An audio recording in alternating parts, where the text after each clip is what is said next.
and they perform against what you believe is a team that could contend for a Stanley Cup championship this year, no one's going to mistake the Wings for that. But no, Vegas to is be a cup able to contender. go out there and compete with them, I think it's great. Well, at the end of a trip, this would have been a totally predictable for most hockey teams to end the road trip against the best team on the trip and lose like 4-1. Mm-hmm. You know, they're just out of gas after a long road trip. 1-0, you play them tight, you play them close, you come back home. And I think a big thing here is you can't make the playoffs before Thanksgiving. Right. But you can sure dig yourselves a hole. And these West Coast trips, of which they'll have another before Christmas, these are opportunities where your season can get out of whack, and the Wings kept it on the track. They did. I think that's a great way to put it. They kept it on the track. They kept all the options on the table. They've had a really nice start, better than anything that we thought that they would have, certainly for you. And I'm not asking you to say, hey, oh, yes, this is a playoff team. No, there's a lot of hockey, but we're learning more about this team, and we're learning that these young players are for real. Mm-hmm. And that's exciting. Playoff rate. Oh, you got to. I was just going to say, I love that what Brendan played in the update from McClellan. That, you know, sometimes he's, I'm a hard ass, and I'm always going to, how many times does a coach have to grind this team? And he flat out comes out and says, yeah, we need to get home and get some rest. We need to get some sleep. Yeah, sleep in your own bed. That he realizes, and why is he, you know, he's saying that partly because, you know what, they played the part on the road trip. Well, they held serve. You push and pull. Good coaches have more than one tone. Yeah. Right? I mean, it's a long season. You push, and then now maybe you pull back a little bit. Hey, let's come home, deep breath, take an off day, get back on the ice and play Friday. You know, we got the text before the road trip that, you know, not a good thing to have your coach call you out 2 times in 10 games. Well, he didn't need to call him out because they played okay. We'll have Wings tickets to give away tomorrow and Friday for their games coming up this weekend. We have Lions tickets to give away later in the show today for their next home game against the New York Giants. We'll tell you how to play. It's Name That Lion. Many of you are familiar. Quickly, playoff rankings. Any beef with the initial college football playoff rankings?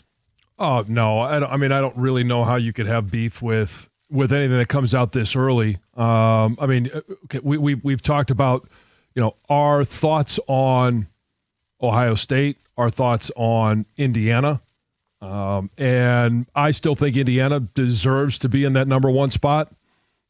But you know what? We'll probably get a chance to see them play in the championship game. They'll settle it on the field. Like, I think if you're BYU, you might have a gripe being 7 as an undefeated team. But guess what? You play Texas Tech. Right. You beat them, you're going to get all the respect you could ever deserve at that point. What's interesting is, the highest ACC team is Virginia at 14. Yeah. So looks like maybe they're only going to get 1 team in. I actually think that they're a better conference than the Big 12. And right now, you mentioned it, BYU, Texas Tech, they're going to play each other. I think ACC has a chance right now to have 2 teams in, depending on how shakes out. Yeah, everything shakes out. So if we sit today, it's 4 SEC, 3 Big 10, 2 Big 12, 1 ACC, Notre Dame, and your group of 5 is Memphis. The only gripe I would have right now, John, is, you mentioned Ohio State and Indiana will play one another, and that will determine who the better team is. Yeah. I mentioned BYU, if they beat Texas Tech, will deserve to move up in the rankings. Miami played Notre Dame. Both of them have 2 losses. Miami beat Notre Dame. Notre Dame is considerably higher than Miami. That's the only beef I would have if I'm looking at these rankings. Yes. Because they didn't get to settle it on the field. Okay, but you look at the 2 losses. This is why you play 12 games. You look at their 2 losses. Miami just hasn't been able to maintain that level of play. One of Notre Dame's losses, Miami. Is that a bad loss because Miami's bad, or is it a good loss because Miami's good? Well, if Miami's good, then they beat them. Yeah, but that was week 1. So it didn't count? No, it does count. It's all part of the equation, but you're looking at what they've done since then. And you mentioned it in overreactions. Nobody has done less with more. Well, they'll probably lose than another Mario game. Cristobal. Yeah, they'll lose another game and it will be a moot point. But if it comes down to, hey, we got 1 spot left. We're taking the 11th team because the group of 5 is the 12th spot. And We're who's the taking better our team 11th right now? It shouldn't be about who the better team is on that day. It's the season. We Right. judge the whole season. So you get to a certain including point, week and 1 you when are they allowed played. to get better. And Jim. you're also allowed to get worse. Do you want to know something? What? I have Notre Dame higher than Miami. I know you do. It is about not just the one game that they played, and this is kind of like, John, yeah, but you were Jim's on the argument horse is of, that like, it was televised. You were the Cincinnati By definition. This is the Cincinnati Notre Dame argument from 21 that you had, that Right. you said Cincinnati can gear up and have the big game and beat Notre Dame. It's the accumulation of the other games that Notre Dame has played, that Miami has played. So when you say they're tied at a certain record at 6-2 or what have you, they're not tied. It's an illusion that they're tied. Well, they are in terms of the results of the games played on the season. The It's only not an Right. illusion. They are their record. They are a 6-2 right, football but, all team. and wins so are the something same. that would support your argument is, okay, who has Notre Dame beaten since then to prove that they are a better team? They've got Purdue, Arkansas, Boise State, NC State, Boston College. Those are all wins, and they hosted USC. What is USC? Right. And USC, who knows? They're in right now. They may not be in the top 25 when all is said and done. They have one notable win. Miami has at least one notable win. Your assumption is that all wins are equal and all losses are equal. My assumption is that it is not. My assumption is that a great way to determine the better team would be to have them play with the scoreboard and determine it. That's just one way of doing it. Anyway, it's not actually what You're I'm such all a that. smarmy. Well, I can smarm-alarm myself. Yeah. Hang on, it's somewhere here. There we go.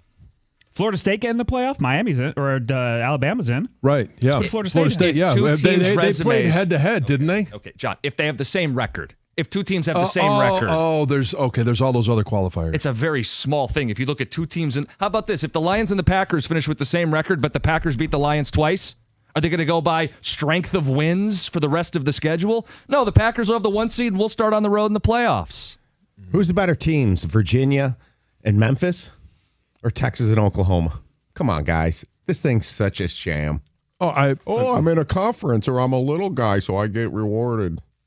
You What are we have doing a- here? you- Put you- the best 12 teams in. You should have to have a path for everybody to play And themselves by the in. end of the season, I think after watching another 4 weeks of football, the 11 best teams will get in, plus a group of 5. Yes, whoever wins the American.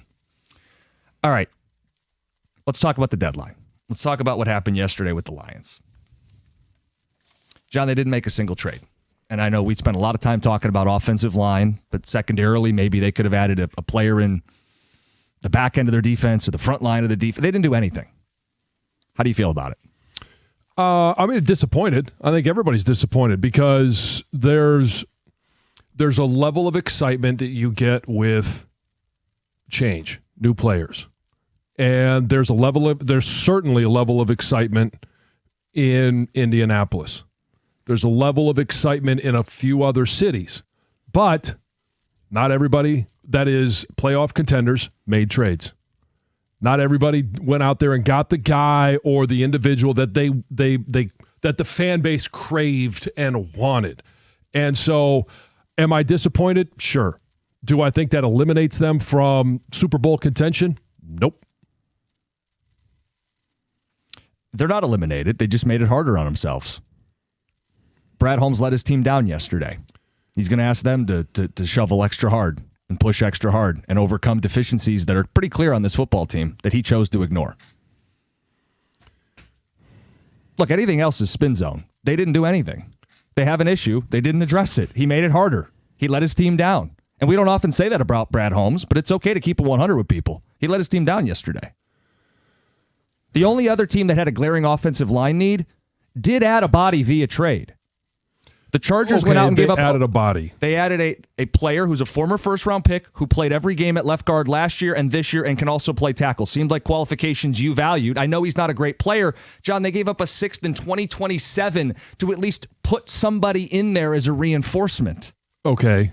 But does that make the Chargers a playoff team? I don't think so because they lost their 2 starting tackles. I can't knock him for trying. Okay, I'm not going to knock him for trying either, but this is a guard. This is a guard. You said he just started every game at guard. Yeah. Now they're going to ask a guard to play tackle. What do we need? What happened with Joe Tooney when he played guard and they asked him to play tackle? Well, he actually played okay. Well, because he he's played different- okay, because he's but a different it player, wasn't but yes. good enough. Yeah, because they didn't win the Super Bowl? You're saying Kansas City? Okay. Yeah. What I'm saying is if you want to use Super Bowl as the standard, I want to let you listen to what a man who's actually won a Super Bowl, actually built 2 separate Super Bowl champions. This was Howie Roseman yesterday at the deadline. Greg, if we can play this for that's what it's supposed to sound like when you build a champion.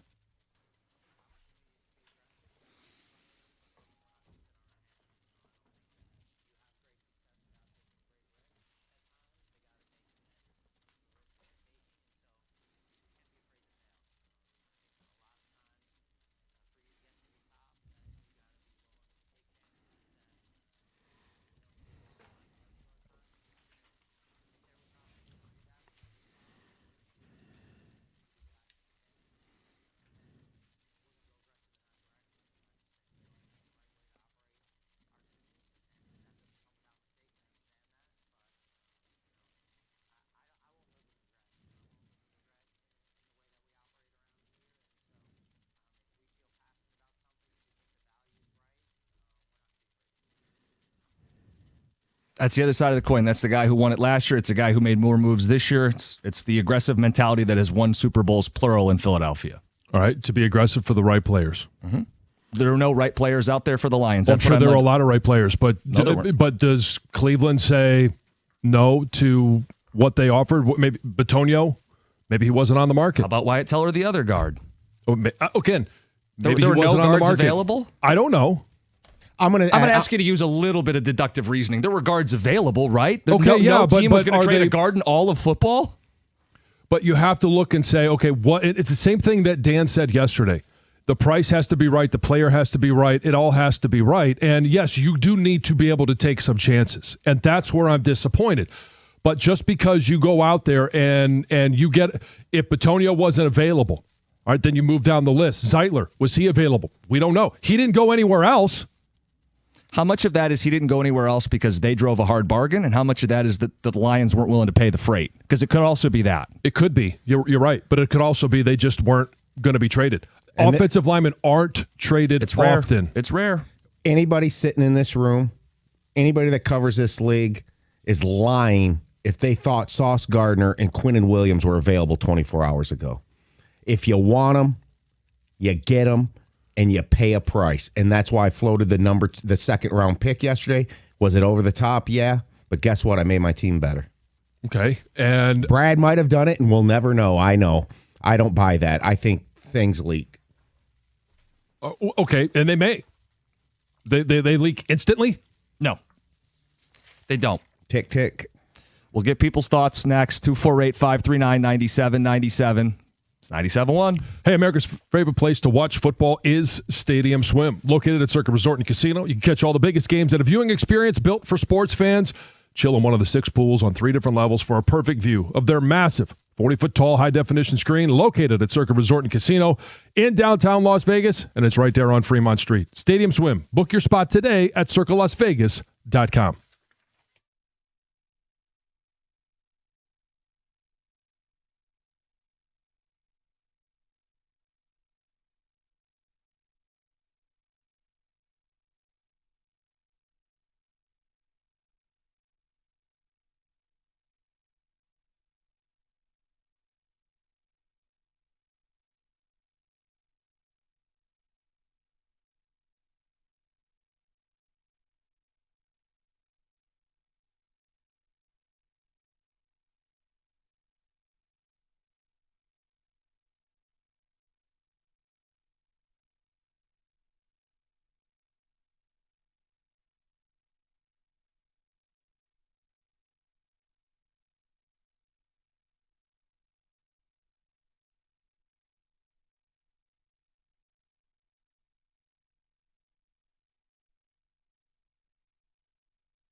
It's Ken Cal on the call. Only goal scored in the game.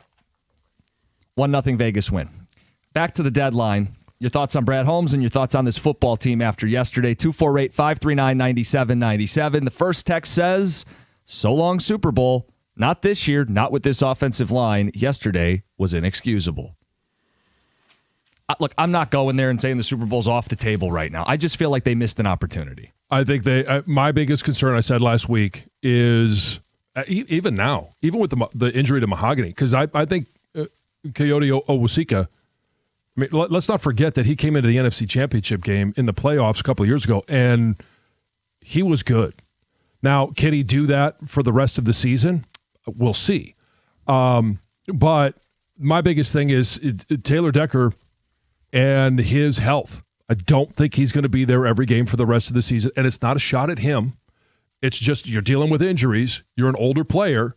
It's going to happen. And I don't like the fact that Skip is – we love him for his personality, the extra offensive lineman, Dallas a couple of years like all these things. But I don't think he is the guy that you can go and win a Super Bowl with. Now, is this team still a Super Bowl contender? Yes. Can they get to the Super Bowl? Yes. And ultimately, getting to the Super Bowl, that's not good enough. You got to win it. But I think that this is a team that coming out of the NFC can still get to the Super Bowl. Yeah, it feels like the Rams and Eagles have better fronts, which is only going to make it more painful what the Lions have on the offensive line to win 4 consecutive playoff games with this group up front. And it's complicated with the fact that I don't know that John Morton is doing a good enough job of calling plays to be explosive, but also to protect the interior of the offensive line. Text says, I'm upset at the Lions' lack of urgency. It feels like I'm wasting my fandom. Eric and Macomb. Guys, it all comes back to the Tesla trade. Gave up those extra thirds. It didn't give him the ammo to swing a trade. The pressure is on Tesla. Guys, it's been 23 seasons. Only 8 offensive linemen have been moved. Why are you acting like they're moved and would have been moved? Well, you're telling me some have. Brad's supposed to be a great general manager, not just a good one. Last year when he was faced with a problem, hey, what do I do at the edge? He came up with a great solution. But again, edge defenders are traded more often than offensive linemen are. Maybe I hold Brad Holmes in too high of regard. I thought he could get it done yesterday. I'm disappointed, but it doesn't ruin the season. Let's get to the phones. Let's get to Dan in Westland. Dan, what's up? Hey, guys. I'm just calling in to say, pretty much what you just said a little bit, but the counter side of it is that you look at the guards that were available, and especially what John just said about tackles, with Taylor Decker being injured. The Chargers just lost Joe Alt for a foreseeable amount of time, and rest of the season. The rest of the season, realistically, exactly. And the deal that they got made, and this is the only offensive line that was moved, and in the last, however 23 years, the 8th one. They got a guy that, according to PFF, which I know you can't, Holy Bible them, but at the same time, his stats are around the same as Coyote Owosika, the one that is our backup. And I realize they got him for basically free. He's a 7th round, 6th round draft pick for next year, I believe.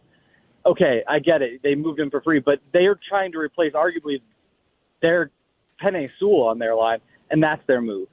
So if you're I don't want to do is they're trying to replace 2 Penei Sewells. Yeah, I don't want to turn Trevor Penning into a Hall of Fame guard.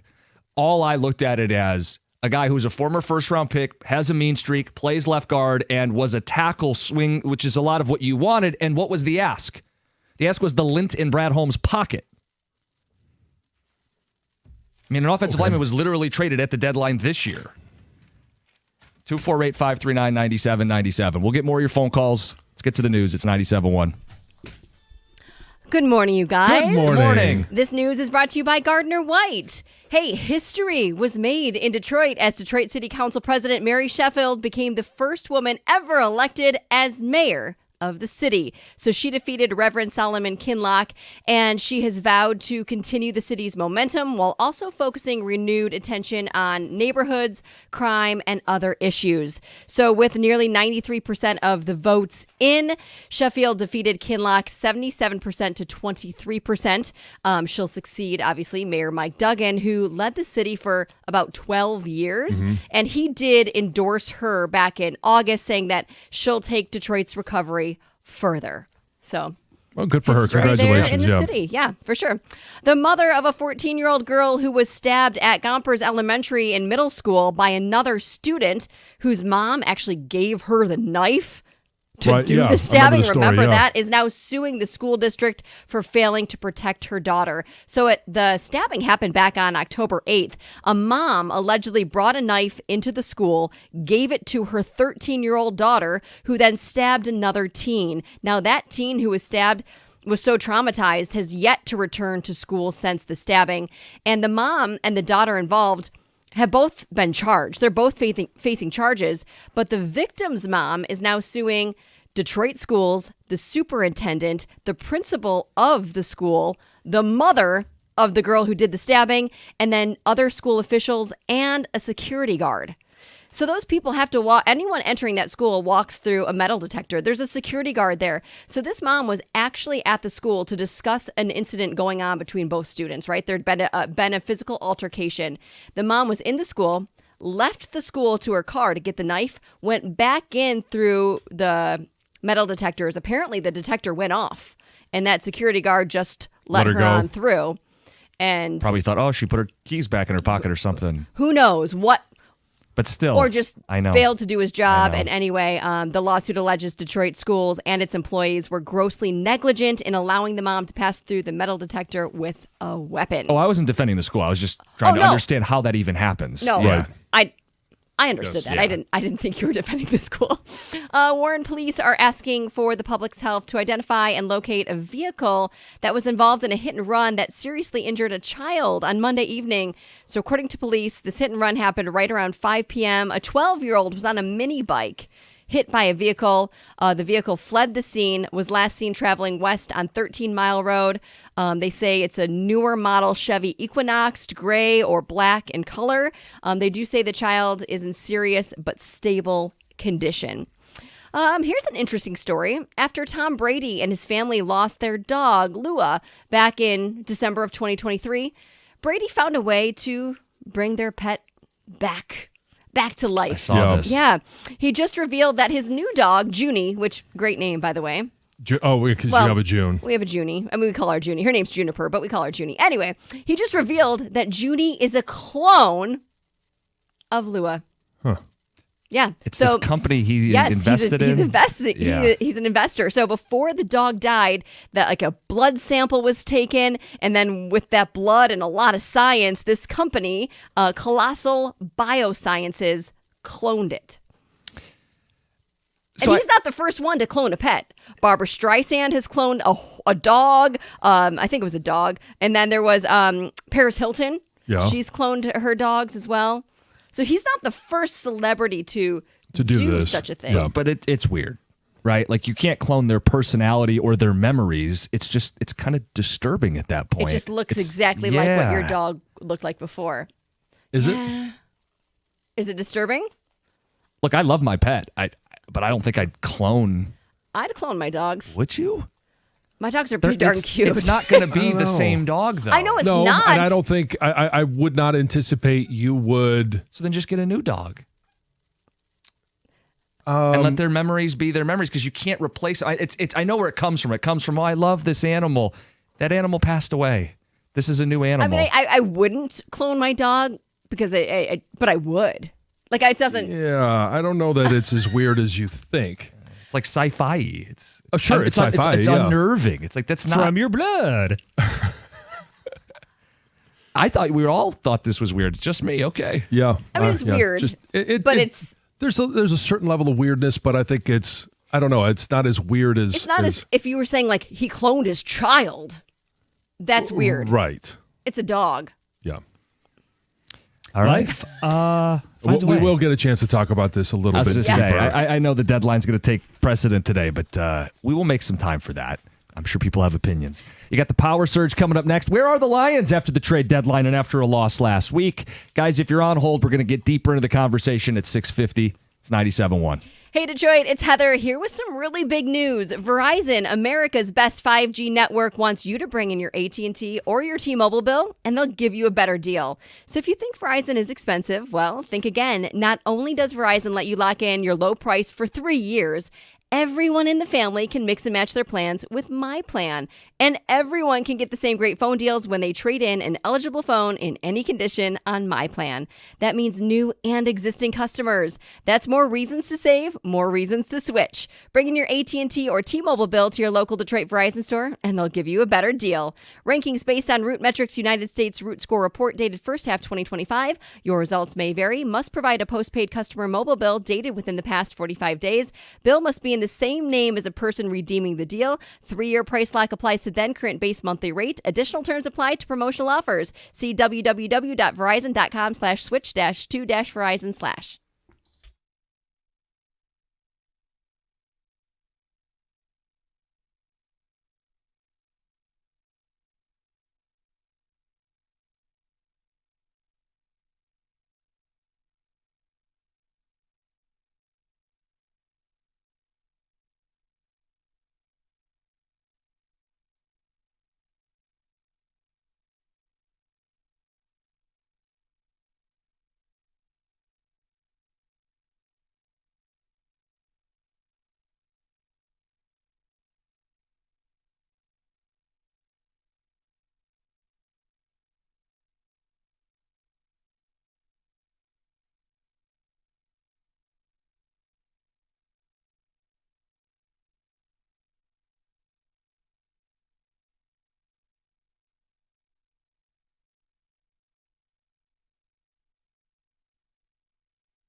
Some movement. There better be, right? There's some movement. Colts lose, Packers lose, Lions lose. You got a deadline to factor in. John, can't wait for you to show your work. Okay, so I'll address this right away. The deadline does not play a factor in these power rankings.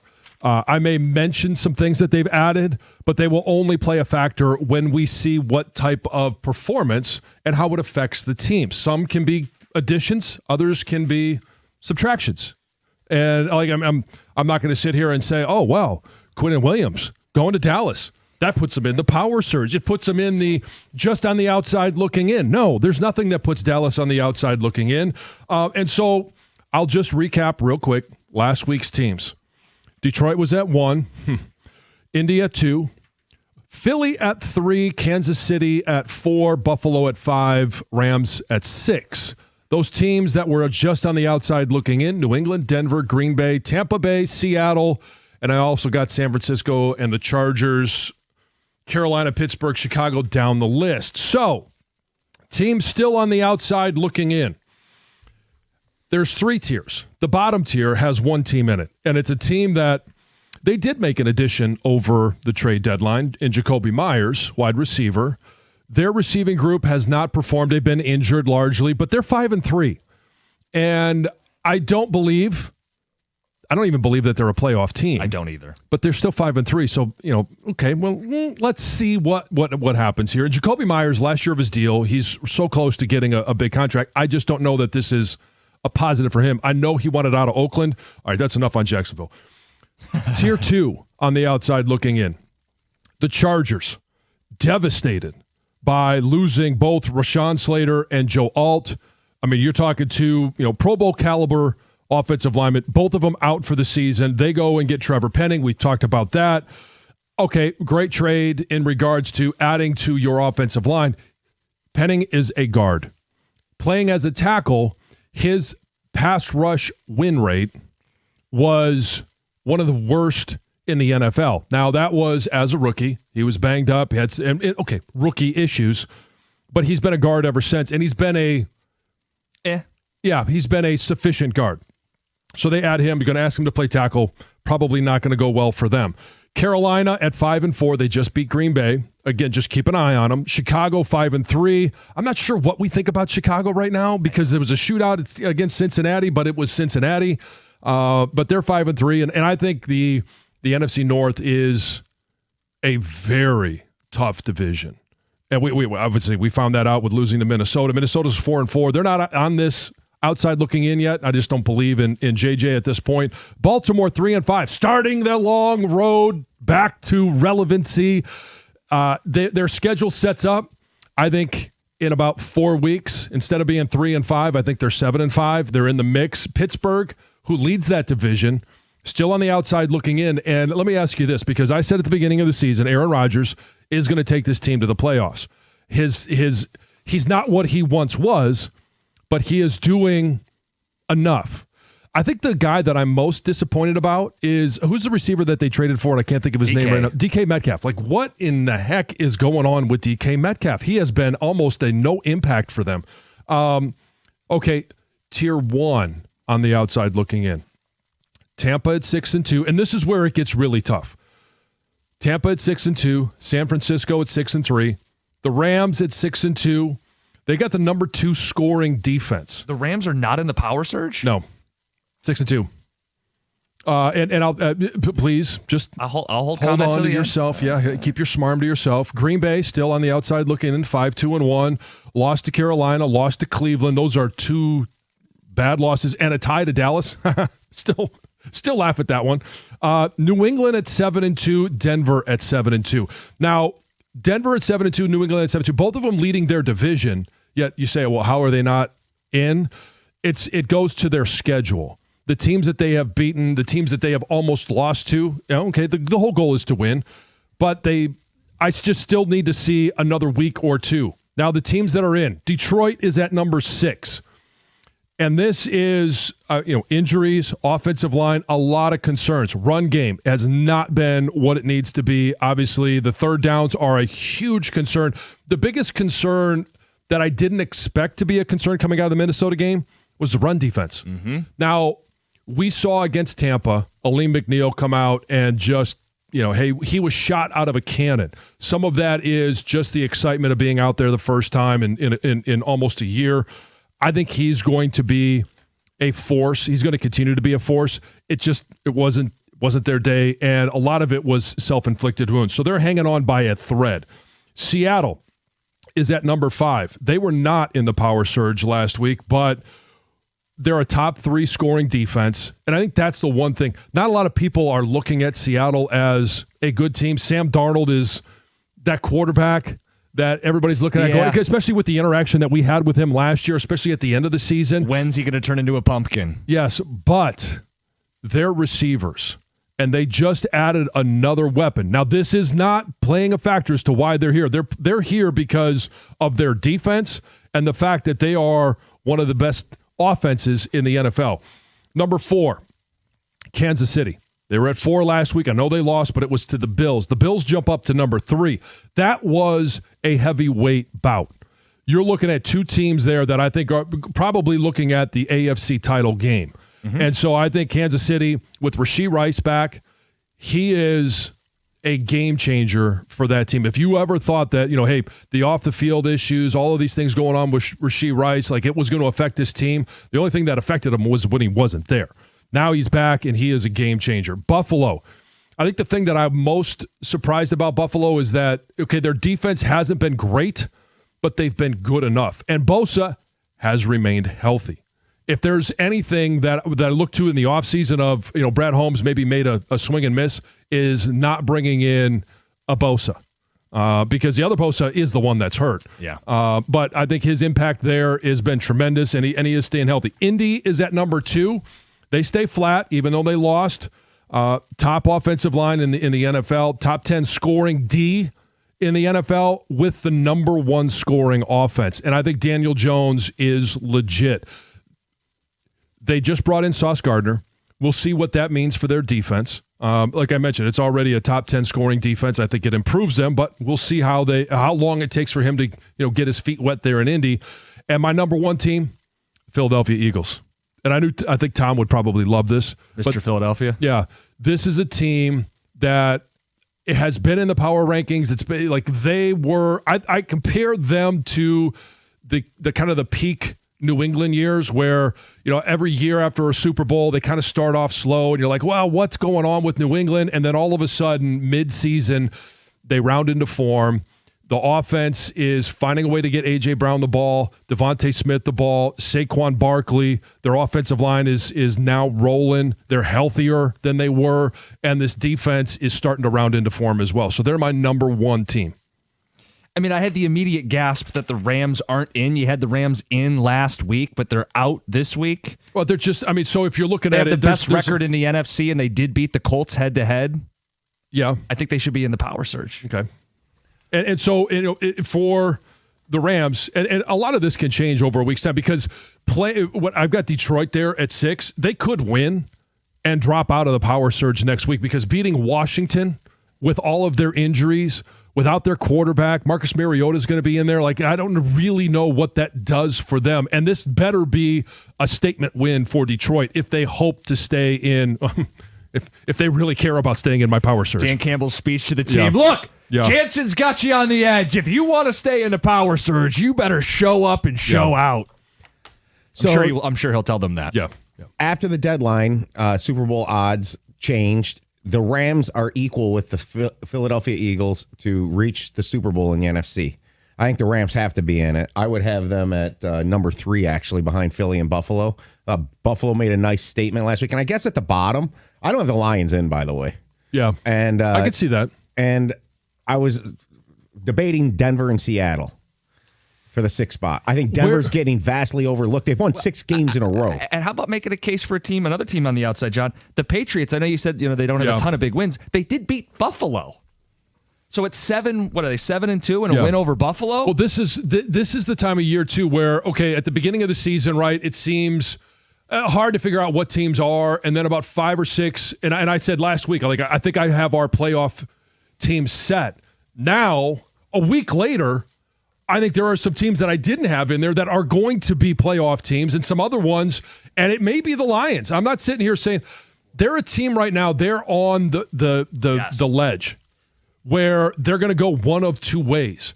They could completely tank and be a team that misses the playoffs, but I still think that they're a team with Dan Campbell as the coach, with Calvin Shepard, the way that they've played defenses and the adjustments that they've made, getting some help back, is still a Super Bowl contender. There are a lot of teams right now that are kind of on that, are they in or are they out? It's a mass of humanity. Bunch of teams packed in tight. It's the Power Surge, 97.1. Value-driven banking begins with First Merchants Bank. When I have questions about my finances, as we all do, where are you going to turn? I turn to my bank. That's First Merchants Bank. I know that their attentive local bankers are 100% interested in listening to my situation and in helping me find the answers that I need, because every time I go in there, they've got answers, they've got options. First Merchants doesn't provide cookie-cutter solutions or check-off boxes when it comes to financial advice. They take the time to learn about my life, my personal and financial goals, and work with me to build a plan that fits my situation. And they adjust that plan every time I go in there and I say, hey, there's been a change. That's because First Merchants Bank really cares. They see me as a person, not just as a number, and they're going to do all they can to help their customers and their communities succeed. And when you're talking about communities, you can count on that, since First Merchants Bank is staffed by local bankers who know and are passionate about the needs of the local community, because it's theirs as well. And we all have to work together to help our communities continue to prosper. To get started on your personalized financial solution today, you can visit them at firstmerchants.com. That's firstmerchants.com. First Merchants Bank, helping you prosper. Member FDIC.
Football coverage today brought to you by Paramount Plus. You can't count on much, but you can always count on Sundays with the NFL on CBS and Paramount Plus. Visit ParamountPlus.com/NFL to get started today. Got people waiting patiently to weigh in on yesterday's dud of a deadline.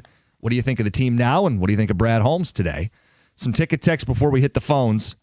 Price was too high, blah, blah, blah, blah, blah. Eye test tells me we have no chance to win the Super Bowl. Another one says the Lions will not win the Super Bowl, period. Jansen says the team didn't make the moves the fans wanted. It's not about want, it's need. This is another unserious Detroit front office. No, there's clearly need. I'm not saying there wasn't need. I said it last week before Mahogany, and you were like, oh, no, it's not a need. And you said it before it was cool. Yeah, it was certainly a need. The question is, and there's a reason why, and Dan said it yesterday, like, you know, those trades are hard to make because teams value their offensive linemen, even if they're a bad team. But you know what that sounds like? So, okay, I know that Bitonio was the guy that we had talked about yesterday.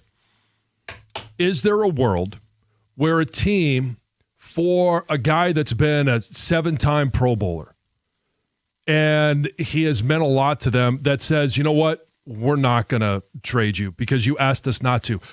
Matthew Stafford came into the Lions and said, I would like a trade. Fine. This was never all about one player. They have another guard, Agreed. Wyatt Teller. Zeitler was another option, and there's no 10-year allegiance with Tennessee and Correct. Zeitler. I agree with that. And beyond that, there was an offensive lineman move that played left guard all of last year and this year has a bit of a mean streak. Is he a polished product? No, but he went for the lint in your pocket. Like there was an offensive lineman traded this year. When I hear it's hard to add to the offensive line, I agree. But the way it sounds to me is, it's hard to win a Super Bowl. You're a great general manager. Was I wrong to place faith in you? Last year, you were able to spring and add at the deadline. This year, sorry, guys. Good luck. He let his team down yesterday. It's too hard. Oh, I don't. That's what the ticket texters are saying. Not Brad, but that's Okay. ticket texters saying That's it's fine. too hard to add offensive linemen. It's hard to win a Super Bowl. Right. I'm disappointed, but I also know that this is still a team that can compete, maybe not to win a Super Bowl, but to get to a Super Bowl. And again, I'm not canceling the season. Like, it just made it harder on themselves. Ticket texter says Holmes pulled a Scott Harris. How did that work out for the Tigers? Feels like we lost twice this week, boys. Lost to Minnesota, then lost the deadline. Super Bowl could still happen. These guys work incredibly hard, but the odds seem astronomical after this week. Let's get to the phones. Your backs might be up against the wall. Yeah, exactly. Let's get to Brad. You're on 97.1. Hey, good morning, guys. Good morning. Hey, at first, of course, the first emotional reaction is, what the heck is going on? Why didn't you do this? And then when you take emotion out of the situation, I mean, Jim, I think we've got to understand that Brad Holmes, and honestly, to a certain extent, John, will forget more football than we ever know. I mean, I think we're talking about us and staff, and we're fans here, okay? But let's break down each one. Bitonio, like you just mentioned, okay, grew up there, developed there. Maybe the Lions had a 5th-round grade on him, and Cleveland wanted a 4, and Detroit wasn't going to budge. That's fine. Zeitler, they've got the number 1 pick there in Cam Ward. They take Zeitler out of the equation, Cam Ward could get killed. Okay, and they're not going to do that. I understand you want the guy, that went for the lint in the pocket. All fair and well. However, maybe they're saying that Azawike or whatever his name is, they like him better. He's been in the system. He knows. Okay? But if this doesn't work out, I'll tell you what, and I think everybody's right, the fans are right on this one. Brad Holmes is going to have to get up in front of that podium and explain why that team had no identity this year and why that team lost. So let's let this play out. I know it's not what the fans want. The fans want the G.I. Joe with a Kung Fu grip, and they think they're getting Army Mike. But let's just see how this plays out. And then at the end, man, you can bullet hole Holmes all you want, because I'll be the first one calling to say yes. Well, and on the flip side of things, I hope they're playing this at the parade in a form of receipts. I hope they take every phone call that rips him and plays it as receipts at the parade this year. I really do. I just don't think they're going to get the chance to do so. Well, so now, I mean, the onus is all on Brad Holmes, Dan Campbell, and that staff is, hey, go out there and prove it. Prove it. I raised the stakes yesterday when I said I would have given up a 2nd-round pick for Bitonio. you balked initially, Jim, but then I was like, well, what if he doesn't make a move? Would he have done it? And you said yes. I still want to know if that was offered, and it probably wasn't. And was it too high? Yeah, but guess what? I would have included a second-round pick plus Rakestraw, Pascal, and Onwuzurike. I just have a because hard time that's what with second-round picks are for the Detroit Lions, okay? Well, there's valuing Brian of- Branch, there's Sam Laporta. Yeah, I know. Okay, and those so- are good picks, too. But you know what? Well, you just can't just cherry pick all the ones that didn't work out. But to be More fair, didn't more than did. don't than do, and including the third round. Well, that's the NFL draft. Right. So then don't be married to him. I got Howie Roseman saying, I'm not going to be afraid to take risks. I'm not going to live with regret. That's a man who's built multiple Super Bowl teams. That's who the Lions are competing with. You know, I mean, that's from the mouth of a guy who's actually done it versus a guy who hopes to do it in Brad Holmes. It is very much like Scott Harris, like the ticket texter said. I think Brad's getting a little bit of a pass because people like Brad and people don't like Scott. That's my unbiased opinion about this. It's because the Lions' approach to how they do things, the city loves the grit, the culture. Dan Campbell's the face of this town right now, and I think they get the benefit of the doubt versus the Tigers, who did the same damn thing, but you don't like the smart ass in the room in Scott Harris. That's exactly how I feel about this.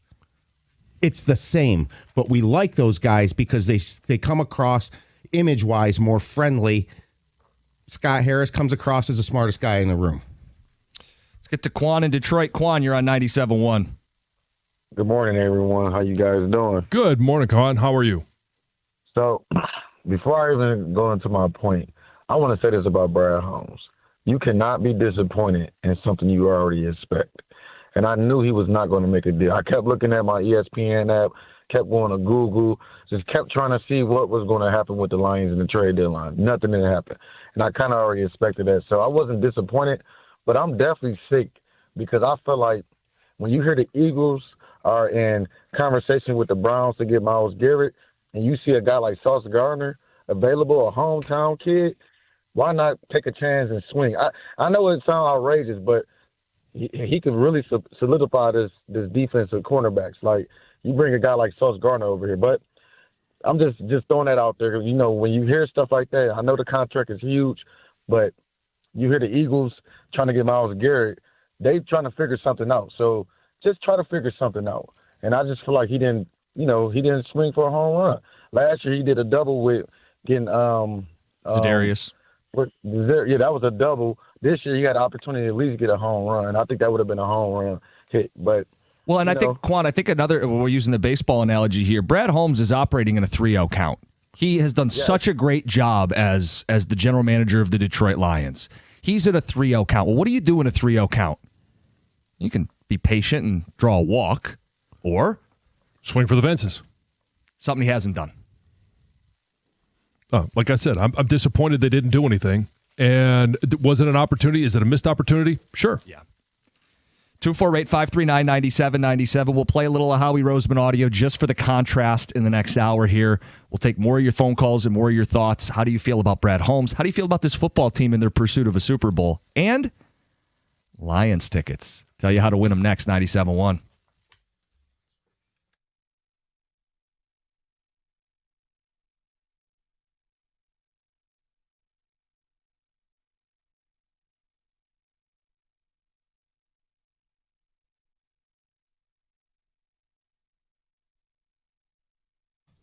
Brought to you by Mastercraft Heating and Cooling. The Red Wings struggled offensively last night as they were shut out 1-0 against the Golden Knights and only mustered 24 shots on goal. Todd McClellan explained the lack of offense to reporters after the game.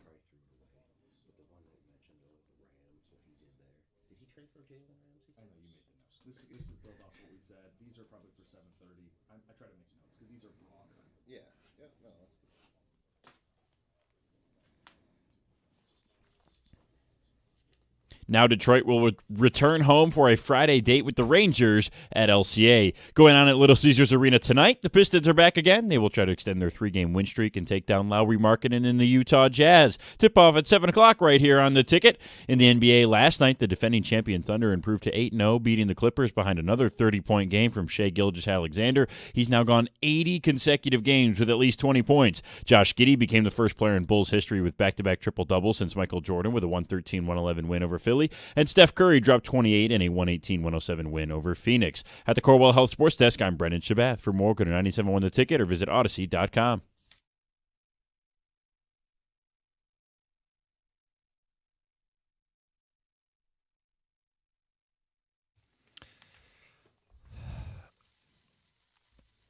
How do you feel about Brad Holmes? How do you feel about the Lions after the deadline? 248-539-9797. A lot of guys yesterday saying, I don't think he'll do anything.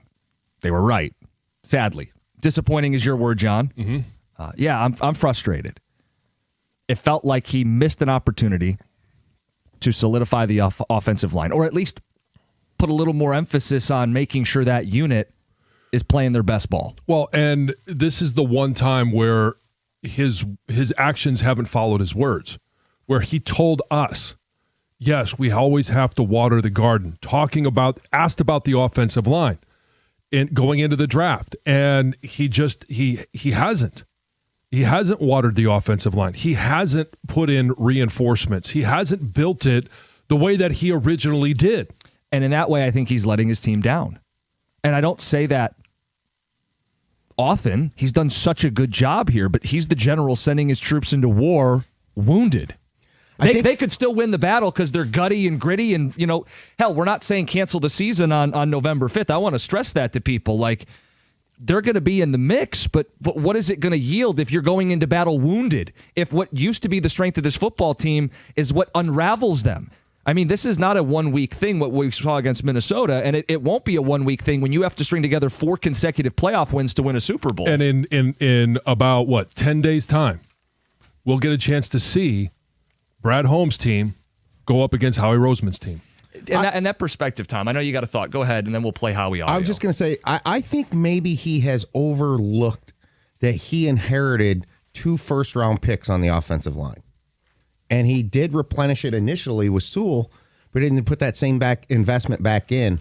He got off to a good start with that. That was the one thing he had when he got this job. Ragnow and Decker. Yeah. Now they're paying the price because one's gone and the other one is getting old. Yeah. Well, Sewell ended up being the best pick you could possibly use to start this franchise because then it anchored everything up front. And I like the decision to move on from Jonah Jackson. But what did they do at that point? They brought in Zeitler. This year, they lose Frank. And, it's after free agency. It's after the draft.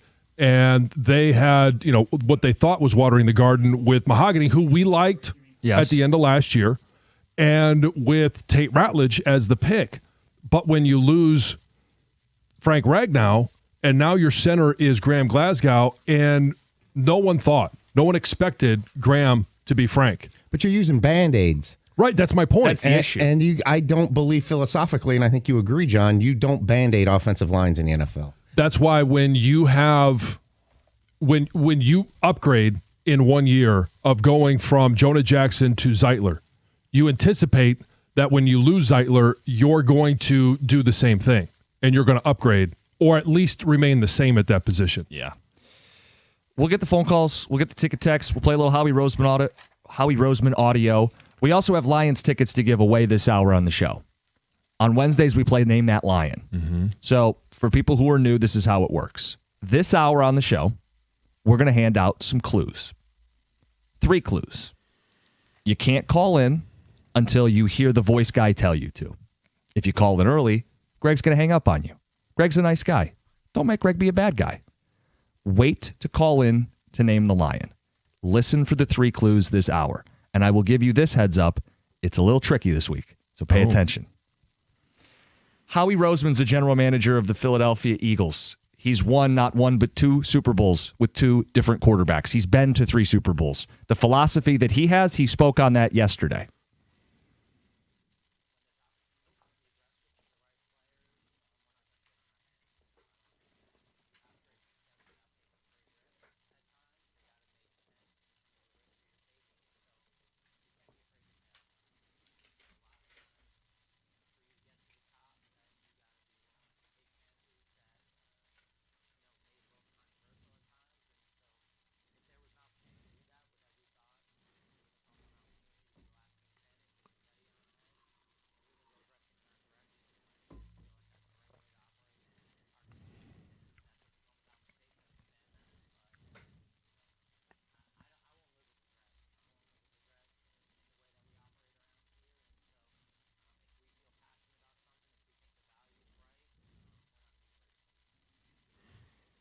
To 485-399-9797.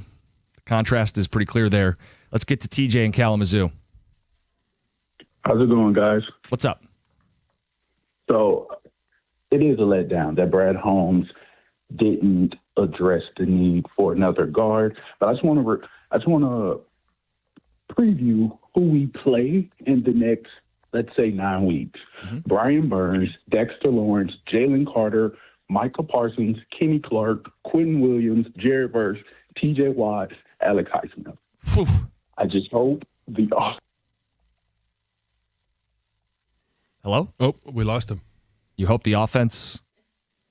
We all hope the offense stays intact. You can't absorb any other injuries. No, and that's the thing is your margin for, I don't want to say error, your margin to be able to replace offensive linemen is it's almost none. You could say it's a slippery slope. There's a multiplier effect, right? When you lose one, everybody has to pick up the slack. You lose two, and very quickly you're staring uphill. And if you're Jared Goff, that's a bad spot to be in. And here's the thing, too, is, okay, yeah, you're going to Washington, and they're beat up, and they're not the team that they were last year. What did we hear about the injury report this week is that, there's a chance Decker and Sewell might not play. And I didn't see, who was at practice yesterday or we really don't know until Thursday, Friday anyway. Right, and Tuesday there's probably no practice anyway, but when you're going into a game with this list of injuries and the trade deadline is staring you in the face, it's just a missed opportunity. Yeah, you're disappointed. You're frustrated. At the same time, I was texting with Valenti yesterday. I go, how'd the show go? Because I didn't catch their live, blowing of a gasket. Mm-hmm. And he goes, Jim, it's bad when I had to talk some people off of the ledge. Like, the season didn't end yesterday. No. It may feel daunting going into battle with this group up front, but you're still going to have your shot. It's just going to be harder. He made it harder on his team. Yeah, and guys are going to have to pick it up.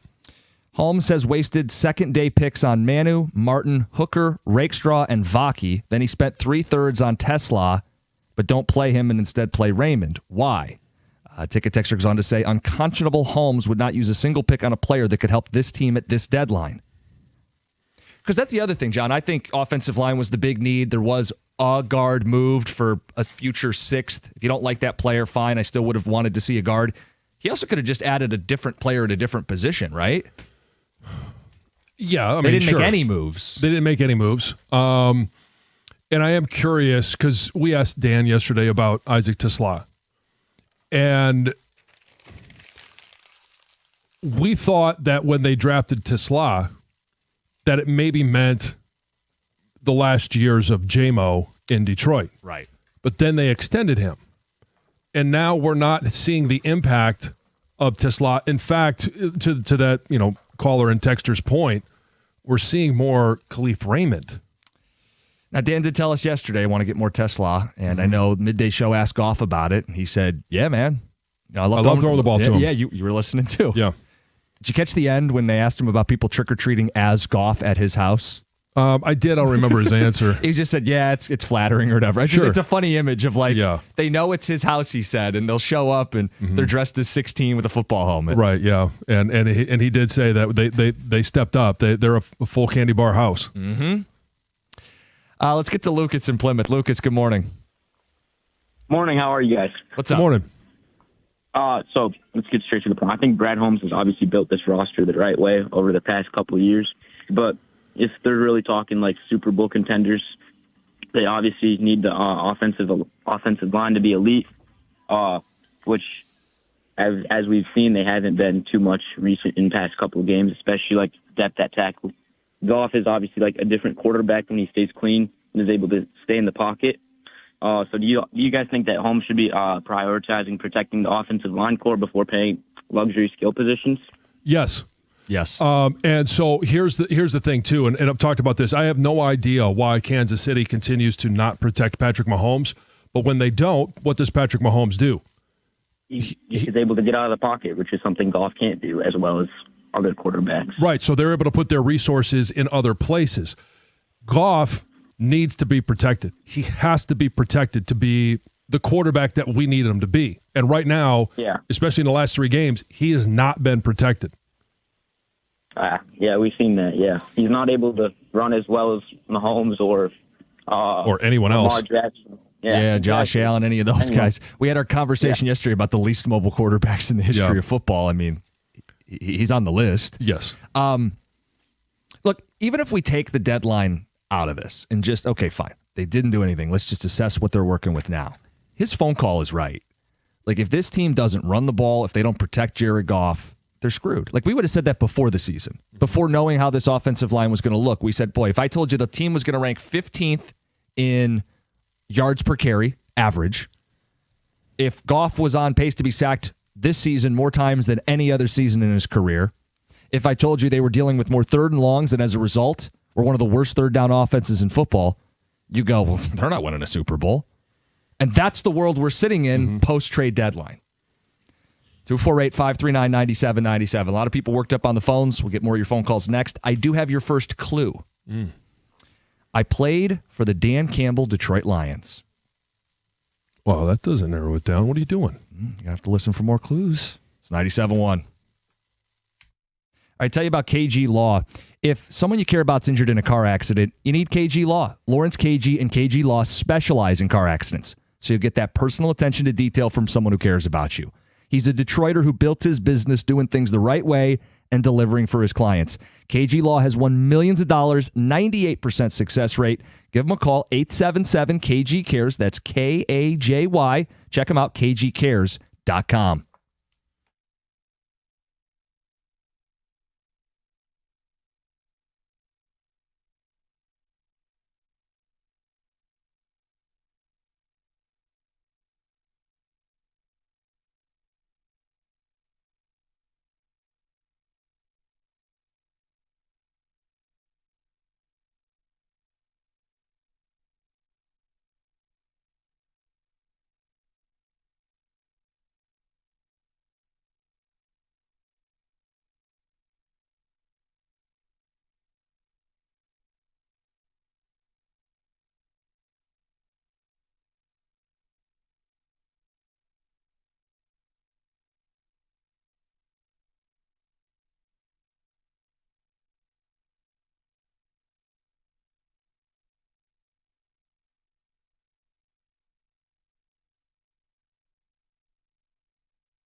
Let's get right to the people. Mike in Washington, day after the deadline. How are you feeling? You're on 97.1. What's going on, Cookies? How are we doing, John? Good morning. Heather, What's up? I'd never call my dog Heather. That's weird. Right? But no, I'm not. I got to think about it a little bit more. I think I do it, maybe. I agree with Cookies. It didn't help us any. It actually made it harder. I don't agree with any of these textures, though. I think the Lions are still Super Bowl contenders. Maybe they did make that phone call to Zeitler and to your guy from the Browns. Maybe the number wasn't right. But what I have to say now, I know it's your job to talk about trade and everything. No more trade deadline talk. This is our team. Go win. I don't want to see no more games like the Bucks. I want to see no more games like the Vikings, no more games like the Chiefs, where our offensive line is getting manhandled. I want to see us win. This is your team, Brad Holmes and Dan Campbell. Go out, show us what we do. Go run the ball. Go establish the pass. Play our brand of football. This is what we got left. I don't want to see 3, 4, 5 more losses. I want to see a 12-5 team at the end of the year that wins the North with the guys we have. Look, there is a turn-the-page element to this. I mean, it's not going to be today for us on the show, but yes, eventually you turn the page and you got a season to play. Yeah. I mean, okay, you're going to play Washington, you're going to play Philly, you're going to play the rest of the season. But the thing is, do I think this is still a playoff team? Absolutely. Do I think they could, make it to the Super Bowl? Yes. It just is going to be a tough road because you're banged up on the offensive line, and even the guys that you had playing were not getting the job done. Ticket Tech says, I'm fine with letting Brad cook, but I'd really like it if he was actually in the kitchen. Okay. I thought that was funny. He sat over a pot of boiling water and it all evaporated. Like, we're waiting. A year ago, they did something to address an injured group on the D-line. This year, did nothing to address an injured group on the O-line. I get it. Offensive linemen are rarely traded for. It's hard to acquire them. It's also hard to win a Super Bowl. You're one of the best general managers in football. Don't leave your team hanging. Don't let your guys down. Don't go into battle wounded. But now they're going to have to fight like a wounded animal down the stretch and fight and claw for everything. 248-539-9797. Let's get to Jeff. You're on 97.1. Hey, good morning. I was just wondering, how come they never use, Jahmyr Gibbs and Jamison Williams to do, reverses when they got the two fastest guys on the field?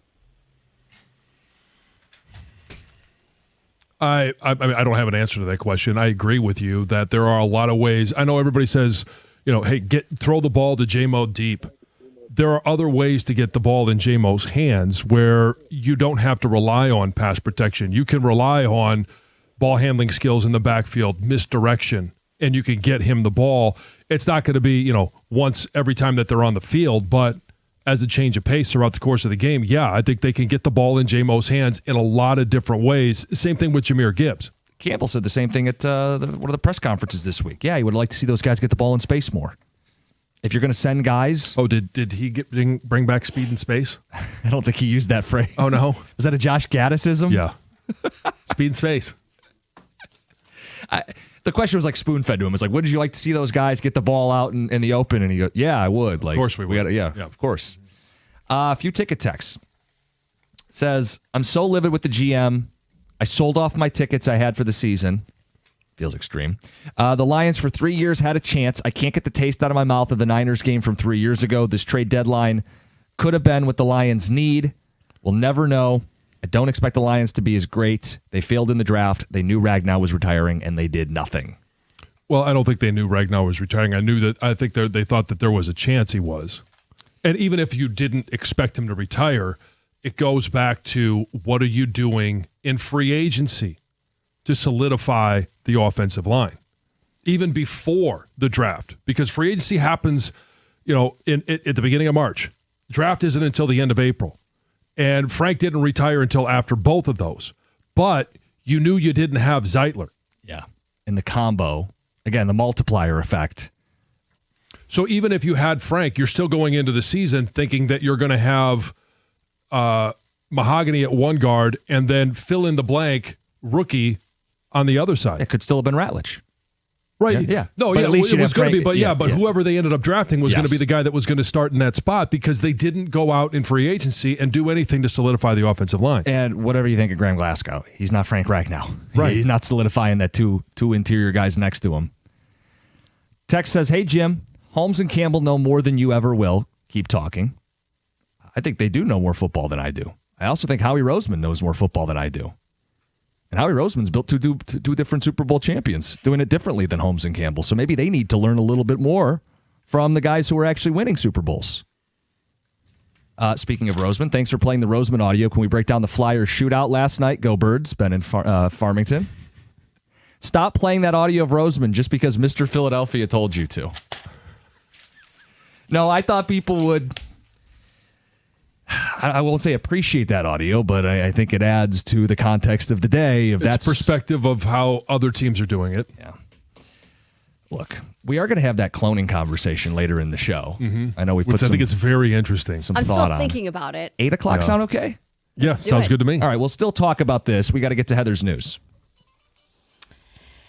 Well, Detroit City Council President Mary Sheffield made history Tuesday night, winning the Detroit mayoral election and becoming the first woman to be elected to the city's top office. So she has served the city since 2013, made history in 2022 by becoming the youngest person to be elected as council president. She defeated Reverend Solomon Kinloch with 77% of the vote, and she has vowed to continue the city's momentum while also focusing renewed attention on neighborhoods, crime, and of course other issues as well. Interesting story here. The LaFontaine dealership in St. Clair County has been shut down after allegedly selling used vehicles as new. So according to the Michigan Department of State, the dealership was registering new vehicles to the business to use as loaner vehicles, right, for customers. And then after they were used as loaners, the dealership resold them to customers as new. And some of these vehicles had up to 6,000 miles already on them. And the law, Michigan law, requires loaner vehicles that have been titled and registered to dealerships to be sold as used. Okay. I was wondering if there was a number of, like, if you have a loaner vehicle With certain mileage. with, yeah, is it under 5,000 miles? Is it under 3,000 miles? It sounds like if it's by this law, I mean, it doesn't go into full detail, but it sounds like if they're titled and registered to dealerships as loaners, you then have to sell them as used. Okay. So they haven't been doing that. Now, a spokesperson for the dealership says the violation was just a clerical error, says the business immediately began working closely with the state officials to review internal processes, correct documentation, and ensure that everything is good moving forward. But it sounds like the dealership's license will remain suspended until it reaches an agreement with state regulators. Imagine Entertainment, which operates multiple movie theaters in the Metro Detroit area, is about to become a much larger company. So this European company reached an agreement to buy Imagine Theaters for $105 million. So I don't think you're going to go, if you go to the theater, I don't think you're going to see any big changes right off the bat. Everything is expected to kind of continue operating. Same name? As it already has. I'm not sure on that. Although it says it's not clear what, if any, changes moviegoers will expect in the future. I don't Business know as about the usual for now? name. Business as usual for now. That's a good question. I mean, I would I try and get the hard hitting ones. that it would say it would be Imagine just owned by a new larger corporation. But part of why you buy a brand is the power of that brand. Of the brand, Yeah. yeah. Yes. And they say about 6 million people visit Imagine Theaters every year, generating nearly $129 million in revenue.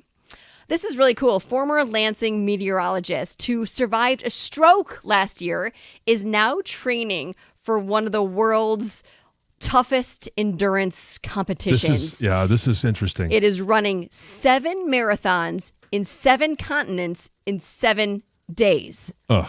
What? Just running a marathon, tough enough, and running Sure. seven of them in 7 days, but then incorporate the travel of getting to each continent. I can't imagine. So after his stroke, Jake Dunn made the decision to compete in the world race, is what it's called. And it's basically, he said, you know what? Tomorrow isn't promised, and I have this goal, and I'm going to achieve it.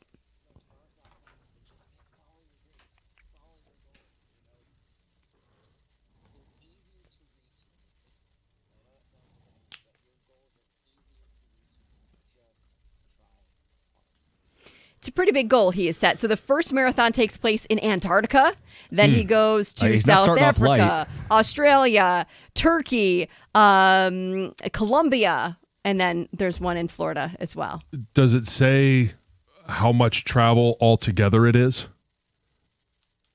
What do you mean? Like how many okay, hours yeah. of travel? Yeah, I'm just wondering, or how many miles. Miles. Sometimes they'll put those stats in there. Again, He's yeah, full of hard-hitting questions you don't yes. have answers I mean, to. I could Google the distance between all the I things, just but wondered if no, the it article doesn't. said it. Yeah, John. because that's part of the equation. Is getting from Antarctica to where's the next one? So Antarctica to South Africa. He'll go to Cape Town Okay. right after that. And then he'll go to Australia and then Turkey, where he's going to be running one marathon in Asia and one in Europe from Turkey, and then Okay, so Colombia and Florida. neighbors. Yeah, okay. I just put it in. It's a lot. Yeah. It's a lot. Heather had it in her news earlier in the show. Tom Brady cloned his dog. Yeah. How do you feel about it? We'll get into that at 8 o'clock. Of course, we have more time for you guys to weigh in on the trade deadline and how you feel about Holmes and the team the rest of the way. I also have your second clue. Part of Name That Lion, your chance to win Lions tickets to their next home game against the New York Giants. Clue number 2, I caught exactly 1 touchdown as a Detroit Lion. 1 touchdown reception as a Detroit Lion. Okay. Listen for clue number 3 and the sounder for your chance to win Lions tickets. It's 97.1.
Wings lost late last night, 1-0 in Vegas, 3-2 on the road trip, 4 points in the final 4 games, which was kind of our goal for this team. Keep it on the tracks when you go out west.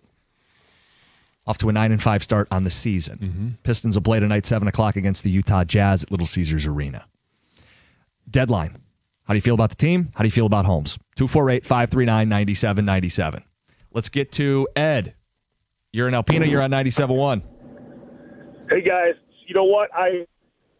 We know we need help on the opposite end from Aiden Hutchinson. We've known that for 2 years. Nothing's happened. We know we can't. Our secondary cannot stay healthy no matter what. And I feel like Brad Holmes is becoming the Dave Dombrowski of the Lions. Dave Dombrowski could never fix the back end of the bullpen, and I feel like Brad Holmes cannot fix the back end of this defense. And by sitting on our hands, we went from 2 years ago to NFC Championship to last year to semis. I think this year we are one and done. And then you got some big contracts coming, and I think the Super Bowl opportunity for this team, the window not only closed, I think it's been slammed shut. Well, I mean, correct me if I'm wrong. The back end of the defense has Kirby Joseph, who I know he's hurt right now, DJ Reed, and Brian Branch. Like, the guy. And my point: these guys can't stay healthy. How many games in the last 2 years have all three of them been on the field together? Well, DJ Reed was in New York, so but Branch and Joseph played like almost every game last year. Almost every, if not all, of the games last year. Well, and the overall point is point's fine. If you want to say, hey man, like clock's ticking, you got to try to win while you got these dudes. I totally support that part of the phone call. I do. You know, I felt like the offensive line was the bigger need. As tough as it is to address offensive line at the deadline, it's a missed opportunity that they didn't bolster that group because John, he is right. There's a world where that does them in earlier in the playoffs than even they made it last year. Well, and so I guess my disappointment is more. It was more the fact that they didn't address the offensive line in the offseason versus the trade deadline, because I know how difficult it is to add offensive linemen at the trade deadline, and then how difficult it is to get those players up to speed and playing and understanding the offense as you need it during the regular season, which is all part of why you don't see offensive linemen traded at the trade deadline very often. It's rare. What's that stat that everybody's been floating? Now 8 offensive linemen dealt since 2002. Right, including at the one, trade deadline. Including one yesterday. The Chargers desperately needed help on the O-line, and we were talking about this off air. This guy's going to get set up to fail.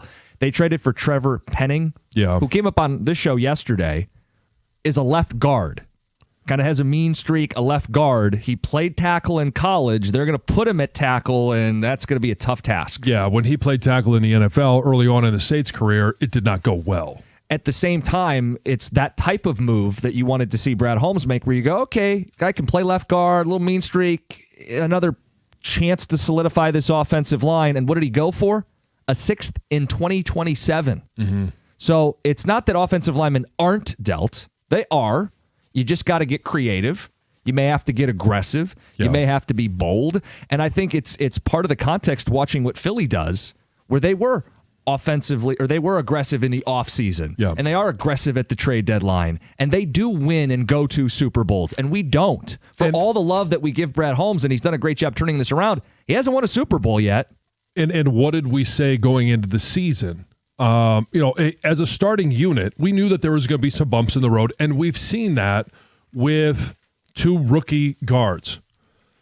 But you got to believe with Hank Fraley as their offensive line coach throughout the course of the season, you're going to have some of those bumps, some of those setbacks, but you're going to continue to improve. The issue was what happens if one of those guys goes down. Right. Now, I like the fact that they've got Owosika in there. Like, okay, but now what happens if Owosika gets hurt in the first quarter against Washington? Or what if Taylor Decker can't go? Like, your backs are against the wall, and you're basically hoping that no one gets hurt from here on out. And you're hoping that Mahogany isn't season ending, right? There's thought it could be late December, get him back for the playoffs. And Hutch is going to be back for the Super Bowl, right? This is how they handle the injury situation. And if he's back, great. If he's not, I don't think anybody really anticipates that he's going to be back by the end of the season. Texters, Brad's version of cooking yesterday was making a PB&J.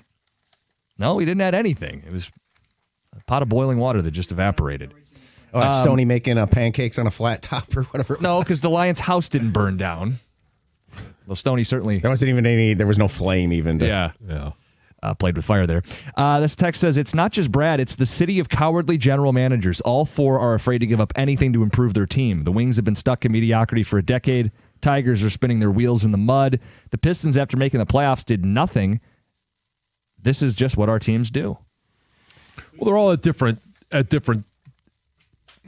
places in their builds. Okay, who's the furthest along? So that's my point. Hold on, just let me finish my damn idea. I'm sorry. That's my fault. I need to come in. It's okay. Heather, get in between. They're all at different spaces and different places in their builds. The Lions are the furthest along. The Lions are the ones that played for, and okay, they outkicked their coverage a couple of years ago, got the NFC Championship game, but that's where you're at. And then you suffer a bunch of injuries last year. And what did Dan say after losing to San Francisco? We may never get back here. Well, you've got to fight to get back there. And part of that fight isn't Dan Campbell and the grit that he instills in this team. Part of it is being able to go out there and sustain some injuries and still be able to put out a good team. And if you sustain those injuries, there's a trade deadline for a reason. You go out and you add, and they didn't do that yesterday. Now you're left with an offensive line that is in shambles, that even at its best this year was not performing at a high level. You got to win 4 straight playoff games with an offensive line, quote, in shambles against fronts like Philadelphia, the Rams, and the Packers. My apologies. I'm glad I let you finish the point. It's a good point. And it's one that got echoed on the ticket text that Holmes, what he did was actually worse than Scott Harris. Harris knew he didn't have a World Series team. The Lions definitely had a Super Bowl caliber team. And they can still win the Super Bowl. They can still get to the Super Bowl. It just is going to be a grind every single week. And we have been in a position right to this point with Dan Campbell and Brad Holmes. What's been the strength of this team? The offensive line. What makes Jared Goff good? The offensive line. So, John, you're not necessarily saying yesterday was a fail because of it's difficult to trade for an offensive lineman. But the offseason was a fail. It was a fail that they put themselves in this position. Right. They took Ragnow and Decker, I think, for granted to a degree. This train was coming. And so they weren't ready. When Frank retires, all right, okay, it's a blow to the offensive line. But you're not at that time in a position where you can't make a trade. Like, you don't have to wait to the trade deadline. You could have done that in the offseason and said, hey, okay, we didn't expect that Frank was going to retire. Now we're faced with this situation. And you can go out and do that. We talked about different guards that were available at the time, trades that they could make at that time, and they just failed to do it from then all the way up until yesterday. Yeah, to me, the train's been coming since spring of 24. They had 2 drafts and 2 off seasons, and they just don't have enough up front. And that was the lifeblood of this football team. It's what powered them to an NFC title game. It's what gives them an elite offense. It's what allows Jared Goff to resurrect his career. It is the lifeblood of this football team. And through 2 years, 2 deadlines, 2 off seasons, they do not have enough up front. They didn't invest enough. Yeah. They did. They invested with Ratledge and Mahogany, but those are 2nd and 6th round picks. You're trying to complement guys that were 1st round picks in Ragnow and Decker. But it's also, I'm okay with going into the season with the 2nd and a 6th round pick as your guards. But what was behind them? And Osika could step in and play. But what's behind Decker? They came into the season knowing Decker already had an injury. You're right. He was injured coming out. He had that procedure before training camp. All right, clue number 3 for Name That Lion. Chance to win Lions tickets for the next home game against the New York Giants. Your 3rd clue. I played football at Purdue. You've got 3 clues. Listen for your sounder. It'd be your cue to call in to Name That Lion. It's 97.1. Hey, there's nothing like Michigan. The pride, the grit, the game day energy. There's a beer that gets it. It's Founders Michigan Pilsner, brewed right here in the heart of Michigan. It's crisp, light, and built for those who go all in. Whether you're tailgating in Ann Arbor or kicking back after a long day, as proud sponsors of Michigan Athletics, we're raising a cold one to the maize and blue. Founders Michigan Pilsner, brewed for Michigan, built for you. Find Michigan Pilsner at a store near you. Founders Brewing Company, Grand Rapids, Michigan. For 21 years old or older, please drink responsibly.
You've been listening all hour. Name that Lion. We do it on Wednesdays. Chance to win Lions tickets. Pair for their game against the New York Giants, their next home game, November 23rd. Plus, pair of passes to the Lions VIP tailgate at Eastern Market from the Bullseye Group. The Lions VIP tailgate is backed by the Bullseye Event Group. All you can eat and an open bar 3 hours before kickoff. Go to bullseyeeventgroup.com for tickets today. Greg will let us know when we've got our winner. He's working the phone lines hard. Let's see if he hangs up on the first caller. Sorry. Could be a woman. Could be. Yeah, that's why I said caller. Sorry. Yeah. Sexist, misogynist. Gosh. Unbelievable. We will get into Tom Brady cloning his dog at some point in the 8 o'clock hour because everybody's got opinions on it, and it's certainly odd. Would you do it? We'll get to that. Phone calls on the deadline and how you feel about Brad Holmes and how you feel about this football team. John, just to reset where we're at, and then just we'll knock out as many calls as we can. You're disappointed. Yeah, I'm disappointed. I'm disappointed because the offensive line, and I know from my perspective, I'm biased. And so sometimes I try and look at it from a different perspective. But if you're looking at, and I used this example earlier, where Kansas City has been able to get to the Super Bowl. They've been able to win the Super Bowl. The ones that they've lost, specifically the one against Tampa, Patrick Mahomes was running for his life. But when he is running for his life, he can still make plays. He can actually run and escape pressure and do things. That's not Jared Goff's game. The Lions have to invest resources heavily in the offensive line. And I like Jared Goff as a quarterback. I think they can win a Super Bowl with Jared Goff as a quarterback. But you have to understand the different skill sets that all of these quarterbacks have. Some need more protection than others.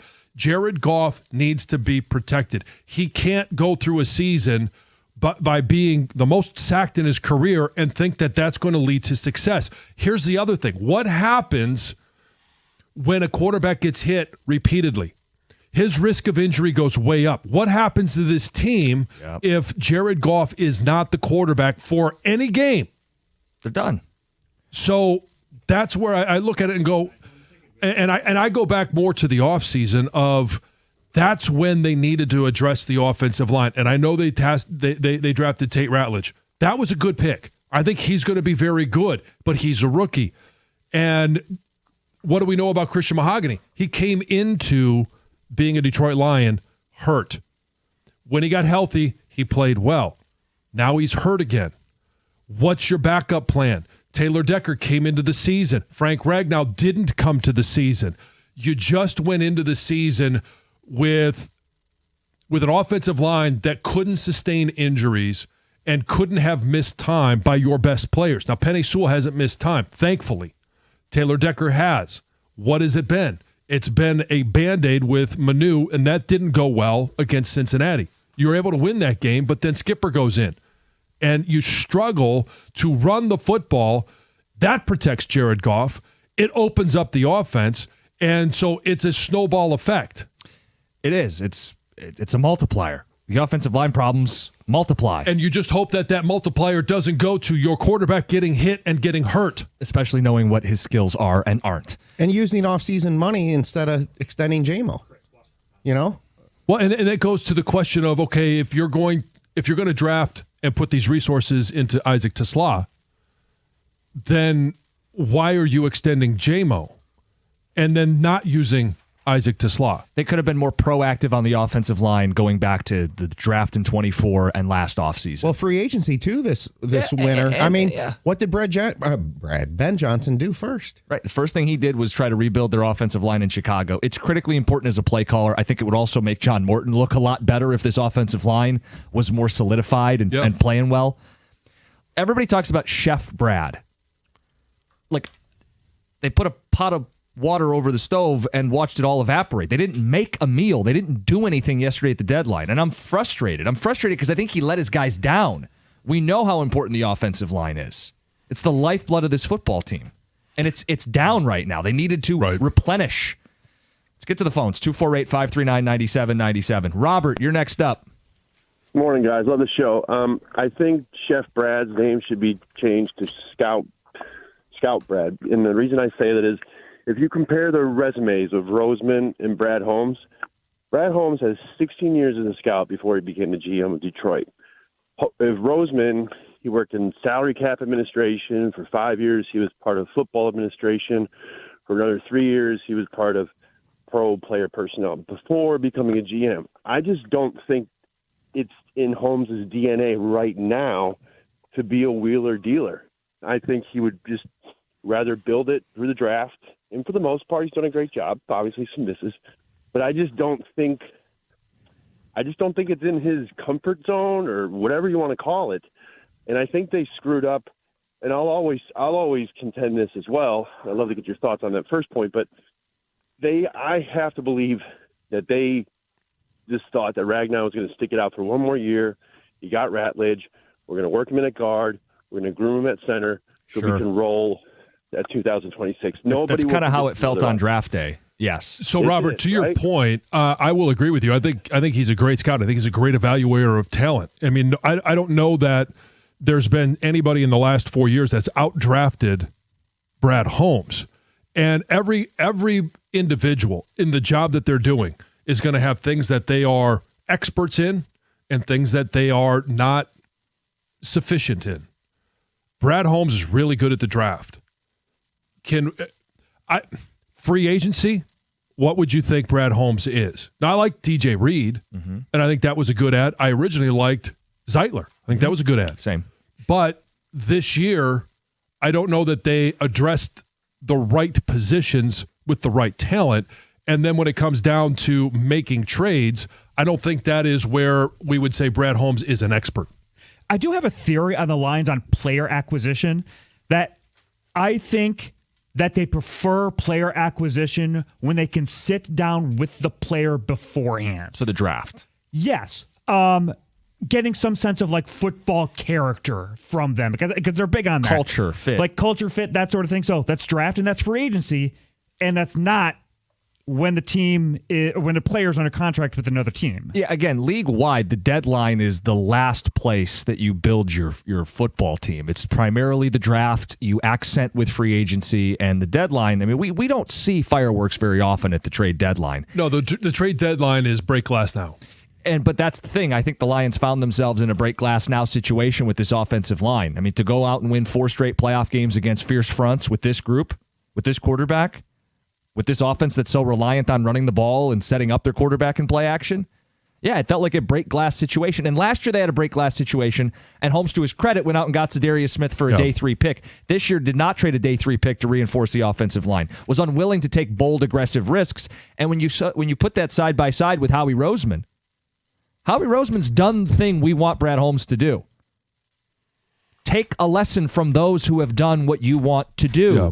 You have to be more aggressive. You can double down on your principles. They've gotten you this far, but they haven't gotten you a Super Bowl. And they have led Howie Roseman to 3 Super Bowl appearances, 2 different Super Bowl wins, and he's done it with 2 different quarterbacks. So when he comes out, we'll play the audio in the next hour, and he comes out and talks about no regrets and being aggressive, how else are you left to feel as a Lions fan? It should boil your blood. And you love what Brad Holmes has done, but you're frustrated. I'm frustrated. It's 97.1.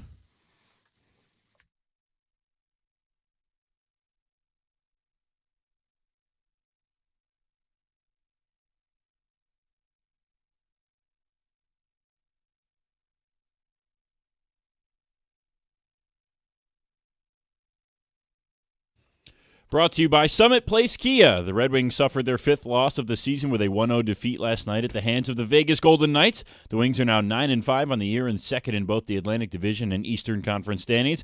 The Avalanche lead the entire NHL with 21 points and an 8-1 record. The Canadiens top the East with a 9-3 record and 19 points, 1 point ahead of Detroit, thanks in part to their 5-1 defeat of the Wings on opening night. Detroit will have a chance to grab some more points on Friday when they face the Rangers in their first home game in 2 weeks.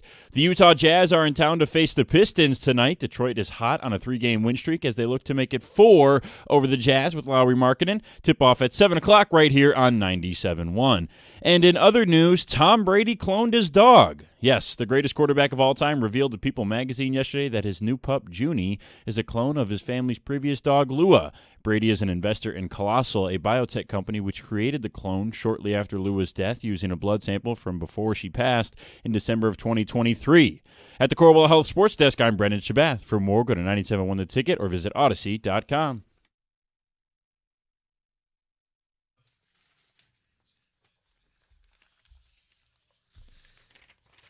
We've gone basically 2 hours all on the deadline. We're going to knock out some more phone calls on the deadline, and then we're going to get into that cloning story because it's wild. And I know a lot of people feel strongly about their pets, but would you go that far? We'll get to that a little later in the hour. Plus, John's power surge after the deadline, after Lions lost, after the Colts lost, after the Chiefs lost, Packers lost. Yep. Resetting where we're all at in the NFL hierarchy. We have our winner for Lions tickets. Chris in Washington Township. He wins a pair of tickets to see the Lions take on the New York Giants November 23rd. He successfully named that Lion based on the 3 clues. And those 3 clues were? First clue, I played for Dan Campbell's Detroit Lions. Okay. I caught exactly 1 touchdown as a Detroit Lion. And I played football at Purdue. So you're throwing everybody off with the I caught 1 touchdown pass. Because it is not a wide receiver. Nope. It's not a tight end. It's not even an offensive lineman. Nope, it's a quarterback. It's David Blau, who caught 1 touchdown pass in 2019. Who threw it to him? Amendola, I believe. Danny Amendola. And then Blau would end up staying here through Dan Campbell's first season. Yes. So Blau would be here for Dan Campbell's first season, and Blau is the Lion this week for Name That Lion. He was the quarterback of Purdue when they dump trucked Ohio State with Rondale Moore. Yes. I remember that game. Yes, everybody thought, oh, this is the coming out party for Rondale Moore, and then he's basically been hurt ever since. Greg, can we play Howie Roseman audio and then right to the phones?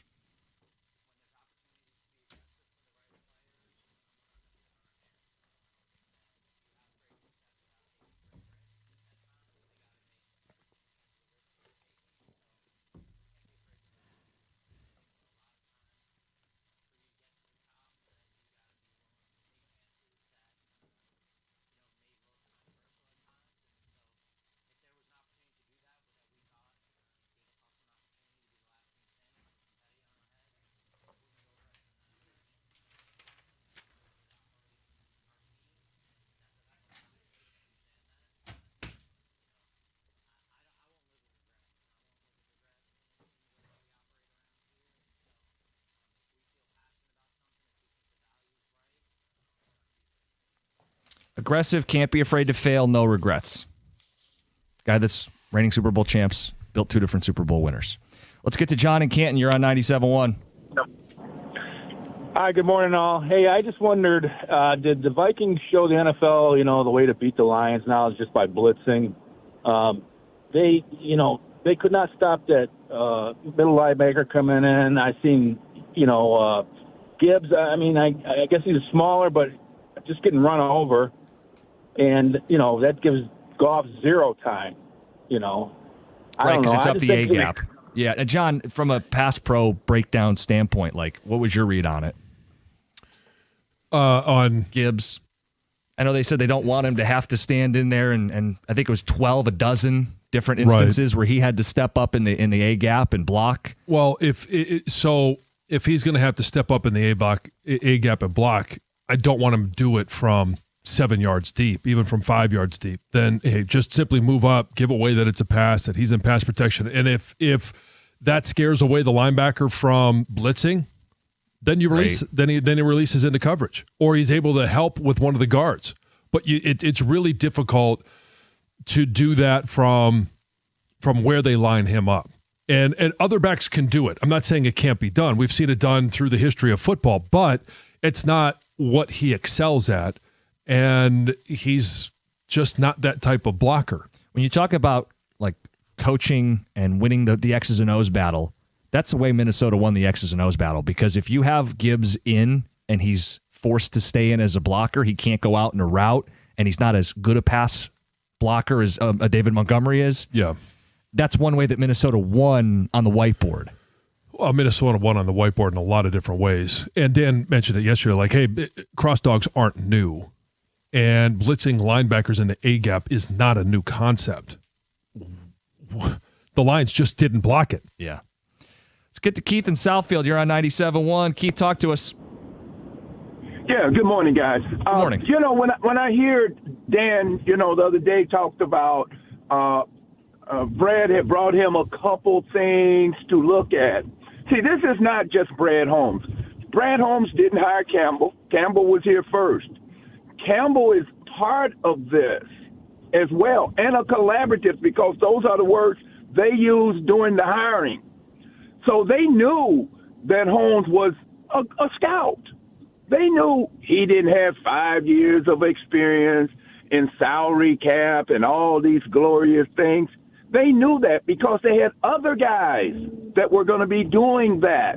So, it's all of them guys' fault. It's the organization's fault, because there's no way that Dan Campbell would say, I need this, and Brad Holmes tell him to go take a walk. There's no way. So I just think that it's that organizational thing that has failed the Lions. You can't have too many chefs in the kitchen. It just doesn't work. And Howie Roseman is not sitting around waiting for some guy to tell him, well, what do you think? And what do you think? No, that's not happening in Philadelphia. I don't mind that the Lions are collaborative. If his point is he wanted Dan Every Campbell organization is going to have some level of collaboration, because you have salary cap specialists, you have pro scouts, you have college scouts, you have all of these people that are feeding the information up to Brad Holmes. And Howie Roseman does need buy-in from Nick Sirianni, otherwise it's not going to work. Now, if his criticism is he wished Dan Campbell would have pounded the table more or pushed for specific football players, I don't know that he did or didn't, but fine, sure, we can throw that in the mix. I also think that there's a level of trust between the two.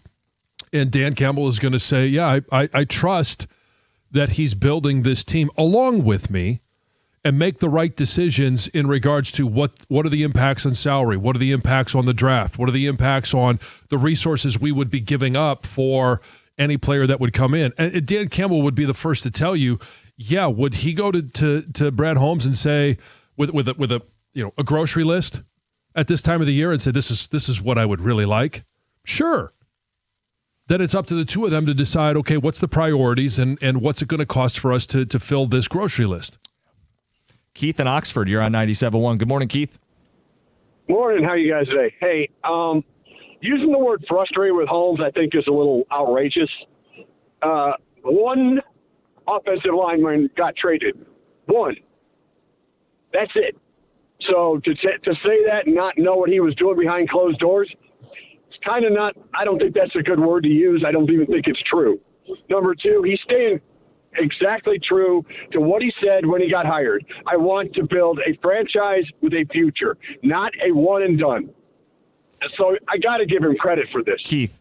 He's staying with it. Keith, Howie Roseman didn't build for a one and done. They won last year's Super Bowl, and they're right back in it this year. He's already won two. The idea that if he did it Howie's way, it would be one and done is silly. How about the Rams, who were F them picks, won a Super Bowl, and are already right back in the mix atop the NFC? See, this idea that Brad's way is the right way and everybody else is foolishly selling their soul for one Super Bowl can easily be debunked. They're right back in it. They're aggressive, and we're not. So Keith... Because look at what happened to the Rams the next year, the Phillies the next year after their first Super Bowl win. They were junk. They're right back in it. They're right back. You have to be willing to take risks. After 4 to 5 years, not immediately. He wants a winner every year, and so do the fans. Keith, he hasn't had a single Super Bowl. A single Super Bowl. Right now, he's building that. That's what he's building. He's building a team like the Patriots, not the Patriots way, but he's building a team that is sustainable for 20 years. I appreciate the correction on that. Not one. But you can't tell people they can't be frustrated at Brad Holmes, that it's, quote, the wrong word. It's not you could be frustrated that they didn't make a move yesterday. Why? Where do you come off saying people can't be frustrated? Because only one offensive lineman got picked up. And Keith, so Brad is not the guy I thought he was, because I thought he would go out and make the big move, and apparently he's not capable of making that. To say that word is ridiculous, because you don't know what was happening behind closed doors. You don't know what was said or talked to, and you don't even know who he called. He can Keen- go ahead and let Keen- us know okay. then, but all we can go off of what is reported, John, if only one offensive lineman was traded, okay? I'd acknowledge it's hard to plug offensive linemen in midseason. You know what's also hard? Winning a Super Bowl. You got to do the hard things. You got to make the difficult calls. You got to give more than you're willing to give. You have to take risks. You have to do what winners do. If you found out the Cleveland Browns turned down Brad Holmes, the Lions offered a second-round pick for Bitonio, you'd be good, wouldn't you? I'm sure, yeah. Or if they offered a fourth for Zeitler. But then you you'd be pivot good. and you go to the next guy, right? Right. You have to make the hard calls and you have to make the bold decisions. But it's so. I think there's a pent up frustration. I'm disappointed that they didn't add to the offensive line yesterday. I'm frustrated that we have had one of the best offensive lines in the NFL until this year, and that they didn't do what they needed to do from free agency, draft, offseason, and now it's culminating in the fact that they weren't able to do anything yesterday to add to this offensive line. When going into the trade deadline, you have an injury that I think most of us believe we're not going to see Mahogany until next year. We were lockstep since the 2024 offseason, starting with the draft, free agency, that this offensive line needed to start being replenished. Let's cash that receipt today, boys. Seriously, you want to start cashing receipts around here? We're not hypocrites. We're not being Monday morning quarterback. We knew this was looming. They didn't address it properly, and they're going to pay the price.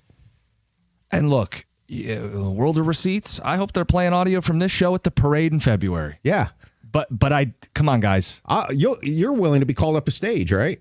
And be shamed? Sure, fine. I don't care if it's at the Super Bowl You have your parade. disco Go ahead. glasses on and the whole nine yards. That's, of course, we want to see this team win. We want to see them be the last team standing.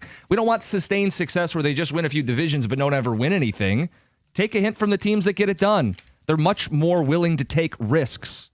And the Rams did make a move. They got McCreary, the cornerback. The Packers made their move before the season.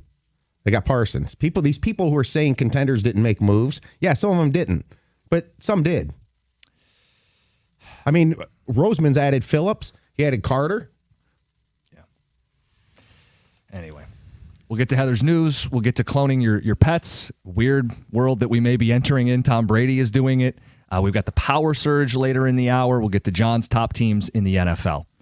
Replacing an offensive line, it could be dicey. How about replacing a roof? It's not something anybody's looking forward to. It's a big investment. Choosing the right company matters. For over 30 years, Michigan homeowners have trusted Shaner Roofing. Here's why. Local experts, proven track record. Every roof they install comes with a lifetime transferable warranty. That means your investment's going to be protected as long as you own your home and if you go to sell it. Shaner Roofing has a 4.9-star Google rating. That's thousands of happy customers, and that trust doesn't happen overnight. Decades of quality work and customer care. So if your roof is aging, if it's leaking, if you're ready for peace of mind, go to mymichiganroof.com. That's mymichiganroof.com, powered by Shaner Roofing, Michigan's trusted roofing experts.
Hey, summer feels like a distant memory, and that first blast of winter cold. We haven't gotten it yet, but it's right around the corner.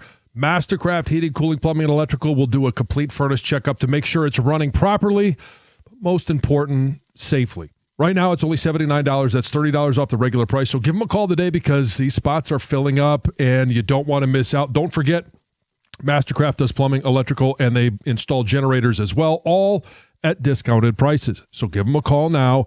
You can find more information on the web at mastercraftheating.com. That's mastercraftheating.com.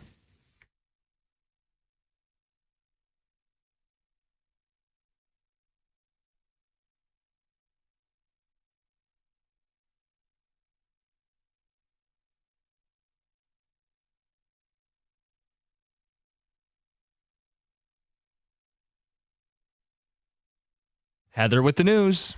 Well, 2 men accused of sexually assaulting a woman in Huron Township last week have been charged. The men were charged with 1 count of first-degree criminal sexual conduct, 3 counts of third-degree criminal sexual conduct, and assault with intent to commit criminal sexual conduct. And if convicted, they face up to life in prison.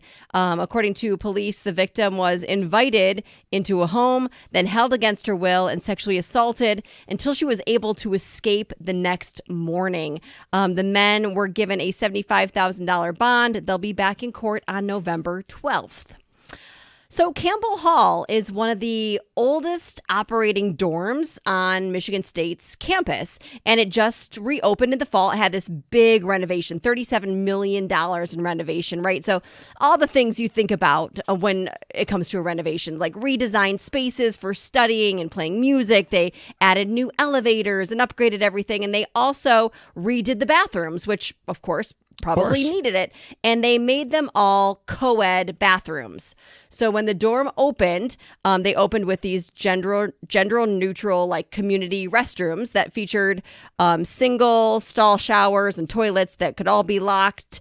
But basically like a shared sink area where you could go and brush your teeth or whatever you do. You wash your face before bed or in the mornings. And the concept did quickly change after it was opened, and now they are single gendered bathrooms. Some still an option for gender neutral bathrooms, but now some, they said they put up signs. So some are just for the girls, some are just for the boys, some are co-ed. And it sounds actually though like some students are saying, hey, this is actually making things more difficult for us. We knew when we signed up for this dorm that they were, it's not like this was a surprise. We all knew that they were going to be co-ed. We've gotten used to our routines, and now you're changing it.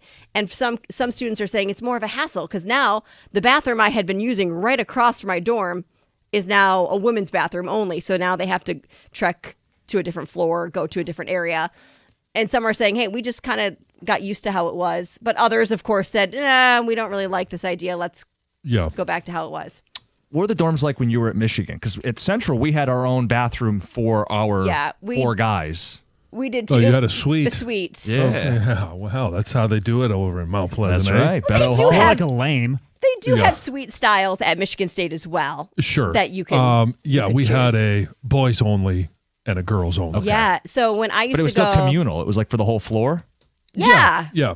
So when I used to go to visit Colin at Western, he in his dorm had each floor. It was either the one floor was all the men's room, dudes, and women's floor was all the second. So like I would either have to go all the way up to the other floor to go use the bathroom, but typically I would just not, and I would just run into the guys and run out. Yeah. Like just to go to the bathroom, you tell me I got to go all the way upstairs just to pee? It's crazy. Well, yeah, we know you just use the shower anyway, so. Never showered in there at the dorm, but I know what you meant. Yes. Wait, you never took a shower anytime you visit him? Not in the dorm. No. I don't think so. I mean, I didn't visit him all that often. Right. It's probably like, I don't And think you left at 9 p.m., right? I don't, of course. I don't think that I did. Yeah. I mean, maybe I did. I can't honestly, I remember peeing there. Like I remember running across the hall to the men's room to go to the bathroom, but I don't remember showering there. I don't think I showered there. I just went back. We had, I don't remember if our floor, I think it was all dudes. But yeah, we had a communal bathroom. And that's the way Ruby's is right now. And I don't, I think her floor has both men and women, but there is a defined women's bathroom. Yes. Yeah. Yeah. In other strange news, let's talk about cloning dogs. Tom Brady has done just that. So his dog Lua passed away in 2023, but now her spirit and her DNA lives on in Tom Brady's new dog, Junie. He has said that he has used this company that he's also an investor in, Colossal Biosciences, to clone his dog. Yeah. Well, his dog's likeness. Likeness, yeah. Yes, not necessarily spirit. Well, you never know. I'm just saying, like in like Yeah. the temperament of the dog is going to be different. It's a different dog. Yeah, it's a different dog. Yeah, it may look the same, but using her DNA to create a new dog. So I do want to hear from people on this one. How do you feel about cloning your pet? Would you do it? 248-539-9797. Because my initial thought is, I love my pet. You can have your pet forever. But you realize this isn't your pet. It may look like your pet, but it doesn't have the same personality or temperament. And then it becomes kind of unnerving. Then it's weird. I'm not for it. I wouldn't do it. I think it all depends on, first of all, this is for the ultra rich. I don't know that there are any normal individuals that are going to invest the money to clone their pet. I think it all goes to the expectations you have of what that next pet is going to be, because it will, I would assume, look exactly like the pet that you are cloning. That's the whole point. But it's not going to, it may not have the same personality. It's not going to have the same, as Heather put it, spirit. No, but it would be nice to know that you're going to get a 55-pound dog that's going to be of this stature that could maybe have like good health. Not that that's insured either, but like no, but it's the same the genes. same breed, same size, same look. Yeah, same, but you know more what you're getting than You do. going to a breeder, and you may get it from the same breeder. We've done that a couple of times throughout the course of owning pets, and I love labs. And we had one, it was an English one, big blocky head, big body. Rocket was his name. And a decent hunter, but not great. But I liked the traits of that dog, the physical traits of the dog. And so if I was going to go this route, I would have no problem cloning Rocket, knowing that the personality is going to be different and hoping maybe he's a better hunter. But that I was going to get the same size, the same look, the same traits. That's why you go to the same breeder, and you're hoping to get the same traits, but you're getting obviously a different dog. I think it's fair to ask, like, what are you hoping to get out of the pet? I think for a lot of people, it's companionship, and if you're trying to like replace that companion, it's not the same thing. You're better off just getting a new dog or cat or pet and making new memories, because you're not going to be able to fill the void of replacing. Making new memories. Yeah, but you're trying to fill the void of what this other companion was. I see. I disagree. And again, it all goes into what are you expecting to get out of it. If you're just getting a new pet, but it's the cloned version of the one that you had, I would assume, or at least most people would think that, okay, the traits of that dog, the physical traits will be the same, but the emotional traits, all of the things that come with it are going to be different. I don't know if some of this is that it's Brady too, because there's just something synthetic about him and his presentation. Then you hear Brady's cloning dogs, and you're like, it's just unnerving. To me, anyway. Yeah, I mean, I guess I don't have a big issue with it, and you hear Paris Hilton. Who was the other one that? Barbara Streisand, I think, cloned her dog as well. Yeah, and Paris Hilton. John, I believe the phrase you're looking for is a dog in the fight. Yes. Ticket text on this, and we'll take some phone calls on it before the power surge. It says, I would never clone my pet. It's called coping. Tom Brady should try it. Well, he's filling the void by getting a new pet. Guys, I think one good thing about pets only living to 10 to 15 years is you get the opportunity to rescue a new pet afterwards. If that's the route you want to go, yeah. How would this impact shelters and rescuing Right. it would. I mean, if it became mainstream. I mean, right Right, now it's so yeah. Well, like I- you said, the ultra rich. Right. It's Kitech says it on Twitch. If I had Tom Brady's money, sure, I'd clone my pet. Yeah. I think a lot of people might go that route. I wouldn't. You would. Well, I mean, yeah. I mean, I would consider it. I would too. You would? I would consider it. Yeah. Sure. I don't know. I love my dog.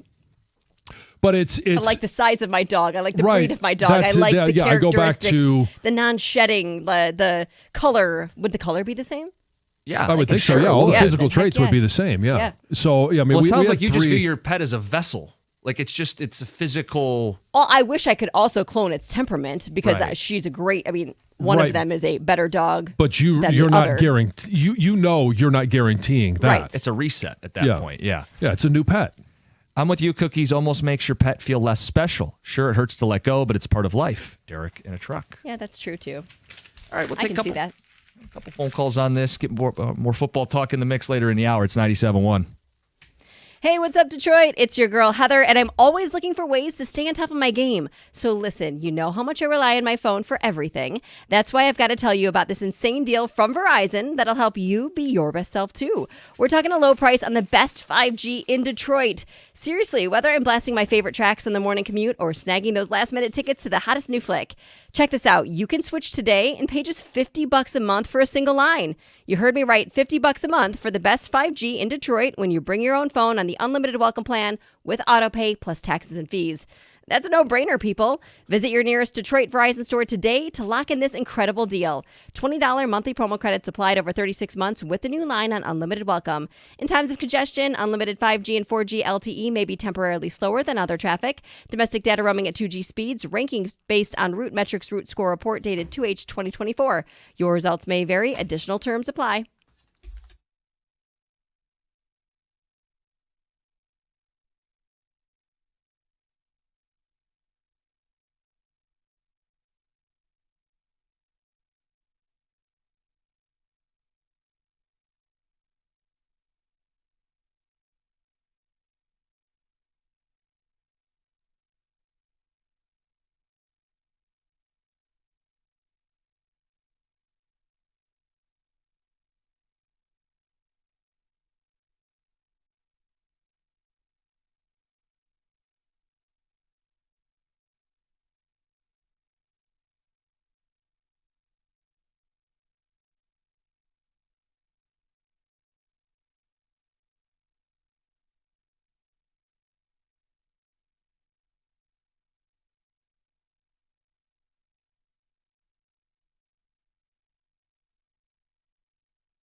want to know how it sits with you, the story. Tom Brady cloned his dog. Would you do it? How do you feel about it? 248-539-9797. You love your pets. I think it's a little unnerving.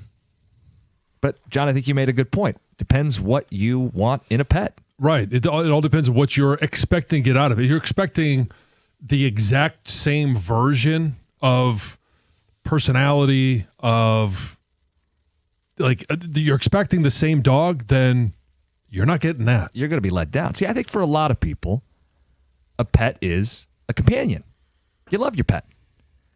You're not going to get the same temperament. They're not going to have the same mannerisms or do the same things, and it's going to be kind of eerie. It's going to look like Fido, but it's not going to act like the Fido that you had for 15, 20 years and really loved. Right. And it goes to how you train the dog. It goes to, like, because we'll train dogs at, different stages of our life. You have more time to spend with the original one than you do with this one. And then the other point that's being made a lot on the ticket text is, guys, with too many dogs in the world as it is, cloning would just have the shelters be even more full than they already are. And another one says, it sickens me that Brady's doing this when there are thousands of shelter and rescue dogs that need a home, especially since he's a friend of dog shelters, Allison in Farmington Hills. Okay, well, I mean, you could choose to go to a shelter if you want. You could choose to go to a breeder if you want. If you're going to a breeder, how is this any different? Suppose it's not. Can we learn something from A Force Awakens? I mean, that's an example of clones. The clone turn, the stormtrooper, Finn. Yes. I don't know. It could be completely different. It probably would be. It ruined the Empire. How about a few of these? Can Brad clone Frank Ragnow? To bring it full circle to today. Can Tom clone Giselle to try to get her back too? If you want to clone a female dog, you could always clone Cookies. Knew you'd like that one. And what do they call female dogs? John, let's get to the phone. Oh, okay. Steve in Westland, good morning. Good morning, everybody. How are you guys doing? What's going on? Not much. So, my daughter sits here and she was listening. She's like, she would love it because, we unfortunately had to put our dog down a few years ago and it was her best friend. But on the flip side, like I told the screener, I've seen these two movies. It doesn't end well for these movies. 6th Day with Arnold Schwarzenegger, they clone a dog, then they start cloning humans. And then in the 90s, there's a movie called Man's Best Friend. They cloned a dog, but they also decided to splice in iguana and leopard and everything else in the dog, and it just became a super dog. So what's going to stop everybody from, let's see what else we could do if we're cloning animals? Right, yes. I mean, you could take this to the extreme, and I don't know that there's anybody that is, in favor of cloning humans. We had one text say Tom Brady's getting ready to do this to himself. It's all just a wouldn't be test. surprised the way the world's going right now. He's investing in this company so that he can live I'm forever. Sure it's all on the table, but for those with common sense, you don't want to get too sci-fi here. No, I don't. This is. Can we just leave this to dogs and cats and your pets? Let's get to Ben and Wayne. You're on 97.1. Hey guys, how you doing? Good. Yeah, it's kind of the same deal with like taxidermying your dead pets. Where it's just a little unnatural. I think that death is kind of the thing that binds all life, right? And I think that that's kind of an essential part to understanding that is you just kind of have to accept it. Like, kind of the same thing. I wouldn't want to clone my dead grandma.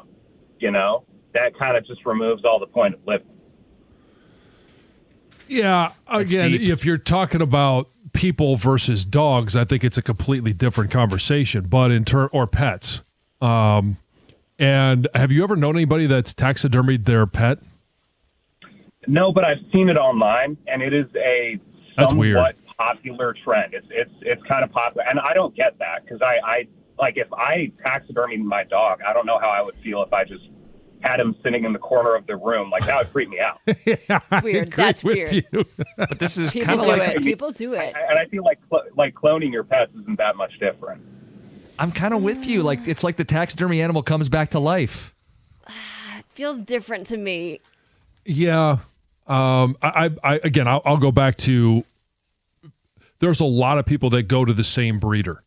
Like when your dog passes away, you go to the same breeder because you like the traits that come out of that line. This is just skipping going back to the breeder, and you're just basically rebreeding your dog. You're going copy paste. Yeah. Yeah. Ticket text. Personally, I think replacing a beloved pet with an identical looking pet is a little creepy. A dog made in a lab has no soul. Stephen Fenton. Barbara Streisand has cloned her dog about 10 times. Oh, 10 times. Okay. I knew she did it once. Didn't know 10. Wow. Since Holmes refuses to make trades at the deadline, can Brady clone Hutch for us? Get that extra pass rusher. They used to still hit quarterbacks back in Brady's day. Brain concussion is real. He may have taken too many hits. And this one says, I think it opens the door to cloning people. Well, so if that's the path that this goes down, then yeah, I'm not for it. I don't know that you make that leap. The technology may be there, doesn't mean you have to use it on humans. Starts with Fluffy and Fido and turns into, oh boy. Let's get to Pat in Redford. You're on 97.1. Hey guys, good morning. Good morning. So I'm going to say a hard no on the cloning of the pet. Just that's what my instinct tells me to say. However, I'm curious, and I do want to contest to a degree about you guys saying that the temperament, I believe, or personality wouldn't be the same. If you cloned your dog, and the dog, even though you would be a little bit older, but you are who you are as far as the love that you give your animal, and if you give that same love in the same environment, and I'll put it in the form of a question. What do you guys think the dog would turn out to be? I'm going to hang up and listen. Have a great day and go blue. Go blue. Well, it may have a similar temperament, but again, dogs from the same breeder can have the same temperament, but there's no guarantee that they're going to. And if I was to clone Rocket, I had more time at that time of my life to be able to spend time with the dog, to train the dog, to get the dog to be the dog that I had a vision of. And at this time of my life, I don't have that time. You guys, I have 2 dogs. Born and raised raised in my house together. Yeah. Night and day, different temperaments. Yeah. We did the same training, took them to the same dog trainer. They're night and day different, as are my children. They have real physical children. But same breeders, right? Same breeders. Born and raised with me have very different personalities. Well, how about identical twins? They don't turn out the same. I mean, we give them the same love, the same attention, the same everything, and they're different. Sounds like you don't. I'm just saying it would be weird if you built these memories with an animal that looked the exact same way, and then when you went to build on those memories, you got kind of the side eye, and it's like, oh wait, this is a fake, a phony, a clone. It feels synthetic. I get that. It's unnerving. It's like out of a horror movie. Okay, but movies are not real life. I've heard that. Yes. All right. So taking your thoughts and ideas from what happened in a movie and relating those to real life seems misdirected. It hasn't stopped our ticket texters. Apparently there's a movie called Pet Sematary that we need to watch. Oh, Pet Sematary, it's an older movie. It's a horror movie. It's been redone. I feel like it's been redone. Yeah, I don't know. Maybe. I haven't seen it. I never saw it. I know Me of neither. it. Yeah. Okay. Last word on this. Dan and Dexter, you're on 97.1. Yeah, real quick about the cloning and the dogs. I was the taxidermy thing. I was going to do it to my Roxy jokingly years ago, and when they started doing that, I heard about it. And my wife said, hell no, no way, no way, no way. And she said, and a week later, the pillow came in with my Roxy's picture on it. And if this is as close as you're getting to doing anything like that, that's all I wanted to chime in on. That's cute. Oh, yeah. Yeah. Well, I mean, and so, yeah, there's things about, if I knew my wife was going to be 100% against it, which she would be, as I would be too, but there's things that you needle your partner about, right? Of course. Yeah. You'd be like, I'm thinking about taxiderming the dog. And and you get a reaction, and then you try and elicit that reaction over and over, knowing you're never going to do it. All right, this is a fun break from what has been a lot of trade deadline discussion. We'll get back into that at 9 o'clock. What do you think of Brad Holmes today, and how do you feel about this team down the stretch? John, you're going to go through top teams in the NFL, Power Search? Yes. We'll do that next, 97.1. November is here. The clock is running out to use those dental benefits before the year ends. Don't leave points on the board or money on the table. Call Brightside Dental today and finish the year strong. You've been putting off that visit. You want to start the new year with a brighter smile. Now's the time to do it. Brightside Dental is offering and welcoming new patients a $35 new patient special. If your current dentist can't see you soon, no problem. Brightside can see you often same day with 9 Metro Detroit locations to choose from. 1-800-PAINLESS. That's BrightsideDental.com. Brightside Dental. No judgment, just care.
Brought to you by Moran Buick GMC. The Red Wings struggled offensively last night as they were shut out 1-0 against the Golden Knights. They will be back on Friday night at home against the Rangers. Hopefully Patrick Kane can return for that game as he's missed the last 9 with an upper body injury. Todd McClellan did not provide updates on his status after yesterday's game. In case you missed it yesterday, Tigers starting pitcher Jack Flaherty will not opt out of a $20 million contract in 2026, thus returning to Detroit next season. The big news so far in baseball today is that Blue Jay starter Shane Bieber will do the same, returning to Toronto for $16 million next year. Bieber was traded at the deadline from the Guardians as a rental to the Jays last season and was expected to sign a deal in free agency worth significantly more than the $16 million he'll earn next year. It's clear Bieber wants to get over the hump with Toronto after giving up the World Series deciding home run to Will Smith in extra innings in Game 7. The Pistons are at home tonight. They will welcome the Utah Jazz as they look to extend their 3-game winning streak. Cade Cunningham currently leads Detroit in scoring and passing, averaging nearly a double-double at 24 points and 9.6 assists per game. Jalen Duren has been Detroit's top rebounder with 10 boards a night. At the Corewell Health Sports Desk, I'm Brendan Shabath. For more, go to 97.1 The Ticket or Odyssey.com.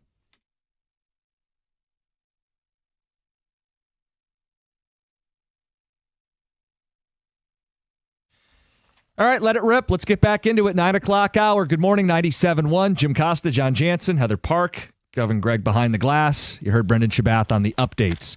We're going to recap all the moves the Lions made yesterday at the trade deadline. Okay, we did that. Now we're going to react to it. John, what did you make of it? I'm frustrated. I'm not frustrated. I'm frustrated, and I'll get to my frustrations in a moment. I'm disappointed that they didn't do anything to help this offensive line.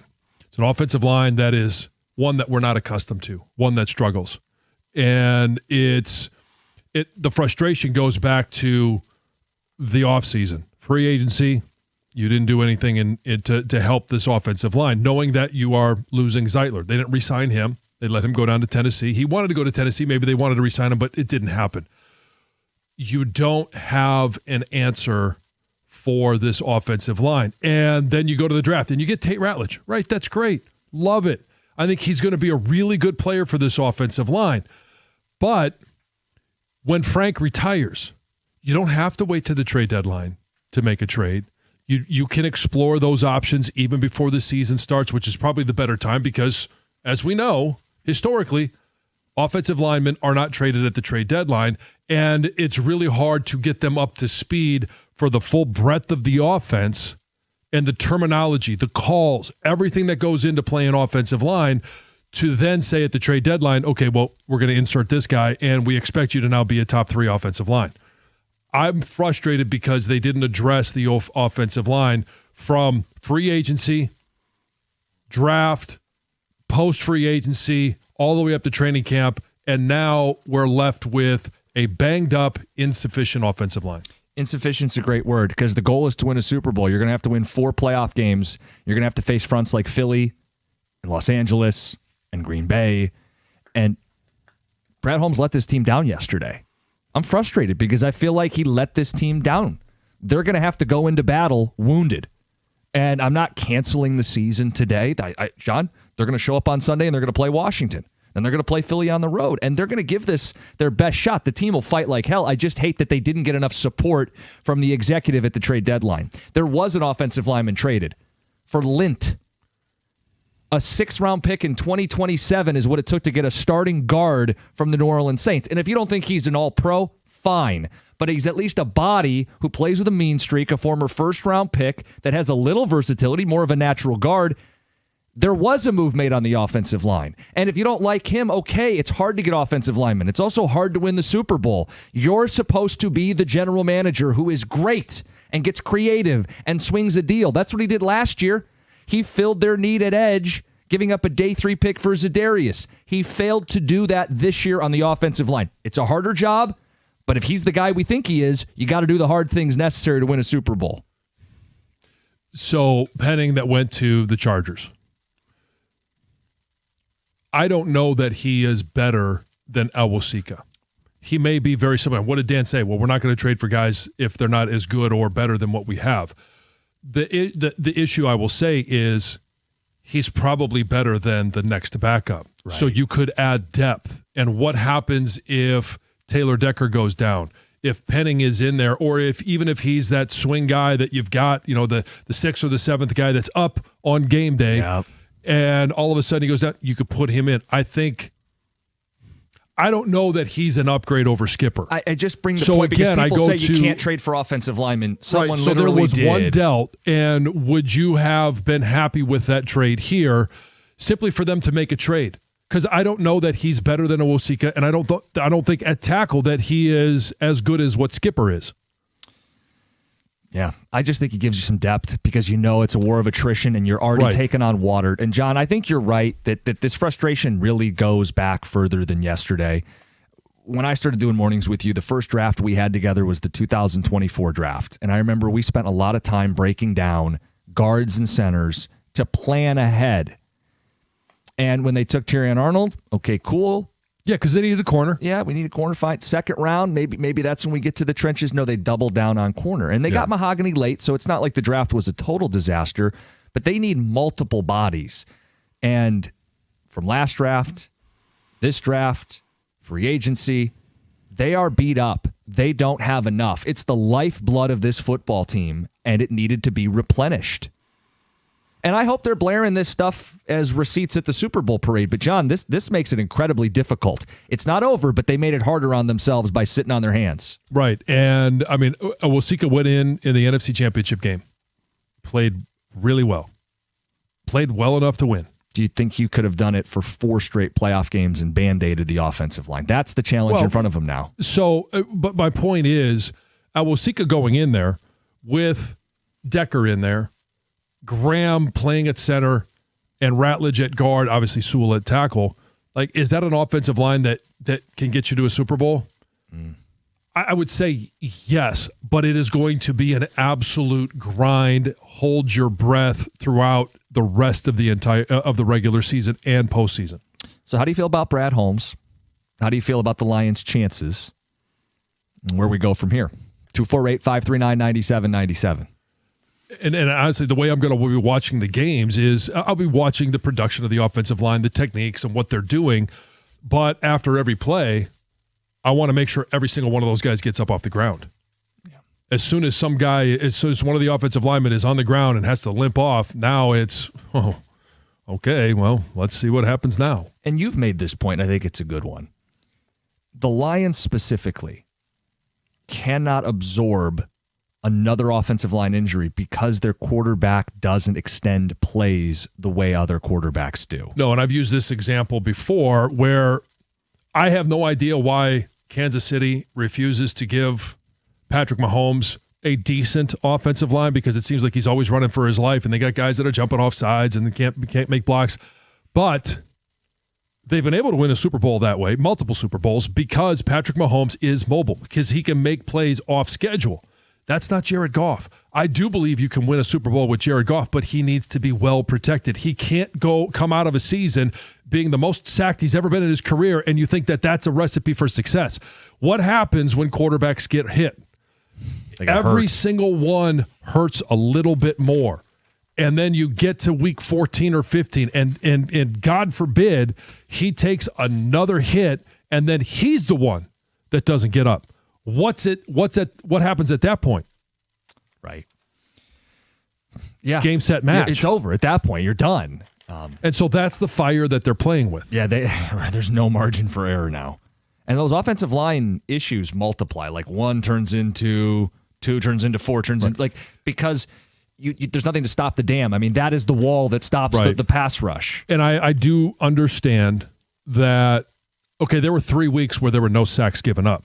Offensive line was playing good. And one of those was a quality defensive front in Cleveland. Yeah. But the last 3 weeks, it's been pressure on Goff, it's been sacks, and it's been a lack of a productive rushing attack.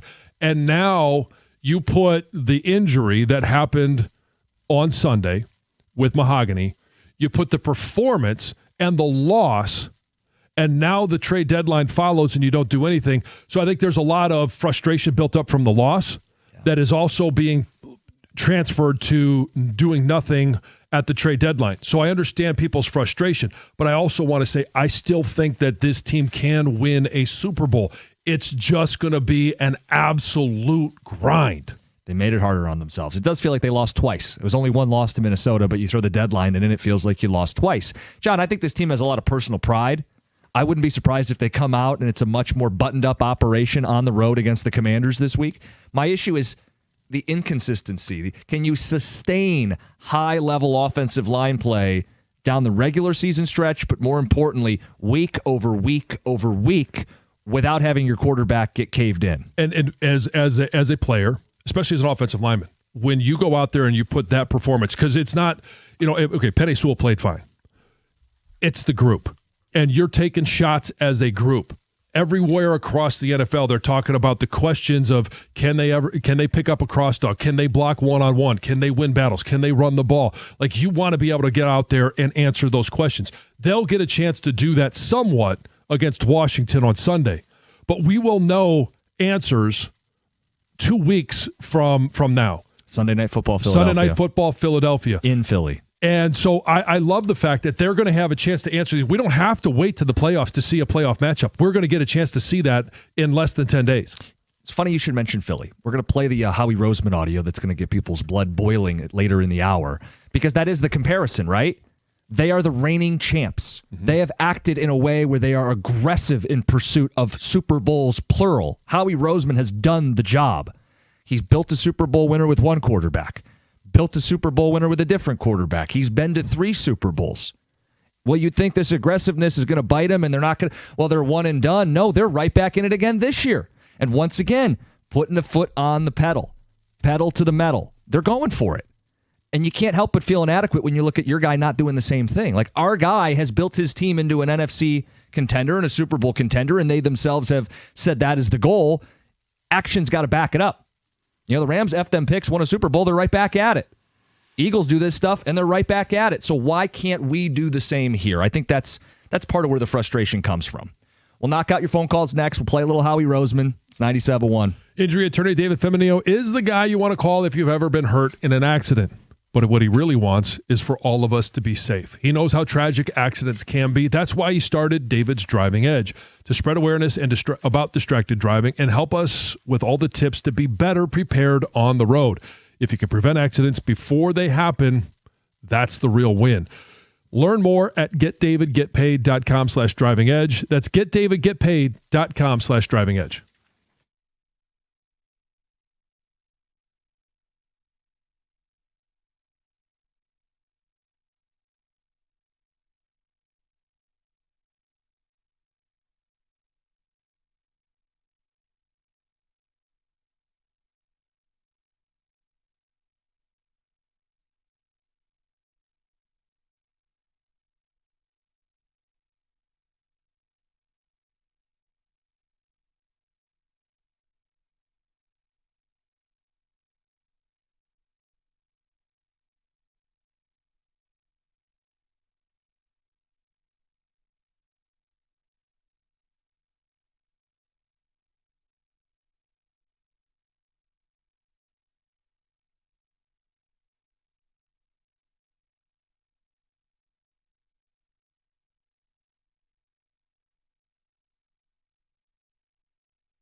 You guys have been great today. There's a lot of passion, a lot of people fired up about it. People that want to defend what they did, people who are frustrated at the deadline.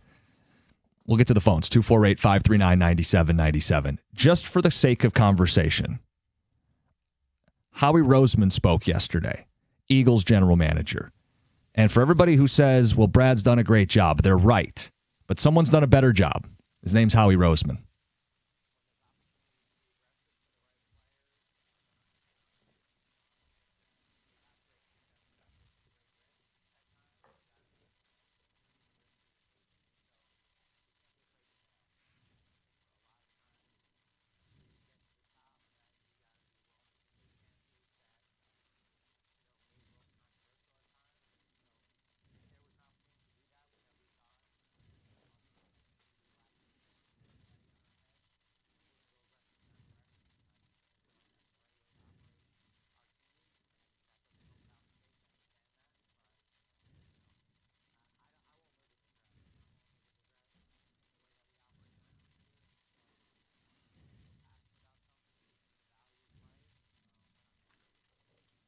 Not going to be afraid to fail. No regrets.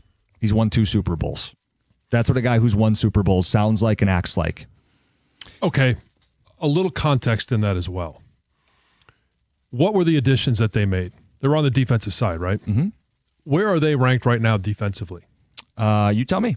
Well, they're right around 18, 19 in regards to points, rushing, passing, total yards, all that stuff. Yeah.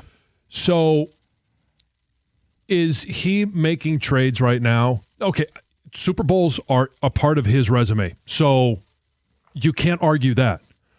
But for right now, is he making trades because of some of the deficiencies he's had in the draft? Yeah, I would say so. Look, I mean, so he's really good at making trades and adding things to the roster, and he's obviously built Super Bowl rosters.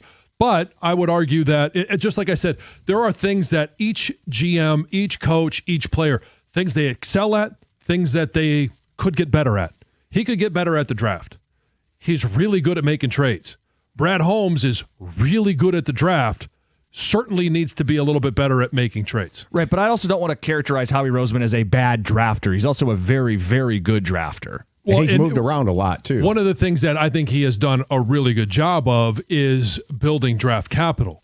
Like I think it was going into yesterday, he had 3 third-round picks that he could use as collateral to send to other teams, whereas Brad is the guy on draft day that's where he's aggressive at making trades. He always moves around the draft and goes and gets the guys that he thinks are going to be good for this team. Yeah, I just would point out, like, the football team he built is still largely through the draft, and it's the combo of all of the tools in your tool belt that you have to use to win a Super Bowl, which he's successfully done. Correct. Yes. Yeah. So, and I'm not sitting here saying Brad Holmes is greater than Howie Roseman. Howie Roseman has 2 Super Bowls under his belt, and he's going after it. But the reason he is making these trades right now is because his defense is underperforming. Yeah, their secondary is really hurt them this year. Yeah. I don't think DeJean and Mitchell have grown as players as they probably speculated. I will just say this. Look, he isn't afraid to make things uncomfortable on his roster. He's building the best roster he can. So he is not afraid to go draft Jalen Carter. The coach supports it. And another one they did that he gets very little credit for, Carson Wentz was the future, but he drafted Jalen Hurts. Mm-hmm. Yeah, that same draft, he gets killed. He screwed up. He took Jalen Reagor over Justin Jefferson. Like, he's got his misses. Sure. The same draft, though, it sure helps when you get Jalen Hurts in the 2nd or you get Jordan Mailata in the 7th. Like, he's done a tremendous job drafting. I almost don't even want to, like, you could argue 1A, 1B with him drafting with Brad Holmes. And then the difference is I'll give up a first to go get A.J. Brown. Would Brad Holmes give up a first-round pick? No, I don't think there's anybody that would say that. His skin would Yeah. melt before he would do. You know what I'm saying? Like, he'll move in the draft to get guys who he believes are foundational pieces, and he's done well with that. But in terms of letting Brad cook, it was a pot of water sitting over the stove, and it boiled and evaporated yesterday. There was no aggression. There was a fear of failure. What if I give up too much? But what if I it don't could also be the fact that the guys that they were calling on that they would have been able to get, maybe they weren't as good as at Wasika or Skipper. So you think they only targeted guys? Oh, no, I think I'm saying the guys that were available. Okay. I don't know that Bitonio was available. I don't know that other guys that Zeitler they would have, or Wyatt Teller or... Yeah. And Zeitler might have been available, but we heard from Dan yesterday, we don't want to mess with Tate Ratledge and moving him to center or moving him to the other side. I'm not going to speak out of turn here because I don't study offensive line tape the way that you or TJ Lang would. TJ brought up the guard Simpson for the Jets. Right. And we knew everybody was available on the Jets yesterday. Yes. So my point is like the idea of, well, Brad couldn't make any moves. Well, how do you know? How do you know that there weren't moves to make that he just didn't pull the trigger on? You don't know, and the converse is true. Yeah. But all that really matters is, did you deliver or not? Right, and he didn't. Did you let your team down by leaving this offensive line to languish? The answer is yes. Let's get to the phones. Let's go to Troy, or Mike and Troy. You're on 97.1. Hey, guys. Good morning. Well, I agree with Tom this morning. I had to go to an emergency meeting that Brad Holmes gets a pass. So does Steve Eiserman. And even though Scott Harris has been a couple of years, people want to rip on him. But, John, I was at the game on Sunday, and you can say this if you do or not. Eric Decker should not have been playing. I watched Penny Sewell limp off the field hundreds of times. He was limping. He stayed in the game. But if they don't get that offensive line corrected soon, Goff is going to get killed. I mean, the last 3 games, he's gotten hit harder in the last 5 years. The rookies are the rookies, but Glasgow's got to play better, and Decker shouldn't even be in the lineup. This is a disaster waiting to happen. I said that this year when they lost Frank Ragnow and Kevin Zeitler. Everybody's like, yeah, it's no big deal, but we lost Frank. But this is a disaster, guys, and it's going to happen real soon if they don't get it corrected. Well, I agree. I agree. I mean, if Goff keeps getting hit, at some point, he's going to be the one that gets up limping. And trust me, you don't want to make him less mobile. And I don't think he gets enough credit for being a tough quarterback because, he's a California guy or whatever. He's kind of a demeanor that doesn't give off toughness. Oh, I think he's as tough as anybody else on the team. He's incredibly tough. He takes a ton of hits. You're right. He doesn't avoid a ton of hits. So when he does get hit, he gets right back up. He hasn't missed any significant time, knock on wood, since he's been here in Detroit. Yeah. His first year he missed a little bit. But he is a tough quarterback. What I don't want to do is put that to the limit and put it to test it to its limits. Right. Let's get to Steve in Rochester Hills. Steve, what's up? Hey, good morning, gentlemen. You know, with what you were saying, John, everything is a no until you ask, right? And I don't trust that Brad Holmes is asking other teams this guy become available because he's not willing to give up, like you guys even said, a first-round pick. It's 2 first-rounders if it's going to give you the right guy. And our bread and butter for the last 3 years has been our offense. And right now we don't even have an offensive line that's going to carry this team where in the last 2 years it has. And I agree with you, John. If you're counting on the trade, the trading market to be where you're going to find the guys to fill these gaps, especially offensive line, you're not going to. And so what happens is they knew this. They knew how Decker was. They had to have an inkling what was going on with Ragnow. And now you got, even the last couple of years, Glasnow's not been that great. And then you move him over to center from guard. And I'm sorry, guys, if we get a good right guard, you move Ratledge over, and at least you got a good right guard now, and the other guy can learn. But Holmes is counting on that the rookie was going to be, awesome, and he's played well, but not awesome. And then he was hoping that the second-year guy was gonna turn it on, and now he's hurt. And guys, we're hoping for a change, but we haven't changed anything. So for me, right now, I'm like at a 7 in disgust. And I'll tell you, Brad Holmes, he doesn't deserve a pass. No one deserves a pass. Because he's had opportunity, and this isn't his first year. And right now, I'm just really they're taking opportunities that don't come along very often, especially for the Lions, every 30 years, and they're throwing them out. And they're not giving the team everything it needs, and they're hoping and praying that all these other guys are going to bring it up a notch. Well, guess what? Everyone on the team has brought up a notch. You need to bring new guys in that are going to bring the rest of everything else up to that next level. Yeah, and I Steve, give the Philadelphia GM. Sorry, I didn't mean to cut you off. What about the Philadelphia GM? No, go ahead. No, I was just go going to ahead. say it's you're sending in your troops shorthanded into battle. And maybe they're going to fight, and I know they're going to fight, and maybe they're going to be victorious. But you've let them down by sending them into battle shorthanded now. Right. And I think some of the numbers offensively are a little bit misleading. Number 2 in scoring. Well, when you play the Bears and you put up 52, you play the Bengals and you put up 37, and it might even throw the Ravens defense in there at 38 because of the way that they have played this year. Like, it throws off the numbers. And they're top 10 offense in rushing, top 10 offense in passing, total yards, number 2 in scoring. But when you're looking at those teams, like, it's a little bit of a padded stat that it's not telling the real story. Well, and beyond that, I think you can dig a little deeper and find some troubling stats. So they're 15th in the NFL in yards per carry, average run game. Well, that's not a good recipe for the way this team wants to win. It's put them in a lot of third and longs. Well, where are they on third down? Near the bottom of the league at 25th. Okay. How about your quarterback? On pace to be sacked more this year than any year of his career. Like, those are the things that are going to be indicators of future problems. I mean, they're already problems, but it's going to make those stats that you referenced of, hey, top 5 here, top 10 here, hard to sustain those when you're losing up front. 248-539-9797. And I do want to stress to people, the season's not over. We're not saying the season should be canceled.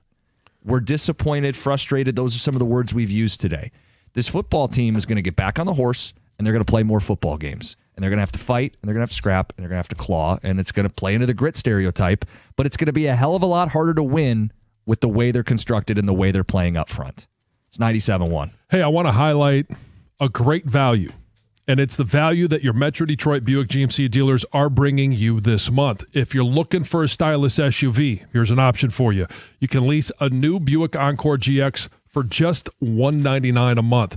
Encore GX is exceptional by design. Find your perfect Buick. This deal is happening right now at any of your 20 Metro Detroit Buick GMC dealers. Tax, title, license, dealer fees, and optional equipment are not included.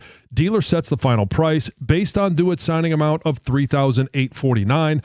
Must be a current lessee of a 2020 model year or newer Buick or GMC vehicle through GM Financial for at least 30 days prior to the new vehicle sale. No security deposit required. Mileage charge of 25 cents per mile over 20,000 miles at participating dealers only. Residency restrictions apply. Visit GMCofferinfo.com. That's GMCofferinfo.com for more details.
You know, we played that Roseman audio a bunch today, and I just think it's important for people because it's a guy with the same job in the same league with the same goals who's accomplished them.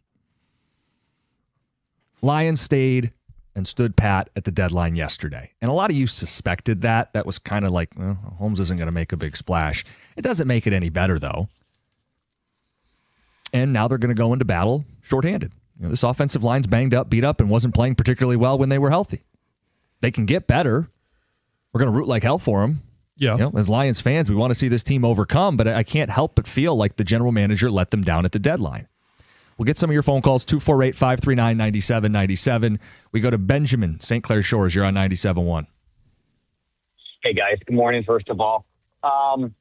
Yeah, I know I'm disappointed, but I think a lot of the built-up frustration comes from, you know, people not necessarily separating one year from the other. You know, they wanted them to go out and make a play for, you know, a big name edge rusher last year. We picked up Darius Smith, who probably was the best available at the time, but it wasn't what people wanted. And then, you know, this year they want them to go out and get an offensive lineman, which we've only had, I think, 10 offensive linemen traded in the last 23 years. There's not something that people give up.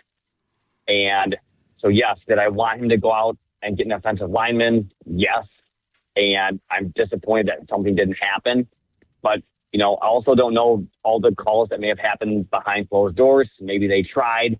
And, you know, that's where, you know, Brad Holmes has to come out and say, we made these calls. There is nothing there. And I guess, Benjamin, if he said that, I'd like to know why he didn't make the trade, and he would say the asking price was too high in all likelihood, right? Right. Yeah. But then you would tell him, well, Howie Roseman's willing to take more risks than you, and Howie Roseman wins the Super Bowl. Should you not take more risks than you're comfortable with? Should you not have gotten out of your comfort zone because it is what's holding you back from the F them picks Rams and the Eagles, who, yeah, maybe it forces them to take a minor step back, but then they're right back in contention the next year. And that is a valid point too. I mean, there's an argument to be made, honestly, both ways. And then, you know, the last thing is from a personnel standpoint, last year, this year, yes, we are beat up and people are kind of freaking out right now. We were in a 10 times worse situation last year from a personnel injury standpoint. You know, when we had 16 of our defensive players hurt, like, I know it's easy to freak out, but you know, we're not in a horrible position. And like you said, we can get better.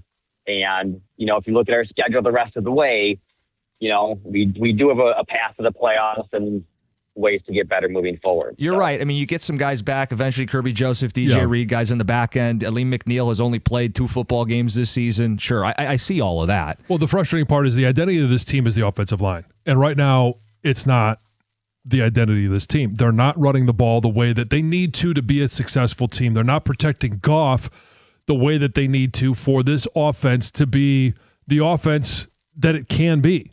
And so there's been a lot of glasses half empty today. Yeah. Glass half full is Taylor Decker fights through whatever he's fighting through, and he's able to perform out there. Now, I don't know how realistic that is. I said it last week.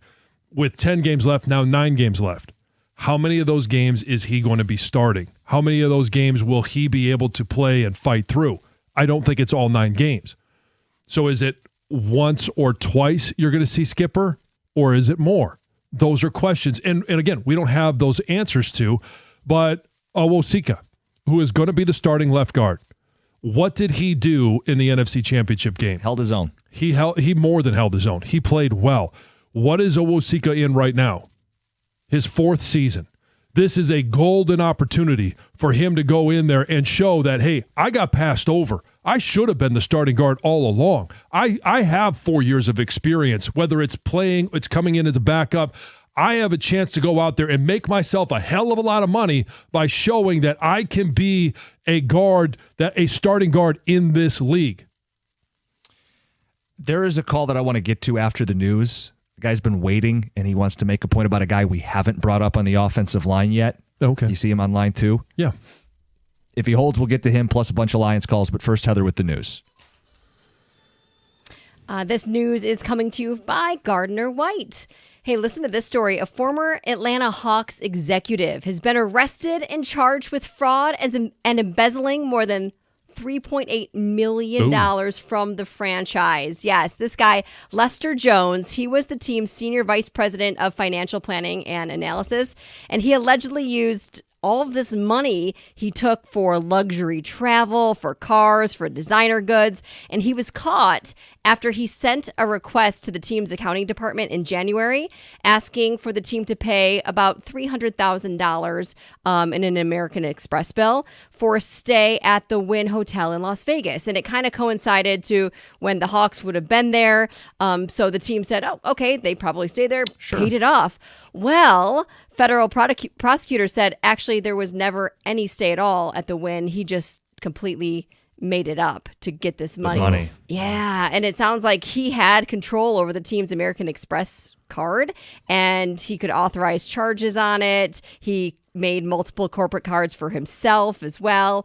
Like I said, took all these trips, the Bahamas, Switzerland, Thailand, Hawaii. He had a girlfriend who also worked, I believe, for the organization and was buying her expensive gifts. And He never thought he'd get caught?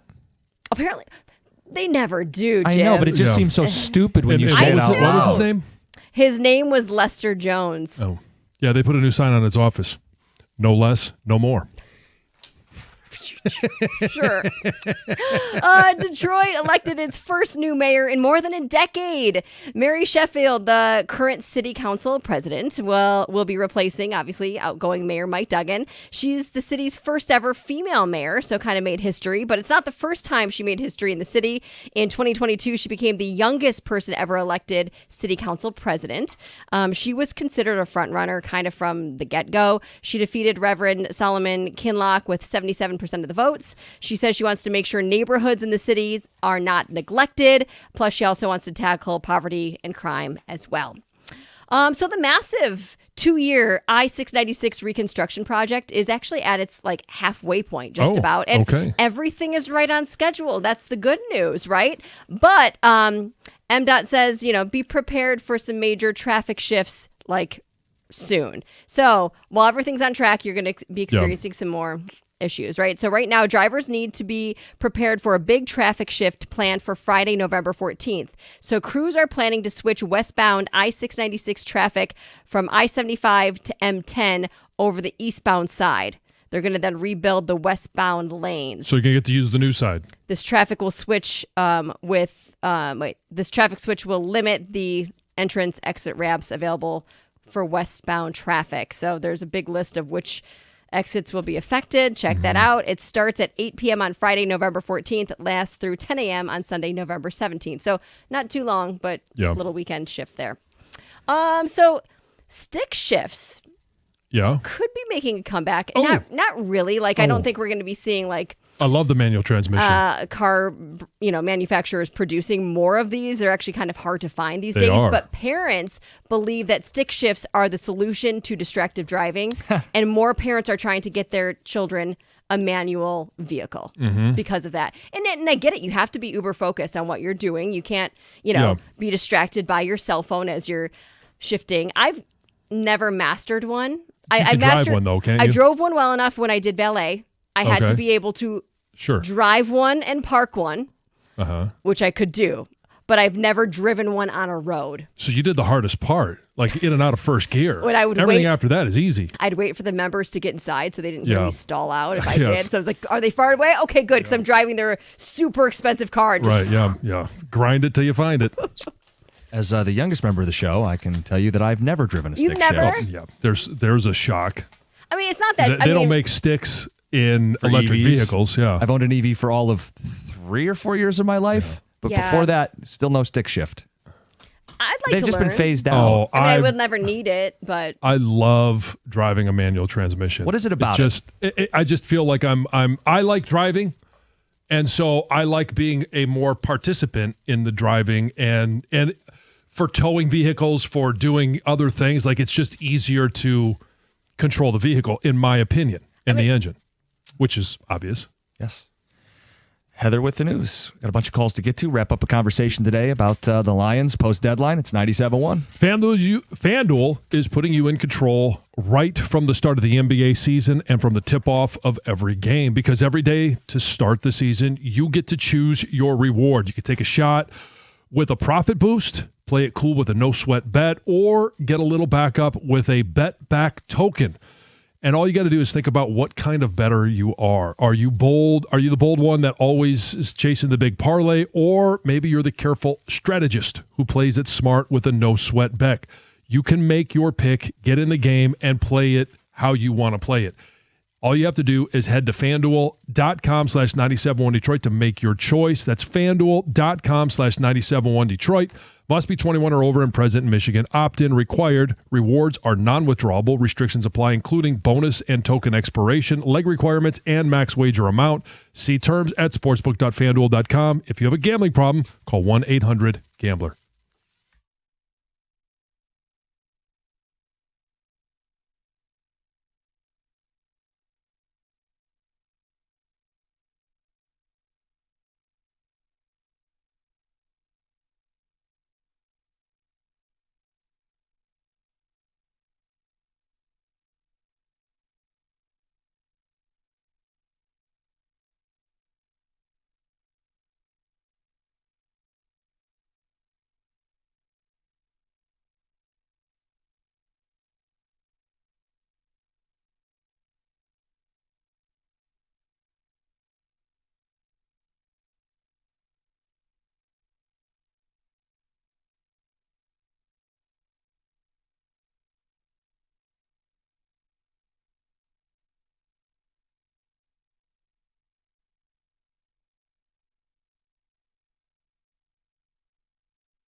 All right, we're going to go right to the phones. Quinn in Detroit, you've got a name that we haven't brought up yet today, but may enter the fold now for the Lions post-trade deadline. Quinn, good morning. You're on 97.1.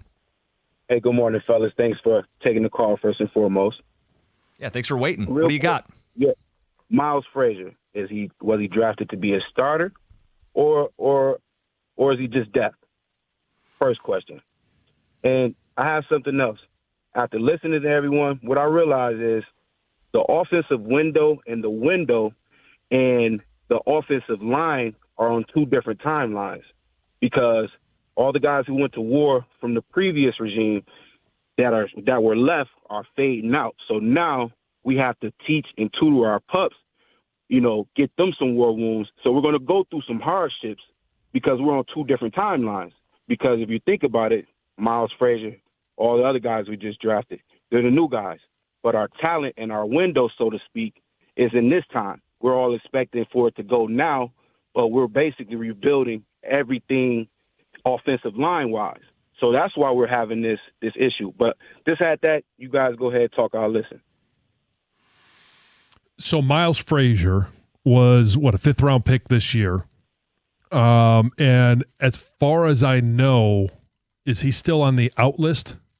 He tweeted something the other day that made it sound like good news is coming, that he may be back soon. So he was a part of the offensive line down at LSU, an offensive line that won the Joe Moore Award. It's a good offensive line. Yeah. So I was just trying to do a little quick research. I don't know that he ever played center. I know that he started his college career at FIU and played a lot of tackle, and then played guard, I believe, at LSU. So I don't know in regards to, can he go in and play center? That would be a position change as well. Right, but just focusing on left guard, because Mahogany's down, could be down for the year. I just want to give people a little bit of kind of a rosy ending to the show, because it may have gotten lost in the shuffle, but the Lions put out an Inside the Den draft recap episode in the offseason, and for people who didn't watch it, you may have missed something. Brad Holmes was asked after the aggressive trade up to get Tesla, if he had stayed put at the original 3rd-round pick, 102 overall, who would he have picked? His answer probably would have been that LSU guard, who he would then get 70 picks later, roughly, at 171. So if Holmes had a 3rd-round grade on him and you can get him healthy, I'm not promising the world. I mean, it's still going to be a rookie at the end of the year. Right. But it's a guy who may be better than people realize, who may be counted on in a way that people aren't realizing. Right. And so we'll see. And again, but he's got to be available. Right. As I understand it now, he is currently not available. He's currently not available. Right. But is he available in December?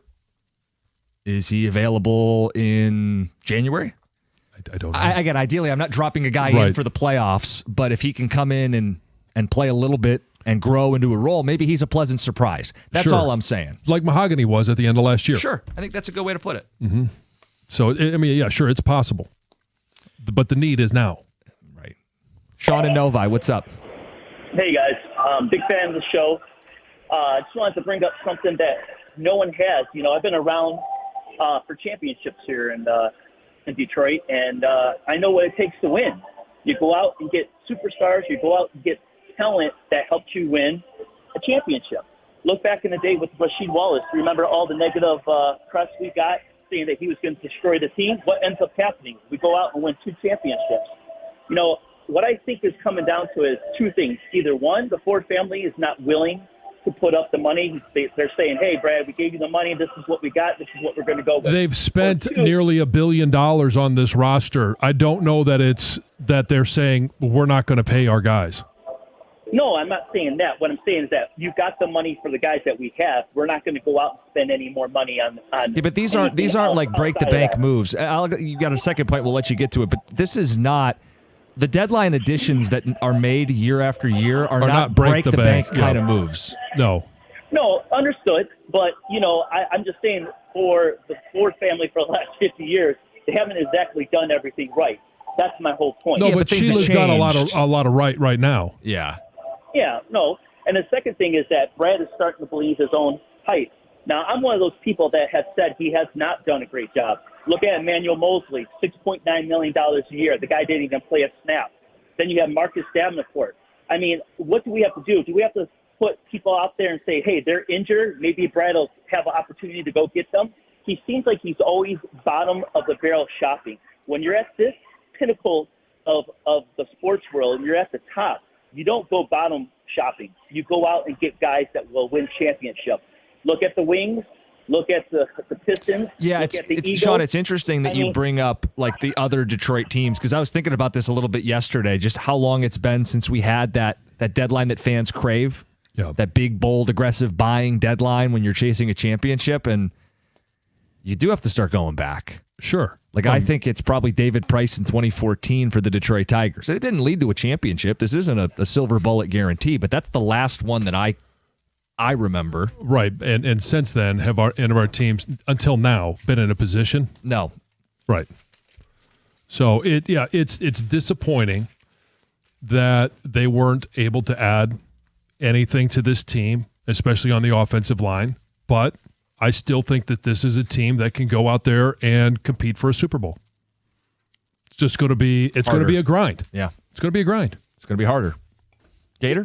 Yeah, I mean, I think they're still in a position to contend for the NFC Championship. Mm-hmm. So, am I disappointed? Oh, yeah. Yeah, I am. But then you get done, you look at it in the entirety of the trades that were made.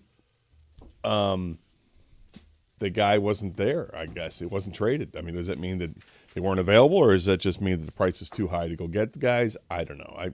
I'm still disappointed because I wanted to see it. I thought there was an obvious need in improving the offensive line. I love the next man up mentality that the coach gives to the players, but in reality, I think the general manager has to separate himself from that whole situation and has to do what's best for the roster. Mm-hmm. So we'll see.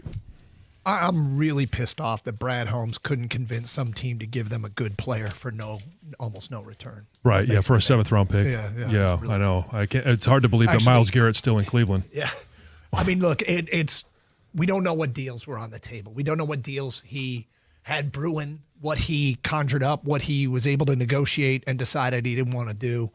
Overall, it would have been nice to see him boost the resume. Mm-hmm. It'd be nice to see him. I can't be outraged. I think I can't be outraged for two reasons. One, I don't think there was a trade that took place yesterday that I really feel like they missed out. They should have done that trade. There are a couple that I was like, I could see the Lions. I would kind of wish they'd done this or kind of wish they'd done that, but nothing. You don't want to bring Sauce home? Well, I mean, that's a steep price to pay, right? I mean, there's, but could they have, I don't know what they could have done. It does feel, it's obviously underwhelming. And so, the question is, do we keep watching the season? 4:30 on Sunday, where are you going to be? Right in front of my TV. Me too. Computer open, logging every snap.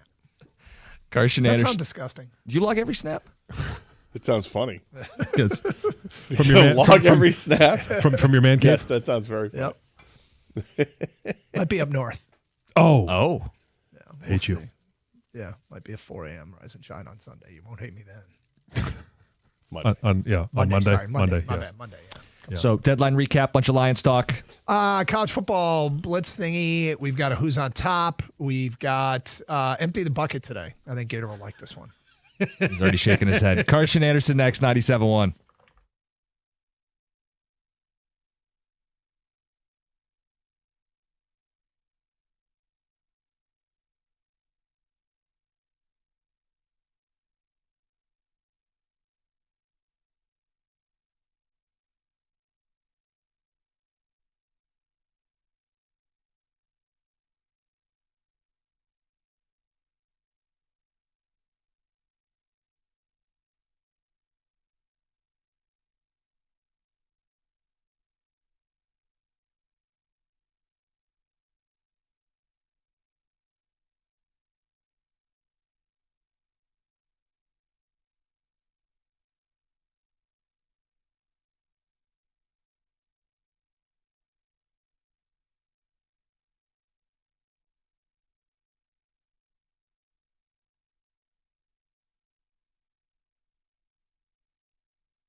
All right, to be clear, I thought he'd make a trade. All right, I did. And I'm disappointed that they didn't. There's not, the going back to the beginning of the season to where they were and where they are now, do I feel better or worse about their Super Bowl chances? I feel slightly worse about their Super Bowl chances. But seasons are long, and if you're going to tell me that they're going to be healthy when the playoffs roll around, and I double and triple check today on Mahogany, there's a chance that Mahogany will be back in the interior of the offensive line. The offensive line has struggled a couple weeks in a row here, but I love the guy that's in charge here, and that is Hank Fraley, and I still believe in Tate Ratledge, and there's other reasons why we shouldn't give up on the season. But I feel like some people have. Gator, I really feel like some people have. Oh, I think people are, I don't know if they give up on the season, but they're devastated that they didn't do anything. And I'm not sure those people should feel devastated. Feel how you will. I just not sure you should. Yeah. I understand disappointment because I share the disappointment. Am I bitterly disappointed? No, I'm not bitterly disappointed, but I'm disappointed because I thought there was this real opportunity for them to go out and solidify the roster. And was it as obvious of a need as there was last year to get an edge rusher after Hutchinson was out? No, but I think it's close. When you see it's not quite a revolving door of offensive linemen right now, but it's getting close to be that. I mean, guys are getting hurt all over the place, and Decker is just the walking wounded every single week, and he's missed a couple of games already, and he dinged up again in a different spot with now it's a knee injury he's dealing with. To hear that Penei Sewell got banged up in the game and he didn't miss a snap, but he may or may not play on Sunday against Washington, and that's a major concern because that guy is the offensive line. That's the identity of the offensive line is number 58. So not getting somebody else that can help solidify that kind of bothers me a little bit. But I also understand what I don't know. What I don't know is the big thing is that nobody else knows. I don't know who was truly available from the teams that were going to be dealing players.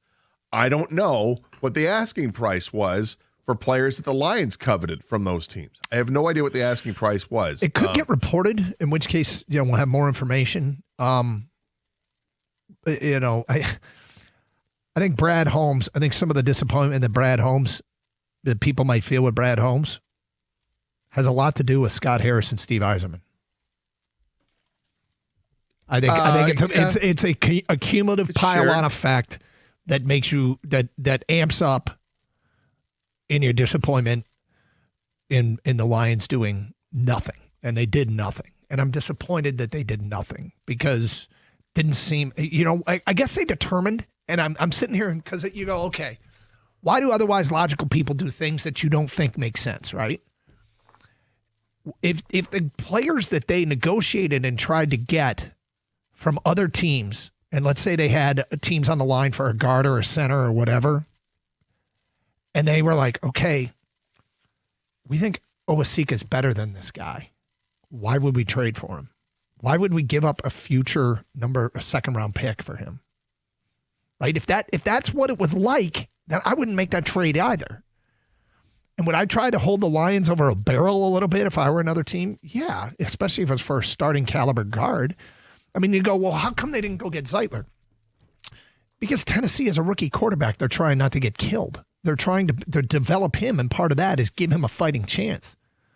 And so there's a number of factors here that could have shut down any realistic trade talks. On a scale of 1 to 10, in terms of level of disappointment, where 10 would be like gravely disappointed and 1 would be like, it's fine. I don't care at all. I still think they're fine. I'm probably at about a 3.5 or a 4. Oh. Yep. Is that higher or lower than you? I'm in like a 6. Oh, okay. But and another reason that kind of dilutes my disappointment is there isn't one trade that happened yesterday that I desperately wish the Lions made. I went through all 21 that took place in the trade deadline and leading up to the trade deadline. The ones that I might have got in on was, and again, these aren't earth-shattering moves.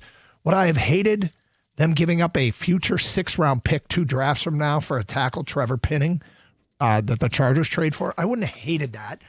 It's something to keep in mind, though. The Pinning has been moved. He's played tackle and guard, and he's been average as a guard, okay? The scouting report on him is average as a guard. Do they think they have an average guard in-house that knows the offense that is as good? So why do it? It's possible. I would have been interested in that. There's something about the trade that Seattle made for Rashid Shaheed for a 4th and a 5th that I'm kind of in that third wide receiver camp, and offense wins championships, and I think he is a talent, a big talent. It's kind of a steep price to pay for who he is. I kind of would have been intrigued by that. There's no doubt. And there was one more in the all 21. Give me a second. Here we go. I think Keon White, the edge rusher from the Patriots, Keon White and a 7th for a 6th. So basically, you're giving up your 6th and turning it into a 7th and getting Keon White, who's been a healthy scratch, but in the past has been productive for New England. I don't think that's any price to pay to get a player that's been good in the past that might be able to help you. Those are the 3 trades that I think I could see the Lions have making that they didn't. Yeah, I mean, I understand that, and for me, it's probably 3 trades that we didn't see because we have no idea. And that's the bummer of it, that you don't know what was available because it was underwhelming. Look, there were a couple of blockbusters that were made yesterday. Jets turned a couple of blockbuster trades, and good for the Jets. They're doing the total rebuild, and they should. But would I love to get Sauce Gardner? Sure. For 2 first-round picks and a player? No, not so much, because it would also cost you one of your players down the road, whether it's Brian Branch or whatever. Because you wouldn't be able to resign. Because you wouldn't be able to resign because you're taking on a contract from Sauce Gardner. Now there's upside too because Sauce Gardner is one of the best in the game at what he does. Quinnen Williams going to Dallas it's another big move. Would I have done that? No, because there's not the need at defensive tackle. Quinnen Williams is outstanding. Might be the best defensive tackle in the game, but that's not the need. The need for this team is on offensive line. And then secondarily to that would be having a player in the secondary, and then back up to that is probably another edge rusher. So, down the list of priorities, there was only one offensive lineman was traded. Should the Lions have offered more for that player? I don't know about that. Like you said, maybe what they have in-house is actually better than that. Awasika and I think Mahogany were competing for a starting job. So if it was close, then they already have that guy in-house, and you're going to go with it and say, okay, we'll take our chances here. But it's the tackle position that has me concerned because I don't see Taylor Decker getting healthier. Well, I think he's going to have to – I think he's a real tough player, and I think that he's a good player, but he's going to play hurt the rest of the way, and it's a pain tolerance thing, and it's going to be a thing where maybe they have to rest him for a game here and there down the stretch to ensure that he's ready to go for the playoffs, and that has me concerned.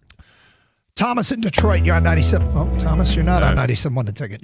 You got us on hold. As far as Decker's concerned, I'm not against a maintenance week. I'm not against, hey, we're going to sit you out a week or 2 here to try and get you healthy. And that is something that I think they need to consider. I got some data here, okay? I got some data that might make you feel a little bit better about them not making a move. We'll get to that today at 10:20. College football blitz thingy coming up today at 10:30. It is Carson Anderson here on 97.1 The Ticket. When it comes to your home, peace of mind matters. CGC Home Services is your trusted partner for plumbing, water treatment, and air purification. As an authorized independent Connecticut dealer, CGC Home Services provides highest quality water systems along with expert service you can count on. From leaky pipes to cleaner air solutions, their team is there for you. Call CGC Home Services today at 855-339-4242. That's 855-339-4242. Or online at cgchomeservices.com. They're dependable, reliable, and ready to serve.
Hey, the one good thing about this is we all have a commonality. All of us. The people that call up, the people that are driven crazy by what you believe or what I believe, what Kang believes, or what anybody believes. We all have a commonality. We all want the same thing. We want the Lions to win the Super Bowl, right? True. That is a commonality. Now, where we differ is how to get there. So, can they win the Super Bowl still? Is the season still worth watching? The top priority, you think about how we went into the season, we were talking about what they can add. And you realize how strong a chance they had when you start to lose some guys at a position. And they've lost one along the offensive line. Others need to play better. I still think the learning curve for Tate Ratledge is steep, and I think he's shown enough good play to believe that he can be a solution in-house this season. Glasgow, I hope he can do the job. You're not going to have a all Pro Bowler at every position. That's clear. What you hope is that a guy cannot be a weakness.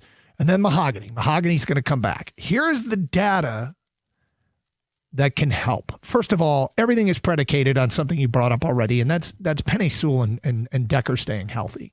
It's almost at a point to me that they're like Goff, that if they're lost for the season, then you probably are done or close to done. But them being as close to healthy is one of the non-negotiables that I think we can have 100% agreement on. The question is, can they be good with what they have left? I went back and looked at the games some of their depth guys that might be counted on played last year. And some of the big names are Coyote Awosika and Dan Skipper. Awosika played in 2 games in 2024 where it looked like he played every offensive snap. So either came in early or started and played. They were both against good teams, Seattle and Minnesota, and the Lions won both games with Awosika starting and playing at guard. I believe he also started in the NFC Championship game. I'm not sure about that. I didn't see that on his game log, but maybe I missed it. The other one's Dan Skipper. Dan Skipper started and played the entire game. I don't know if he started. It looks like he played the entire game or the bulk of the game at tackle in a win over a good Green Bay team last year. So why do they believe in their guys in-house? Well, those guys in-house have started and played and in big games in the past, games that they won. Do I wish they upgraded? Sure. You can't ever, as a GM, not look at every possibility to upgrade. But those guys have started and played in games that the Lions won, big games, not over chump teams, big games. So take it for what it's worth. You can use that information and say, oh, that's awesome, and I feel a little bit better. Or you can blow it off and say, no, they still suck. I'm encouraged by that. If you go back and look how those guys were used in the past, when called upon, when called up for duty, did the team have success? And the answer was yes. And Awosika did start against San Francisco in that NFC Championship game. A couple years ago. That's why I didn't see it, because it was 2 years ago. So he's got experience. There's no question. Like I said earlier, I mean, he's competing for that job with Mahogany for the starter's job this year. I don't have much of an issue at all with Awosika. I think they clearly have confidence in Coyote to get the job done. I'm worried about the tackles. And maybe I shouldn't be worried at all about Penei Sewell. You mean their health? Yeah. That's where I'm worried about it, because if there was an opportunity, and this I just answer my own question, if there was an opportunity to upgrade at tackle, go do it. And upgrading meaning on your roster doesn't have to be upgrade over Taylor Decker necessarily, because I think Decker's really good. But if he's not going to be healthy enough to play, then I need somebody who's better than the next option, which is Dan Skipper likely. Is that there? Was that available in trade? And if it wasn't, then it wasn't. Fair enough. I can say that, okay, because that was really the number one priority for me. Yeah. That you had to find a lineman of some kind that was going to be better than what your options were as guys that have to step in and be next man up. The other thing, and touched on it briefly yesterday, and I know people want to compare what Philadelphia does to what the Lions do, because Philadelphia has won Super Bowls and they've been ultra aggressive when it comes to trades and things of that nature, and figuring out their salary cap and whatnot. And I think there is something to when you move your picks. Philadelphia likes to move the draft picks at the trade deadline. The Lions like to move the draft picks on draft day. That's true. And I wonder if that's just a principle that Brad Holmes has, or if it's just a coincidence that's when he does it, or if this is just an ever-changing and evolving philosophy that he has as a general manager. But there's been an awful lot of movement that he's done in the draft, some of it really good and some of it very questionable. And then when it comes to the trade deadline, when you see players that are dealt for third-round picks or fourth-round picks, and the Lions don't have them because they trade them on trade deadline on draft day, then he doesn't have the ammunition to move as much on trade day because he likes to use it on draft day. And until they win a Super Bowl, it's going to be a criticism. Yep. And by the way, moving draft picks for Isaac Tesla was one of the most popular things throughout the preseason. It slowly lost steam because we haven't seen Tesla do much. Right. And the one thing you'll never know is, how valued was Tesla from other teams?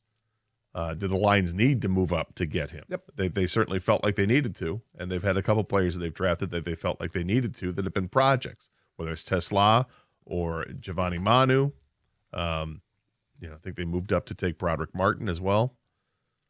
And so far, the results are not very good on those three players. Not that I think Tesla has a really bright future. I think he can be a really good receiver, but he's got to get on the field to do it.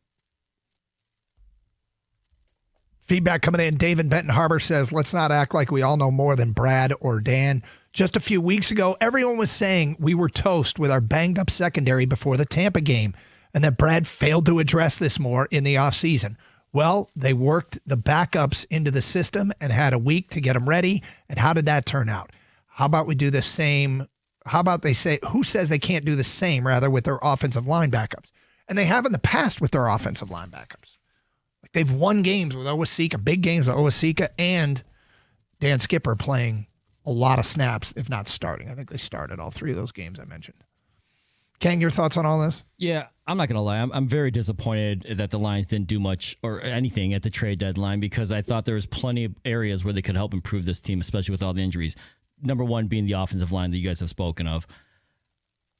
Trevor Penning, the trade from the Saints, the guard tackle, to the Chargers for a 6th-round pick 2 years from now is a trade I definitely would have done on paper. Now, of course, Brad Holmes and his scouts have the film. They broke it down. Maybe they didn't like Trevor Penning at all. And I can, understand that. He just seems to me like a guy on paper who's now playing guard. He was drafted a 1st-round pick in 2022 as a tackle, now playing guard. But to me, that tells me that he's versatile enough to play inside out if they need to. You're not going to get a clear upgrade out there unless you're willing to give up the draft capital for it. And clearly, Brad Holmes is not going to do that. He's not going to pull off a Sauce Gardner deal for a guard or a tackle. It's just not worth it for him, and I get that. What you're trying to do is get better backups, better depth, right? I thought Trevor Penning was a deal that we know that happened that maybe the Lions could have got involved in. Deals that we don't know that could have happened or not. The guard Evan Neal from the Giants. He also drafted as a tackle, hasn't worked out, but he went untraded. Yeah, he didn't get traded though, so I don't know what the asking there was, and also I don't know if they just don't like him. They saw the film, said he's not better than what we have on this team. Right now, we know the interior of the offensive line of the Lions is in kind of disarray with the Frank Ragnow retirement, the injuries, and just young guys playing that position. That's why everyone's really concerned that they didn't do anything there. With all that being said, here's my unpopular opinion. I trust Brad Holmes. I just do. And he's not going to get a trade for a position just to trade for a position, just like he doesn't draft for positions. They trade and draft and acquire players. And if they don't like the players that are out there compared to the players they already have on their roster, they're just not going to do it. I still think this team is one of the best teams in the NFL, and I still think they have a chance to win the Super Bowl. I know it sounds crazy, people, but I do think they're that good. They've got to shore up the middle of that offensive line, though, because Jared Goff needs protection. He needs time, and because when he has it, we know how good he can be. Well, I hope this. I hope that the solutions that they have when it comes to the offensive line play, I hope not only is it A, in-house, but I hope B, more importantly, that it's just simply looking at technique and communication and perhaps, tightening up the playbook and making sure the guys aren't trying to do things that are too difficult for them based on defenses you're facing or whatever. I hope that they can maybe simplify things just to get this thing back under control where they're able to run the football. Running the football is the lifeblood for this football team. Yep. It absolutely is. And the offensive line is not what it was last year. It's different. And it has a chance to be good, but right now it's in a little disarray because there are injuries involved. And, you still have some on-the-job learning from a couple of the players. So I really hope that solution that they have is in-house and it wasn't a missed opportunity to go ahead and give up something you're not comfortable with giving up, which would have been a higher draft pick, to acquire a player that would really improve the roster. College football blitz thingy is straight ahead here on 97.1 The Ticket.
Doug Karsch, Scott Anderson. It's Carson Anderson here on 97.1. We'll get back to your phone calls and feedback. Obviously, a lot of people sounding off on the lack of movement at the trade deadline, and we, for the record, are both disappointed. There's various degrees of disappointment, and some people are outraged, and others are. We're both kind of in the camp, but you're a little bit more disappointed than I am. But it's stated for the record, disappointed, but I'm not angry, and I'm still going to watch the season for what it's worth. And Gator, I believe you are too. Yeah, that's true. Ready for the blitz thingy? Sure.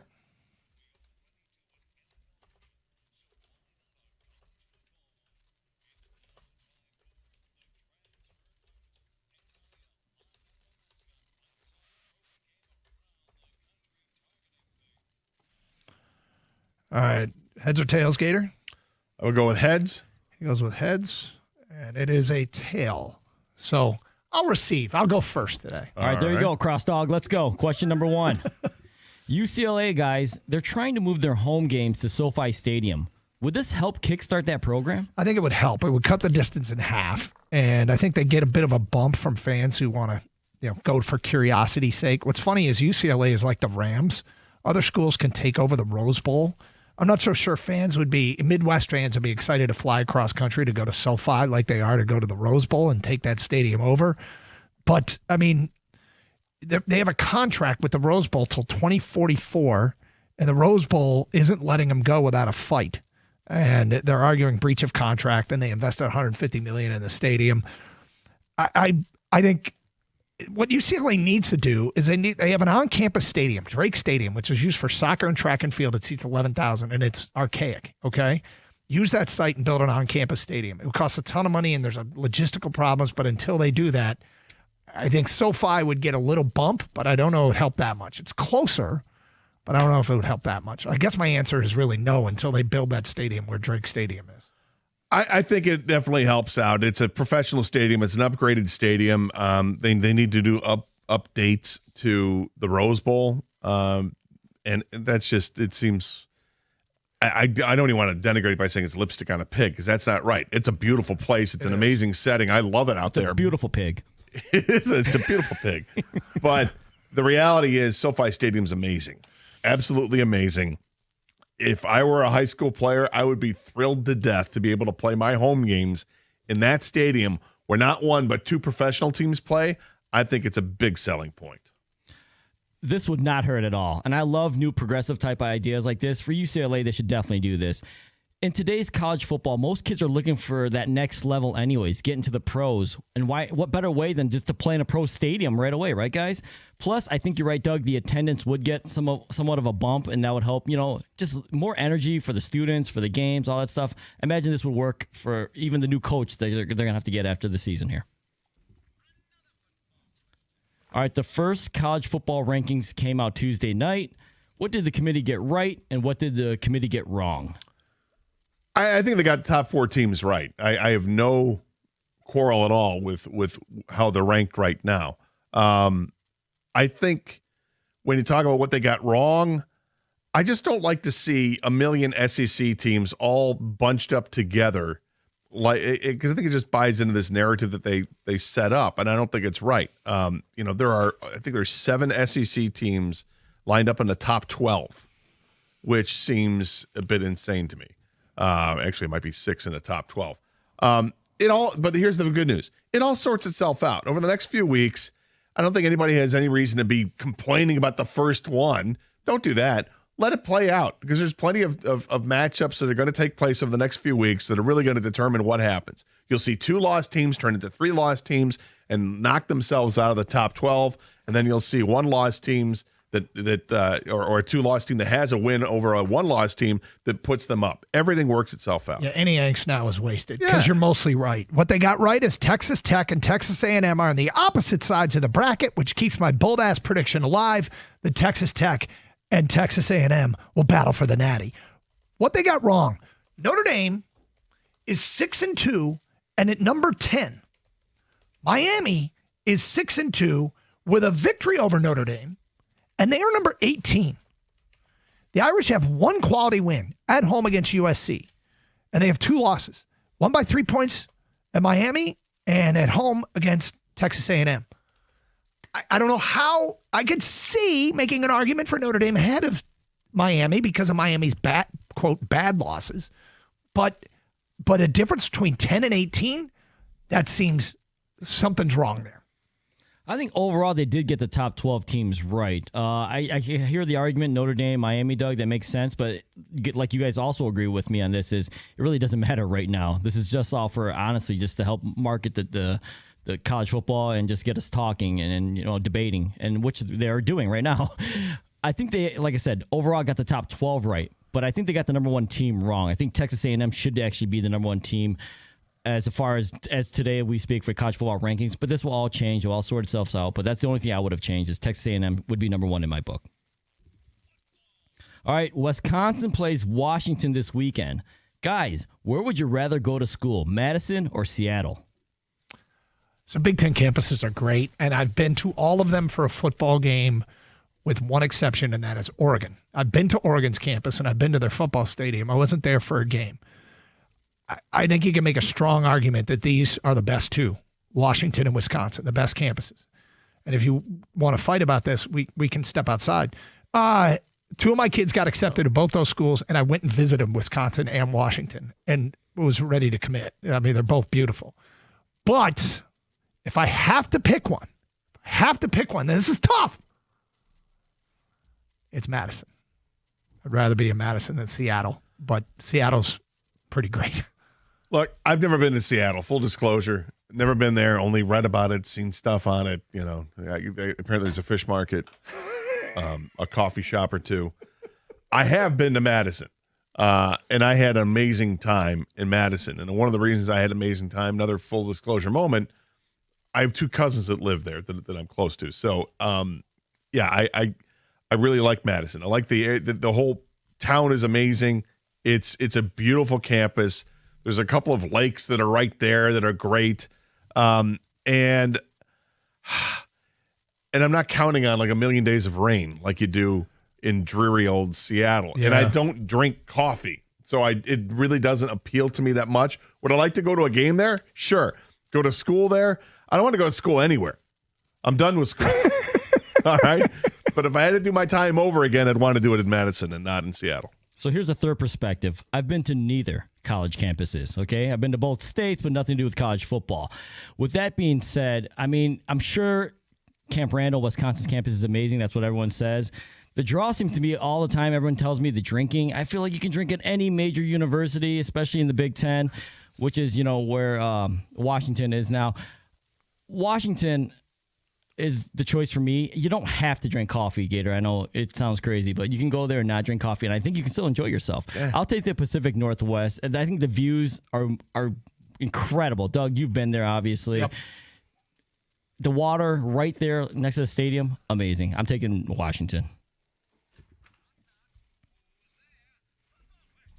All right, UConn's quarterback is in his 7th year of college football. What is your reaction to something like this? Joe Fagnano is the quarterback's name. 6'4", 225-pound senior. I feel like it shouldn't say senior. I feel like it should say doctoral candidate because 7 years, dude. 7 years. He started his first 4 years at Maine. All right, his first 4 years of his college journey were spent at Maine. Obviously, there's some injuries that took place. He's got the stupid COVID year also. My reaction is it's absolutely flat out ridiculous that the college athlete is still able to compete after their 7th year on a campus. I think it's dumb as all hell. That being said, when you look at what Fagnano has done, in the last 2 years while at UConn, he has thrown for 42 touchdowns and 4 interceptions. This year, he's got 22 touchdowns and 0 picks, and he's thrown for 2,500 yards while completing nearly 70% of his passes. Is this guy actually going to be a possible professional candidate? Is this a Chris Winkie plan? What's going on here?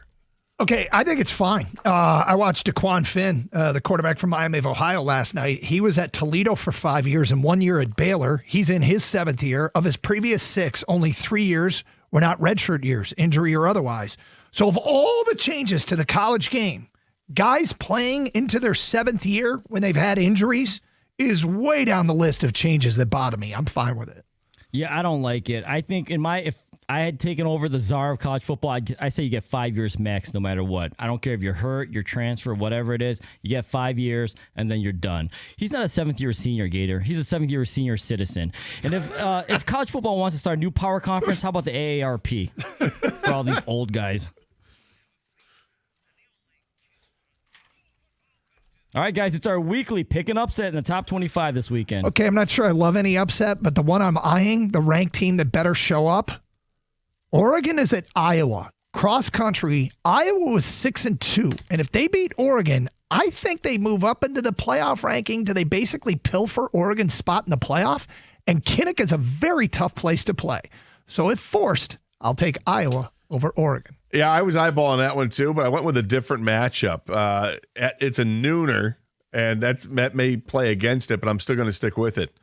BYU is number 7 in the country. They're taking on number 8 Texas Tech. Texas Tech's the home team, and Texas Tech is favored by 10.5 points in this game. I like the Cougars. They're getting the running back for this game. They're undefeated. They see themselves well outside of the top 4, and they probably feel like they're not getting any respect. Go earn yourself some respect and go knock off Texas Tech on Saturday afternoon. Doug, that beautiful bald head is onto something. I like Iowa over Oregon as well, man. I always talk about it, traveling coast to coast or cross country for the new Big Ten, for whoever's going the furthest. They're at a clear disadvantage. Doesn't mean they're always going to lose, but I think they're going to play. They're not going to play up to their normal standards, and I think that happens this weekend. 6.5 point dog. I think that's not a big number either. I think Vegas knows something. I like Iowa to pull this one out. All right, last one, guys. Which program will fill its coaching vacancy first, and with whom? I see a team like Virginia Tech that is probably a hot commodity among coaches because of the fact it's in the ACC, and the ACC might be an easier path to get to a college football playoff position. And then I start thinking, well, who would fit there?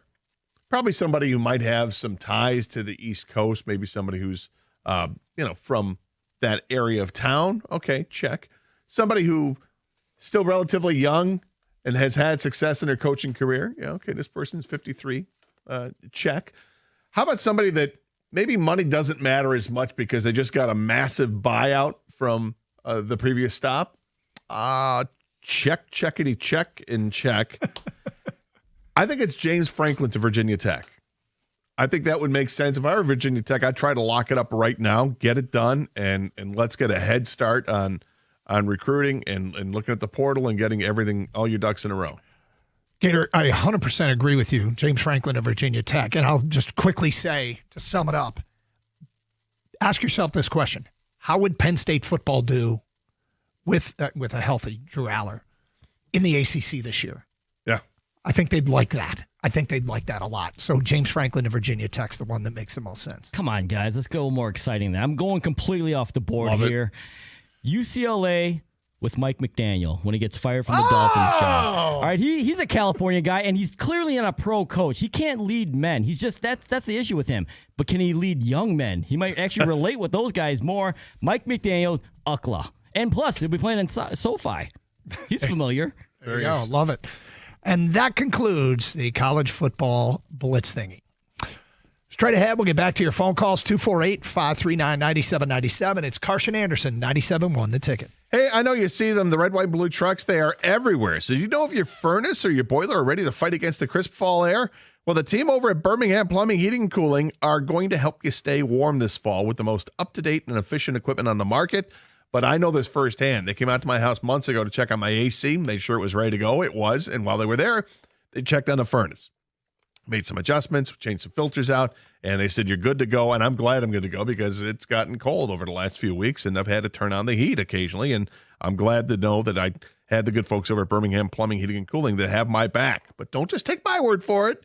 Go ahead and check out the A-plus rating they have in a Better Business Bureau or some of the 5-star reviews on Google. So whether it's your furnace, or your water heater, your boiler, or water filtration, schedule an appointment online at birminghamplumbingco.com. Birmingham Plumbing, Heating, and Cooling, your Metro Detroit boiler experts.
You know, it's funny. I was looking up, just follow up on the blitz thingy. UCLA will go from being, if they move their games to SoFi, they go from being like 23 miles away from the Rose Bowl to 7 miles away from SoFi Stadium. So 7 miles in LA, it only take UCLA students like an hour and 15 minutes to get there. It is unbelievable. It is. LA traffic is just, For people that haven't been there, it's insane. The amount, and it doesn't stop. No. It's from like 6 a.m. until 8 p.m. I had, as I've told, I've had relatives that live in San Diego, and one of them, cousin Vicky, had to do work in LA. And to avoid traffic, she would leave San Diego at like 3 every morning. She'd get up and drive to LA. And it's like 2-hour drive or something, Yeah. not even, yeah. Yep. So she wouldn't spend her whole day in her car. I mean, it's just.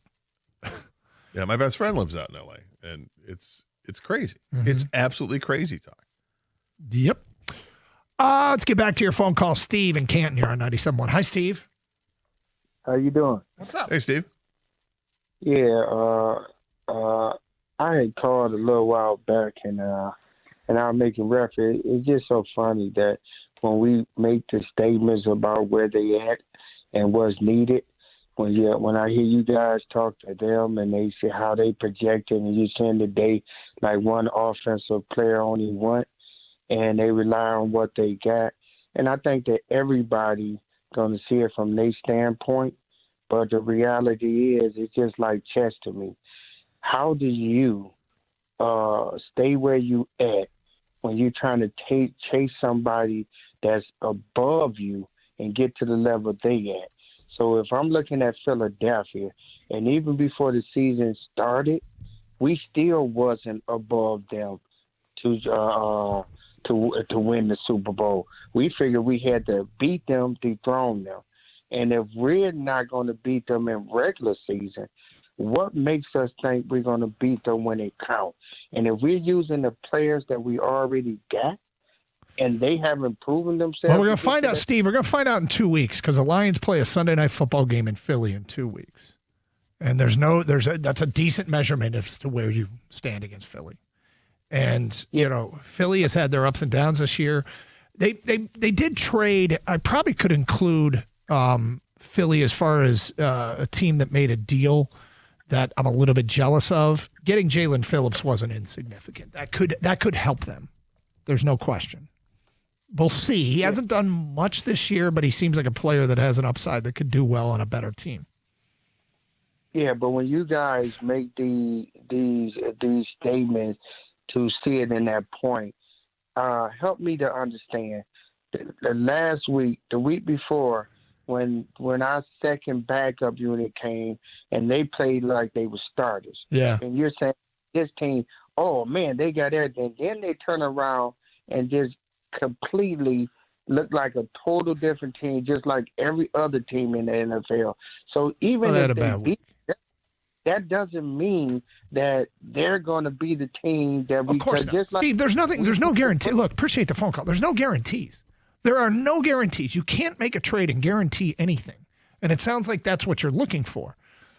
They could have boosted the resume in some way, but we don't know what cost. At what cost?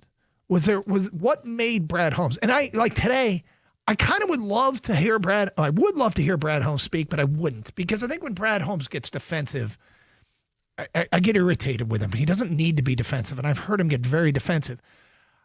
I would like to know that he was aggressively pursuing deals.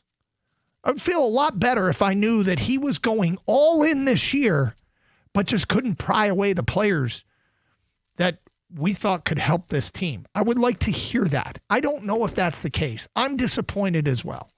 But I also, still think they can win the NFC? Yeah. I think they're going to be kicking themselves for what happened on Sunday against Minnesota, and hopefully not for too long. In what regard?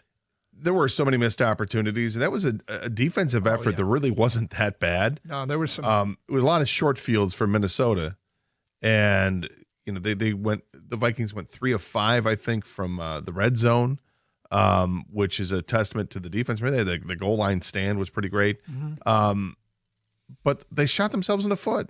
You can't fumble the ball when you're running for a first down. You can't drop passes that are catchable. mistakes made on the offensive line that allowed constant pressure on your quarterback. There were a ton of mistakes, and yes, the referees played a role in it too. And but that's not why they lost. They lost because they themselves made too many mistakes, and they only lost by 3 points. This was a winnable game, and they didn't win it.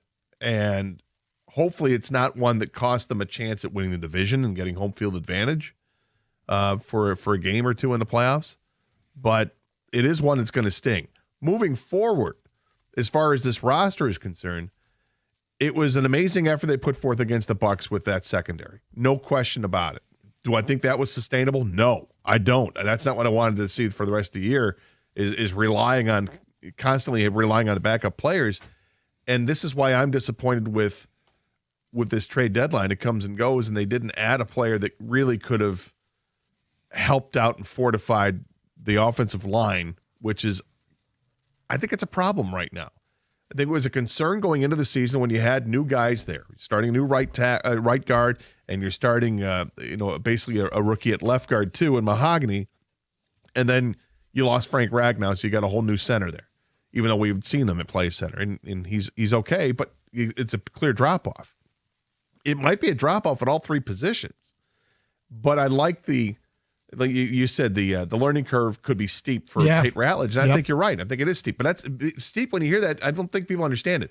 It's a good thing. Yeah. It means that his ceiling is high. It's really high. He's got to keep climbing towards it, and I think he's going to get gains every week. He's going to learn something every week, which would be great. I'm just wondering, is he going to stay at right guard? Is he going to be the center for this team moving forward? Does it even matter? No, did that play a role into why they did or didn't make a move? How they play yesterday? The next 2 months. I mean, there's progress isn't always linear. You do take steps back, and it's still a developing group. But 248-539-9797. Gator, I want to know how important this is to you, because I'm struggling with something and it's bothering me, and I want to know how much Kang, you as well. If either of you are like me when it pertains to this real life event. What about Two Cuts? We'll have to have a talk with Two Cuts. Two Cuts did something today that we were like, "What are you doing?" Boat. Yeah, we'll talk about it off the air. Carson Anderson, 97.1.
Brought to you by Sam Bernstein Law Firm. The Pistons host the Jazz tonight. Utah's 3-4 in the year, while the Pistons are on an active 3-game win streak and 5-2 thus far this season. Hear all the action starting at 7 o'clock tonight right here on 97.1 The Ticket. The Tigers have hired Anthony Sanders and Cody Ash from Baltimore ahead of next season. Sanders will serve as first base coach, while Ash will be an assistant hitting coach next year.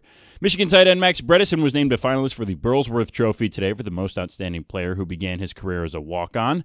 The LIV Golf Tour is once again attempting to earn World Golf Ranking status. The tour announced yesterday it will be expanding its tournaments to 72 holes in the 2026 season. And Front Office Sports is reporting today that the FBI has begun probes into college basketball regarding illegal sports betting. The NCAA told Front Office that it has investigated about 30 current and former men's basketball players. Those involved in the investigations are primarily at mid-major schools and not power conferences. And the food news of the day, Philadelphia Cream Cheese is selling cream cheese blockheads that resemble the cream cheese you can buy in stores. This is an effort to combat the cheeseheads the Philadelphia Eagles will see when they face the Packers at Lambeau this weekend. So there's that. At the Corewell Health Sports Desk, I'm Brendan Shabath. For more, go to 97.1 The Ticket or visit Odyssey.com.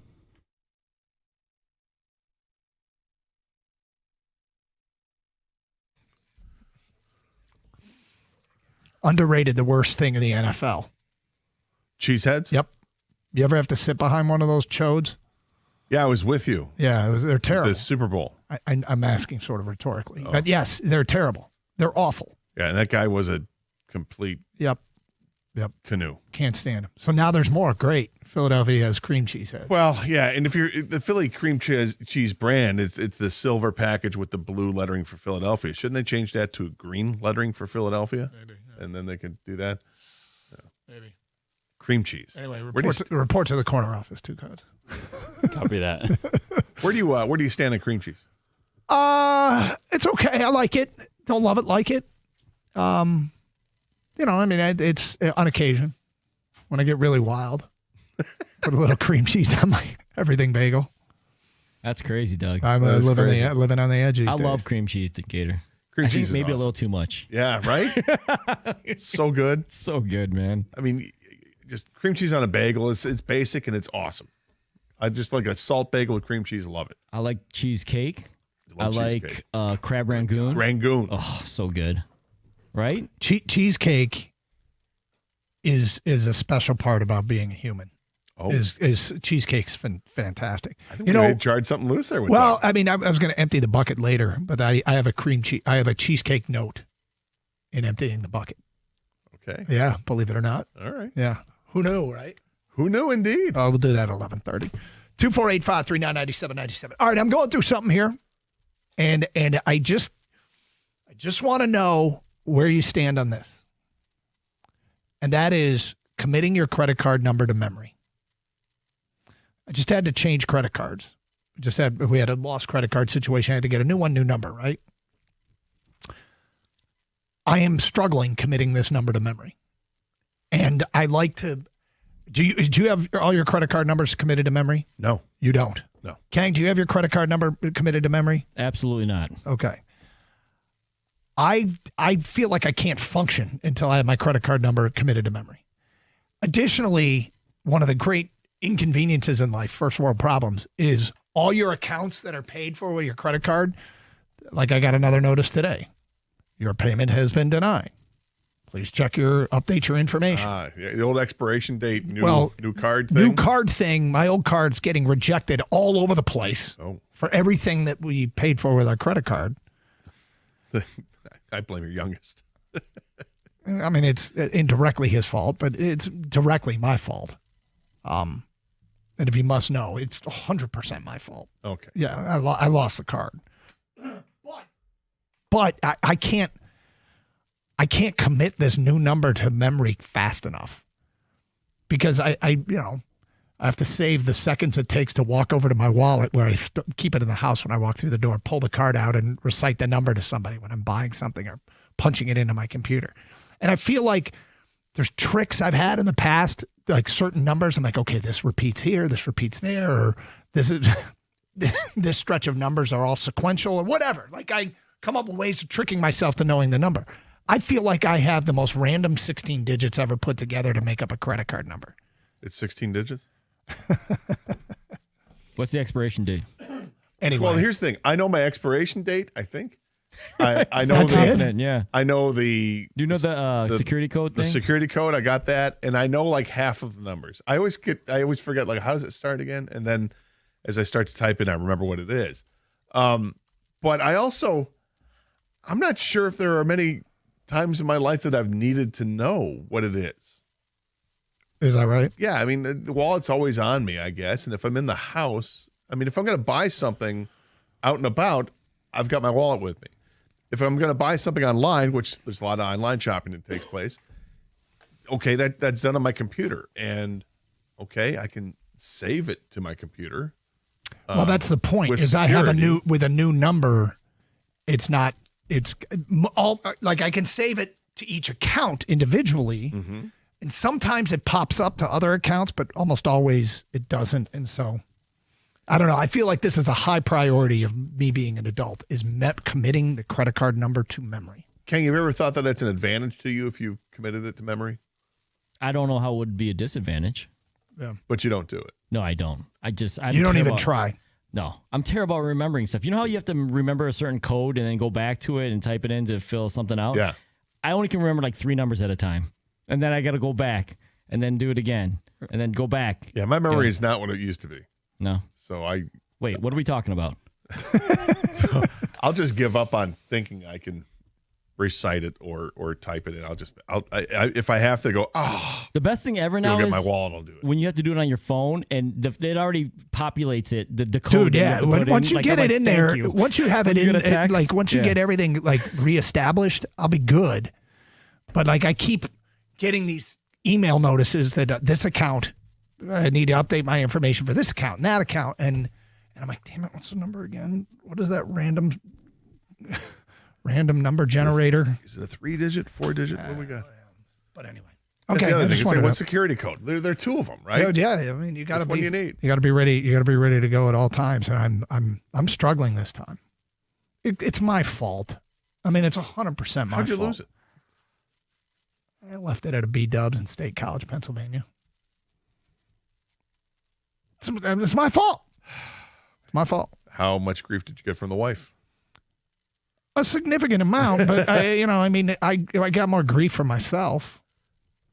Yeah, Because but, I'm an idiot. I'm sure I'm guessing that's not helping. What? Getting the grief from the wife too. No, it's not. No.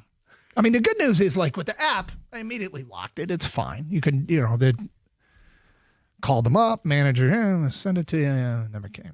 New card, whatever. So you have the app and you're trying to commit it to memory.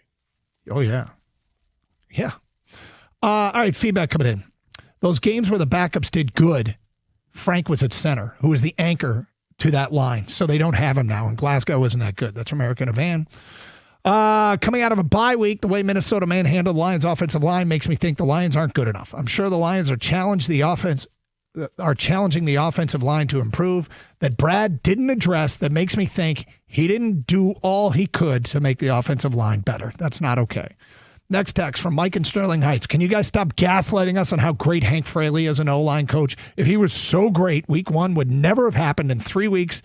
The last 3 weeks wouldn't have happened, and they would know how to block a cross dog. Unnamed texter, my problem with Brad Holmes. No cross dog. My problem with Brad Holmes is how flippant he is with mid-round picks and on risks and projects. Then he turns around and seems like a stingy child when the trade deadline arrives, where there are proven players who help win now. I think this specific contrast in behavior is making people feel crazy. And it will until they win a Super Bowl. Look, he uses his mid-round picks on draft day, and he's taken some swings and missed. He is not perfect. Let me be clear on this. Nor do I expect him to be perfect, and nor do I think that's a realistic standard. We could document his mid-round failings, but they are mid-round picks. Like, these aren't third rounders. Are picks that have a better chance of failing than your first and second rounders. He's had some really good picks in the middle rounds. But it's not that. It's using other picks to move up to Well, get a player that doesn't work out. That's how he has chosen to use his mid-round right, picks. but I'm saying that's where there might be the disconnect, and until they, get to the Super Bowl, either get there or win it, I think people are it's going to be a criticism. And I think it's a valid one to this point. I couldn't remember if it was Adam Schefter or The Athletic that kind of went back and looked at trade deadlines and find that most trade deadline moves are insignificant. It gets a lot of hype and it's exciting to talk about. And in the end, it doesn't move the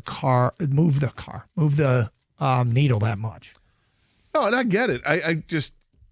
I think it's a missed opportunity. And if there was opportunity, that's what we don't know. We don't know what players were available. What was the player pool available to the Detroit Lions to make this team better? And I suppose you could use the argument and say, well, it's a huge pool, but it's how much risk do you want to take? What pick do you want to give up? Do you want to give up a second-round pick to acquire an offensive lineman that's on an expiring contract? Probably not. Probably not. That's where you go, well, in-house we can be okay. We've got guys that have been, here for all of training camp throughout the season. They've been on the practice squad. They're ready to step up and play because they know what they have to do if called upon, as opposed to going out and grabbing somebody brand new from another team that's you're gonna have to get them up to speed and you don't know how it's gonna work out. Look, you can make we could talk ourselves in circles about why you did or why you didn't, but ultimately it's how you feel.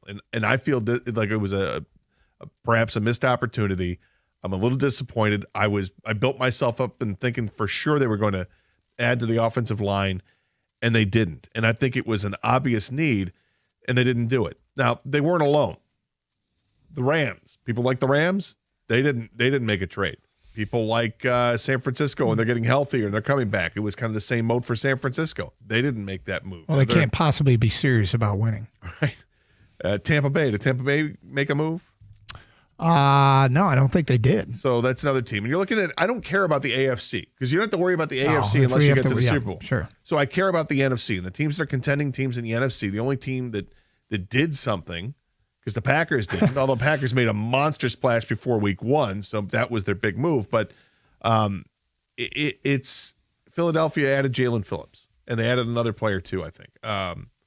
Well, they added Jair Alexander, who's been benched for performance in Baltimore, and they added Michael Carter, the nickel corner. So who could help them? They could. They added certainly some depth players there, and I think that they're pretty happy with what they've done, and they're defending Super Bowl champs and all that, and that's fine. But beyond Philadelphia, in the NFC, was there that movement where you're like, wow, that just happened? And maybe it's Seattle getting the receiver. I got to tell you, the 72 hours between Sunday and Tuesday really has eroded confidence in this team this year. It really, I can't think of it like a worse.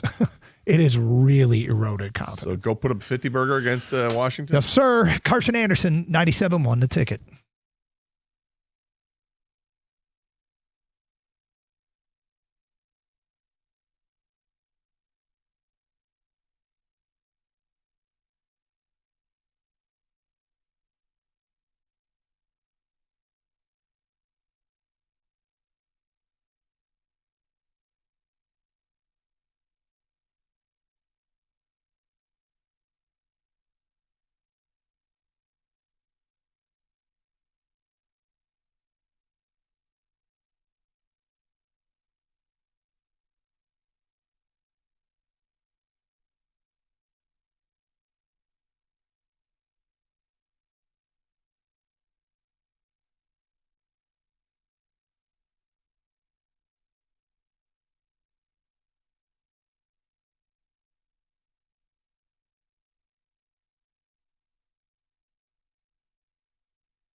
By the way, apparently Miles Frazier has a chance to come back and play.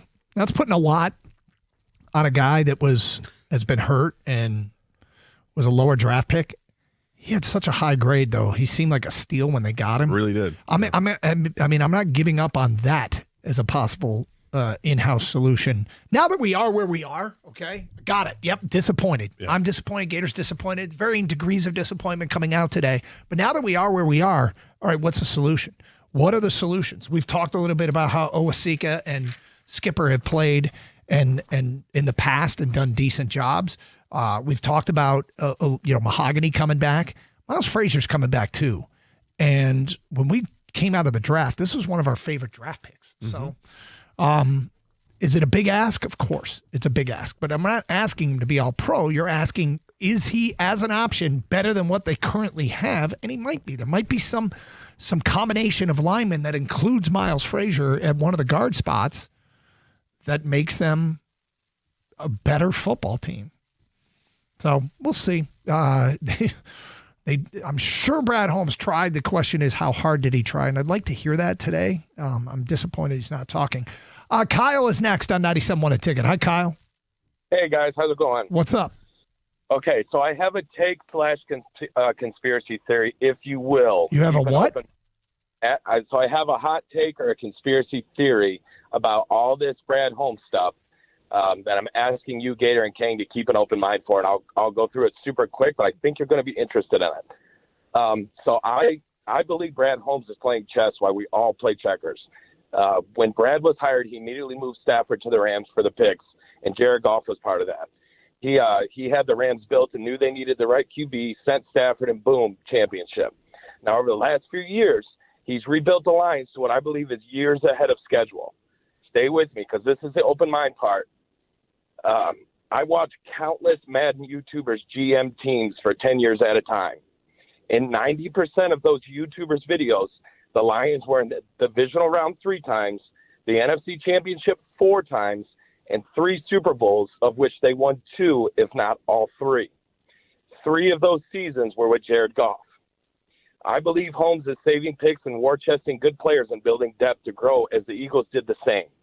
And he's waiting for his QB who will dynasty this team for years to come. It's crazy, but Doug, I think the Lions are ahead of schedule with Goff as the Rams were, and our window hasn't even started yet. I think Brad Holmes is waiting for his QB. Is his QB Goff or not? The QB for 3 seasons.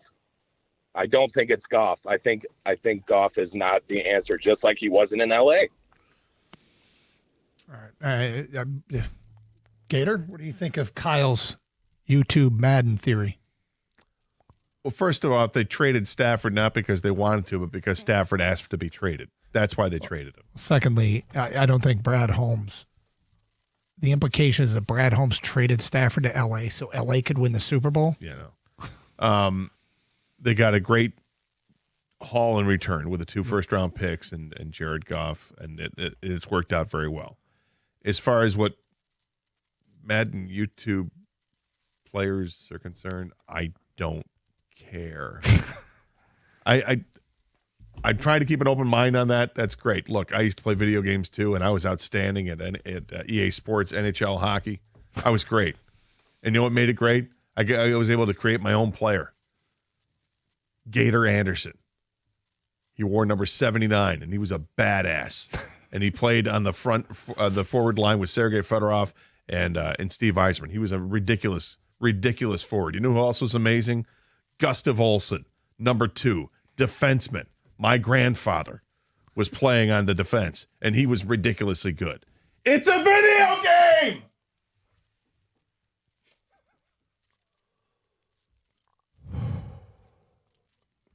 And thus concludes my open mind. So the video game part got weird. But I think what he was trying to say is Jared Goff is like Rick Carlisle, and they're waiting for Larry Brown. Just like the Rams, Goff got them to a point, they got their quarterback. I think he's trying to say Holmes is doing the same thing with Goff here, which, by the way, I don't agree with what he said. No, I think this is what he's trying to say to us. No question that Brad Holmes 100% believes he can win a Super Bowl with Jared Goff. Oh, I think so too. Otherwise, you don't sign him to a $200 million contract or whatever it was they signed him to. Yeah, right? this would be the would this be the final year, and then they could franchise him next year or whatever? Look, well, if you're not going to have an open mind, guys, all right. Forget it. Sorry, man, I tried. Let's go to Bob. You're next on 97.1 The Ticket. Hi, Bob. Hi. One of my questions today is, why didn't Gibbs get the ball more? It seemed like Montgomery was doing all the carrying of the ball. I'm wondering why. You're talking about Sunday? Yes, right. Why he got so little carries? Well, he carried the ball 9 times for 25 yards. That might have something to do with it. And then they threw it to him 3 times for 3 yards. I think it's clear that Minnesota was keying on stopping Jahmyr Gibbs. Well, they even started Montgomery instead of Gibbs. I don't know. Well, Montgomery had 40 yards on 11 carries. He wasn't great, but he averaged more yards per carry, almost a full yard more than Jahmyr Gibbs was. Here you go, confusing me with facts again and chopping me off. Bob, it's okay. I mean, you know go. what? It is a great mystery as to why Gibbs and really the Lions offense was, for the most part, ineffective. Even when they got him in space, like when they swing the ball to him out of the backfield, he didn't have the big gainers like he normally did. And I know a lot of people, you can go back to the offensive line, and that played a big part of it. But at the end of the day, yeah, Minnesota did a great job against Detroit. Now, did they crack some code? I doubt they cracked some code. I think they had a really good day, and the Lions had a really bad day, and that happens throughout the course of the season. Okay, so my second point, after confusing me with facts, is the fact that everybody should really be thanking. I'm old and I'm drawing a blank. Stafford. Everybody in Detroit should thank Stafford, because that's how the Lions got built so quickly, was the haul that they gathered. I always thought Goff could take this team to the Super Bowl. Even when they traded him, most people thought he was a throw-in. But No, it certainly helped. I think gave a jump start to turn this thing around, getting those 2 first-round picks, without question. Helped them out and resurrecting the career of Jared Goff after McVay gave up on him. And he flat out gave up on him. He ran the bus over him and just cast him aside and couldn't wait to make a trade to get somebody else. And that's fine. And obviously it worked out for the Rams. They won a Super Bowl. And look, the Rams are right back into being a contending team again. Stafford's playing maybe his best football right now. He looks great. But Jared Goff is playing pretty good football too. I like Jared Goff a lot, and I think it's going to work out. And as far as getting back to Mr. Video Game thing, I mean, the contract Jared Goff has is for at least another couple seasons here. He's, paid, guaranteed in 26 and in 27, and there's a potential out in 2028 if they wanted to go that route, and it would be a $14.5 million cap hit. I don't think they plan on doing that. I don't either, but, I don't think they're saving up for their quarterback. Yeah, I don't know why they would have signed him if they didn't believe in him, but we have a Twitter poll. The Detroit Lions still win the Super Bowl. The Detroit Lions' Super Bowl chances have taken a huge hit. The Detroit Lions are done. No Super Bowl this year. Gator, I want you to think about what's leading, what you guess is leading. And people can go vote and comment. We'll read the best comments on the air. You can see it at DunGator971 on Twitter. We'll get to that coming up today at 11:32, and right after that, we'll empty the bucket. I think you're really going to appreciate facts I didn't get to use in the Michigan-Purdue broadcast. Look forward to it. That is straight ahead here on 97.1.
Doug Carr, Scott Anderson, 97 on the ticket. Open lines, 248-539-9797. All right, Gator, so we got that Twitter poll out there. People are voting and commenting, and it's about the Lions not making a move at the trade deadline. Go vote at Doug Gator 971 on Twitter. The Detroit Lions, here are your choices. Still win the Super Bowl? Choice 2 is Super Bowl chances have taken a huge hit. Choice 3 is are done. No Super Bowl this year. Gator, what do you think leads the voting? Taking a hit. Okay. The number one choice is Super Bowl chances have taken a huge hit, 45.7. What do you think's next? Still have a chance to win. Are done. No Super Bowl this year has 39.5% of the vote. Wow. Still win the Super Bowl, 14.8% of the vote. I said something to you during a break, and we sit here and we talk to fans for 18 years, right? And it's been an interesting one thing I think I've noticed here, Gator, and you can confirm this. Everybody overreacts to what their eyes showed them last, and that was the game against Minnesota. But they're more inclined to think that the bad is authentic than they are the good is authentic. Yeah, I think you're right with that. I think people might be more pessimistic just by nature. Mm-hmm. So when they see that, it reinforces them subconsciously to think that way. But I think it's, yeah. Are you more capable of having the bad game than having the good game? Well, what's their record been? I mean, they've been really They've good. been really good. But how many times have they been like outstanding on offense this year? Once. And even in that game, they left points on the field when they scored 52. I thought they were pretty good against Baltimore. Yeah, fair enough. I mean, hold on. They've been over 33 or 4 times. But if you compare it to being over 30 is one thing, but how many, I mean, it's if you have like 4 scoring drives or 5 scoring drives out of 9 drives in the game, it feels like you left something out there. Well, it feels because our bar is so high. Because of what we saw last year, but this is a different year altogether. It's a different team, and that's why I think people are going to feel this way. I guess, but they're still the 3rd highest scoring offense in the NFL, and they've been over 30 points, which is a hell of a good day 4 times this year. Yeah, but that 52 game is one that really kind of... Well, the 52 game was damn near perfect. Right, and it throws things out of whack because it's 52 points, so it makes up for shortcomings when you score 24 against the Vikings. I'm still pretty comfortable with the offense, and you know what? I mean, they may need the defense to step up now, and I think the defense is better than it was a year ago. But hey, look, we'll continue this debate and get to more of your phone calls. Are you ready to empty the bucket? Indeed. Yeah, here we go.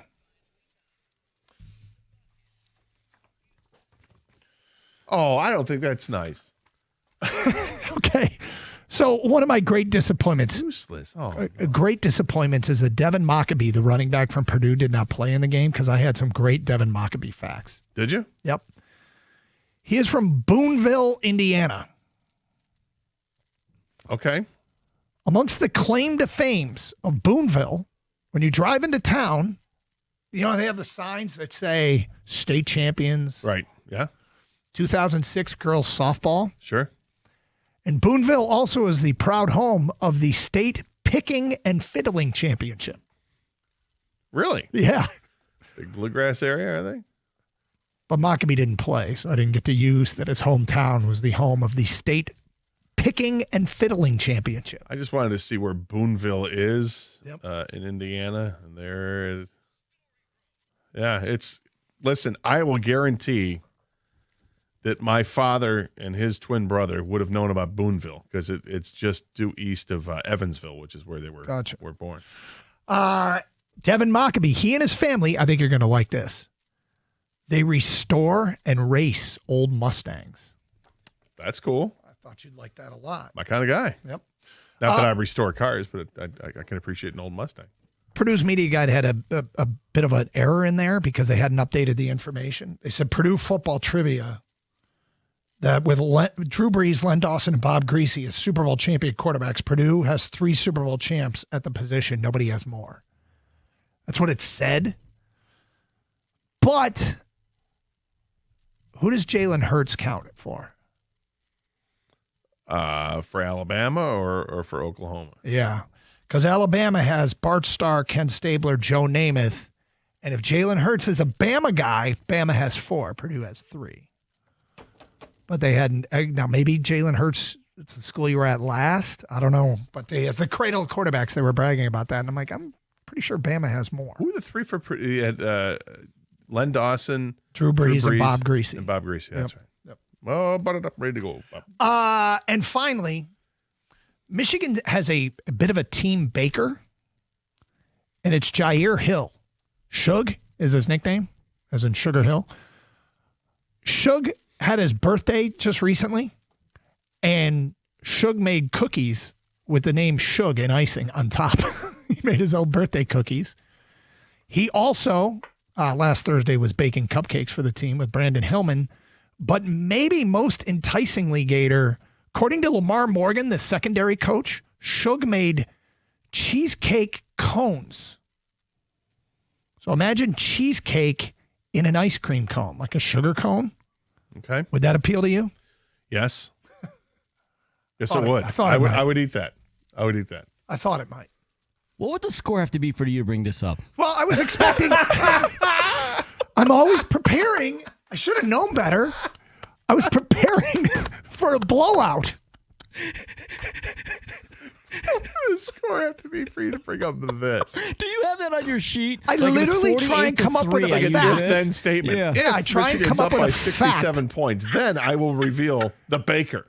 I try to come up with a fact about every player that might make a play in case of a blowout or in case they become the story of the game. And then the one thing, I couldn't find anything particularly interesting about Malachi Singleton, the backup quarterback. Oh, that's mean. Well, I mean, he was a transfer from Arkansas. Boom, roasted. Everybody's a transfer now. So, and in fact, Purdue had 81 new players this year. 81. So I found out that he has the same birth date as my youngest kid, June 2nd. That was it. That was the only interesting fact I came up with him. And the bucket is empty. What a horrible life he's led. You know, I did some research. The only interesting thing I can come up with you is that you happen to have the same birthday as my youngest. Well, there wasn't a lot of stuff available. Were they stingy with the data? Well, like I could easily find Devin Maccabee reporting and look up stories about because it's the skill position players, the ones that have the football in their hands that I'm trying to have a little something on, like Nitro Tuggle, the wide receiver for. I'm sorry, what's his name? Well, his real name, and that's what I discovered. His real name is not Nitro. Is that a big fan of American Gladiator? I was going to say, he was named after a gladiator. His name is Nitarion. Nitarion? Yep. That's better. That is better. Come on. Nitro. What? Screw that. Made it Nitarion. weak. Yeah. Nitarion Tuttle? Is that what you said? Tuggle. Tuggle? Nitarion Tuggle. Tuggle's a funny name. Yes. Anyway, there it is.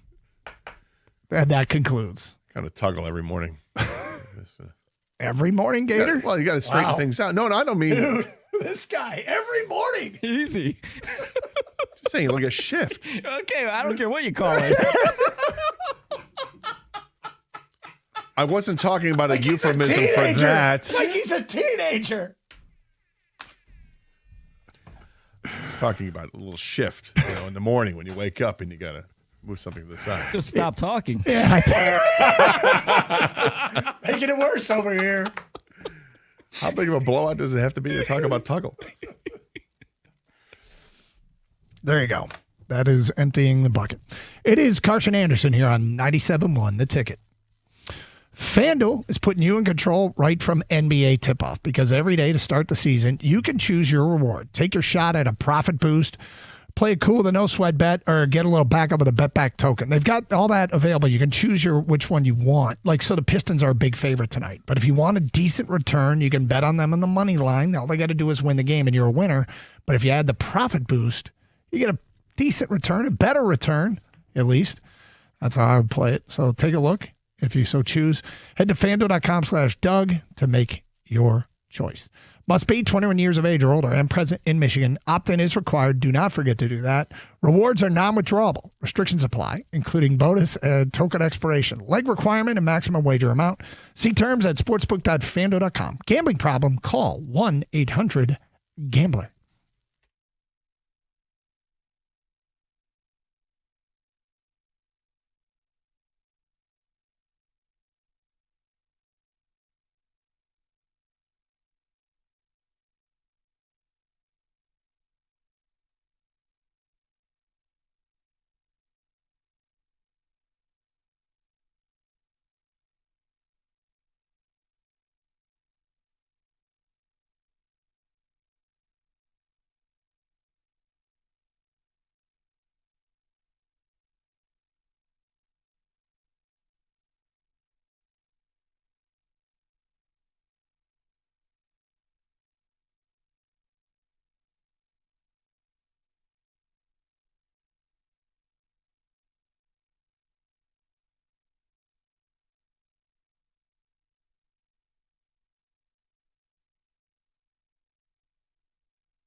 Doug Carr, Scott Anderson, 97.1 The Ticket, 248-539-9797. Let's go to Bob. You're next on 97.1. Hello, Bob. Hey, how my brother doing? Oh, we're doing great. How are you? Good.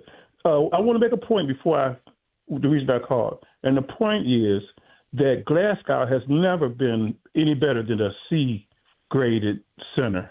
And all the pressure's coming up the middle. And obviously, Glasgow's the problem. I wanted to make that point. But what I really called for was, to me, the obvious solution, if Morton is any kind of an OC, you need a fullback back there with Goff. Now, either you could use Rodrigo, like Ben Johnson did last year, or you could even use an extra lineman. But if your pressure's coming up the middle like that, why not have a fullback position? You got two good running backs between Gibbs and Montgomery. You're not going to lose that much having somebody able to block for Goff. What are your thoughts? I'm amazed how often we get the fullback call. And this goes back 30 years of radio. I swear there's always a fullback guy out there. And today you're a fullback guy, Bob. I'm going to go look up, what do you think Goff's pressure rate is for the season? Not for this past game, but for the season. For the season, I bet you it's low. And I understand that. And I understand that every team, has a stinker game. To use, I think, your term. Yeah, and I mean, every team does, and I'm glad you acknowledge that. And I'm not saying it's the be-all, end-all. I feel like there's a little bit of overreaction going to one game that's happening due to one game, but it's got to be better. And the five guys on the offensive line, is Glasgow clearly the weakness? He might be, but I don't know that means you can't win. I don't know what it means you can't win. When you say can't win, do you mean do you mean to be respectable or be? No, I don't think Graham Glasgow's presence on the roster means they can't win a Super Bowl. Oh, okay. Do you? Yeah, no, I don't think they could win with Glasgow. Do you think because Graham Glasgow's their center, they cannot possibly win the Super Bowl? I think that Glasgow is prone to be dogged by big physical nose guards. Okay. And your conclusion is, that's not what I asked you. Your conclusion is they can't win the Super Bowl because of Glasgow. No. Not with Glasgow. Okay. All right, fair enough. Bob, that's cool. No, I wanted to know the perspective you were coming from. Gator and I talk about this all the time, and that is people will latch onto one fact and say it's this one thing that's keeping him from winning the Super Bowl. If it were that easy, I wish it was that easy, because then I'd put in Michael Neese. I'd move Ratledge to center. Like, I would come up with some other, if it were that easy, and they believed it were that easy, and the people that ran the organization, and Dan Campbell knows a lot about football and is clearly in the conversation amongst the best coaches in the NFL. If he believed that, do you think Graham Glasgow would be starting at center? I think they're starting the guy they think gives them the best chance to win. Yeah. And who's best for the offense right now. I think the game against Minnesota was a bad game for the offensive line. Bad day to have a bad day. Mm-hmm. And it seemed pretty obvious that when you heard Dan Campbell talk about it, that the cross dog or whatever it was, that they couldn't block the cross dog. We talked to Jared Goff about the problems up front, and they said, was it just communication like it was in the first week, or was it something more complicated? And he said, it's a lot more complicated. It was. Yeah. Okay, so I'm not sure that makes me feel better hearing that it's more complicated, because I was hopeful that it wasn't, that it was just communication stuff, that they weren't, some guys were confused or whatever. Now, every player and every coach is going to say the exact same thing about stuff. They're always going to say it was lack of execution. We just didn't execute. The problem, the thing you have to ask yourself about the lack of execution is the lack of execution because you can't get it done with the personnel you have, or is it just a mental mistake that they just needed to get, I got to cross over to the left shoulder and I wasn't doing it. I had bad technique or whatever. Is it fixable, or is it a personnel issue? Well, we're going to find out if Minnesota cracked the code, because it was different. It wasn't the same as Green Bay. To answer the question, by the way, about Goff and pressure rates, the pressure rate for the Lions on dropbacks is 26.2. the second worst in the NFL. He has been under pressure more than all quarterbacks not named Justin Herbert. Wow. Yep. And so what they've been able to do actually passing is pretty good. Consider that being considered. Now, can he be better? Can it get better? Well, it's now up to Hank Fraley and Dan Campbell and John Morton to come up with the solution. Because I think to be their best, that part of their game has to get better. Do I think it's solely because of Glasgow, and do I think Glasgow is the one thing that keeps them from winning the Super Bowl? No. I think there's a little bit of youth showing with Tate Ratledge at times. And then it didn't help when Mahogany got hurt, but they couldn't pull off a move to improve themselves. I wish they could have. They didn't. We're disappointed. Matt in New Boston, you're next. What's up, Matt? Yeah, thanks for taking my call, guys. I appreciate it. I listened to the last call, and I think Glasgow's an issue, but I don't think he's the difference. My comment was this: I believe that more than Ben Johnson being gone, I think I can't even remember his name now. The center, Frank Ragnow. Ragnow. I think him being gone, not just the physicality of him, but the mental game and the communication game. I think that's been a huge drop off there. When you compare Glasgow to him, I think I saw yesterday. I know that they can't bring him back, or he has no interest in coming back, or whatever. But I think that's a big fall off from. Okay, we're losing you there, Matt. As a general rule, I think almost more football games are won because of the Jimmies and Joes than the X's and O's. I think it's down to, I think more often than not, it's not 100% true, but usually it's about the players. Well, and so, yeah, I would, if I could get back one, I'd take Ragnow back. 100%, but I mean, obviously Frank retired for a reason. He was beat up. I mean, the toughest guy I think I've ever been around in the NFL with the Lions over, covering this team for a long time. Mm-hmm. I think he might be the toughest guy I've seen. And it's a monster drop off when you go from arguably the best center in the National Football League to a backup center who is, and nothing against Graham Glasgow. I think Glasgow has a role and has had a role in the National Football League. Are his best days behind him? Maybe. Graham was a really good guard at right guard for this team in his first go around with the Lions. Coming back a second go around, he had to play left guard because they had Zeitler here and it wasn't as good. And now he's asked to play center, and you're replacing a legend. So it's not easy to do that. And I would have to assume that he is the best option that they have at center on this roster right now. They have other guys that can play center, but if they thought that the other guys were going to be better, they would be playing them. I wonder this. I said this to you during a break. I wonder if one of the biggest do-overs that you would have on the team going through the start of the season would you want to do over and have Tate Ratledge start at center from day one? And just cut your teeth a little bit with that. And have Glasgow play right guard where, like I said, he was really good as a right guard on this team. Would that have made a difference as we're halfway through the season, getting halfway through the season? Is he up to speed? Is he acclimated? Would they still be 5-3? I don't know. I think we also conveniently forget that this offensive line, as maligned as they went 3 straight games where Jared Goff didn't get sacked. That's right. And one of those was against Cleveland, who has Myles Garrett. Okay? Now, lately it has not been good. Then he was sacked 4 times against Cincinnati in a double-digit win. He was sacked once against Kansas City in a double-digit loss. He was sacked 4 times against Tampa Bay in a double-digit win. And he was sacked 5 times against Minnesota in a double-digit loss.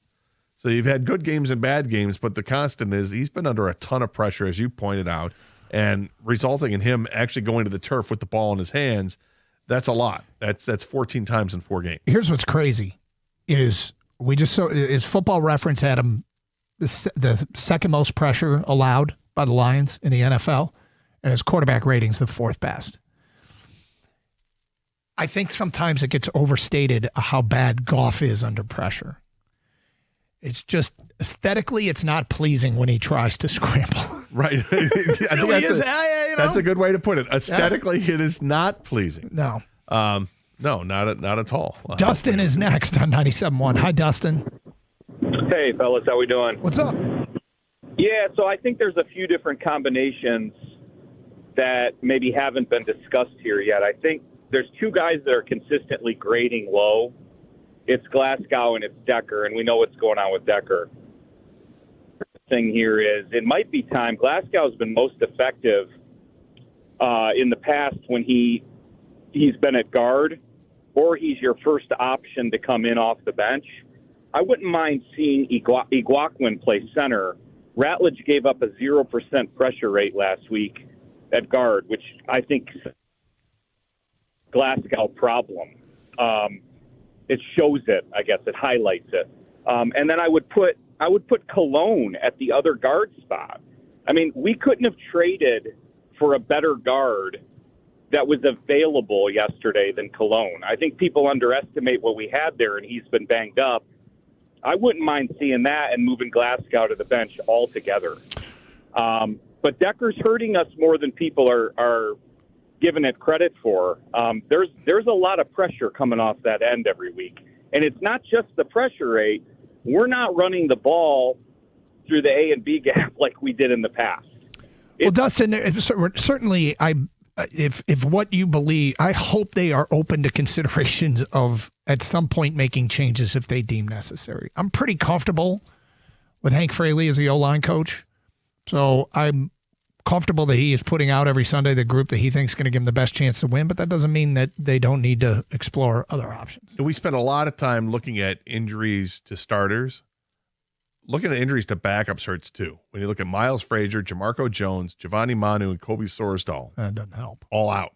That's a good point. Another edition of Who's on Top today at 12:30, 97.1.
Brought to you by Hamilton Chevrolet. The Pistons take on the Jazz tonight at Little Caesars Arena. We've got injury updates from both teams as a number of players are out tonight. For Detroit, along with Marcus Sasser and Jaden Ivey, which were expected, Tobias Harris is still out with that right ankle sprain. For Utah, the Jazz will be without their leading rebounder Walker Kessler with left shoulder bursitis, and Georges Niang will be out with a left foot injury. Tip-off right here on 97.1 The Ticket can be heard at 7 o'clock. Former Lions head coach Buddy Parker has been named a semifinalist in the coach category and possible election into the Pro Football Hall of Fame's class of 2026.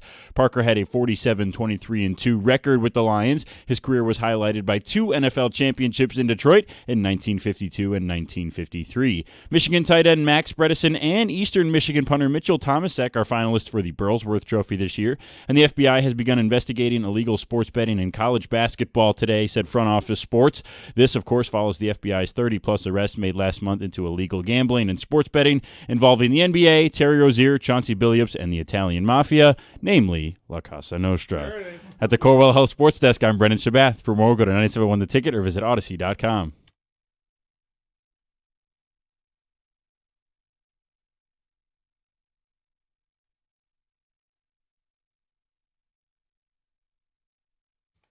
Two Cuts loves that. Dude, he does. Two Cuts cannot get enough of La Cosa Nostra. This kid might make it if he doesn't get fired. All right, so, Gator, I just got a text regarding the last caller, Dustin. To say from a Lions insider. It said, please ask Dustin who told him there were no offensive linemen better than Cologne available via trade. He said it was such a statement of fact. But that's from a Lions insider. Okay. For what it's worth. 248-539-9797. Look, I mean, there's... we all react in a way that we think is appropriate.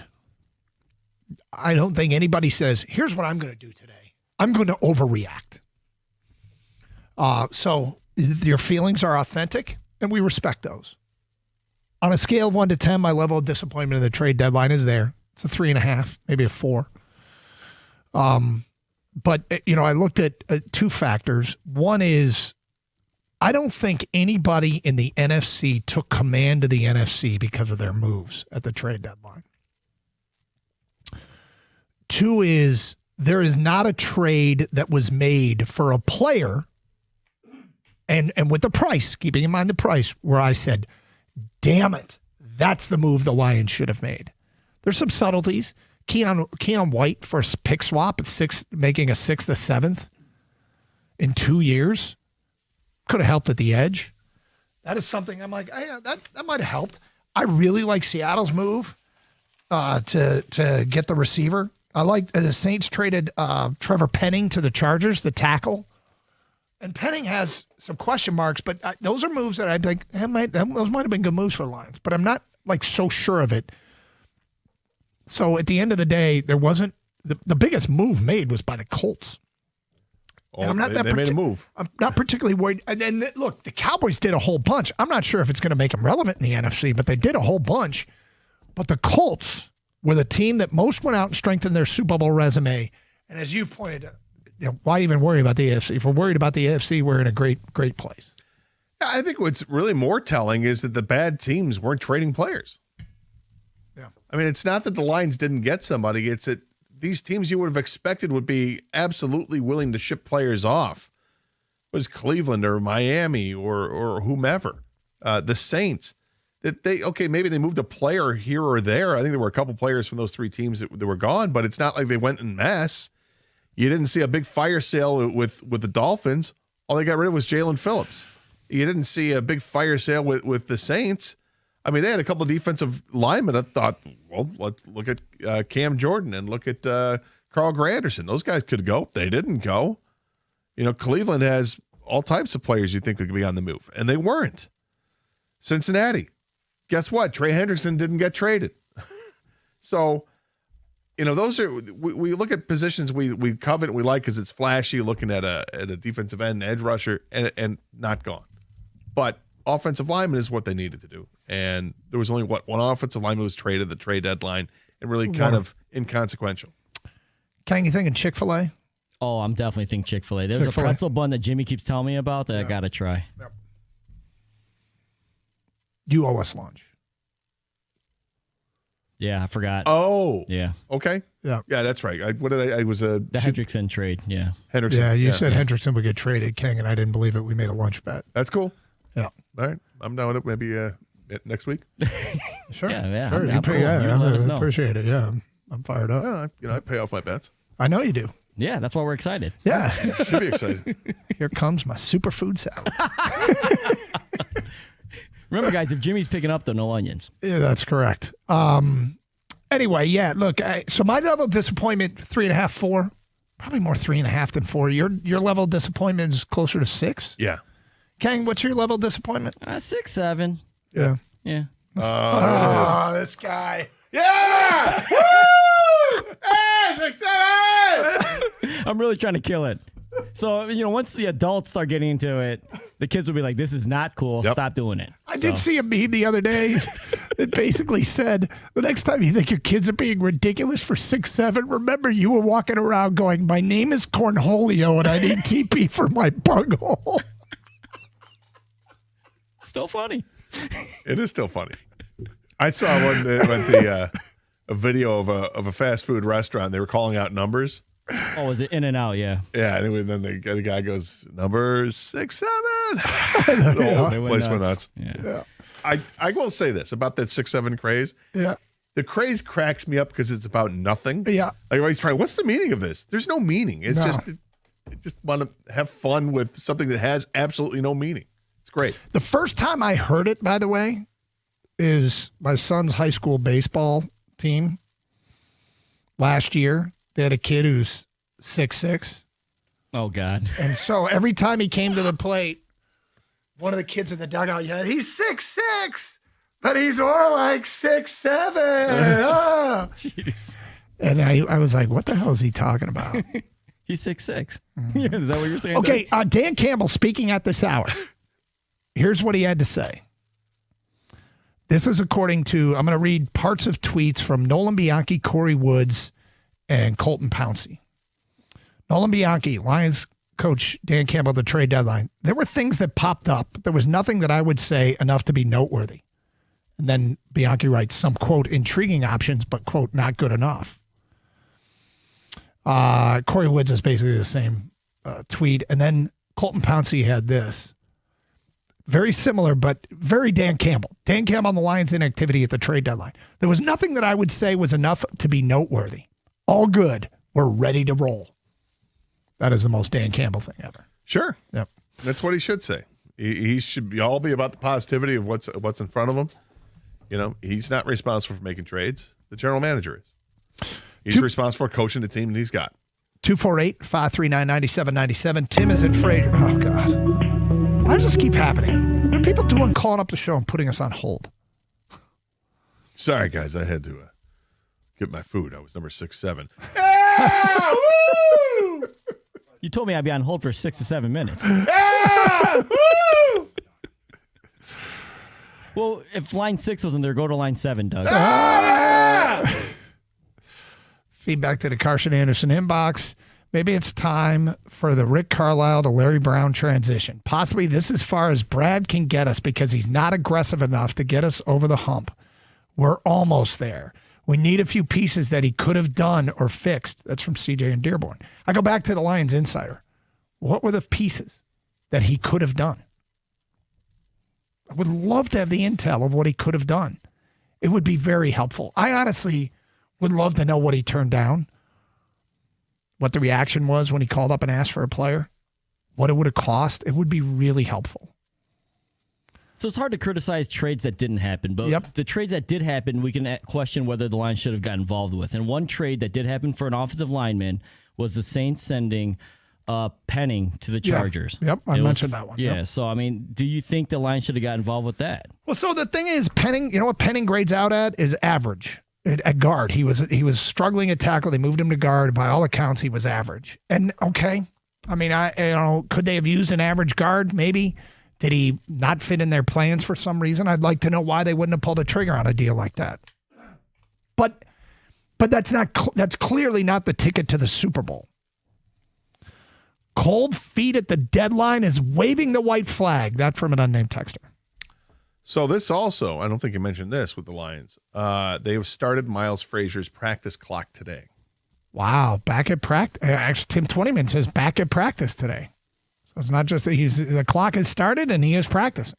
So that's encouraging. Interesting. Get him up to speed over the next couple weeks. They have to activate him in the next 4. Right quick and in a hurry. What do you think of that tweet, that text? Cold feet at the deadline is waving the white flag.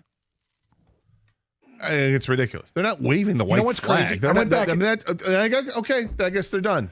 I went back and looked at the last 2 Super Bowl champions. Neither of them made a trade at the trade deadline. Philly didn't. Kansas City didn't. Both those teams were 6-2 at the deadline. The Lions are 5-3.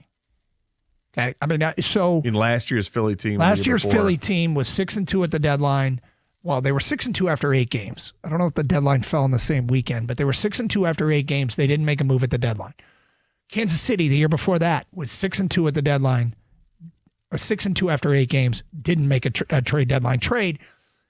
Were they waving the white flag? No, they weren't waving the white flag. And in fact, Kansas City didn't make a trade this year either. No. So it's 2 years in a row, at least 2 years in a row, they've sat out the deadline.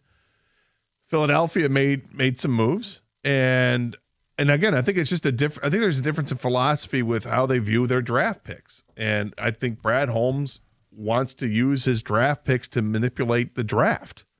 I think that what they do in Philadelphia is that they use their draft picks to add players in the offseason or at the trade deadline.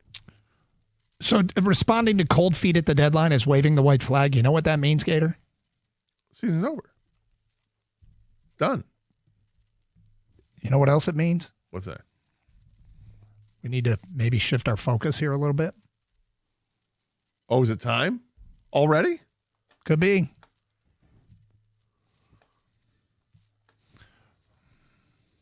Okay. Obviously, the Lions are not going to finish in the be one of those 7 playoff teams in the NFC. Okay, So we got to start looking at mock drafts. all right. So Lions picking at what? Somewhere around 17. Yeah.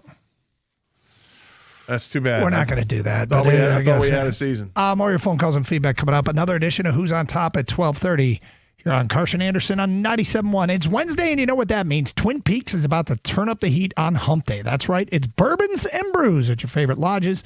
Stop by your favorite man cave and see your always stunning Twin Peaks girls dressed in their finest pink lingerie, serving up samples of high-end bourbons. Sampling starts at 6 p.m., so don't be late. But it's not just about the bourbons. All your favorite house beers like the Dirty Blonde, the Naughty Brunette are just $5 for 22-ounce frozen drafts all month long. And the fun doesn't stop there. We got basketball tonight. Detroit in action, 7:30. Pair all the fun with dynamite dishes from the Scratch Kitchen like the house-smoked brisket and chicken and smoked ribs. My favorites are the Chipotle chicken.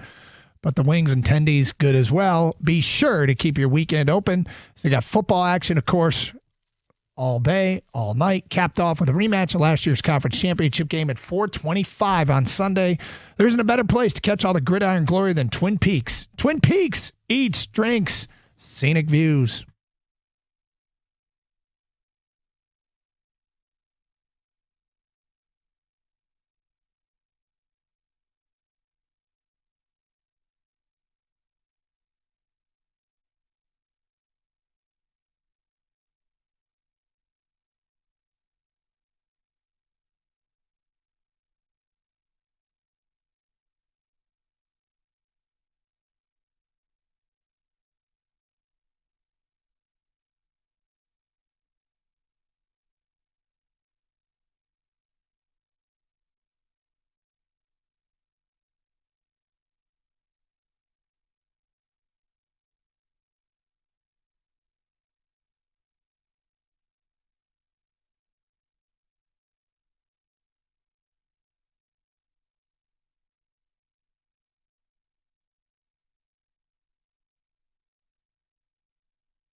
Doug Carr, Scott Anderson, 97.1 The Ticket. All right, here we go. Tim and Frazier, you're on 97.1. Hi, Tim. How you doing, gentlemen? What's up, Tim? We're in the middle of a perfect storm here. We went from the best center in football to a center who is way below average at best at the end of his career. We went from a very creative offensive coordinator to a guy who will not make changes and adjustments. We're in the middle of a perfect storm. This is where Dan Campbell needs to step up and say you have to make this adjustment. If your center cannot block, you cannot run the sets they're running. Please don't call me fullback guy. There's 3 ways to get around this. You put a tight end in motion, you run an H-back, or you put an extra back there to block. But he cannot do this on his own. It's just a fact. But our offensive coordinator never in his career has been able to make in-game adjustments or week-to-week adjustments. It's his way or the highway, and that's what's always got him in trouble. Do you really think that Dan Campbell would put up with that if it was his way or the highway? I don't want to think he's not, but where's the adjustments been? It's been all year. This is not a one-game thing. This has been the last 3 games. It got lightly exposed, got more exposed, and got blown open last week. So let's see what they're going to do because they got to fix it. Glasgow needs help. And as far as the guard thing goes, I got my own opinion on that too. I think, and I'll butcher his name, but the kid that's going to start at guard that's been here for the last 3 or 4 years is better than any. Yeah, I think he's better than anybody they could have traded for. It's real simple. I say get a center. I don't know how to go out and get a center. You're not going to get a starting center in a trade in the middle of the season because nobody's going to give it up. It's real simple, but I think it was smart to say, okay, this is where this guy's at. This is where we have him rated. Can we get anybody higher? Well, I'm not giving up draft capital because I can't get anybody higher. And I think that's what really happened there. And I wanted a trade worse than anybody, but they've got to fix that center situation. I don't know how you're going to fix it. Well, they got to figure out whatever they, I mean, clearly if it's as much of an issue as Tim and Frazier believes it is, then, it's not as if they don't know it. Okay. I've given up a long time ago on trying to coach teams.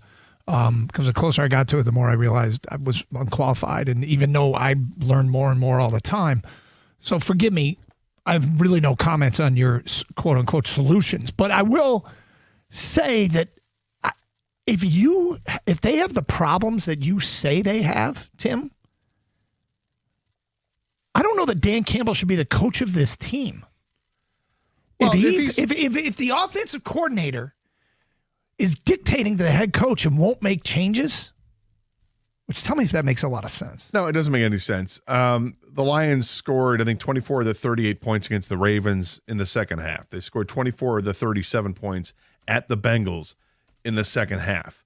There are changes at half. You're pointing at halftime. Yeah, they've made some adjustments. I mean, okay, they didn't handle the Vikings well at all. It was terrible. They didn't handle the Packers well at all. That was terrible. There's some clunker games in there.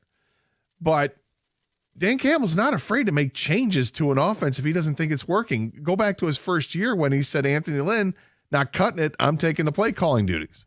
It's Dan Campbell's offense. Ben Johnson was working with Dan Campbell's offense. And now John Morton is working with Dan Campbell's offense. I don't think it's a lack of adjustments. Well, I mean, one of the things I've always laughed at coaches. They don't have Frank Ragnow. I think is the biggest thing with this offense. They don't have Frank anymore. Let's go to Joe in Rochester Hills. Hi, Joe. Hey, how's it going? What's up? So I just want to talk about the third downs. We keep running these wide receiver screen plays, and they seem to get blown up every week we try them. Yeah, they have not been successful running the screen passes lately. I think I agree with you on that. The biggest problem they have with third down is yards to go on third down. They're not getting anything on first and second. Or I shouldn't say not getting anything. They're not getting enough yards on first and second down consistently where they can be put into a 3rd and 3 situation. It seems like it's always 3rd and 8, 3rd and 9. And their third down conversion rate is not good. It's actually quite bad. I think what they have 17 third down opportunities. Yeah, which is against really the Vikings. High. It speaks a lot to lack of success on first and second down when you have 17 third downs. The one thing that's been constant this year, Joe, is I think after every game, they've got stuff to work on. And at some point, you'd like them to have less and less to work on. You can just look at the game and say, well, that was a pretty good game and not much to work on. But even the game against the Bears, they scored 52. There were plays left out there in the field that they needed to clean up, and defensively they gave up 21 points, and I'm sure they're not thrilled with that. every game there's lessons to be learned, and there's clearly a lesson to be learned after the Vikings game, and apparently it's 2 words: cross dog. Yeah. We got a text here. Please don't do the whole show defending Brad Holmes. I don't want to hear, we don't know who was available or what those teams demanded in return. Okay, then what do you want to hear? Because honestly, that's like the number one argument you have to go, because do you know? Do you know? Do you know who was available? I don't. And I'm critical of this. I wish they would have done something. I think they should have done something, and they didn't. You're not mad enough. You're not mad enough, Gator. But I don't know who they tried to get and what the ask was. And maybe the ask was something where you'd be like, oh, yeah, no, I wouldn't do that. Well, okay, then. But you don't know. So don't tell me that I can't use that as an argument in return, because it's the number one argument. Patrick writes in, it's disappointing that Holmes trades away so much draft capital to draft unproven projects that don't play, so there isn't enough left to trade for proven vets at the deadline that address specific needs. Patrick, there is some truth to this, okay? Brad Holmes gives up middle-round picks to maneuver around on draft day. Now, in the end, he still has 7 picks in the next draft, but it's 2 fourth-rounders and no third-rounder, and it seems like third-rounders are a popular pick to trade at the trade deadline. And this is how he's decided to do it. And if you disagree with it, then, fair enough, because Philly does it a different way. Although Philly didn't, let's not get carried away. Philly didn't make a trade deadline deal last year. They didn't. Pat writes in, this is all via Twitter. I'm a bit upset. They need to. Well, they were 6-2 last year after 8 games. Lions are 5-3 after 8 games. Yeah, 5-3, and they just lost, and they had they got a banged up unit on that offensive line. Yeah, and it sounds like they tried. I would really like to know what they turned down, or who they asked for, and what the asking price was, or even if they asked for a player and somebody just said, no, we're not trading him. Pat writes in, I'm a bit upset. They need help on the offensive line. Their depth is questionable. Skipper's not the answer, and the younger guys are untested. An injury-riddled offensive line really limits and handicaps this team. They need to be healthy. I would agree. Dan writes in, I'm definitely disappointed with the lack of move at the trade deadline. However, the only silver lining is I hope it makes the players feel like ownership believes in them, and they start playing to the level we have come to expect. This is a really good team, and they can be elite. Nick writes in, how are we supposed to invest our time in our teams if the owners aren't investing in them?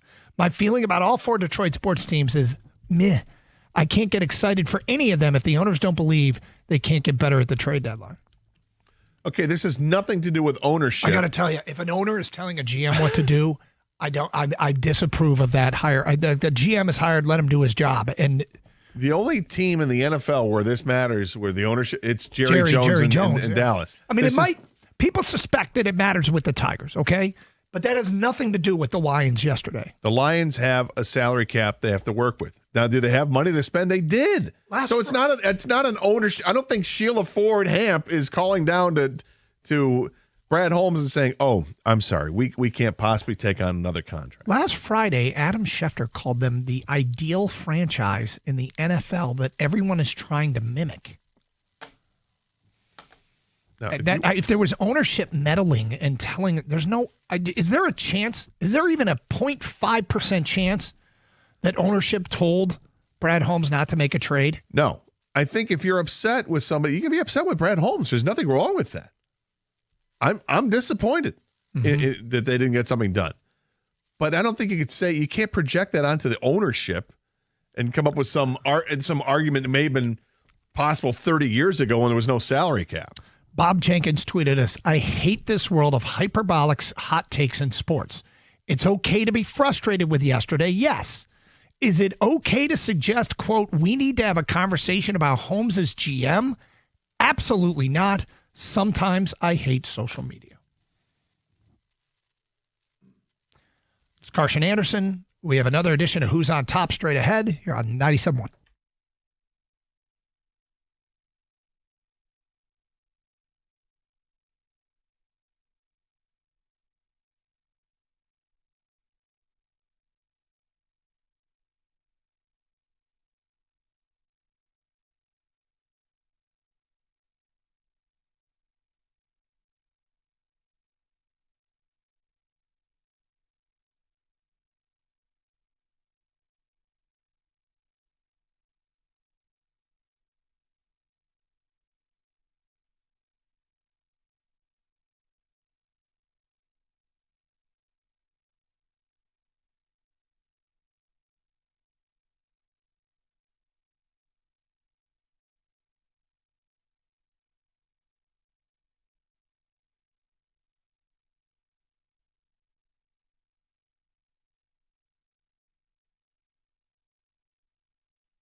Hey, just a reminder, you can stream the show using the Odyssey app. Get it for your mobile device today, AUDACY from the App Store. I wanted to read this from Danny Rogers, who's obviously with the Detroit Lions, and I think this is smart. There's two posts here on Twitter. One says, great timing. Dan Campbell says rookie lineman Miles Frazier will start his return to play window today. Campbell calls it a baby fawn situation with Frazier not having any training camp reps. Campbell, and there's the other one. Campbell says Frazier can play guard and tackle, can sustain blocks, and finishes well. Says there's a lot of things they like about him. He just needs reps. So you and I we haven't spent a whole lot of time talking about Miles Frazier during the season because he's been hurt. Yep. But after they drafted him, we both liked the guy a lot. Yep. And with that versatility, that does mean something. Seeing how they activated him today, and he's practicing today. They activated they started his practice window. So now they have, I think it's 4 weeks before he has to be added to the roster. Is it possible that they view this as being their trade deadline move, as they can activate one of their linemen that they expect to get back, that they expect to be part of their rotation at some point this year, and hasn't been because of the injury, but now here he is, and this prevents them. Does this move prevent them from wanting to look all that deep at an offensive lineman available in trade? I don't know. I think. I hope they're not putting all their eggs in that basket. No, I hope so too. Now that we are where we are, what other solutions? Frazier's worth investigating, even if it's a long shot. You leave no stone unturned, right? You go with if this can be a possible solution, anything. Like, I'm open to anything. Try anything, and they've got. I don't remember if you made the point on there or off the air. It's amazing how many of their second-tier linemen are hurt right now. Yeah. I mean, that's why everyone's so upset, though, that they didn't get any depth in the offense. No one, listen, you weren't going to get an all-pro guard. You just weren't. They weren't going to give up those assets. But to not go out there and get anyone that you think could be better than what you have, people are questioning that. Like today, Colton Pouncey was down there for Athletics, Campbell said, Wasika's going to get the first shot at left guard, right? We all know that. Mm-hmm. But also, Cologne, who's going to come in and play center or guard, they're still considering moving Glasgow to guard. To move your center at this point in the season, to me, is like, what are we doing, man? That's pretty important. Well, it's done out of necessity. Yeah, it's done out of necessity. Yeah, but it's under consideration. To me, that has me thinking, how sure you are? How are you sure? How much sure are you about your left guard? Well, they obviously are looking for more production. And, hey, look, Hank Fraley's a good O-line coach. Dan Campbell's a really good head coach. I trust him. All right, ready for another edition of Who's on Top? It's been a minute. Sure. Found a list of college football programs ranked by total revenue from alcohol sales. Okay? All right. Who's spending the most on the beer and the booze at games? The way this works is I have the top 10 list. And your job is to help Gator round out the top 10. Gator gets 3 guesses. Who's in the top 10 of total revenue from alcohol sales at college football games this season? I'm going to start in the Midwest. And here's some things that went into my thinking of this. Okay. Actually, give me your 3 and then give me your logic. Okay. My 3 are Wisconsin, Florida State, and Arizona State. Okay. All right. My reasoning is Wisconsin, even though it's a train wreck of a football program right now, they still get people to come into that stadium. It's a big stadium, and they love beer in Wisconsin. Yeah. There's no question they love their beer in Wisconsin. Florida State, warm weather team. They also have a big stadium. They can pack that house, and I tried to find somewhere warm to where it was going to be like that, somewhere in ACC, SEC country, and I went with Florida State. Just seems it's a party school. We remember the pictures of Jen Sturger and C.J. Perry together at the games, and it was okay, great. And then of course we know what Brent Musburger would say. The last one that I had was Arizona State. When I think of party schools, I think of Arizona State, and they've got a good football team.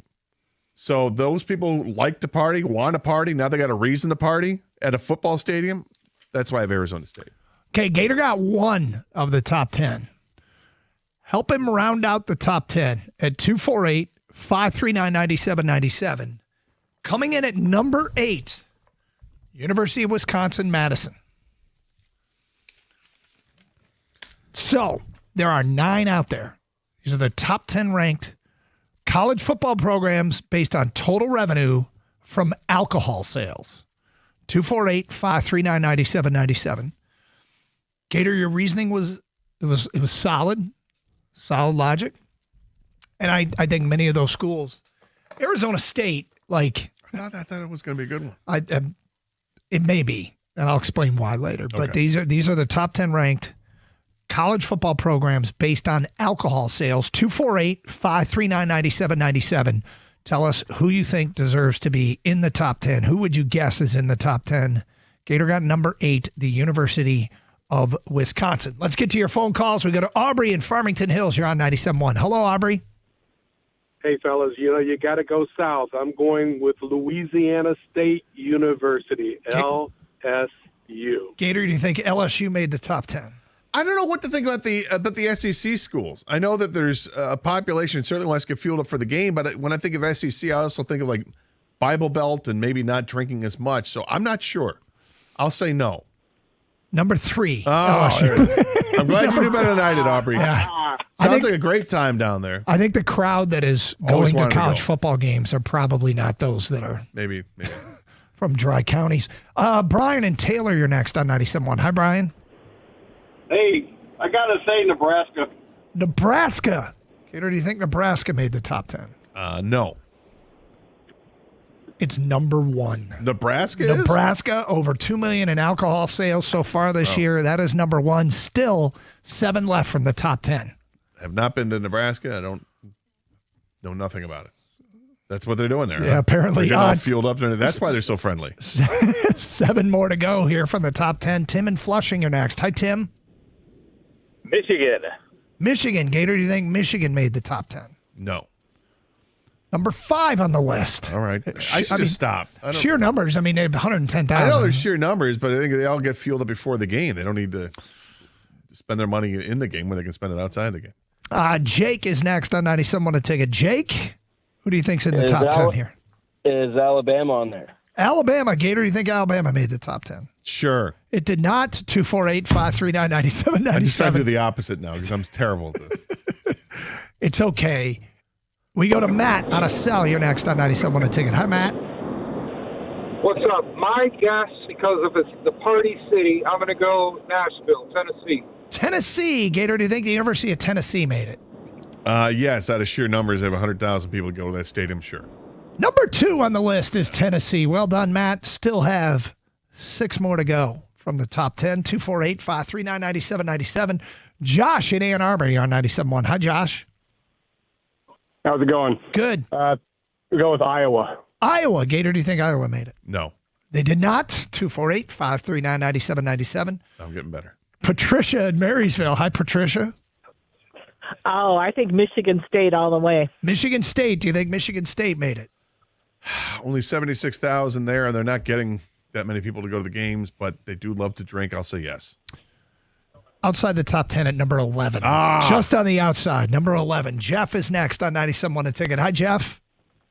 Hey, this is Jeff from Toledo, and I'm thinking Ohio State, number 1. Ohio State. Do you think Ohio State made it? Yeah, they got over 100,000 people there, yes. Did not make it. Oh, my God. 248-539-9797. Do they not sell alcohol at Ohio State? Oh, they do. Oh. Fred in Waterford, In you the next. stadium? Hi, Fred. Yeah. Hi, how you doing? What's up?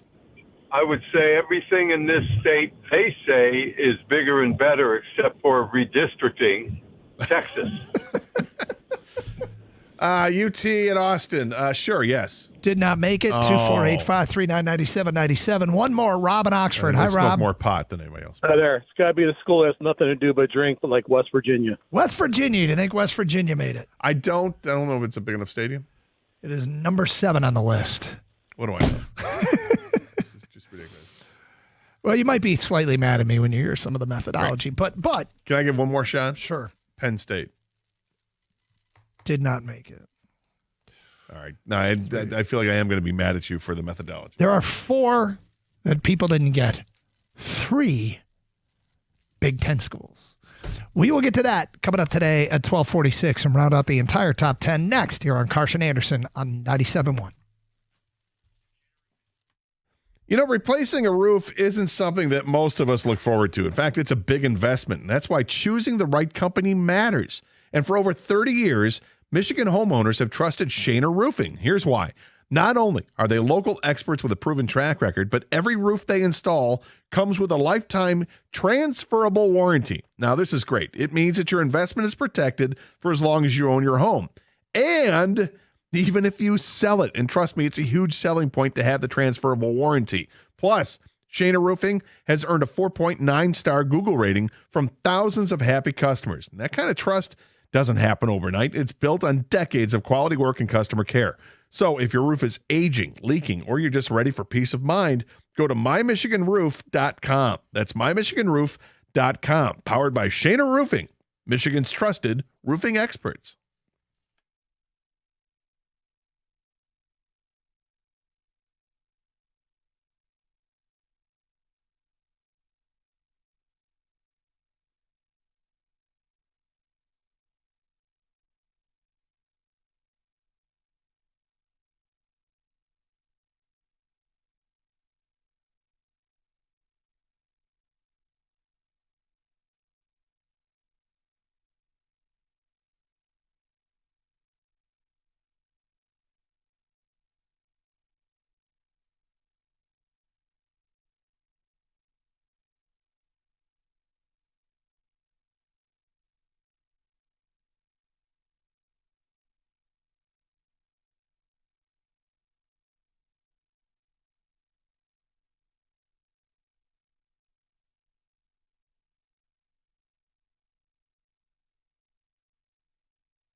All right, so the list I got is from Extra Points from the author's Matt Brown.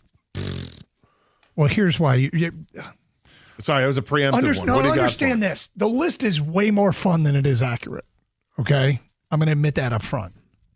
Matt Brown FOIA'd all these schools, Freedom of Information Act, and he puts at the bottom, if your favorite school isn't listed here, it's because they didn't respond to my FOIA. Okay, so this is why I said the list is more fun than it probably is accurate. But of the schools that reported, and look, this isn't that important. It's a who's on top. It was fun. But according to Matt Brown, let's get to the top 10.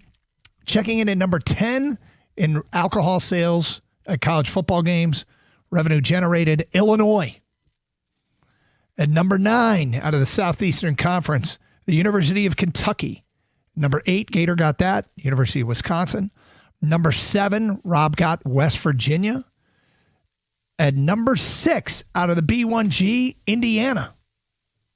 They should be number 1, the way things are going for them in the last 2 years. Number 5, Tim got the University of Michigan. And number 4, also out of the B1G, Minnesota.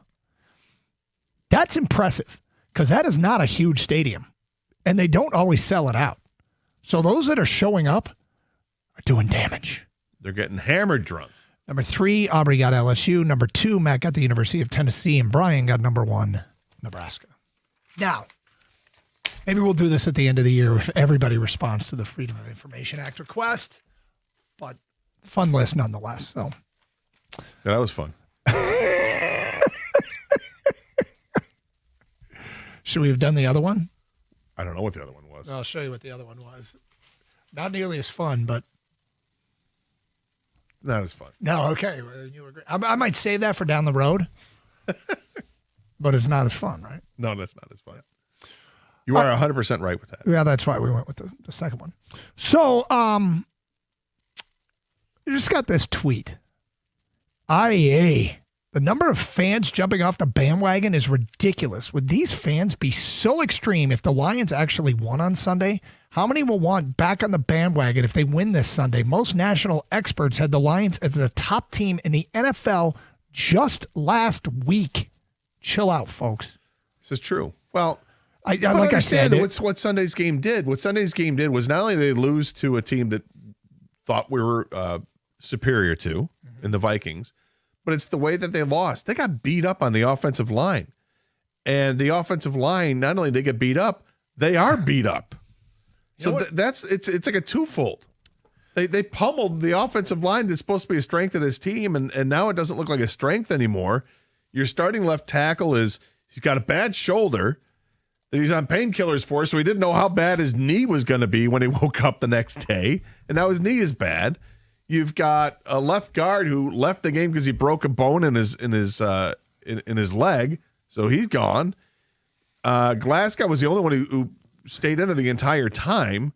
Then you got the right guard and Tate Ratledge, who is, I don't know if he's hit a rookie wall or not, but he had to leave the game briefly as well and came back in, so he's getting beat up now. And Penei Sewell, the Warrior, he was banged up in the game. He didn't miss a snap, but he was clearly hurt, and to the point now where we wait for injury reports because he may or may not play on Sunday. So that's where the doubt comes in. I think it's very fortuitous for the Lions that they're playing a Commanders team on Sunday that is without their starting quarterback, that is without one of their key receivers, that is also without who's the other player they're missing? There's 3 guys are missing on that team right now. Marshawn Lattimore. And Marshawn Lattimore on defense, which thank you, because he's an outstanding player. So the Lions hopefully take advantage of this and don't make any excuses. Just go do it. Go run them over. Throw up a 40 burger at least against this team if you can. Okay, so a couple things here. And this is kind of in response to the following text. Did I just lose it? Might have. Okay, here we go. This is from Tony and Macomb. I wish Brad Holmes had the same aggressive mentality at the deadline like he does at the draft. He's willing to give up a bunch of third-rounders for Tesla, but it's crickets at the deadline. This is how he runs it, right? He definitely appears to have the pattern of being more aggressive at the 3 days at the 3 days of the draft than he is at the deadline. If we had suggested maybe, I don't know, August, early September, I really wish they'd kept those third rounders and not traded for Tesla. Fans would have said you're crazy. You remember how much excitement there was about Tesla? There was a lot of excitement. I mean, even after the Green Bay game. Yeah, I mean, the guy, his first 2 catches were touchdowns. Mhm. I mean, there's One-handers. Yeah, a lot to and spectacular, Which is a record. catches. I have no idea. It was really great, and we haven't seen too much of him since. He got 3 snaps on Sunday, and I still have faith that Tesla is going to end up being a really nice player for this team. I don't think he's ever going to be a number 1 receiver, but that's not why you drafted him for.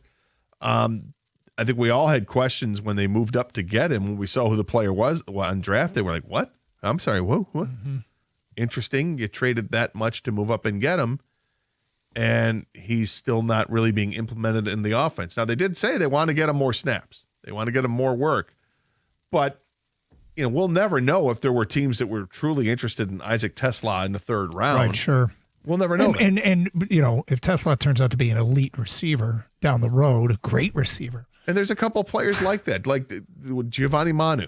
Did they have to trade up to get Giovanni Manu, or would he have been there? Same thing with Tesla, same thing with some other players. Well, if you want Hendon Hooker, you can get him again. He's a player he traded up for, and he just got released by Carolina.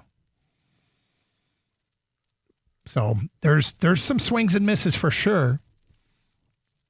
But, he's not striking out over 200 times in a season. Roderick Martin, did they trade up to get him? Yeah. So, in a related note, the Lions just tweeted out the Lions have signed offensive lineman Jack Connolly, offensive lineman Chris Hubbard, and offensive lineman Netane Muti to the practice squad. So Muti played here before. Yep. So these are, they rated, some practice squad guys. Okay, that's fine. And here's the thing. Okay, so we will see practice squad. What you don't see is, until Sunday, activated to the active roster from the practice squad, which is what generally tends to happen. We'll see. I think they're all of a sudden they are replenishing the practice squad. Yeah, I mean, this shouldn't be anything to get excited about. It's just, okay, we tried, we couldn't come up with what we wanted. Let's go.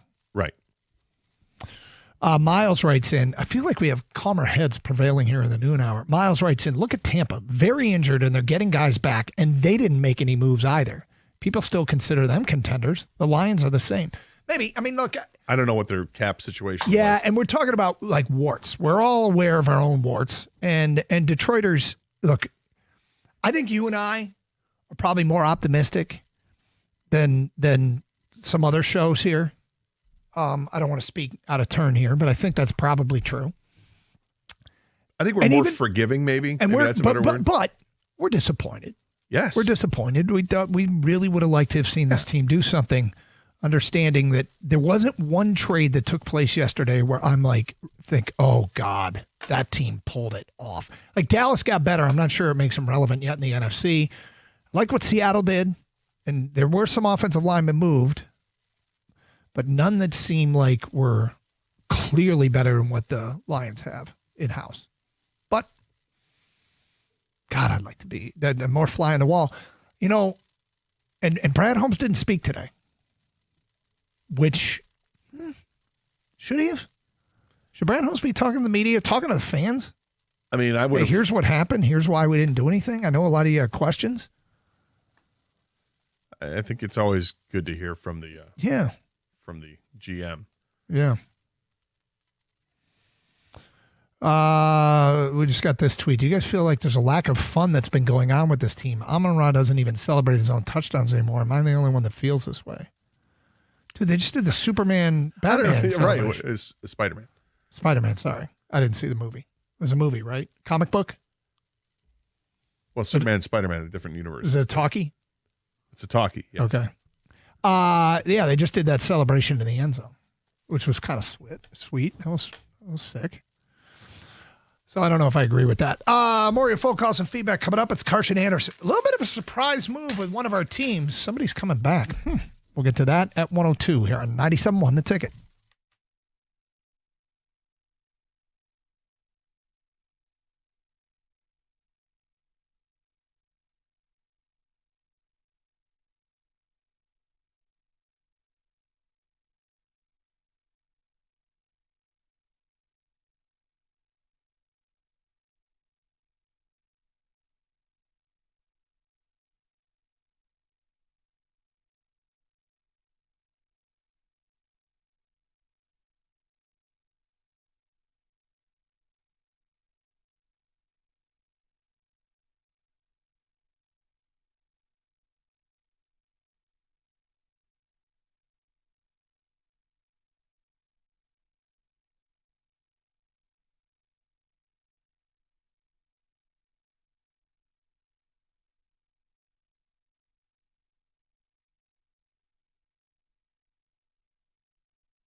Doug Harsh, Scott Anderson, 97.1 The Ticket. Pistons in action tonight at LCA against Utah. Team's not disappointing right now. Not disappointing right now. Happy with the start to the season. And hopefully can add to the streak. 5-2. So 5-1 since the disastrous opener that had people calling and complaining. And it's just what we do here in Detroit. Disastrous openers bounce back. Yeah, I'm looking forward to seeing the Pistons back in action. They're fun to watch. They're playing winning basketball for sure. Want to continue to see the evolution of this team with these young players they're playing so well. And one night might be Asar Thompson, next night's Ron Holland. You're seeing Jalen Duren turn into a Jaren Duren, turn into a really good player here. And Cade Cunningham he's having more and more games where he is a superstar player. Mm-hmm. Jalen Duren. Wings lose 1-0 at Vegas. Did you stay up and watch it? Yeah, I did not. Although this was a rarity, I did watch the third period from my bedroom. Normally, I'll stay in front of Look at you. the big TV. Kenny, did you stay up and watch it last night? Yes, I did. There was not much to get excited about from. Well, it was one of those games where standpoint. You watch the whole game and realize that nothing happened. Like there were there 3 power plays the entire game between both teams? Yeah, and it felt like I had a tough time staying up watching this thing. Yeah, I did too. That's why I went to my bed. Patrick Kane's coming back? Yeah, might be back on Friday night against the Rangers. Red Wings, I think the next 4 games are at home, so that's good for them. Good opportunity to get some points. Mm-hmm. But last night, I mean, there weren't even that many chances for them to score last night. It was just one of these boring games, and then all of a sudden the Knights score, and then they go on a little bit of a tear for the next 10 minutes where they look really good offensively, and Gibson's playing out of his mind and net to try to keep it a 1-goal game, and he did. I think he had 33 saves on 34 shots. So he was good. That's a positive take out of it. But offensively, there just wasn't much there. Was there a lot of Wings fans in the crowd last night, Gator? Yes. Dude, those West Coast games are like that. Last night it was LCA, the Vegas Post. The night before, or 2 nights before, it was San Jose, the San Jose Post, LCA San Jose Post. Anaheim. It's crazy, and I've always loved it. Red Wings score a goal, and the place goes nuts. I was talking. Well, we knew Red Wings fans always travel and stuff like that, especially the West Coast, like you mentioned, Doug. But ever since Vegas became a team, I feel like if I was a big Red Wing fan, that'd be on my schedule every year to plan that trip. Right. You know, like it's. And I think it probably is. Okay. It wouldn't surprise me in the least. Because we'll I was thinking the exact same thing last night. I'm like, oh yeah, Vegas. Maybe I should plan a trip to Vegas when the Red Wings are in take town. some time off then. Yeah, you know. Right?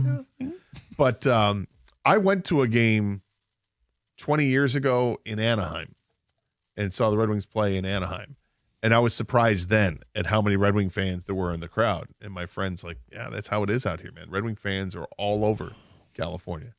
And the other note, Jack Flaherty opts back in for $20 million. He'll be back. That surprises me, not even for a half a second. Really? Well, because I don't think Flaherty had a great season. So do you want to turn down guaranteed $20 million to enter free agency where who knows what you're going to get?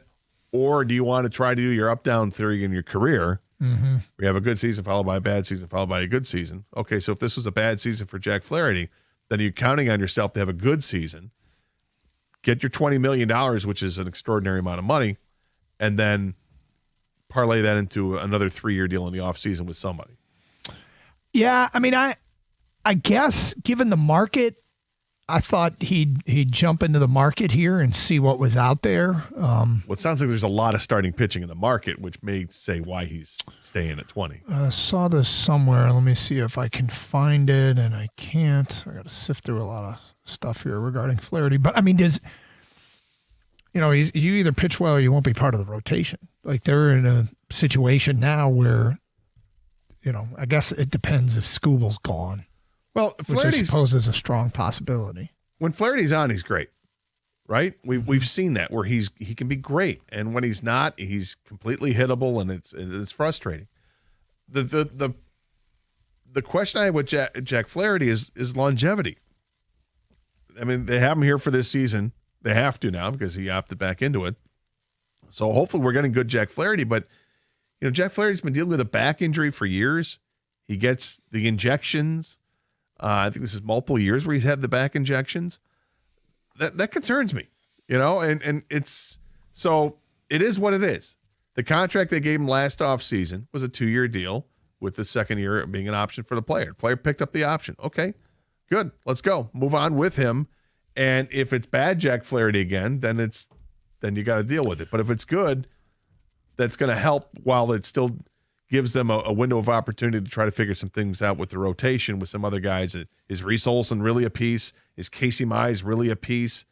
Will we see Jackson Jobe get back and make an entrance next season, make an appearance next season at some point? Healing up. Is Melton the guy? So this from Lynn Henning, who's covered the Tigers forever. Jack Flaherty sticking with the Tigers is a surprise. Free agent market looks lucrative for starters. He seemed poised for a big multi-year deal. Tigers get a break 2 ways here. Flaherty for another year at $20 million and an opportunity to offer a qualifying offer next fall and get a draft pick. So Henning was surprised. Yeah, I guess I would. I'm obviously disagreeing with Lynn. I think that I think the market getting bigger by the day for starting pitchers that are going into free agency. And I mean, if you were a team, would you be willing to give Jack Flaherty like a 3-year, $60 million contract? Probably not, but I'm sometimes surprised at what veterans get. And then there's this breaking news from Justin Rogers of the Detroit Football Network. The Lions have also started Josh Pascal's practice clock. All right, so he's back at practice. That's good news. Mm-hmm. That's great news. Yeah, to get him back. Yep. I will say this. They have done a phenomenal job, the Detroit Lions, at bouncing back after losses. But I'm not sure that any will have as much of a swing of emotional response as making sure they win this game this Sunday. I think if they win this game Sunday, everything will be fine. Depending on how the game goes, I guess. I was going to say, I think you have to put a caveat in there, provided that they win by how many? And how many points are they scoring? Because if it's like a 20-17 game that they win, just win. It's tough to win in the NFL, but I don't think winning by 3 against a beat-up Washington team is going to make anybody say, "Oh, probably we're back." not." If they lose this game the next week, I actually will be probably pretty bothered by it, but I think Detroit will be in full-on panic. I'll be taking next week off. I bumped into a member of this radio station who works on the morning show that said, "I'm fried." I said, the morning this morning was draining because of the panic that has set in over the events of the 72 hours between Sunday and the loss and then not doing anything at the trade deadline. Heather's had it, huh? It wasn't Heather. Oh. No. 248-539-9797. It was Tom. Tom had a rough morning. Tom's had a lot of rough mornings, I think. Oh, should we give him a hug next time we see him? I think Tom could use a hug. Yeah. No, I get it, though. I mean, there are times where seriously, you do this job for some, there are times you walk away, you get in your car, you're driving home, and you're like, why do I feel beat up? Right. It's bad enough that you've got your own disappointment to deal with and then taking on the world's disappointment. Yep. Sure, fair enough. But that's the job. And, I'm not as disappointed as some. I know you're not either. You're not even as disappointed as I am. But nothing they can do about it now. And so now the focus is on the last 9 games of the season, or 10 games of the season. 9. They played 8. Yes, 9. Last 9 games of the season. Time to focus on that. I hope they can stay healthy. I'm glad to hear they're getting guys back to see if they can integrate them into this team and get into rotations and make this team better. But they've got to get better. They've got to get better on offense. They got to figure this offensive line thing out and make sure that they can run the football again. If they can't run the football again, Doug, if we're back to the days of Matthew Stafford was here and we were pining for having a running back that is worthy of getting 1,000 yards and all that. Mm-hmm. It's a major problem. These running backs are too good. They're just too good. I don't know how much of it is on them. Are they, hitting the wrong holes, or are they hesitating, or too much, east-west stuff, not enough north-south, or is it, a problem with the offensive line? I tend to think it's probably more on the line than it is on the running backs. Hey, Michigan Auto Law, the law firm that puts people over everything. They are the specialists in auto and truck accidents. Many law firms don't specialize. They do all kinds of cases. But this one, been in an accident. Michigan Auto Law. Those are your guys, Steve and his crew. They have the largest auto accident settlement and largest truck accident settlement of any lawyer or law firm in Michigan ever. Plus, great customer service. They'll call you back, usually within minutes. You're going to call back from them. Proactive communication is super important to them. They are the law firm that puts people over everything. Visit autolaw.com. That's autolaw.com.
All right, so Michigan and Michigan State have the week off. Michigan coming off that Purdue game, which was it was a game. It was a game that took place, and not a overly impressive win. I don't think anybody expected them or thought they should be in a dogfight late, but they were. It's a team that's continues to find a way to win, but is also doing little to inspire the fan base to think that they can win the one at the end. Now, after the USC game, it was like, okay, they're not going to get to the end, but the goal is to try and get to the end and give yourself a chance. If you can get to the end at 9-2, it seemed like a reasonable expectation, but Washington was playing pretty well. They've managed to continue to win games. And I know there's a degree of frustration settling in with some of the play, specifically quarterback play. People want to see more from Bryce, and I get it.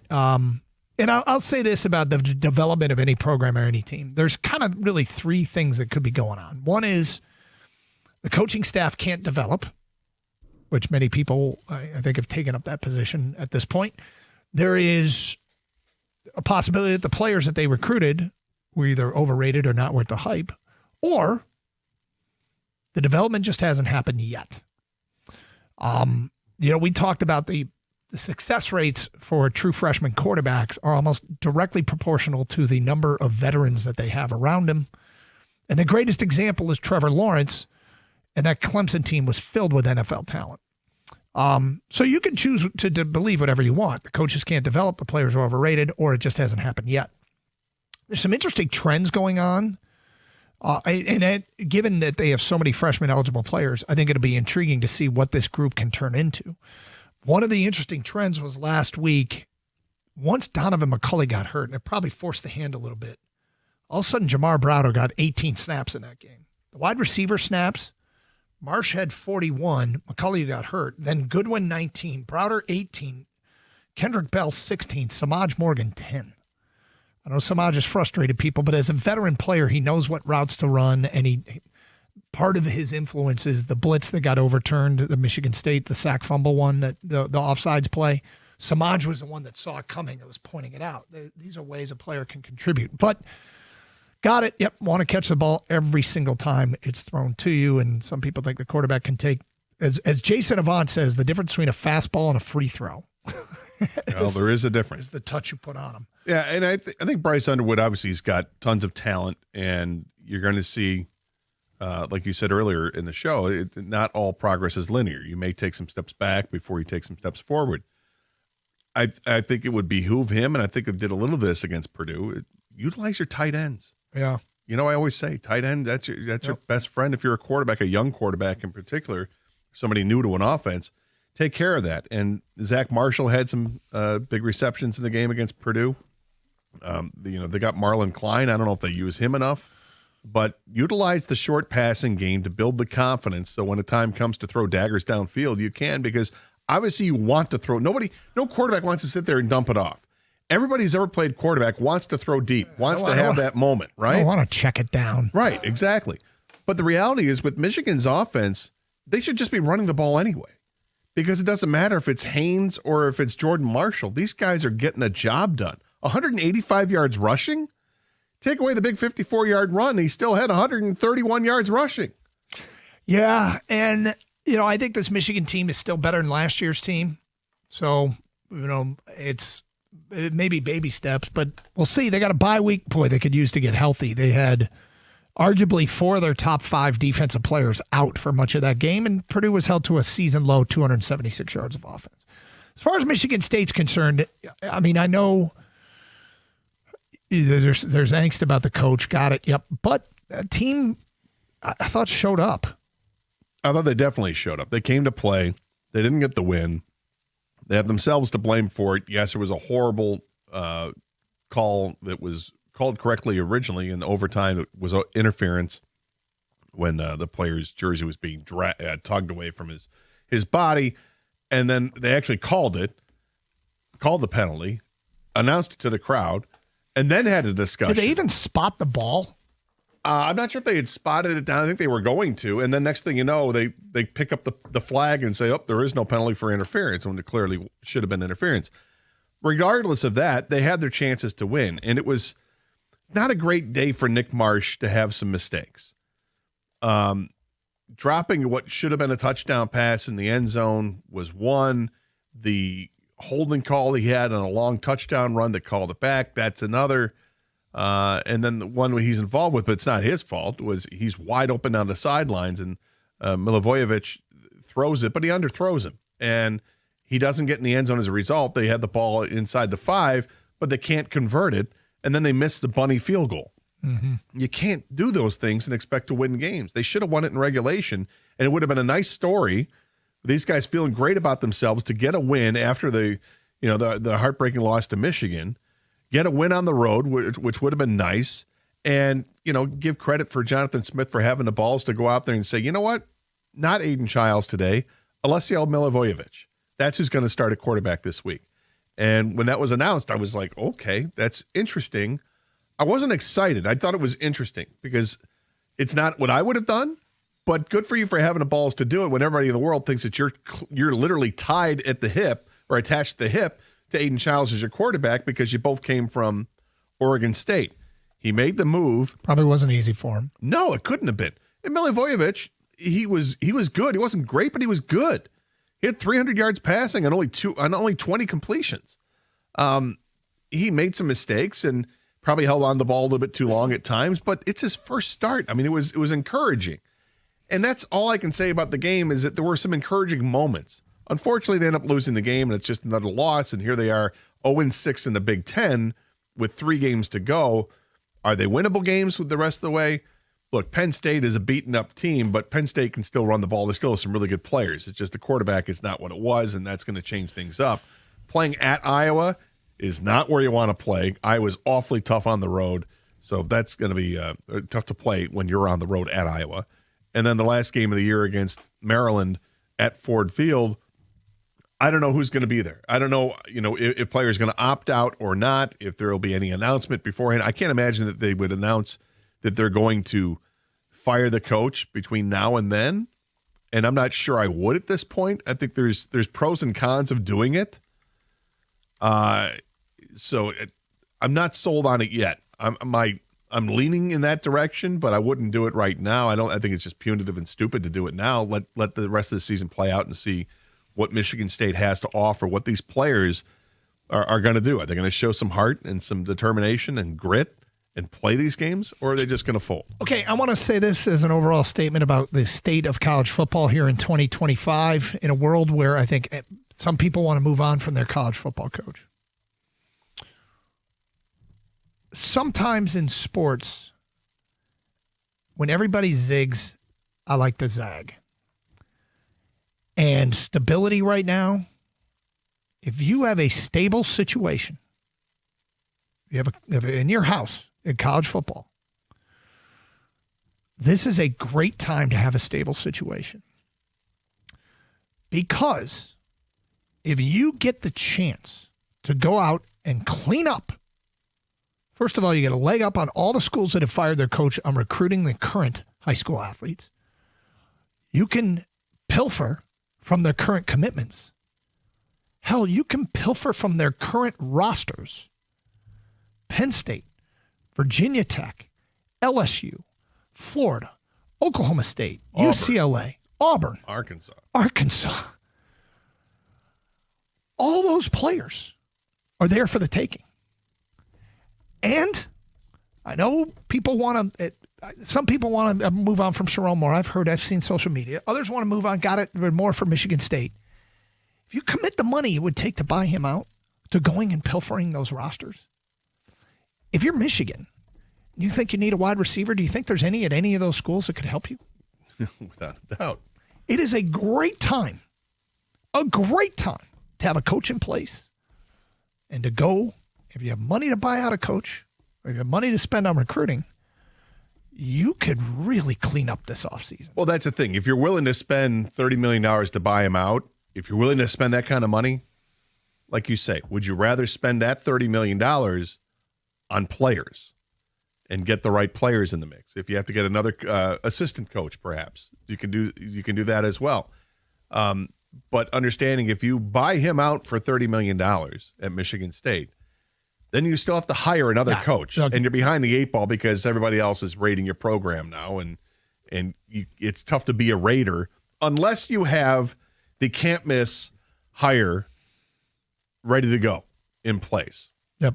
And I look at great like Zag moves, and I think what Indiana did with Cignetti, getting a guy that not only brought players from James Madison, but cleaned up on got a bunch of G2 guys. I mean, it's not like he got 40 guys from G2, but he got some quality G2 group of five players.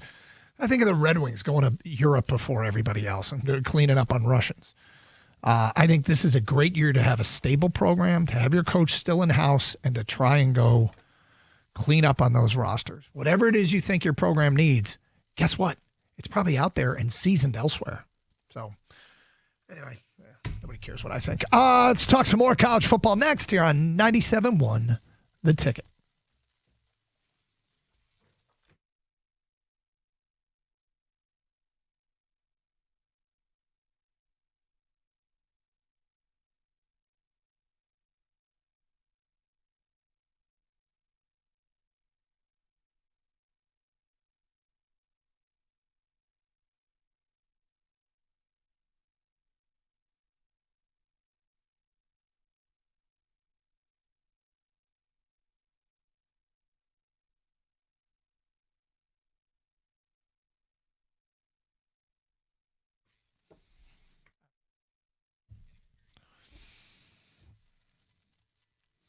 Every NFL Thursday is your chance to hit the jackpot on FanDuel, because with FanDuel's Thursday Touchdown Jackpot, you can win a share of $2 million in bonus bets each week. To get in on this Thursday's action, all you have to do is place an anytime touchdown score bet before the game kicks off.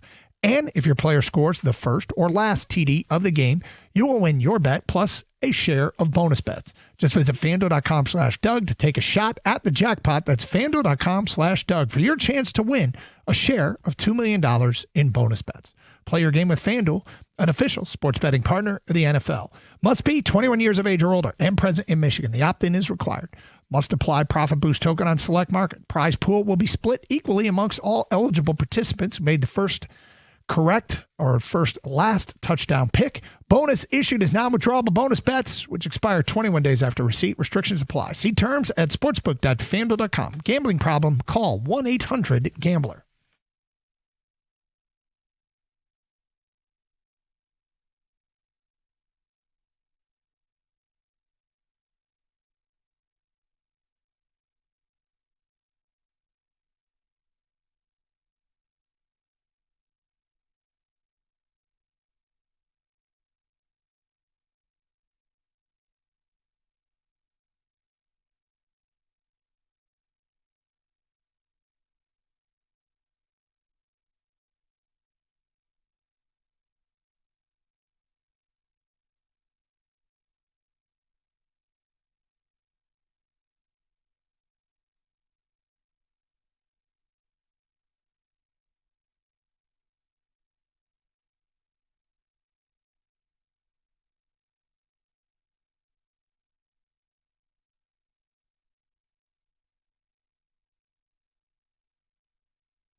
Hey, you ready for new garage doors and you're not sure what to do? Here's what you do. Pick up the phone and call Precision Garage Door Service today at 1-800-DOOR-REPAIR.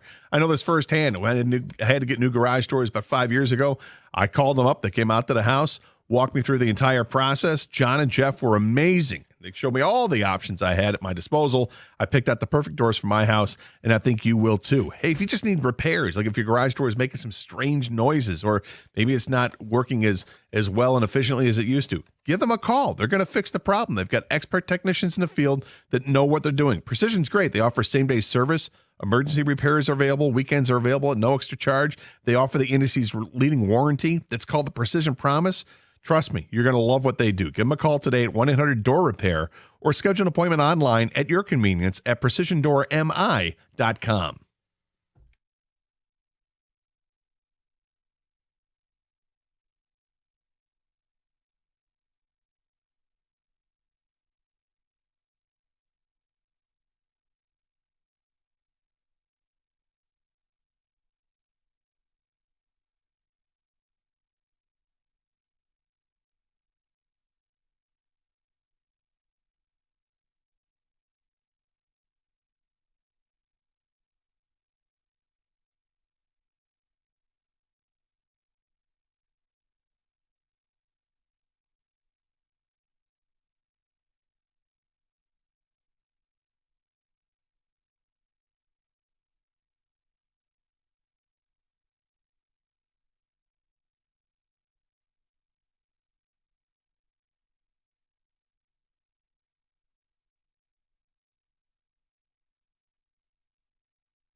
Gator, what's the saw this in your show sheet?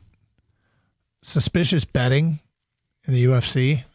Yeah, I guess the FBI wants to have a conversation with Dana White about some suspicious betting going on.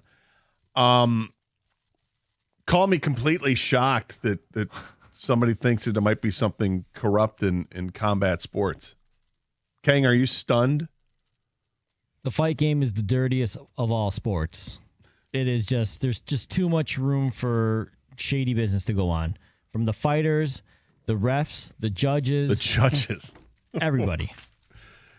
This is why you finish fights, right? If you can. Or you take a dive. Well, yeah, that's the thing. See? A lot of these knockout shots, though, like that's a tough way to take a dive. What do you mean? I mean, help me out. Gator's saying like he legit got knocked out. Yeah, like guys the legit knockouts out there. I mean, good God, that it's amazing to see that they can even get up after taking a kick to the head or just a blind punch you never saw coming. Boot to the head? Yeah. No boots. Right. It's barefoot. Stinkfoot. Sure. So is there a particular fight or is there a fighter or something? I didn't really look into the story other than to see that they're being investigated or they want to have a conversation, and it doesn't surprise me in the least. And I hate that this is where we're at. You know, all sports now, it feels like they're under attack for a few bad apples. I hope it's just a few bad apples and that it's not something widespread, but you know, we're seeing it infiltrate in the NBA. We've seen just gambling in general. If it creeps up in the NFL, you feel uncomfortable with it. I'm not crazy about this brewing college basketball probe. Well, that's another one. Because the thing about, there's a few things that with that one. One is when you're young, your decision making isn't its best. You don't have life experience. When you're young and at a mid-major, and the early returns on this, it's like all mid-majors in smaller schools where there isn't the NIL opportunities for these players, they are far more prone to perhaps some manipulation. God, I just hate it. I hate it. And I have less sympathy. Obviously, people make mistakes in life, and I have a lot of sympathy for making mistakes. And I make mistakes to this day, most of them small, and won't land me in any kind of federal prison. But if you are talking about college kids who are prone to terrible decision making and what they're presented with, it's it's not like they aren't educated on it, but I hate seeing. I mean, basically, it's young adults being taken advantage of, and they can make better decisions. Don't get me wrong, but I can't stand those stories. I hope there's not. I hope there's nothing. I hope there's not much more to that story. But nothing to see here. I'm scared it's tip of the iceberg type stuff. Yeah, I understand. So, don't like to hear that. And the fight game with the characters in the fight game. I mean, I suppose nothing really is particularly surprising, but.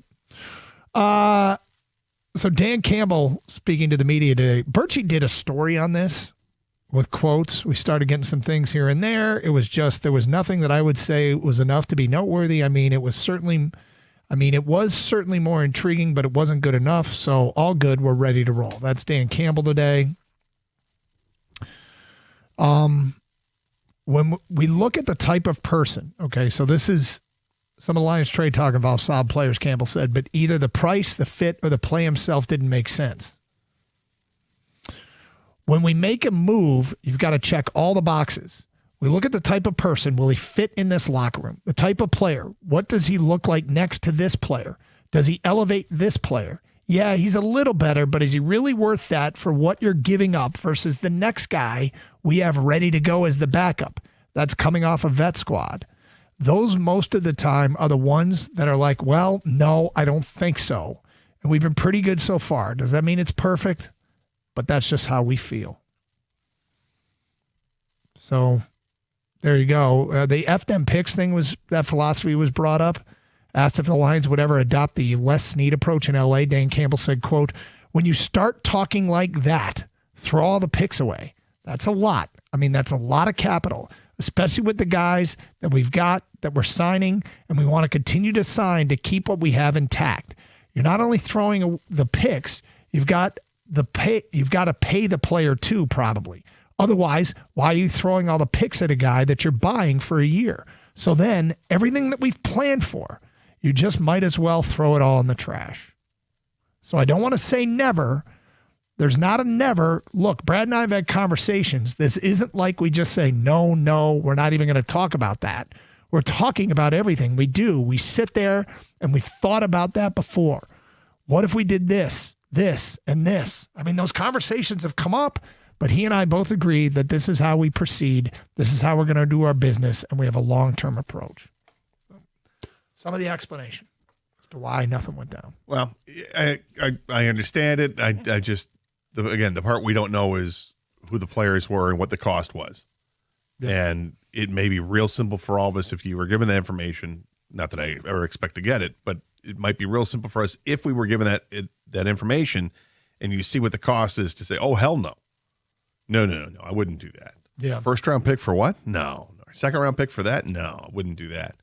And in the end, you know, there was some player movement. There was some big time player movement when it came to the Jets players that went on to the Cowboys and to Indianapolis. But hey, it's those are two players that certainly could help any football team out. But would you be willing to give up the price that was given to acquire those guys? All right, Rico Beard has sauntered into the studio in his sweet old school Houston Oilers hat. What's up, man? Hey, man, sorry about that. I was reading something. Time got away from me, so I apologize. It's okay.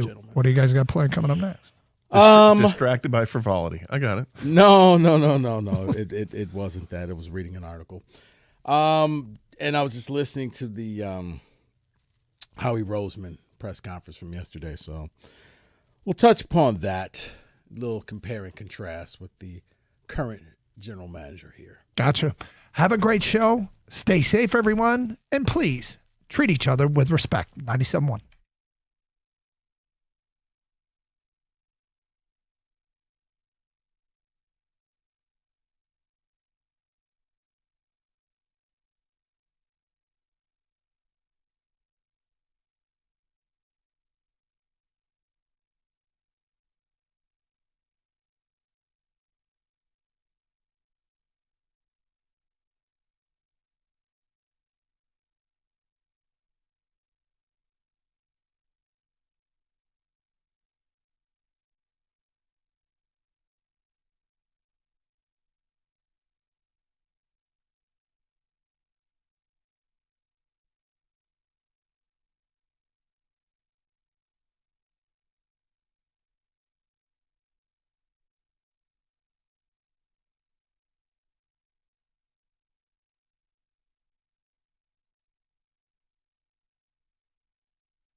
Brought to you by Precision Garage Doors Services of Southeast Michigan. The Lions have kicked off the practice window. Defensive end Josh Pascal and offensive lineman Miles Frazier. Dan Campbell weighed in on the trade deadline today as well.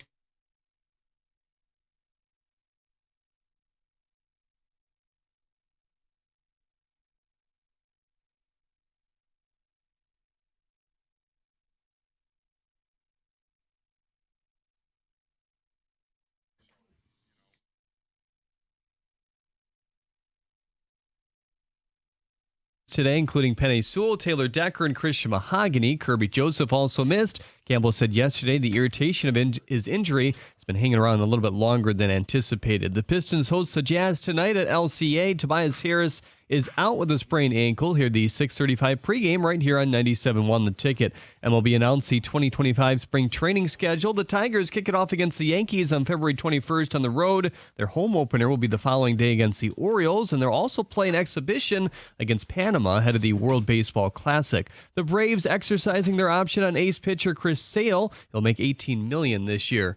At the Corwell Health Sports Desk. Hey, that's cool. Jack Flaherty makes 20. All right. At the Corwell Health Sports Desk, I'm Jeremy Otto. For more, go to 97.1 The Ticket or Odyssey.com.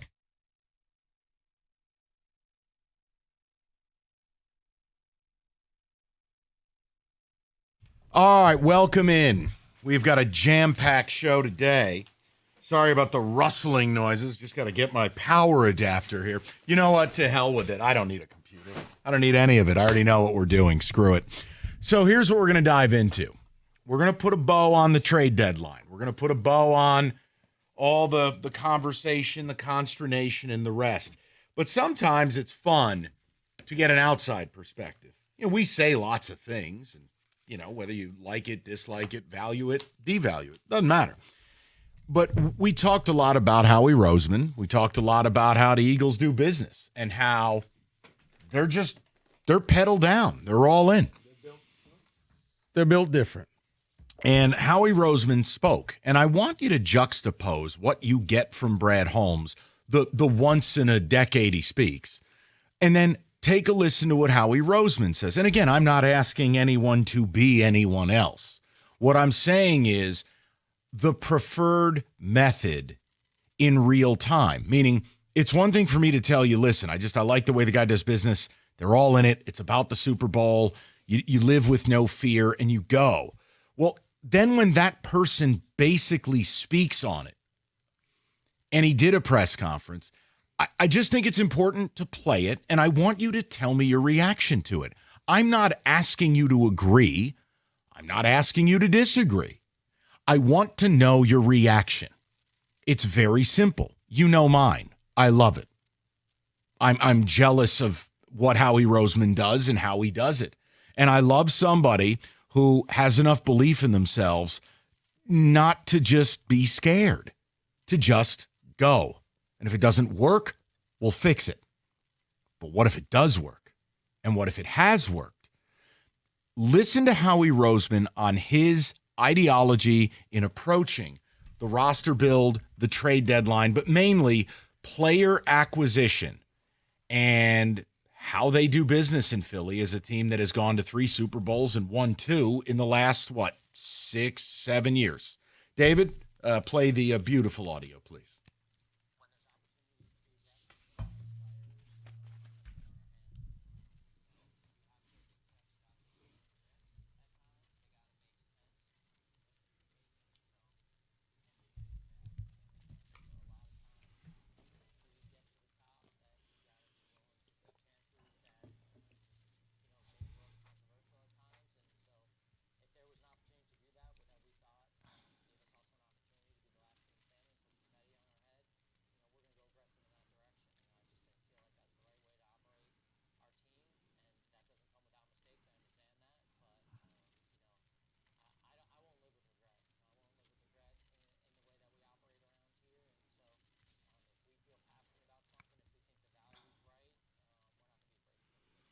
I mean, my God, could our GMs be any different? Could they be more different? Again, it may work, it may not work, but it has worked. And his comment regarding without great risk, there is no great success, it's the truth. So here's my question. What's the last great risk Brad Holmes took? I mean, we'll get to the Tigers because free agency starts tomorrow. What's the last great risk? And do you sense, even if our GMs won't say it, I don't even need to bring up Yzerman, but if our GMs won't say it, do you even sense that they think that way? No. But see, here's the thing. When Howie speaks, this is a guy you can tell. I just won a Super Bowl. I've won a few of these things. I feel confident in knowing he thinks he's cracked the code. You got to go for it. And you can't be afraid to fail. And I think that was the biggest thing that he said. You can't be afraid to fail. You can't be afraid of having this. What if it blows up in your face? What if it doesn't? Well, what if we look stupid? What if you don't? But you can't be afraid of that. And I think a lot of people are not going to be like him. And it's why, Mike, whenever there's an athlete out there, we always be like, yeah, the Eagles are going to probably do something. They're going to make some noise. They're going to kick the tires. They're going to do whatever. Because I think the Eagles are like a few teams, not a lot, just a few teams in the NFL have reached that point where they see we've cracked this code. We're going to go out there. We're going to try. If we fall on our face, we get up, we dust ourselves off, and we try it again. I don't think you're going to get that from Brad Holmes. That's why you're seeing, I like what I have. Let's lock it all up now. Let's keep everybody together. And eventually, over time, we will break through. I would love to know your guys' reaction to it. Because if you disagree with it, that's a reaction. If you agree with it, also a reaction. If you go, damn, I wish Brad Holmes had that attitude and that forward-facing approach, that's a reaction. So I just want to know what your reaction is to it. Yeah, I got to feel, if you're an Eagles fan, you're feeling good. Like this he's out there. He's trying to do whatever it takes. And that's it. Yeah. Because in Philadelphia, look, are their fans animals? Yes. But this is where I always joke about this being Cialis City. We've lost our championship mentality. And I don't want to blame fans. I blame the media a lot. I mean, I love how the media just capes up for these franchises as if they're going to pay their mortgage. Well, it's how you get those exclusive interviews. Yeah, the interviews that result in nothing. Sick. Want to do an interview where you'll lie to my face? Hot. Yeah, but you get to post it on social media and buddy up with the coach. That's cool. Let's see where your career ends up. The point is, we've lost our fastball as a town. Now look, tomorrow starts free agency for the Tigers. Newsflash. Scott Harris is going to be behind the 8 ball now. His legacy is going to either get a huge boost or he's going to take a huge knock based on how the Skubal thing plays and what they do around the Skubal situation. For Brad Holmes, I think it's the rest of this season where they did nothing. And I don't want to hear about, well, it's not like a Pro Bowl guard got traded. That is immaterial to what we're talking about. You hold the cards into what does or doesn't happen. The point is, you did nothing. Can the Lions still win the Super Bowl? Of course. Maybe. Question mark. But you didn't get better.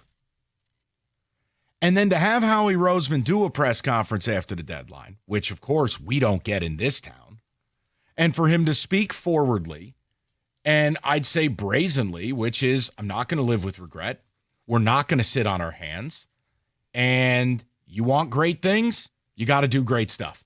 Now, I'm paraphrasing a little bit, but damn it, that would, I think at a minimum, that would make you feel good as a fan. I think the optics and the messaging from the local teams, whether it's when Yzerman speaks, Scott Harris speaks, Brad Holmes speaks. I'm leaving Trajan out. He hasn't been here long enough.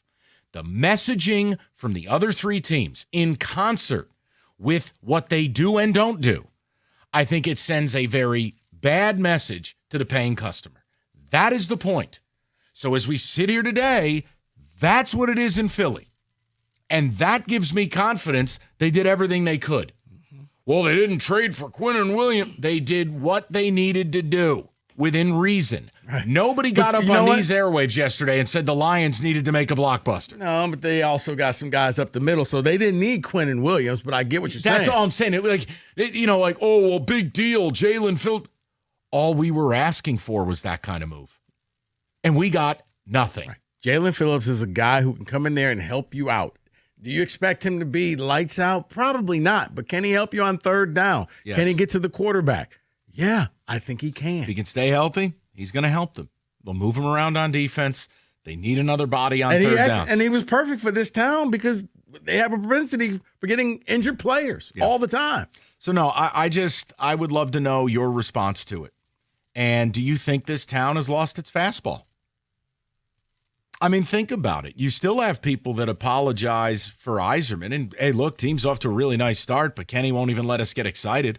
I don't care that they lost to Vegas. Vegas is really good, and that was the end of a road trip. They got 4 points, mission accomplished. The point is, Yzerman did nothing at the deadline last year, and your team captain was so angry by it, he came out and said it. That didn't go well.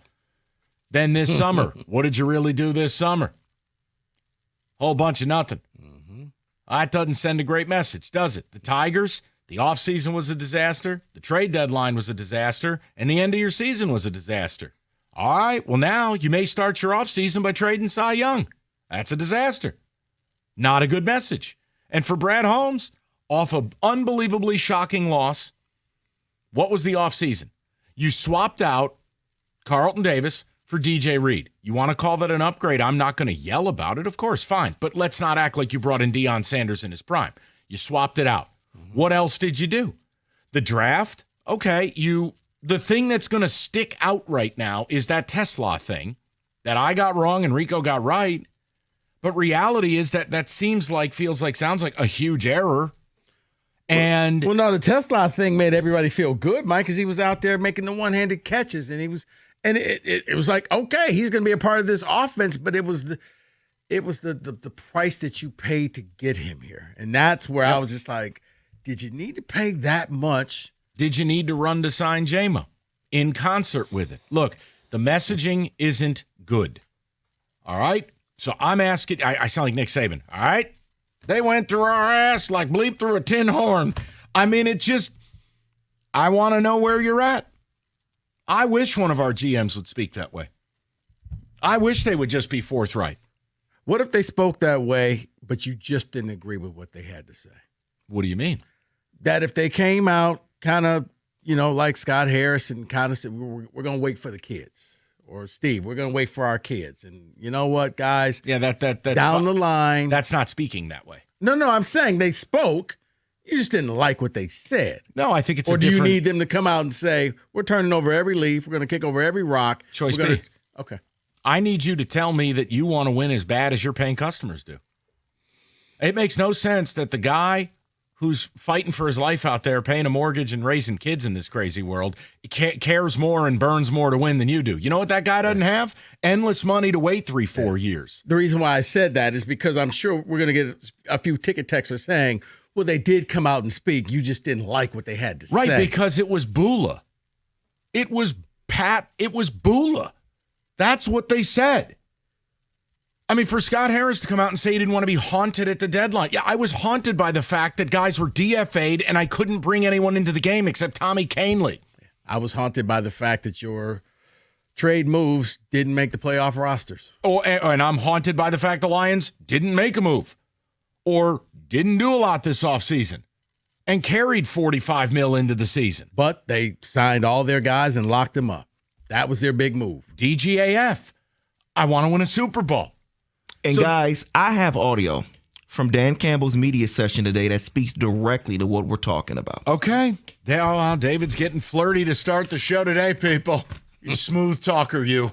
We'll play some Dan Campbell on. How about this? Double delight. We'll bump back with the Roseman audio into the Dan Campbell audio.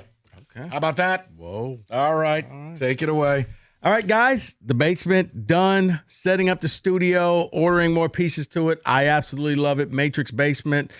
Man, they put their foot in this whole thing. They got it done. They had a plan, and they were very efficient, and it was done within about 6 to 7 weeks. I love my basement from Matrix Basements. Guess what? You can too. And here's the even better thing about it. You hear me talking about it, and you're like, I'm on the fence of whether I want to get it or not. I don't know if I can afford it or not. You can. Can you not afford paying nothing right now? Because that's what they're offering. Build now, pay later, no interest, no payments for 24 months. If they start it now, you'll be celebrating Christmas in your basement this year. Why wait for your dream space? Let Matrix Basements get you started on your dream basement. Just go to matrixbasements.com, set up that free consultation, and then you can use that build now, pay later plan and enjoy your beautiful new basement sooner.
Hi, IRS collection or audit?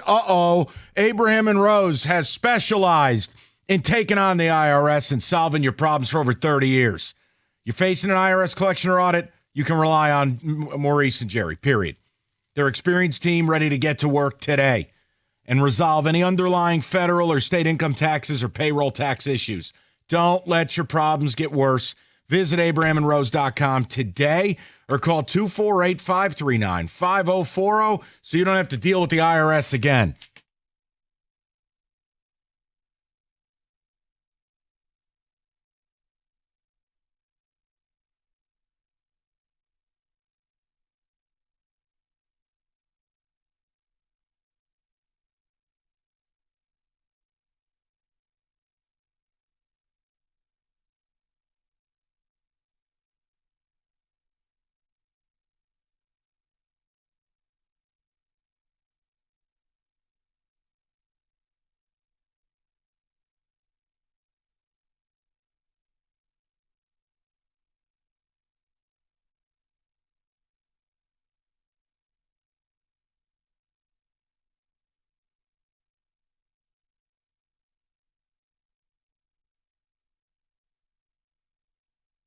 It's Howie Roseman. He spoke about the trade deadline, Eagles. And again, no one is saying that, oh, Howie's good, Brad bad. No, Brad's done a very nice job. But it's clear that that's not how his mind works. That's not his approach. And I think that's wrong. I don't know. I mean, you could say it differently. You could say, well, country music's good. I'll say the hell it is. It's terrible. It's subjective. Fine. You want to go that route? Go that route. But bottom line is I would kill for our GMs in this town to speak that way. Haven't heard from Harris. Haven't heard from Yzerman. Haven't heard from Brad. Trajan, he has time. He's been here 1 year. I don't think it would be fair to put that on Trajan Langdon.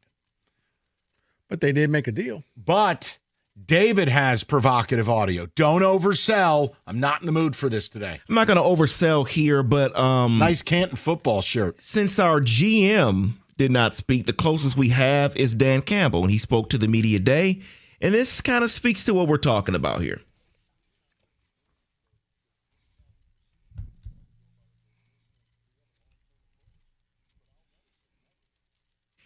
There's that word again. Long term. They continue to use that word when you put this versus Roseman, and Roseman is saying taking chances, no regrets. Yeah. Yes, he does say sometimes there's mistakes or there's risk here to the move, but long-term success in Detroit, all we hear. Well, because long-term success means you're selling tickets and making money and you're popular and people buying the gear, they're traveling to see you on the road. Look, I just think it's a difference between a championship mentality and a small market mentality. I'm not interested in anything long-term. I'm interested in winning it. And then the world could end, and I don't care. See, and that's what we used to have in this town. At least I thought so. Every championship, or even close to championship, in the Dombrowski era, we never won. David, you fired a man who won an NBA championship and should have had two and made 6 straight Eastern Conference Finals. And you fired the man. Thank you. The poor guy's house caught on fire. By the time Joe Dumars left, he was wearing bad Argyle.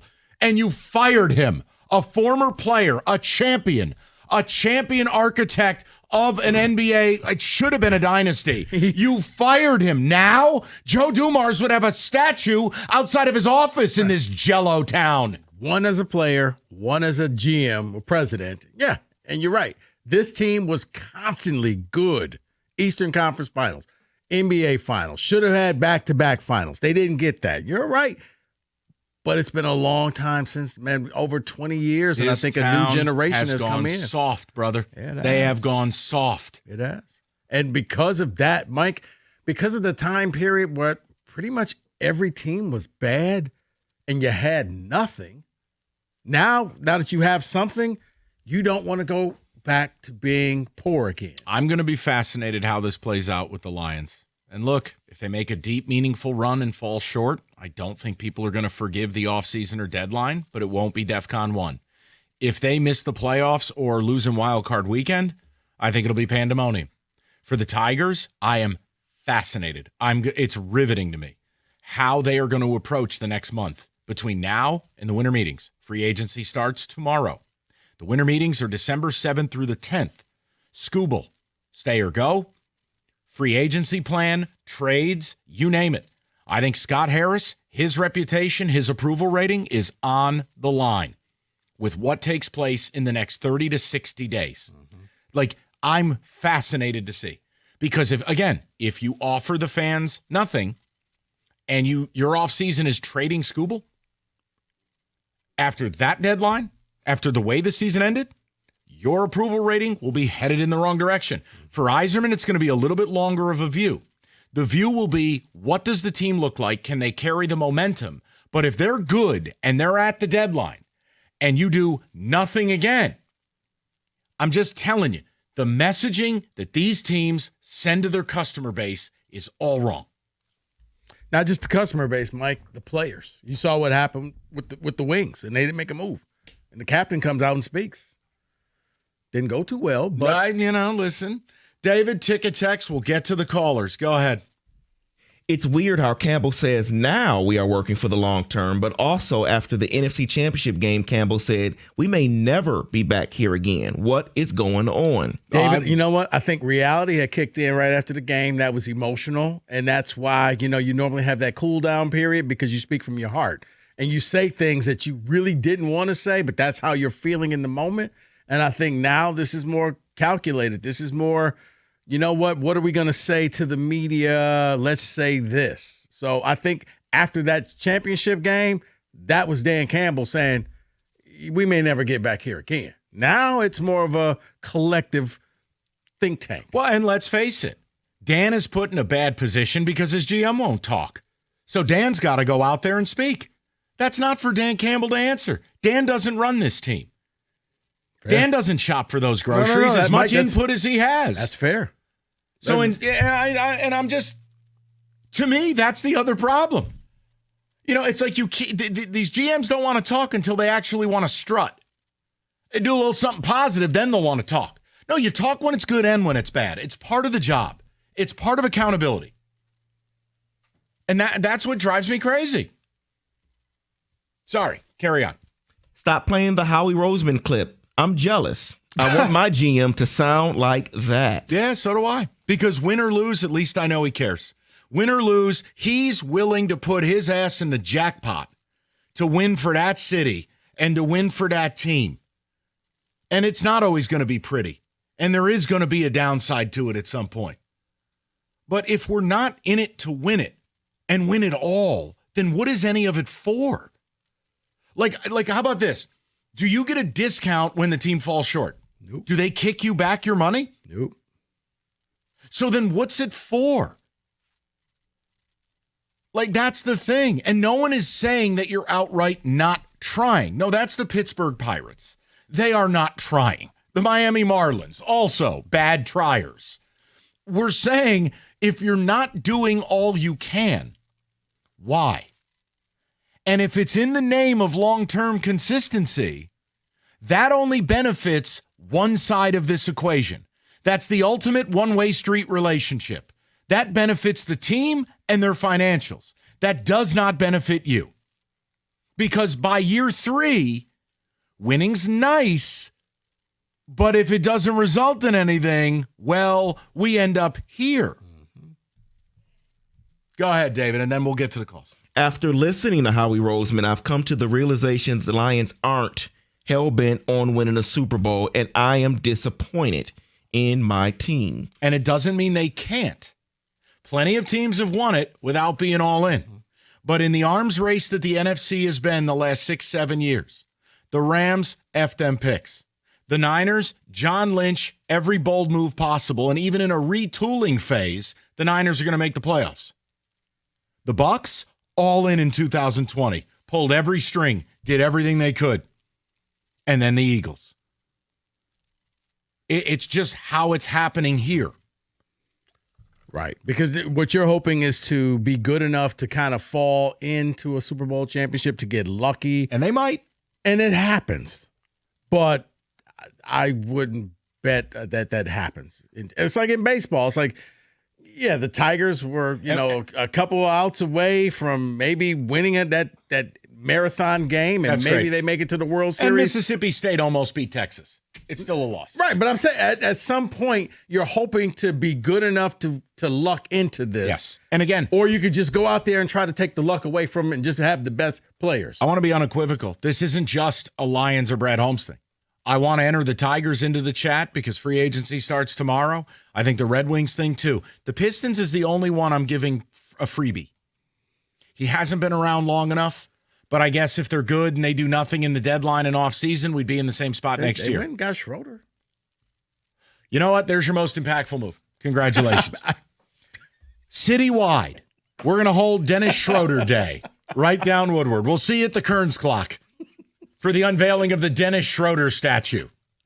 Thank you for that. Just trying to help. Elevate your tailgating at Moran Chevrolet, Michigan's #1 selling Chevy dealer. The best game days start with a brand new ride. A 26 Silverado LT Crew Cab. Lease one at Moran starting at $179 a month, 24 months. The new Silverado, $179 a month. Fantastic pricing. You can lease it. Guys, They make it so damn simple at Moran Chevrolet. Limited paperwork, e-sign, done easy, no stress, no nonsense. And the best part, MoranExpress.com, once you're in the family, all of a sudden, boom, free loaner. All your certified service, fast and easy. It's Moran Chevrolet, where you always get the best price, period.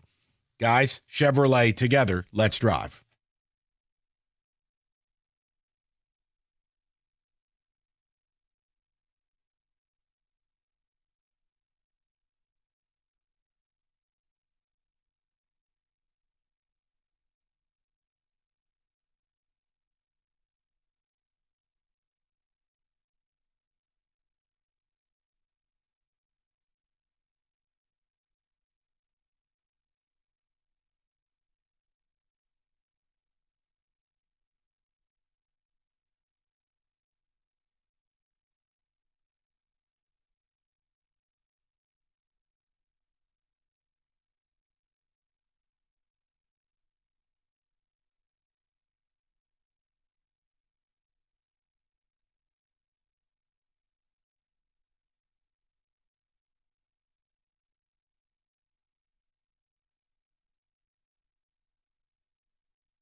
Straight to the people.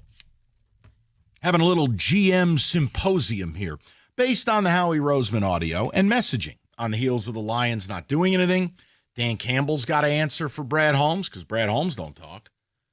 And we're about to embark on Tiger stress season. Free agency starts tomorrow. Scuba watch, all of it. So let's see where everybody's at. We'll go to Dante, 97.1. Dante, how you been? Good, man. Hey, you hit the nail on the head. We have a coach who takes risk in play calling. When he changed how NFL coaches go for fourth down. Can we agree on that? Absolutely. Since he's been a coach? Yes. He takes risk on the field, and when his team performs bad, he takes responsibility. Brad Holmes only pumps his fist in the elevator, pumps his fist on draft day, but when nothing's going right, he's not standing in front of a podium. Listen, when the average fan in this town has to spend $1,700 to take a family of 4 to the game, we deserve to hear from the GM with a piece of paper that says, okay, guys, this is what came across our desk yesterday, right? We looked at this, but this didn't look too good, so we didn't do this. Yes, when the ownership comes out in their golf cart and they say this fan base deserves a championship, we deserve a press conference from our GM as well. Sure. We expect nothing I mean, less. yeah, and Dante, Nothing look, less. Dante, if I'm out of line saying this, slap me around, okay? But, like, I grew up listening to radio where Brian Cashman would be on with the afternoon show at WFAN on the regular, and it was warfare. Are you kidding me? Now, you're lucky you hear from these guys once a year. And again, I'm not interested in doing some patty cake routine. So, yeah, they can keep sending them to the morning. And the once a year is with selected media. Right. Oh, yeah, a beat writer invite only. I mean, Dante, that would go a long way in this town if we just heard from these people more and they talked like human beings. It would go a long way. And you hit the nail on the head. It's not Dan Campbell's job to speak for Brad Holmes at all. He takes the risk on the field. He coaches this team. He moves them forward during game day. Like yesterday was Brad Holmes' day. Is he cooking on the draft? All day long. We have got some amazing future Hall of Fame players signed up and ready to go. But when we have a quarterback who if he doesn't get 4 seconds and he collapses like he has narcolepsy in the pocket, and we have 3 starting offensive linemen this week that are not practicing, I want to know, did you call on Zettler? Did you do a Well, in fairness to the team, Dante, they're not going to tell you the specific. They can't do that. That would be a violation. However, your point is taken. Look, we had some things on the table. We couldn't get it over the finish line. You want to blame anybody? You blame me. We tried. My job's to get it done. We couldn't get it done. The problem is you can't say that if you didn't do that. You can't say that when the reality is next man up, and we got Clancy McSmitherman from the practice squad. Mm-hmm. Well, I think you don't want to say anything because what you're hoping for is let's go out there, let's overachieve, let's look what we did with the Legion of Hope.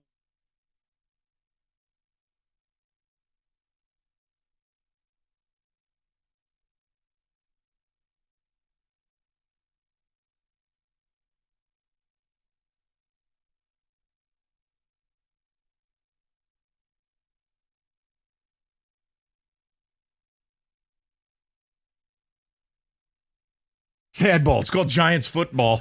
Let's go to Thomas, 97.1. Tommy, how you doing, buddy? Yeah, man, I was so pissed. I'm listening to you guys yesterday. I was looking back and forth. I'm like, what are we doing? I'm like, Brad Holmes is like, great drafter. Okay, I get it. Iffy in free agency, but man, like, how long can we keep doing the bare minimum? Like, we looking mediocre right now. And like I said, like I told a friend of mine today, I said, Marcus Davenport and the ones that's coming off, man, I don't want to hear no injury excuses because you could have kept Darius Smith. Like, I get if you can't get an offensive lineman, and it's hard trying to get an offensive lineman during the trade deadline because no telling what they're asking for. But man, you could have did something to bolster that defense at least because the defense I want to say the defense is a little ahead of the offense right now. Oh, I think the defense has done their level best. I mean, Kelvin Shepard's done a great job. The Legion of Whom thing. I mean, obviously, blew up in your face a little bit this week. But overall, man, I'm listening to Howie Roseman. I'm listening to all the trades movement, and I'm like, come on, they snatched Phillips from up under us. I'm like, man, how many times is this gonna happen? At least bolster that defense up. Well, and look, ultimately, Thomas, no one's saying any of it's easy. All right, people going to work every day. Is their job easy? No. Like I love how that's a defense mechanism by some fans. Well, if it's that simple, yeah. Look, he's getting paid a very nice amount of money to play fantasy football. That's what GMs do. All right, you taking $1 billion. The Rams took a risk. I'm not my bad, not to cut you off, but the Rams took a risk. They won the Super Bowl out of it, and then when it deteriorated just a little bit, they retooled that team, and now look at them. They're right back in the thick of things. Yep. It can happen. It absolutely can. And again, if you're half the drafter that you think you are, you should be twice as brave because you've got a way bigger safety net if things go wrong. Look, they're going to go out and dummy the Commanders this weekend. That's not what it's about. And I'm not. Yesterday, if I got to talk people off the ledge, things are effed. So you feel like they're going to dummy the Commanders? I do. I need to see the injury report on Friday. Okay, fair. You know what? I'd like to. Yes, let me walk it back. They will win. But you're right. I just think their injury situation with the Commanders is so devastating. And you wonder if there's a deflation because of losing Jaden Daniels. You wonder if Dan Quinn's taking some heat in that locker room. I just need to see if your two tackles are going to play for Detroit. Stop saying we're going to dummy teams. I'm tired of this. Okay, we were going to dummy JJ. We didn't dummy JJ. I didn't say that. I didn't say that. I said that. Right there. Wow. It doesn't matter. Our show said it. Hey, Somebody Kenny, one guy said it, and it wasn't the white guy. Okay. You can point it right there. Okay, could you two point at me even faster? He did it. David, wow. Yes, I did. I believed in you. I was Tyra Banks. I thought this team was going to do that. I predicted accurately that they would dummy the Bucs. But when we looked at that game, I can be totally honest with you. While the results said they blew them out, the reality is the offense was horsebleed. They left a zillion points out there. You covered, but you didn't wasn't cover. Hey, not all covers are good covers. How about that? Yeah. The Chiefs game, the Bucs game, and the Vikings game. Those three. And I've got data I'll use at 3 o'clock. But yes, I've got some interesting stuff for people. Kenny, it was me, which is why I'm saying I'm concerned. He did it. Right. Somebody on the other side of this pane of glass said it, and it bothered me immensely when it didn't happen. I need to see if the two tackles are going to be playing. He did it. If they're not playing, Kenny, would it make you feel better if I'm concerned? I blame you, Rico. Okay. It's all me. Yes. Okay. I'll take the blame. No, you're fine. You took your shot. I tried to help you. Just do yourself a favor. Don't do that in a divisional game. You have carte blanche. You've done BOGOs. They've largely worked. You can't do it in divisional games. That's your only guardrails. Have the car back by 10. No. I'm going to have a receipt segment. I'm doubling down. I'm going to. Okay. You know We're what? doing this. Okay. Christmas Day. No. 248-539-9797. We'll get more of your calls. We'll get the ticket text. And 3 o'clock, I want to ask you if a certain stat precludes any team in football from winning a Super Bowl. And if you go, well, why the hell would you ask us that? You just let me cook, and it will all make sense at 3 o'clock. Okay? Let Mike cook. He did it. All right. If you purchase your own health insurance. Never commit a crime with you two. It was him. You're going to renew your health Singing insurance. like the Temptations. Renew your health insurance for 26. Open enrollment is only 45 days. November 1st to December 15th. It's the only time you can change your coverage with no questions asked. Don't waste time trying to navigate the process. Just call Mike Papura. He'll be your free consultant. And he's got over 30 years in the game. He'll take the stress out of it. He'll deliver you a wealth of options, including the lowest price plan guaranteed. Open enrollment's here. You want coverage? You want to change your current plan? You need to call Mike Papura, 877-734-2200, or on the web at nbphealth.com. Remember, National Benefit Plans wants to be your health and life insurance agency for a lifetime.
All right, we'll get back into trade deadline stuff and GMs and the rest, but let's touch table on a little college football quickly. David.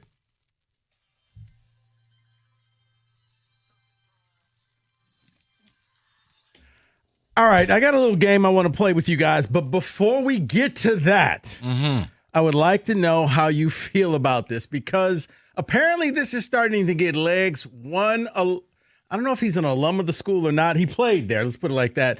One, Shaquille O'Neal is offering the fact that Nick Saban should come back and coach LSU. I mean, it'd be the first call, but I don't think Miss Terry's going to allow it. You'd call Nick. What did I tell you today Kelly got fired? I'd call Saban. I'd call Urban. And then in reality, if the legendary class doesn't want to come back, I'm paying Dan Lanning $16 million a year. Come back to the SEC and let's go to war. So I used to laugh every time you say, Miss Terry, Miss Terry, Miss Terry, until I saw his video this past Sunday when she brought out his birthday cake. He's laying back in the seat and she simply yells at him, sit up. And he did it. So you're right. Miss Terry runs that household. You don't mess with her. If she doesn't want to return, he ain't returning. Exactly. That's just how it is. All right, guys, let's play a little game. Now, I think the top 4 teams will be making the playoffs. But let's start down at the bottom and work our way up to 5. I know these are the initial college football rankings, but do you think that these teams will be one of the final 12 teams? Okay? So we start off at 20th, the University of Iowa. No. At 19, any reason why or just no? I just don't think they're good enough. Because they're Iowa. No, I mean, I think Tim Lester's done miracles with the offense. That the fact they can get in the 20s now.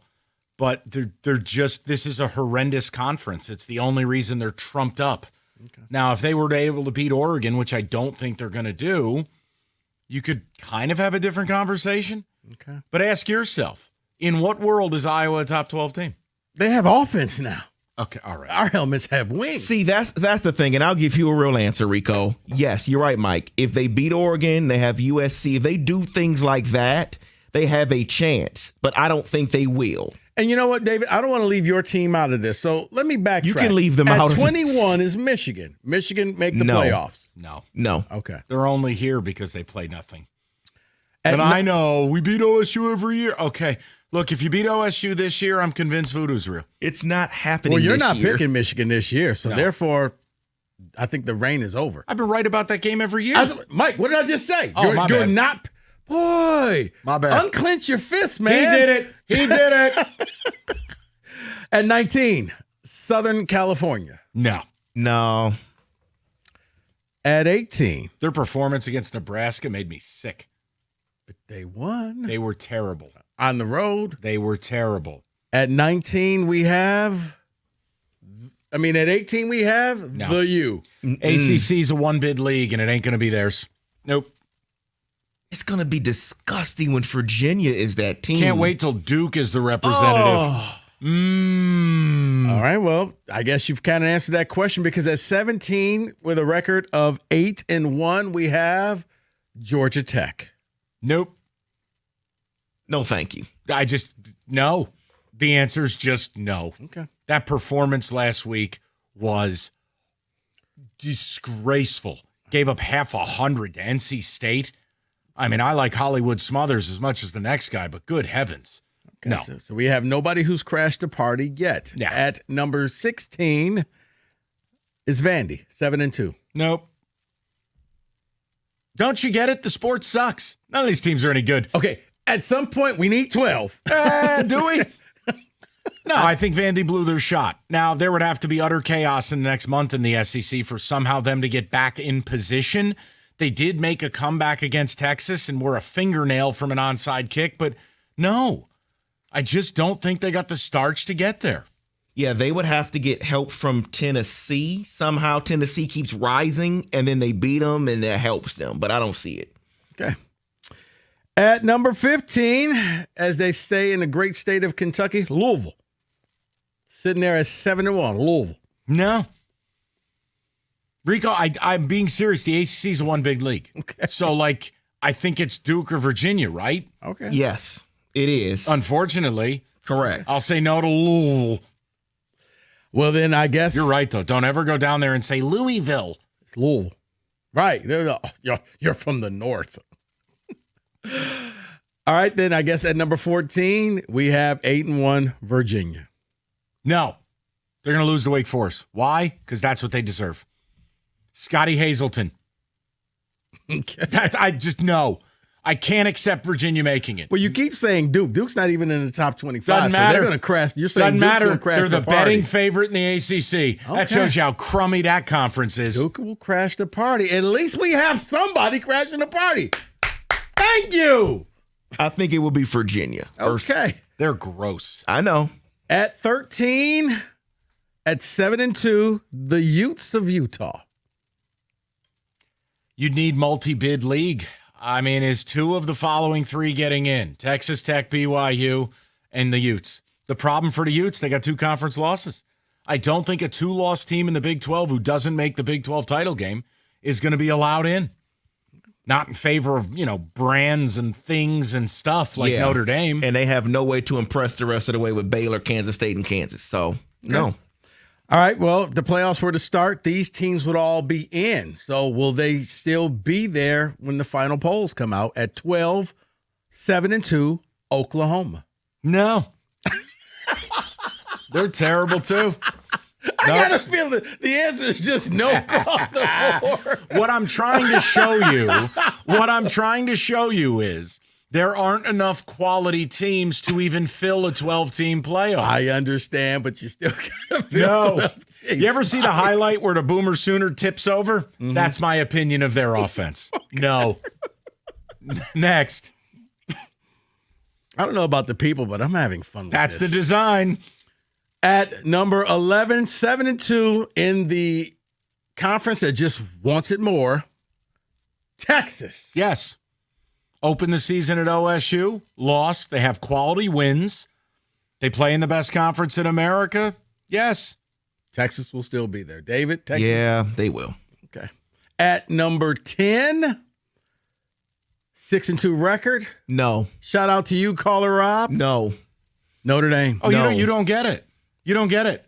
This sport may as well have Bobby Heenan and Jerry Lawler announcing games. This is wrestling, baby. Oh, they want those golden helmets in this thing so bad for all the eyeballs from every East Coast Italian or Irishman. They're all the Catholics are going to be excited in Queens. Yes, Notre Dame will be there. They play nothing. You're right. And they have a brand. And then they're going to roll out the dead body of Ara Parsegian. Yeah, they're in. Bums. You're right. That's why I'm saying no, because they've beaten no one. USC, no one. Nothing. Played 2 good teams, lost to them both. Correct. Put them in. USC's ranked. Brand. At number 9, quack, quack, the Oregon Ducks. 7-1. I'm worried about them because they're not impressive. The win against Penn State doesn't look nearly as impressive. They got beat soundly by Indiana. And when you look at how they play, like look at the Wisconsin game, they're having trouble separating from teams. Not Oklahoma State, who's a corpse. Mm-hmm. I think this weekend's fascinating for them. If they come out, play impressively in a really difficult place to play, I'll have some faith renewed. The problem, I'm worried I'm about to watch a 19-16 game. You know what the funny thing is, and Dave, before I get yours, I wonder if Lanning is not one of those coaches who can fire up his team. Like, I think he used everything for the Penn State game, except for you really didn't need to use everything for the Penn State game. Because after Penn State, that hasn't been the same Oregon team. Or, hear me out, they're just not that good. See, regarding Oregon, because I hear a lot of people, not just Mike, a lot of people bring up the Penn State game because Penn State, what are they after that? I treat that like the Baltimore Ravens-Lions game. The Lions just killed Baltimore. They killed Penn State completely. So I still give them credit for that. But, yeah, I'm still worried about them. Okay. And we won't learn anything about them. Well, making the 16 playoff at number 8, Texas Tech. Yes. I think they're going to soak BYU, and they deserve it. Guns up. They got the most expensive D-line in history. They're number 1 against the run. Tortillas on the field. Let's party. Yeah, Texas Tech's in. At number Yes. At number 7 is BYU. I'll just out. Ain't nobody ain't nobody trying to watch a team with a quarterback number 47, freshman Bear Bachmeier. Go home, weirdos. They don't even drink caffeine. Get out. No to BYU. I wish he was just passing the number 68 or something. Like 47 is like, what are these numbers, man? Man, we've Get out. We've seen it before with a quarterback at 98 a couple times. Get out. Rico, as a casual observer of what's happening here, have you been counting how many teams Mike is actually allowing in? Because I don't know how mathematically Kenny, possible. I have. That's why I say it's going to be a field of 5. No, it's going to be an 8-team playoff the way it should have been. Don't you see what I'm up to? At number 6. Nope. No, go ahead. Lane Kiffin and Ole Miss. Yeah. I want to say yes. Even though Lane probably won't be there to coach his team in the playoffs. That's what I'm worried about. You get these rumors that he interviewed in the swamp in Opelousas, Louisiana, and all of a sudden Ole Miss tanks it. He was in the Toledo airport. I'll say yes. Kenny, I'll allow you for this one. At number 5, the University of Georgia. No. They'd better. They'd better. David, are you saying no just to be mean? Yes, I am. Okay. That's correct. And is it a consensus that the top 4 will all be there at some point in the end? Yes. Ohio State, Indiana, Texas A&M, Alabama. Those will be your 4 teams with the bye? Yep. Okay. All right. Having some fun. No, what I did was a PSA for people. There aren't enough good teams to fill this con that the networks are running. Okay. Other than Duke, Mike, is there a team that we haven't even heard of that will crash this? Sure, Michigan State. Okay, you're not even trying. Well, you didn't mention it, but we will get a group of 5. It'll probably be Memphis. Ooh, you mean FedEx? Yes. It's not even a real team. Liberty Bowl's a dump. How do you feel about the college football playoffs?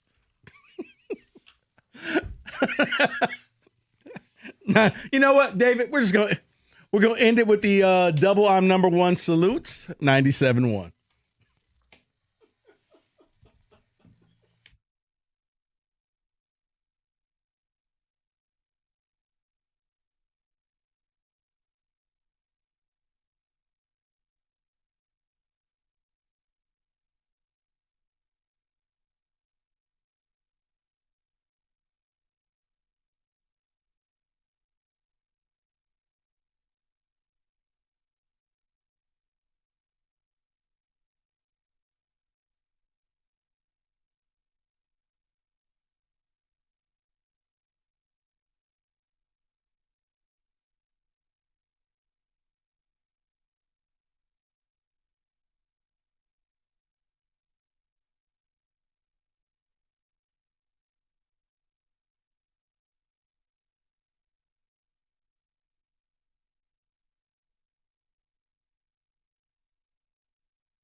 Brought to you by MyMichiganRoof.com. The Lions had 3 offensive linemen out of practice today, including Penei Sewell, Taylor Decker, and Christian Mahogany. With that, they also opened up the practice window of 5th-round pick Miles Frazier.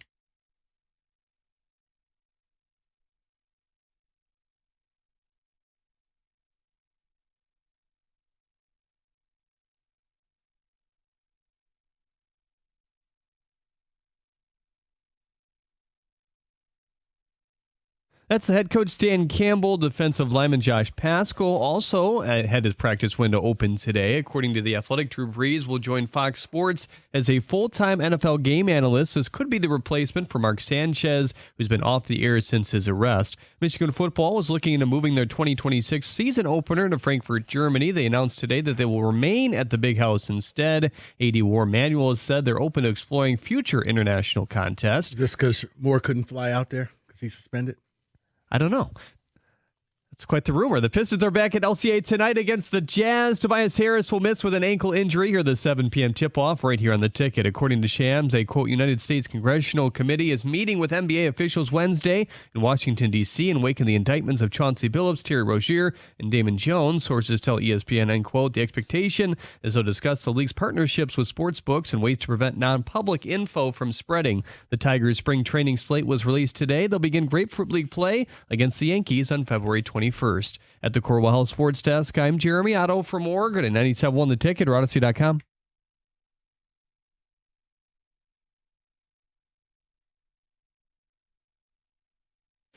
Okay, welcome back. So, couple things. We have callers to get to, but I want to add something else to the Punch Bowl.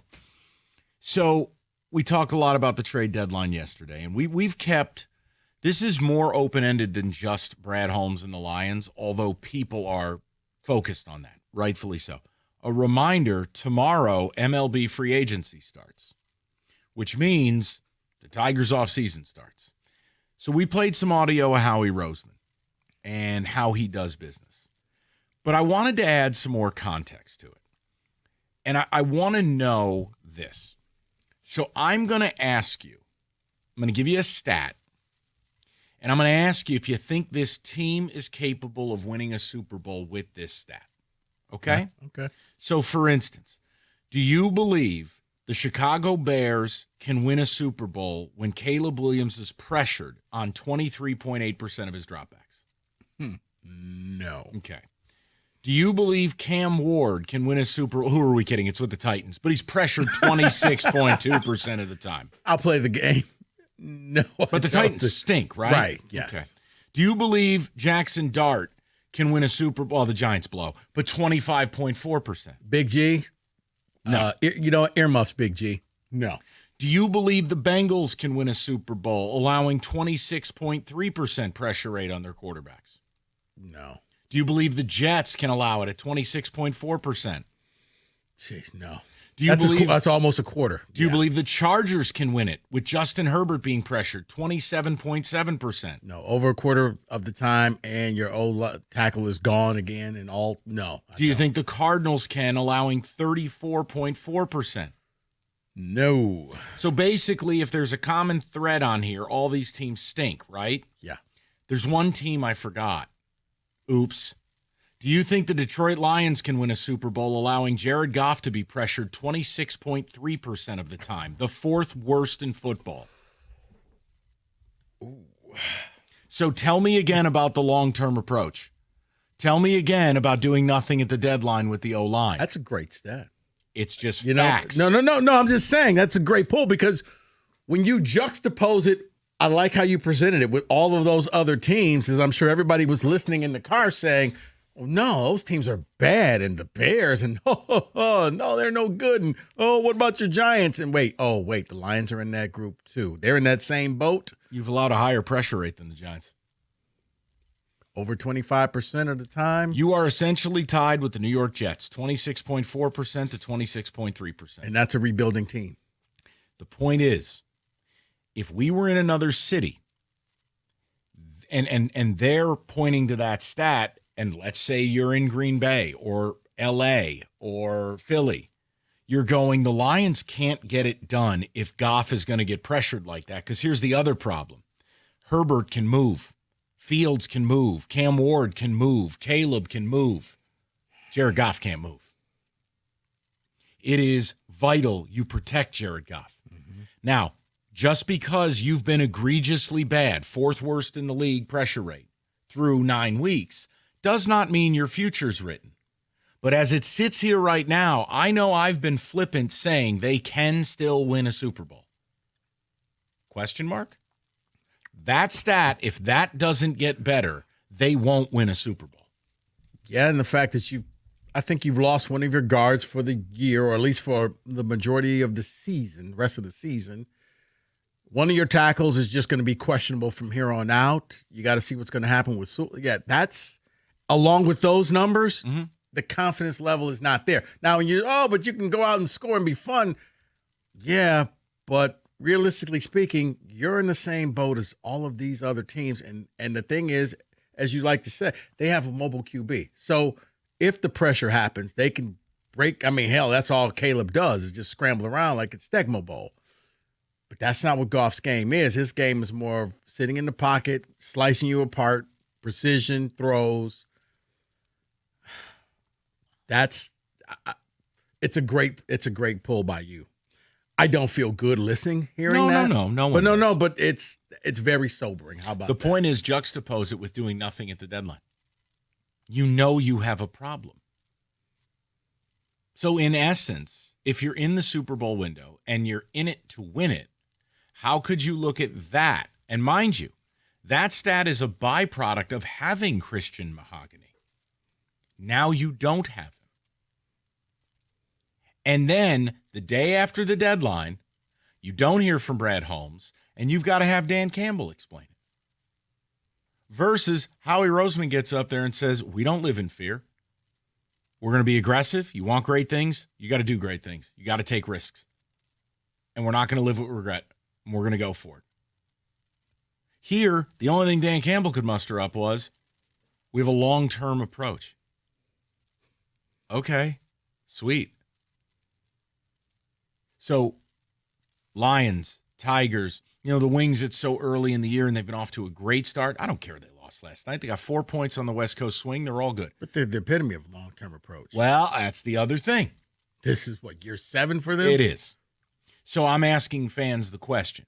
Now, if you believe the Lions can win a Super Bowl with that pressure rate, that's fine. I don't. They have to get better. It must improve because you do not have a quarterback that can work around that. Because you kind of saw what happens. I don't know if Minnesota and Brian Flores showed everybody a little bit of a cheat code, but the cheat code is you got a soft underbelly. You bring middle of that line can get got. Yeah, you bring the heat, you bring extra players, you bring blitzes from all different places. Yeah, you got Gibbs trying to stop a linebacker. That's normally not going to work. We'll go to the people. Want to hear what you guys have to say. We'll go to Albert, 97.1. Al, what's going on, buddy? Hey, how's it going, guys? Good, Al. What's up? So, first of all, I want to say all of the Detroit teams that have been successful, at least this century, have made big moves at the deadline. You talk about Chris Chilios getting traded at the deadline to the Red Wings. You talk about even the Tigers, even though they didn't win the World Series, they traded for David Price and Doug Fister. They made aggressive moves, and that got them to the World Series. You talk about Rasheed Wallace getting traded at the deadline for the Pistons. The Lions not doing any of that shows that they're not serious about winning a Super Bowl. And I'm tired of hearing about this long-term approach because I believe, especially in the NFL, in windows. And the Lions are in the middle of their window right now. And I don't know how long it's going to be, but I know that with an O-line that's getting only older with guys like Graham Glasgow starting and not drafting guys to back him up, I don't know how long this team can sustain this window. I understand you have good players that are young and the Sun God and Jahmyr Gibbs, but you like to talk about all the time too, Mike. Running backs are not sustainable. They're not built to last in the NFL. You talk about guys like Jameson Williams, who is a $27 million decoy. I don't understand this long-term approach thing when in the NFL championship windows are likely not longer than 5 years. Sorry, Rico. I don't know if the Niners are built to win the Super Bowl anymore. No, They're going to try every 2-3 years. They'll try to be good, and they'll fall off a cliff, and then they'll come back. They're in their transition phase, quite honestly. I mean, Albert, that's what they're trying to do. They're trying to keep it afloat. They're retooling on the fly. This year was not supposed to be a Super Bowl year, so the fact that they're sitting there at 6-3 is a bonus. At the same time, those teams are always good. John Lynch is known to be a great drafter. He's known to make bold moves, just like he did for CMC. Teams like that don't go away. Here's the other problem. Detroit Lions don't have that reputation. Albert, the problem to me is Brad Holmes was only a scout. Howie Roseman worked in multiple facets of the front office game, from capology to personnel. Like, I wonder if the scout in Brad plays a bigger role in all of this, that he just believes, I'll just draft better players than you, and we're gonna love our guys, and we're gonna do it our way, versus you have to use every lever at your disposal. Like, you can be a great drafter, you can be a great developer. There's always going to come a time you've got to supplement, and they seemingly don't want to do it. And I go back to it. These little moves have big impacts. Believing in Marcus Davenport again, and he's dead again. The Tesla thing, that move hurt you in the now, because that would have been a third rounder who could be helping you. And it hurt you at the deadline because you gave up another third round pick that could have turned into Jalen Phillips. Yeah. Like, these little moments these are the things killing us. Yeah, 2 third-rounders that could be playing part of your depth right now. One could be on the O-line, one could be on the D-line. But you got a receiver. Who's the 5th option? At that. So, look, what do you make of the pressure rate statistic? If you think it's Bupkis, that's fine, I guess. But it's a concern. 248-539-9797. All right, Northville Lumber, largest Trex decking outlet in the country, and Northville is Michigan's Trex Superstore. They stock all colors of Trex decking, railing, lighting. They have it all the time and at the absolute lowest prices. So whether you're a builder or a do-it-yourselfer, you can count on Northville to have all the product you need when you need it. Call Northville Lumber today, or better yet, just stop by. Take home some samples. Call Northville or go to northvillelumber.com. That's northvillelumber.com.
David, we'll get back to the people in a second. Couple of ticket texts, though. We'll catch up. We can reset the Roseman audio. We can reset the Dan Campbell stuff. And again, I'm happy to welcome Tiger fans to the table because your offseason starts tomorrow, and this topic plays. You know, how much of the approval rating of Brad Holmes or Scott Harris? For Holmes, it's going to be the next, 8 to 10 weeks. For Harris, I think a lot of it is going to be the next, 30 to 60 days. I mean, it just, the Skubal thing, plus is this team going to get serious about free agency and stop with the tryhards and get some legit players in here? David, go ahead. Hey, guys, to me, it's simple. Some GMs do whatever it takes to win, and some GMs do whatever it takes to keep their job as long as possible. I think we have the latter here in Detroit. Someone says, we're happy the Lions don't suck. There won't be accountability until the window closes. Okay. Then he texts back and said he's being sarcastic. He is upset that they haven't made a move. Well, first of all, there is no window. Just so you know. Forgot about that. Window does not exist. I think we're blaming the wrong person here, guys. This is Sheila's fault. She has the same MO as her father. Before Sheila, her father was happy that enough was selling out for the Silverdome because they came to see Barry. Now they're selling out again, and she's happy with that. All right, hold on. There's one problem with that theory. You know all those players you sign and all that guaranteed money? That money's got to be in escrow. Mm-hmm. That means your owner's got to be willing to spend that money. I'd be careful when you want to go at Sheila about that. Now, they have put $1 billion in deals out there. Yeah, come on now. She's not her old man's daughter. You want to say she's not going to take a paintball gun into the team facility like Ari Gold? Noted. But I mean, no. But she's running this team differently. I remember when she came out and made us say it's going to be different. Okay, Sheila, we've all heard this before. She walked the walk, talked the talk, and she walked the walk. And this thing changed. And it's like, okay, I'm going to hire these guys. I'm going to step in the back. Tell me which checks to sign. Tell me who we want to keep. The problem is with that. People are misplacing their anger because the one guy they're angry at doesn't talk. You're right. I don't expect Sheila to talk. Nope. It's not on her. Right. Things that happen on the field, that's Dan Campbell. After a game, that's absolutely Dan Campbell. Why didn't this team play that well? Now that's on me. Why'd you go for that fourth down play when you shouldn't have? Well, that's on me. But personnel, that's not Campbell. You're right. That's Brad saying, okay, here's the talk. Well, I'm only going to talk twice a year. Why? Well, this is self-imposed. You can talk anytime you want.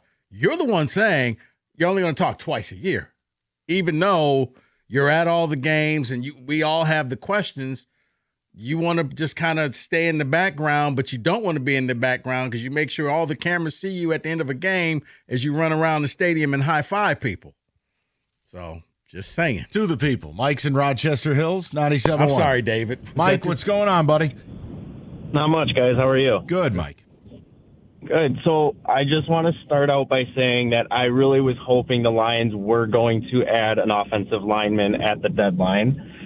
I feel like the stats, though, are a little misleading because the teams that you mentioned, Mike, the only team that was comparable offensively at the start of the season was the Chargers in that they are a run-first offense.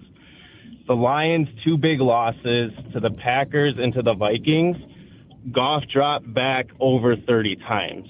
The games where he doesn't have to drop back and be the guy, and we can lean on Demo and Gibbs, we are much better offensively. But there's a problem with that theory because this year, unlike last year they averaged 155 yards a game on the ground. This year, they're on the fringes of averaging 120 yards a game, and they're going to fall outside the top 10 in rushing offense. So that is, Mike, I think the point I'm trying to make is the offensive line is not good. Correct. And I think we're saying the same thing. I just think the pressure rate is a piece of the puzzle. And yes. The piece that you added for me and that I did not realize is the run game was 25 yards, 30 yards less than what it was last year. Yeah, and that's a big deal. It is, Mike. That's 3 first downs in a game. And I think you get a first down against Kansas City, that's a win. If you manage any offense against Green Bay, you have a chance at winning because defensively we played pretty well. Yes. I am concerned about our Super Bowl odds because we aren't clicking the way we did last year, and I think that's personnel related more so than it is offensive scheme with Morton. Yeah, I think it all works together. Mike, I'm with you. You know, you want to have a slice of pie, and it's all right, Morton's to blame here. The O-line changes are to blame here, etc. It's a little bit of everything. But in totality, look, I've been flippant about saying they can do this. I just wanted to put data out there that made me question my own opinion. And also, you know, again, having someone like you call up and go, okay, well, this is the impact it's had on me. I mean, yeah, you have to evaluate your own opinions and be willing to change them. I'm not ready to give up the ship, but I think we can all come to the table, Mike, and go, look, this offensive line either gets better or this season gets worse. Yeah, and if you want to go back, sorry, one more quick point. If you want to go back to Brad Holmes and his draftability, we can give him credit for Penei Sewell falling in his lap, but also he's got to take the fall for Gio Manu and taking a big swing on him and thinking he is a tackle of the future, and he's barely made the roster the last 2 years. So that's an indictment on Holmes in that aspect on the offensive line that is now hurting us. So you can go back to last year or to this year's draft and not taking a lineman in the third, and 2 years ago with Manu. Mike, I'm with you. There are times I'm all about taking a project in the draft, but to me, projects are pick 5, 6, or 7. That's where chances are you may not make the team, so I'll take a chance on this guy. Maybe we could coach him up, put him on the practice squad for a year, and then we have something. But picks 3 and 3rd and 4th round picks, they play in the NFL now. You mean you don't take a backup quarterback in the 3rd round? No. Okay. No, I'm just saying, but if you got Giovanni Manu and it was in the 6th round, man, okay, fine. See what you got there. Maybe you found a Hall of Famer. But to move up and trade up to get him, that's where you're giving up assets to people who can help you right now. And for the second year in a row, you're running out of players. And then you look to see if all the picks that you kind of gave away for players who aren't really helping you right now. Well, if you combo meal, they've had issues in the 3rd round. And whether it's Hendon Hooker, Broderick Martin, giving away a ton of picks to get Tesla, Manu's a 4th, but you used a pick to move to get him. Collectively, like if you go back to the 2024 draft, everybody was like, we need to draft an interior offensive lineman. We have to get someone to future-proof for Ragnow. We said it, Cookies and John said it. Like, it was all there. They didn't do it. And the problem is they blew a 2nd-round pick on Rakestraw, who can't play, can't stay healthy, can't be a part of it. They went corner. Has he even played? No. He's played like 10 minutes. Okay. But no, look, we're in this situation for a multitude of reasons. As good as he's been, there has been a bit of a blind spot here in the 3rd round. He's gotten frisky with some of these reaches. They didn't address the Ragnow thing appropriately because we were talking about Ragnow retiring then. Mm-hmm. So, okay, now we're here. He refused to address it at the deadline in any way. No one is saying Anthony Munoz was going to land on a SpaceX rocket. But you needed to bring in somebody or something. And as imperfect as it may have been, it would have been better than where we're at now. Right. And again, I invite Tiger fans to join the conversation. It's about more than Holmes. I'm not trying to overdo this here. No, but if you do it right, you know what you end up? You end up with a Kirby Joseph, somebody that you took in a later round, and it works. He did it. 97-1. Hey, you ever wonder why Fanatics Sportsbooks is America's fastest online growing sportsbook? Well, most sportsbooks, the rewards are just flat, but Fan Cash is the ultimate sports currency, and betting with Fanatics lets you stack the Fan Cash. And with Fanatics Sportsbook, you can get up to 10% Fan Cash back on your wagers, whether you win or whether you lose. You can use that Fan Cash to unlock the world of Fanatics with profit boosts, exclusive merch, collectibles, game tickets, so much more. The real value is your sports fandom.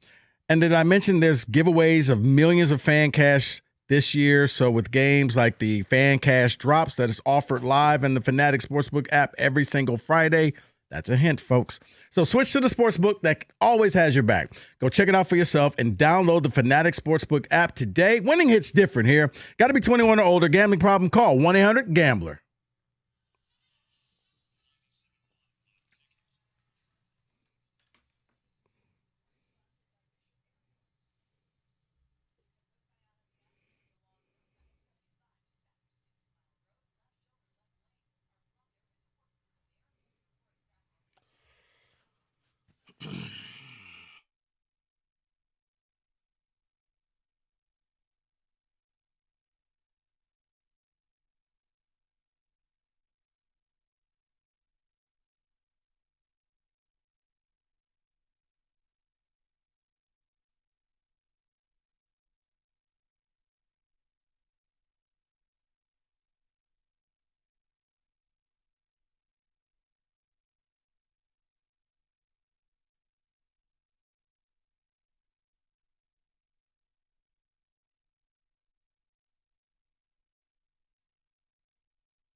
Brought to you by Applied Innovation. The Lions have started the practice clock for defensive lineman Josh Pascal and offensive lineman Miles Frazier. It'll mark the first reps for Frazier, who missed all of camp. The Pistons will once again be without veteran forward Tobias Harris tonight. Hear that 6:35 pregame right here on the ticket. Michigan football has decided not to move their 2026 opener to Frankfurt, Germany. They're open to playing internationally in the future, however. At the Corwell Health Sports Desk, I'm Jeremy Otto. More at 4 at 97.1theticket.com.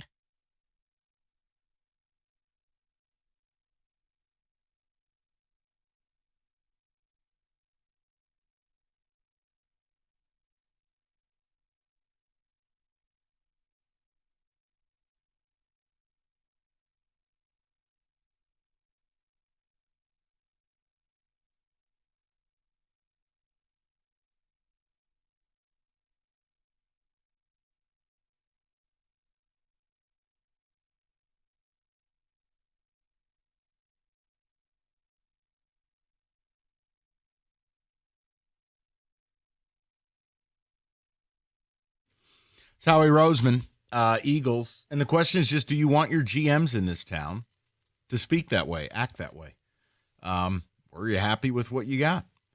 Look, we've just had a conversation, and I understand this is kind of not where this topic was intended.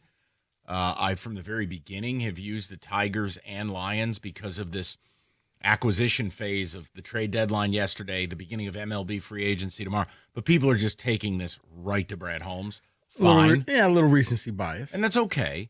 But no, I listened to the Roseman audio. That's exactly how I want my GM to talk. Then again, you have to talk to actually say something. So, look, that's what we're rapping about. Hey, by the way, David, are your kids old, or have they aged out of Disney Plus? No. Just read an article in the the New York oldest Times. two, yes, but not the youngest, no. The Walt Disney Company said Tuesday it's raising the prices of its streaming services in the U.S., including Disney Plus and bundles that include Hulu and ESPN. Yeah, I was expecting that.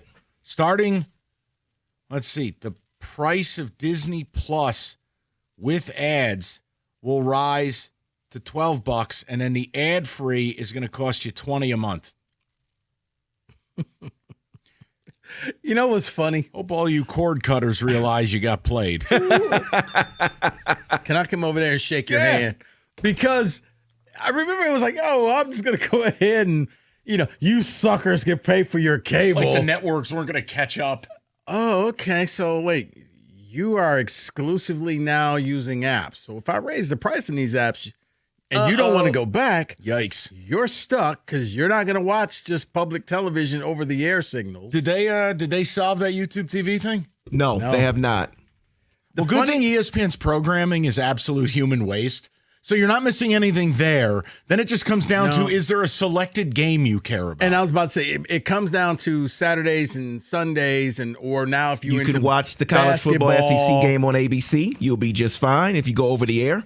No, I'm just saying, but it's like if there's a certain team and it's not one of the big boy teams and you want to watch the ESPN has, that's where they have you. But yeah, you're right. Their programming is not that good. But I do laugh at when it's like, okay, when you tabulate all of the different apps that you have. It's the same amount of cable, yes. No, I just wanted to, I thought of you with all the kids. I can watch my CBS games in this, and I got the Peacock, and I got the, or, hear me out.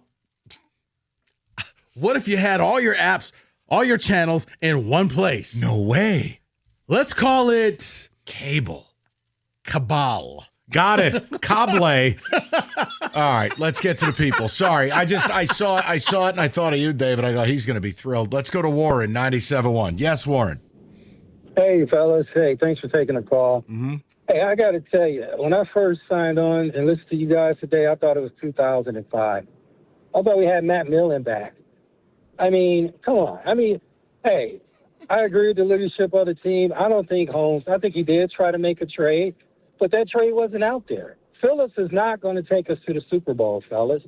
We won't get a parade with Phillips. He'd probably be a third stringer on our team. And the reason why Roseman got it is because Roseman got it because he didn't re-sign Sweat. That's why they had to go pick him up. But if he played for us, he wouldn't start ahead of Muhammad. So you can't put multiple pass rushers on the field. You taught me something. Thank you. No. But Warren, hold on real quick. what I think you can do is, even if you just bring in Phillips as a third down type of person, and he only gets 15 to 20 snaps a game, you're keeping people's legs fresh. Or you could do how some teams do a NASCAR package, and you put all three of them out there at once, and you're really going after the quarterback. Because they've tried Muhammad inside, Warren, and it's been a disaster. They can't do it. Okay, excuse me. So Phillips now is Max Crosby. Nope. Come No, on, guys. Warren, stop. Warren, if you want to be an ass, that's cool, because now it's going to come right back to you. You called up with this soft-ass take, I thought it was 05. I just said I still think they can win the Super Bowl. Clean your ears. You did say that, but you guys are treating Holmes like he's McMillan. No, we're not. You're putting a cape on for him like he's going to pay for your house. The job is the job. He didn't do anything at the deadline. Fans are upset. Do you want us to lie to the audience? I don't want you to lie to him. Just be honest. I mean, what offensive lineman out there? The Chargers got offensive linemen that have a PFF rating of last in the league. Yeah, he's not good. The whole point is that's his job. Let me ask you a question. Did he call for Joel Bitonio? Do we know it factually?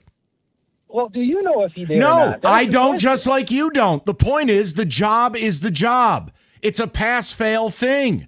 We need help. I've cited the running game. I'm sorry, facts are mean. I've cited the pass rush rate, the pressure rate. These are facts, Warren. That's not 2005. It's today. And all I've said is if they don't get better, we're in trouble. Right, and then not turning Phillips into Max Crosby, saying to come in for 15 snaps a game to give your guys break, to rotate players in there and to have bodies. And it would cost you a pick that you're throwing away anyway every draft. I don't want a GM that's just doing something to do something.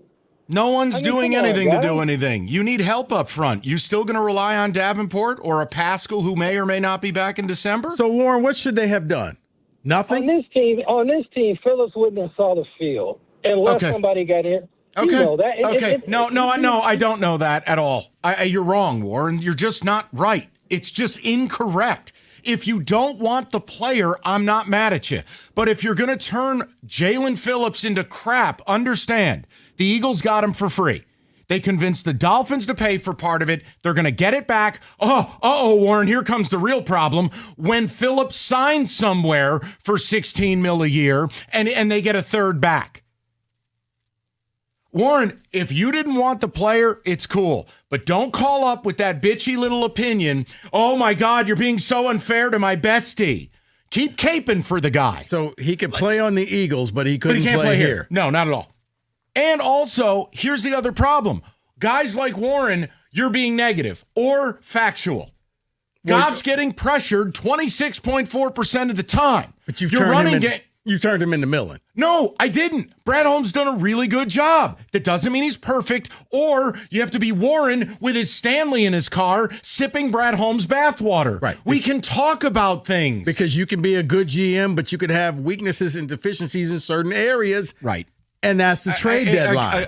Again, it's the section of the fan. Warren represents a section of the fan base I will never vibe with. We've turned Phillips into Max Crosby. Not at all. He wouldn't play here. He's a nice depth. You know who doesn't play here? Marcus Davenport. How about this? You could play all three at once. That's allowed. Unlike the quarterback is the only position you're going to play one at a time. And certain teams will put them both out there for trick plays. According to Warren, he's not going to play over Trevor Nowaski. No one turned him into anything. You're making straw man arguments because you want to avoid the facts. I don't like the data. I don't like that the run game went from 155 yards a game down to 120 a game, and we're almost outside of the top 10. I don't like the fact that Jared Goff is going to set a new career high in getting pummeled. But those are facts. It's like taxes and death. You don't have to like them, but it's just, we talk about it. It is. The simping for Brad Holmes is such a weird move. I don't understand it. Like, do you think Brad's going to show up at your house, Warren, with an edible arrangements? Way to support me, Brad. Brad, man, way to support me. I want to hand you a luxury suite because you caped for me on the radio. That dude has so many fan points. like maybe the most fan points. He's going to redeem them, and Warren will actually be starting in the backfield. Here's an Alcodine signed jersey. There you go. And again, Jalen Phillips can move all over the formation. I'm handing Kelvin Shepard weapons. He can't play here, Mike. What are you talking about? He can't play here in Detroit. I also made the Bitonio point because he called up saying, I'm sure he tried to make deals. Are you? Neither of us can be sure. The point is there's been no report that the Detroit Lions, where's the Shefty bomb that the Lions offered a pick for Bitonio? I mean, Warren, the whole point Because here's the funny thing. I get what you're doing, Mike, but I did read where you're seeing that other teams said, hey, we were in the market for this player. Asking price was too high. Hey, we made a call for this player, but you know what? This happened, and this team jumped in with a better offer. We're way over time. I'm sorry. I just had to work through that with Warren. 97.1.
David, couple of ticket texts. We're all recovering from Warren's call. I just want to, woo! Someone says, tell Warren to tune into the Eagles game when Phillips is sacking Goff in a couple weeks. No, and again, I don't think he's a superstar. I think he's a 25-year-old kid where injuries make him a really interesting risk-reward. You get him for free, he's expiring, and you get a comp pick. And for Warren, TJ Lang loved the idea. You think TJ's an idiot too? Mm-hmm. Like, it's just the idea they didn't do anything. I've given you the data. I have said, hey, man, I think they can still do this. But the offensive line stats are scary. And now we're at the point of no return. There is no other train stop for acquisition. But honestly, Warren, just go listen to music. You'll be better for it. This isn't for you. Thank goodness we didn't get Phillips, guys, because the Lions have absolutely never been in a position to need defensive line depth, right? Right. John in a truck says, can we get a weekly segment with Warren? I just don't understand what came out of the speakers where he thought we were making him out to be Millen. When it's like, yeah, the guy's done a great job, but some of the mistakes we're paying for it now. Well, and you guys are turning him into Max Crosby. Like, no I'm saying give me 15 snaps. Bring him in as just a third down specialist if you have to. Just bring the pressure. That's it. I'm not saying he's Myles Garrett. Because again, factually, I know facts are mean. Sacks are high. Your pass rush win rate is low. In fact, it was the worst in football before last week's game. Now, a lot of your pressures are coming by way of secondary linebacker blitzing. Well, is that going to be sustainable?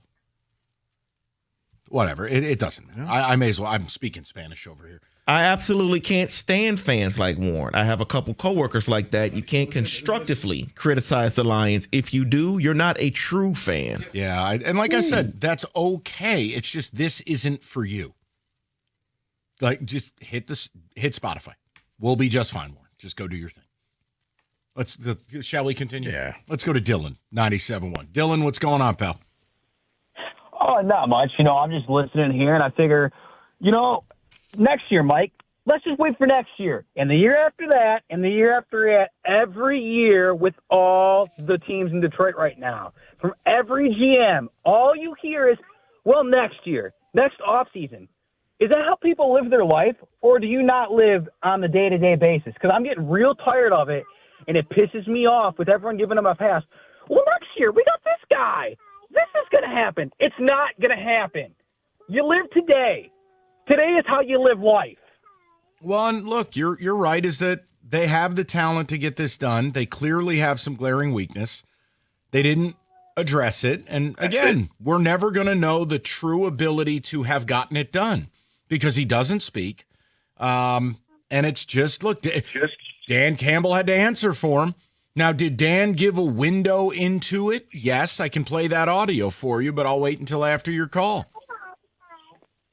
Yeah, but it doesn't matter. It's all these teams in Detroit right now, all the GMs. If you listen to them, it's, oh, well, we don't want to compromise. What are you compromising? I don't understand what they're talking about, over-compromising. Winning? You want to win next year? Why wouldn't you want to win this year? I don't No, what they don't want to do, what I think happened in this town, Dylan, I'm going to explain this, and just give me a moment.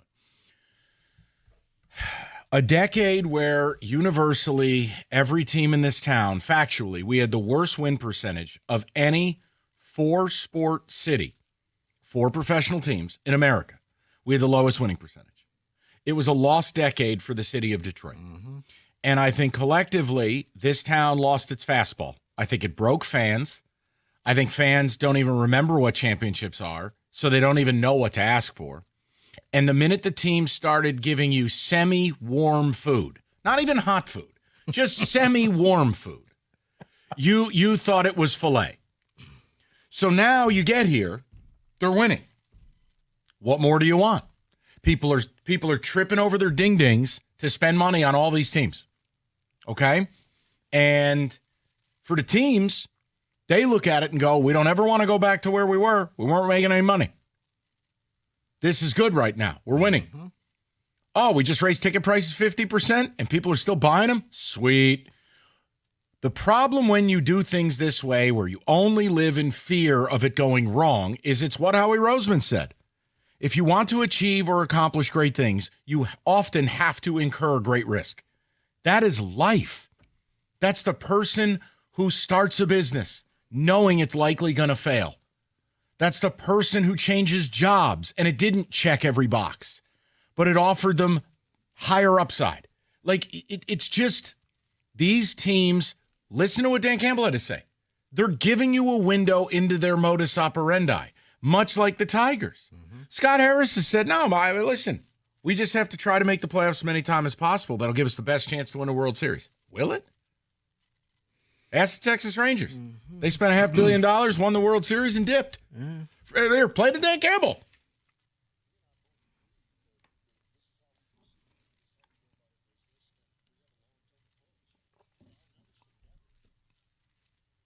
Long-term approach. Want to be consistently good. Lions and Tigers share it. And the frustrating part is those are the two teams in this town that are closest to winning a championship. And this is, what did Scott Harris offer you at the deadline? What did Brad Holmes offer you? Okay, go to the off seasons. What did they offer you? That's the issue. Now, that's going to really anger people like Warren, but I think these people are of their own free will, their own mind. They're calling up and they're not happy. What the hell do you want me to do about it? No, but I think people like Warren you nailed it. Warren doesn't want to go back to how it was. We're winning. None of us do. It's an event. But if They're fun. But if Brad's as good as people think he is, you're never going back there. Right. So you take a step back from what? Having a rookie put you over a chair and send you home? What's the step back? All I know is they didn't do enough to improve themselves. Can their current format win it? That's part of the conversation we're having. Eileen, yes.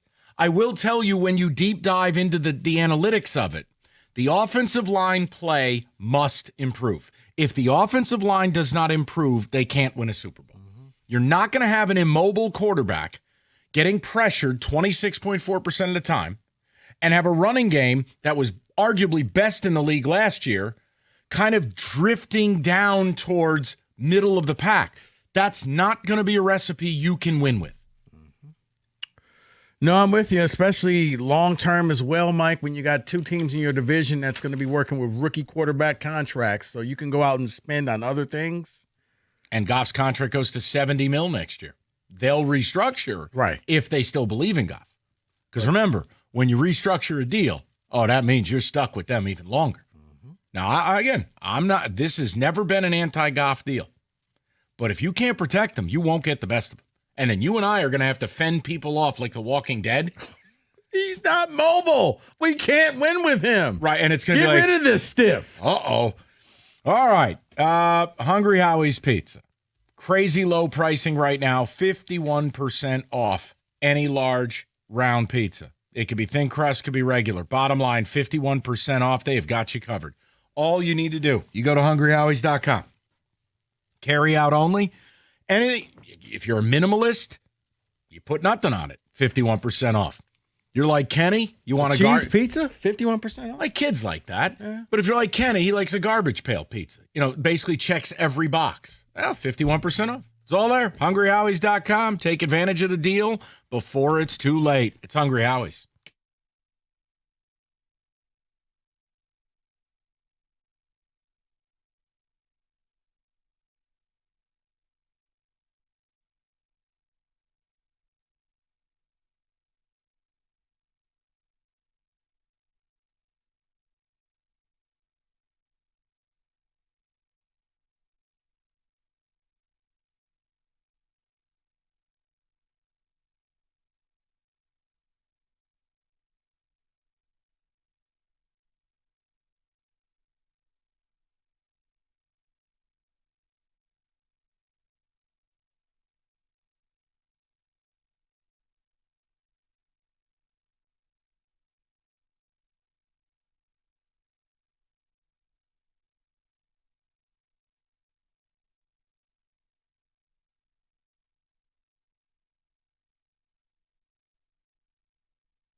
Brought to you by Northville Lumber. The Lions have kicked off the practice window of defensive end Josh Paschal and offensive lineman Miles Frazier. Dan Campbell weighed in on the trade deadline earlier.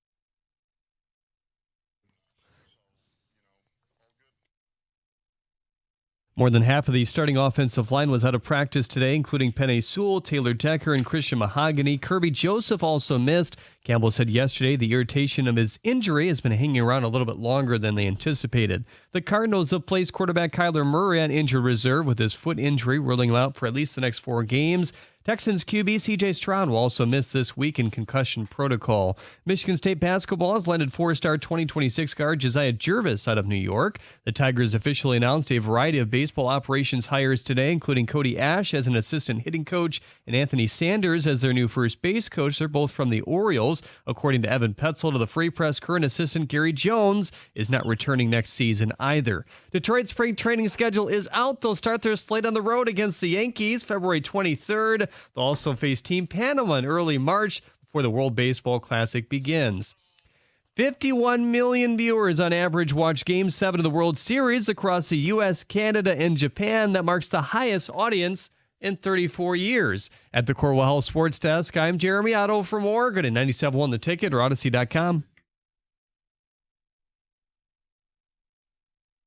All right, let's just take a quick moment away from the current issues at hand and touch the table on some NFL. Quickly, David.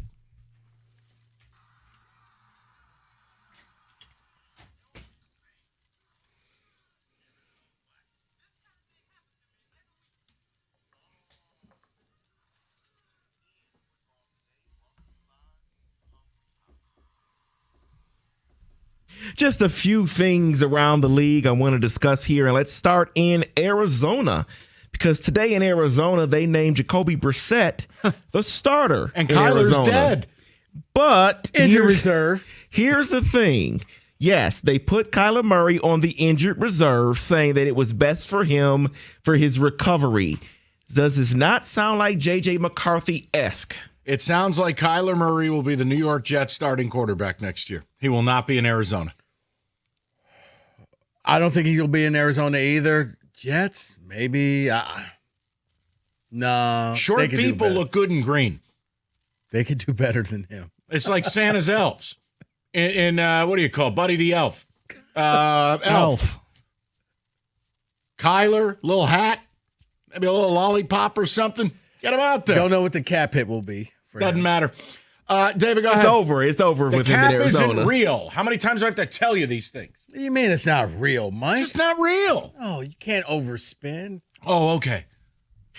I have a theory on this next one here. Let me give you the story here. Okay. Jordan Schultz is reporting that the Bengals definitely did listen on Trey Hendrickson, and they considered a deal that didn't require a first-round pick, but ultimately decided not to move him. I have a theory. Trey Hendrickson is currently a Cincinnati Bengal. He won't ever be somewhere else. He will retire at the end of the year. It feels like a hostage situation. It does. I don't know Rico's take on it. Whatever the Bengals think they're doing, it's the wrong thing. They've alienated their entire defense. They've had 4 players ask for trades in the last 5 weeks. You know your season's over. Burrow's dead. And they didn't liquidate much of anything outside of Logan Wilson, who I believe had gotten benched the week prior. Yes, he did. The Hendrickson thing makes no sense to me. I don't either, unless he wants to dictate where he wants to go and he doesn't want to get locked into another team. And maybe it's just easier for him. I'm going to ride this thing out. I'll show up to work. I'll do what I have to do. And then at the final week of the season, I'm packing my stuff up and I'm gone. And I'm never coming back. Right. I don't think he's retiring. I think he knows. I'm never coming back. But this is why the ex-players hate this franchise, why Corey Dillon bombed them and Boomer Esiason bombed them. For all that Trey Hendrickson has done for them, this is how it's going to go out. You could have gone to him and said, listen, Trey, do you want to win games? Mm-hmm. We'll trade you, okay? Yeah. Like, it's the same thing. They're alienating Jamar Chase. They're alienating T. Higgins. I can't wait for the day Joe Burrow asks out. Right, I can't wait. Right, but then Cincinnati will be like, well, you're cashing your check, so when? Right, that sounds like corporate America, and it doesn't work that way. They're men, not machines. I understand. Correct, as you never hear Chad Ochocinco say anything about the Bengals in his days there. What's never. there to say? Well, I'm just saying, that's another player. Why do you think the guy was taking Viagra before games? All right, let's move. He needed to get forward. excited about something. It wasn't putting on that tiger stripe helmet. It's factual. He used to take boner pills. What do you want me to say after that? I don't know. Let's move over here to the Jags, because this is a deal that we didn't get to discuss yesterday, was Jacoby Myers. He was traded to the Jags for a 4th and a 6th round selection. Yeah. Your thoughts on the deal? Another wide receiver for a team. It's Kenny's hand gesture that I'm not going to make. It's quintessential Jacksonville. It is. Hey, look over here. And it's like, yeah, but you didn't address an actual need. But Travis Hunter, not there. So you know what? We need a receiver. Okay. They didn't. I mean, they needed one, but they need protection for their quarterback. They need defense. They need a lot of things before this. Maybe this is Lawrence saying, "Hey, go give me another weapon." You're right. You would. I'm not listening to anything Trevor Lawrence tells me. I'd only make a trade if he demanded it. If he cut his hair, I've had enough. Can't take him serious anymore. The hair's not working. Cut it. We need a change. Facts. You want a receiver? Go to the barber. I've had enough. I have soured on him so much. He does some stupid stuff. I can't anymore. I'll still say he may have peaked. That's why I wouldn't listen at Clemson. I wouldn't listen to anything. He was Lavelle Blanchard. He peaked as a junior in high school. Never got better. Jeez, Mike. Accurate. Let's move over here to the Miami Dolphins. Mr. Basketball. Ooh. Next. The Miami Dolphins took a lot of calls on Jalen Waddle, decided not to make the trade. According to reports, they were telling teams first-round pick is what it would take to get Jalen Waddle. Okay. Teams that were interested, the Steelers and the Giants had interest. Yeah, but not for first-round draft capital for an undersized receiver who's essentially Marcus Davenport on a diet plan. Yeah, they both said the interest was too steep. It's ridiculous. The Dolphins are an idiotic franchise. Where are you going? They're going to get rid of Tua. You should have liquidated everything. You should have done what the Jets did. I can't believe I'm saying that. You should have done what the Jets did. A phrase never uttered before. The Jets were being smart? Yes. Yeah, they still got Chubb on their roster, didn't trade. They still got, a few players that they could have just dealt at the deadline. You could have traded whoever you wanted. If the Chiefs called and offered a second-round pick for Achane, I would have traded him too. Yeah, you're exactly right. Where are you going? They probably still think they have a mathematical chance. Please. Okay. I'm just saying. You can't be serious. No, David, they're acting as if. You've been hanging out with Len Bias? No. My God. Mike, not me. It's rampant cocaine use. It's not me. It's how they're reacting. They're acting as if they think they still have a chance. As if they had done a pile of blow. And they don't realize, guys, your season's over. I'm agreeing with you. All right. But they decided not to. So somewhere in there, they just call them idiots. We got rid of Chris Greer. We'll be fine now. He was the problem. That's the fix. Yeah. Let's get over here to the Rams here because, yes, they didn't make a deal yesterday, but they made a deal a couple weeks ago for Roger McCreary. They are 6-2, and yes, they beat the Saints 34-10. Not good enough. That's my answer. The standard I hold to the Lions, I would hold to the Rams. You're all in. Add to it. Okay. Matthew Stafford's playing MVP football. There's no guarantee Stafford is in the game next year. They didn't do enough. They're very good, but to me, you're in it to win it. I wonder if it was the fact that because really outside of, I guess, the Eagles, none of the other competitors in the NFC really made that the push. Lions. That maybe they said, well, the Packers made their move before the season. Right, but at trade deadline, it's like, well, if nobody else is doing anything, maybe we should just hold pat too. Eagles will always be the Eagles. So that's kind of how it seemed to me because the Bucs, none of the upper NFC teams really moved other than the Eagles. So let me ask you this question here as we close it out here because there were 7 deals made just on trade deadline day, and up to 15 deals were done within the last few weeks. Before, 10 years ago, you can see the trade deadline go by and nothing happened. Correct. Why has that changed? Player power, and also a mindset shift in the league where, like, you never heard of teams making deals, letting a guy go, getting a comp pick. It's just evolution. Yeah, I mean, we're not going to win, so what's the point of holding on to this player? He has some value, and maybe somebody will overpay for him, and you become like the Jets where you've set yourself up for the future. Now, you got to make the picks. You got to do the right thing. Other than that, then you just squandered all of these first-round picks you got. Seeing those type of deals on trade deadline day was always just an off-season thing. Gardner for 2 first-round picks and Quinnen Williams. Things, yeah, you're right. Player power is probably what's doing it. That is in football today. Hey, imagine if your Wi-Fi was a lot smarter. I'm talking next level. Picture this. All your devices, your phone, your laptop, your smart speaker, everything in your home working seamlessly together.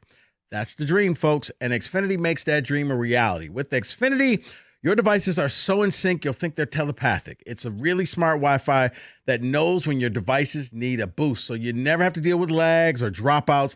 It even has built-in security that shields your kids from online threats. And that means smart technology pays off huge on game days. The other day, you're watching the game, and if all of a sudden your system is lagging, it means you don't have Xfinity. Because exactly, with Xfinity, there's no lagging, buffering, or switching between apps because it's just how it is. Xfinity is the place to be if you call yourself a real football fan. You got to have Xfinity. Get all the best games all in one place, plus get enhanced 4K so real it feels like you're at the stadium. That's the magic of Xfinity. It's seamless, in tune with you. To get started, call Xfinity. Visit Xfinity.com or just drop into an Xfinity store today. For more details, Xfinity, imagine that. Restrictions apply. New residential customers only. Taxes and fees extra and subject to change.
America's favorite place to watch football, Stadium Swim, Circa Resort and Casino, all the biggest games, best viewing experience, 6 pools, 3 levels.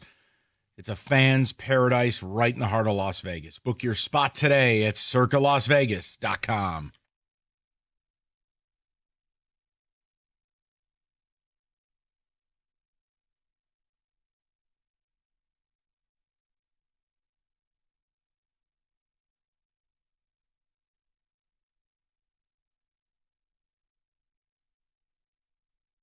Straight to the people. Tiger fans, Lion fans, you're welcome to join in here. There's really no point to Red Wings unless you want to do a redux, but it's just the idea. Trade deadline done. We played you the Howie Roseman audio. Do you wish your GMs in this town talk that way? Forthright. We're in it to win it. We're going to be aggressive. We're not going to play scared. Versus here, the GMs never talk. And when they do, it's things like long-term consistency, or in this case, I feel for Dan Campbell. He had to speak for Brad Holmes because Brad Holmes is nowhere to be found. So, it's all about what you guys want. That's it. Go to John, 97.1. Johnny, what's going on, pal? How you doing? Good. How you guys? Good, John. Hey, what's up?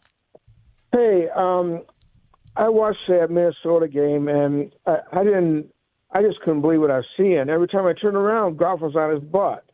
And, I was going to make the point, too, that, our running game struggled big time. And, I appreciate, what you're saying about it was a lot of different things that caused this. But I'm wondering how much rope they're going to give our offensive coordinator, Morton. Well, John, this is the tough part. You hire a guy to do a job. You don't really want to pull the plug after 8 weeks. And let's be fair. In the aggregate, they're getting almost 30 a game. But if you kind of parcel out, how did they look against Green Bay? How did they look against Kansas City? How did they look against the Bucs? And how did they look last week? Half of your games, it has been, I'll be polite, subpar. So right. I think you have to give John Morton more time to grow into the job. I don't think you want to be willy-nilly firing people and demoting people. But am I concerned? Yes, I am. And again, let's be fair to John Morton. This offensive line may not be very good. So what could we expect of him if the line went from best in the league or top 5 to middle of the road? That's a bit of a challenge as well. But during the game, I just didn't see any adjustments made. It's like they were reading our minds. Well, they outcoached you. They outcoached you and they out-toughed you. Look, the concern about the Minnesota, it's a weird game, right? It's no different than, Green Bay lost to Carolina. You can't overreact. The point is it's not one game. It's been the last 3 games, if we're being honest. So when you take 3 games with a bye week in between, you lose your left guard, your center stinks, and your left tackle is Decker is a warrior. I am worried about where that's going to go. It's best we don't know what they have to do to get him on the field every week. The point is, how can you go the rest of the year that way? You're one injury up front from this whole thing turning into a bleep show. No, you're right, but I think you pretty much have to because you don't have anybody else because they brought in Manu and he got injured. So, but he wasn't good. Okay. 24853. Maybe he was going to turn into mahogany when all of a sudden he would just maybe in time. Awesome. But his debut this year, he was out there on roller skates. Let's go to Chad, 97.1. Chad, what's going on, buddy? Hi, thanks for taking the call, Mikey. First and foremost, Warren, you're a goat. Okay? Now, my frustration with people like Warren and people that say you're too negative, my frustration with those people that are happy we're winning, and a caller mentioned Sheila earlier, and you guys referenced how she's totally different from her father from the money she's doling out. And you guys are spot on. However, and tie this to Roseman, and I'm going to tie it in with my biggest frustration. There are 32, and Warren, this is for you, buddy. There are 32 teams in this league. 4 have not been to a Super Bowl. 28 have. Okay? Of the 4, 3 of those are expansion teams. Carolina in 93, Cleveland in 99, Houston in 99, and then us. My frustration with Sheila and this organization is there seems to be no, and I mean no, urgency to end that drought. This town has been, I've been waiting my whole life. Just get there. You could lose 49-7. Can you please just get there one damn time? And 23 was great, and the 12 wins were great. Last year, I don't give a damn about the 15 wins. I don't care about winning the division. I don't care about being good. And listening to Dan Campbell say we have a long-term approach. Dog, you're coaching the only damn team that hasn't been to that game. They're the only one. And you're talking about long-term approach? My frustration is through the roof. And to tie it back to Roseman and Eagles, and I love the way, Reese, you started the show. And again, back to Sheila and having absolutely no urgency. Do you guys think if Sheila was beating down Brad's door like Ari Gold with a paint gun, telling him, listen, you made us good when we were terrible, and that's wonderful, but now your job has changed. Your job is now to get to the Super Bowl. Nothing else matters. All right, Chad, if you're gonna comp it to that, I'm gonna say you're right. Look, if you're setting it up like, look, Steve Cohen, or when Mark Cuban was an owner, or you want to go football side, like, look, Jeffrey Lurie. Yes. Okay, would it be different? Yes. What I'm saying is there's also a downside to having an owner like that. It could be Jerry Jones. Yeah. The point I'm making, if you want to say her biggest fault is what? Not demanding Trey Hendrickson? Fine, you win. The point I'm making is I don't think she deserves to be attacked when she's the one putting up that money to keep all of your heroes here. There are plenty of owners who don't do it. We just talked about Cincinnati. Well, I sit here and I look, and Mike, maybe she's just a victim of the circumstances. When you look at her inner brain trust, there's no real Super Bowl building people in there between Holmes, between Spielman, and between Campbell, where they can draw and say, this is what it takes to make a Super Bowl. I think it just cuts this way. You are either you just bleed to win or you don't. You can say you could say you want to win. Everybody wants to win. Right. Very few people bleed to win. But, like, you gotta want to do. It's got to be the only thing to you. But sometimes I do wonder if you've never gone through it, you don't know exactly what it takes to get there. Like you can come through, have a regimen, but maybe you're doing it wrong. No, you're doing it the wrong way because there's no one there to say, yeah, great reps, but try doing it this way instead and you'll build muscle. Well, listen, I mean, I don't have like this archetype of the perfect owner. I mean, we've seen titans of industry succeed. We've seen them spiral and fail. We've seen people who have inherited a team succeed. We've seen them spectacularly fail. Like, I don't have this. No, I and you're not wrong. I'm just saying, I think it's dangerous when we get into this because not you and me. I'm saying it's like we start searching for something. This really isn't about her. Brad Holmes should see things pretty damn clearly. This is a good football team. But if you think this window's just going to go on like an endless Pixar movie, that flies in the face of the very bylaws that this league is built upon. Right. That is a faulty premise. Right. But in his world, it will work that way because I'm locking up all of my players. I'm doing something other teams are not. I'm investing in me. Yeah, that's great. Your issue is it'll be studs and duds. Because while you're doing that, then you pathway back to all these wasted third-round picks, the Tesla move, not being aggressive in free agency, and then this deadline. So you're not wrong. The Lions have a ton of premier players. What do you got around them? Well, see, and that's the paradox because if you're going to be paying 7-8 players a lot of money, the rest have to be supplemented by the draft. 7-8? They're going to have 7 on offense. Okay. No, I'm not beating you up. I'm saying look at the cap allocation. Right. So but still, that means that everybody else is on rookie deals in order for this to work. Right. Even though the cap's not real, you got to still get yourself under budget. So that means you're going to have to start stockpiling a lot of draft picks to fill out that 53-man roster. They can still get it done, but this the offensive line has to be substantially better than it's been. I've given you the stats. I think every issue with this team goes back to that O-line, whether it's the malfeasance on third down, whether it is the running game degradation, whether it is the pressure rate being tied with teams like the Jets and the Titans. Like, those things all go back to, I don't care how you feel about Goff. I don't care how you feel about John Morton. I don't care how you feel about Brad Holmes. That O-line is the root. Now, Brad not trying to fix it, or at least in a pass-fail league, Rico, like, I always laugh when people are like, well, they tried to get a deal done. That's like saying a musician tried to make a good album and it sold 7 copies. They didn't.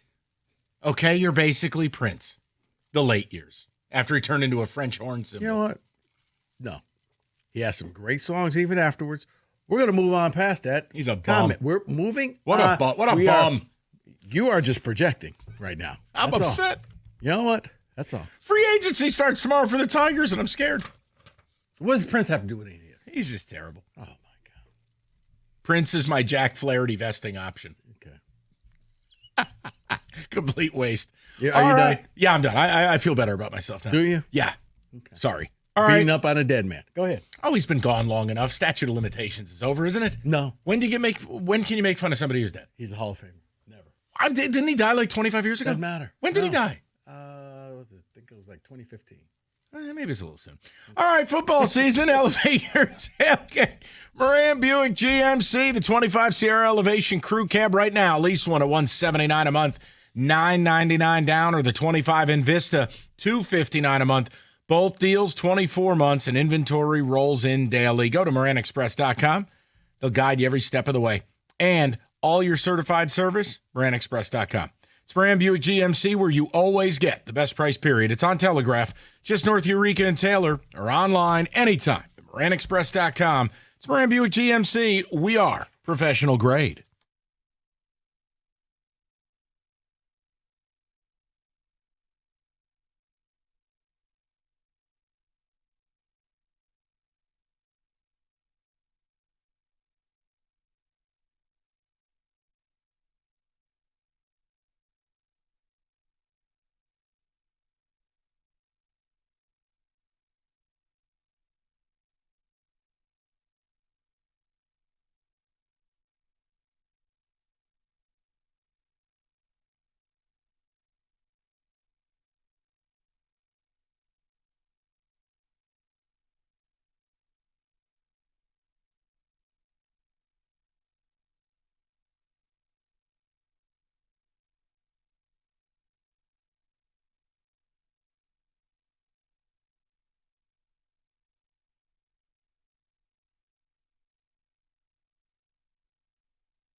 Brought to you by Twin Peaks. The Lions practice report is a laundry list today. Offensive lineman Taylor Decker, Penei Sewell, Dan Skipper, they all missed. Both Miles Frazier and Josh Paschal were limited as they began their clock today. The head coach Dan Campbell was asked if he would consider moving Graham Glasgow to guard.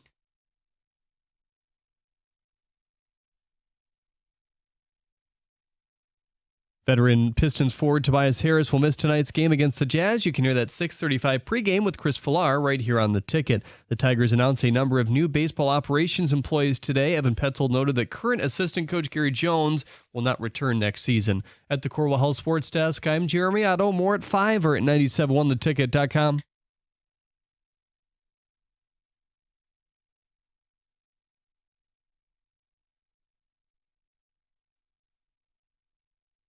All right, let's get to the people. We'll check in on a blitz as well. We can reset the Roseman audio, Dan Campbell's audio from today. And again, I'm swimming upstream because it's great that people are passionate and we're appreciative and it's been fun, but my God, not a single person calling in about the Tigers or Scott Harris, and free agency starts tomorrow. And it's a part of this topic. The idea of how you want your GMs to carry themselves and conduct themselves. It is absolutely every bit about Scott Harris as much as Brad Holmes. And tomorrow it begins, guys. It is, Mike, but I think for a lot of people, it's when the winter meetings start with School Bowl. That's when I think you'll see Tiger fans really get excited. What, so free agency doesn't count to you? It does, but I don't think Tiger fans are they're focused. And I don't mean to speak for every Tiger fan out there, but I do think that it's okay. Tell me what we're going to do with School Bowl, and then I can get excited about the rest. Buddy, I got news for you. They have 17 things to do in concert with the School Bowl situation that whether they keep them or let them go, the plan should be the plan. Step up. They need 2 right-handed bats in this order, and I think they should deal one of Riley Green or Karp. Why? They're the same player. I understand. I just think for Tiger fans. Okay, well, so you're dialed fine, in and fine. focused on that. Fine enough. All right, to the people. We go to Danny. 97.1. Danny, what's going on, buddy? Fellas, how we doing? Good, Danny. What's up? You know, going back to that caller, that just infuriates me, but I want to help all Metro Detroit of why when people are getting frustrated with Dan Campbell and Brad Holmes, if everyone could just do themselves a favor and substitute the words long-term success with job security, everything would make way more sense to you, at least in my opinion, because that's what all GMs do. They want job security. They're scared to make a big move or any move for that matter to waste money and potentially have their job at jeopardy. And that's the problem. When I don't know if Brad Holmes and Dan Campbell have got the memo or not, but what they've already done in their success, this fanship is already ready to build them statues. So their job security is safe. God forbid you spend a little money to secure the depth that you have. And also, I don't know if they know this, or at least Brad Holmes. I mean, correct me if I'm wrong, guys. Your job as a GM is to acquire the best roster that you can through free agency, through draft, and through trade, correct? Yes. Would you guys argue saying that all of the acquisitions that Brad Holmes has made has been through the draft at, 75%, 80% of all the roster is made up of that? Yes. Mm-hmm. So in what way, what Super Bowl teams are off of that ratio? You know what I mean? Like when you look at Kansas City, when you look at the Eagles, when you look at all the successful teams that are either the Rams that have won Super Bowls or going to Super Bowls, they do all 3 of those aspects That's right. well and active. You have 3 or 4 levers to pull, and you got to use all of them. It's impossible to do it in this rigid, singular fashion. No, Danny, I'm with you. Here's the one thing I would say. You got to remember everybody's got a boss, right? Mm-hmm. You will never hear me question Dan Campbell's desire to win. I think that guy would run through a wall to win a Super Bowl. But he's got a boss. And his boss has got a boss. And if the modus operandi is a long-term view, Dan Campbell's not going to go out in public and just start throwing knives at his bosses. No. My problem was that Dan Campbell was forced to answer those questions today because Brad didn't talk. And that's why I said, I think the Dan Campbell after the NFC title game, that was Dan speaking from the heart. That wasn't Dan speaking for the organization. I 100% agree, and I don't question these guys' desire to win a Super Bowl. I believe that in my heart of hearts that's what they want to do. but they're right now scared money doesn't make money type of deal. That's their mentality, and that's how I feel. Yeah. And can they win a Super Bowl? Yes, they can, but it's going to be a longer haul. And actually, it's a perfect marriage because unfortunately, this fan base, they are married to it, and us in Metro Detroit are married to the Red Wings success and the going to work Pistons success that they had of sustainable Eastern Conference Finals appearances. Maybe we flirt with the Stanley Cup appearance, and maybe we win one. We won one in 2004 for the going to work Pistons, and that was what we're that's what we're used to, and that's what we strive for. Because, like you said, Rico, it's an event. We got playoff games coming up. Wake me up when the playoffs come. That's what they want. Where it's like, I don't know, fans here, we don't understand what success looks like from an NFL because there is no guarantee you're going back anywhere to a championship, to an NFC championship, where you have to strike when the iron's hot. And if you don't, get off of this just making it and having a good time because I want a Super Bowl. And let's be fair. I mean, Danny, look, part of the reason Rico and I know we get, crushed because we believe that there are windows, right? Danny, look at all the players they had on rookie scale deals that they have now had to pay. Now, some of the deals don't start right away and and it's like, okay, fine. But if you're not doing anything with the money now, I mean, I read something the other day and I'm like, how do you write this with a straight face? Oh, well, they have the 5th most cap space in the league right now, but they want to roll over as much as they can because they're going to be over the cap next year. Who cares? That's the most irritating because last time I checked, when didn't the Rams Super Bowl window close like 3 years ago? But they retooled it, and now they're back. And guess what's going to happen, Danny? Let me give you a preview. I am going to have to put up a limousine partition between me and Rico next year because you know what's going to happen next year? The Niners are going to be a Super Bowl team. Niners are back. Yep, and I'm going to have to look at that smug face the door. And that's the difference between a Rams GM, a Eagles GM, and a Chiefs general manager when it comes to. And again, I love Brad Holmes. Nobody, and I want to clarify that nobody is calling for his head. I am not. No, I'm just saying utilize all the levers that you have at your disposal. That's right. Yeah, and I mean, Danny, as far as spending the money, because you're worried about next year's cap. Always remember this, Danny. The Saints never went out of business, which means cap's not real. No, and the Eagles don't stop. No, and Danny, that's the other thing. I bring up the numbers about the running game. I bring up the pressure rate on Goff. I bring up this data, and I go, here's the deal. I think they can still get this done, but you have a problem. It's established. You didn't do anything to fix it, and you still get a couple people mad at you like, well, then what are we supposed to say? Everything's perfect?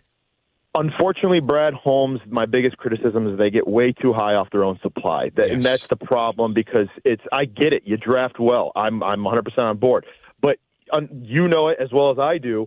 You're going to face injuries. Your depth is just as good as your starters. And if you don't have depth, and if your depth is getting hurt, you are forced to make a move. And that's negligent if you're not going to make a move at a trade deadline. And I think that's the best way to recap it all is that Brad Holmes was negligent to not make a move. When 3/5 of your line is injured, your depth's injured, and Hutch is just getting murdered every single week. If that's negligent to not produce help for them. That's my biggest gripe. Danny, it's a hell of a good call, buddy. I'm with you.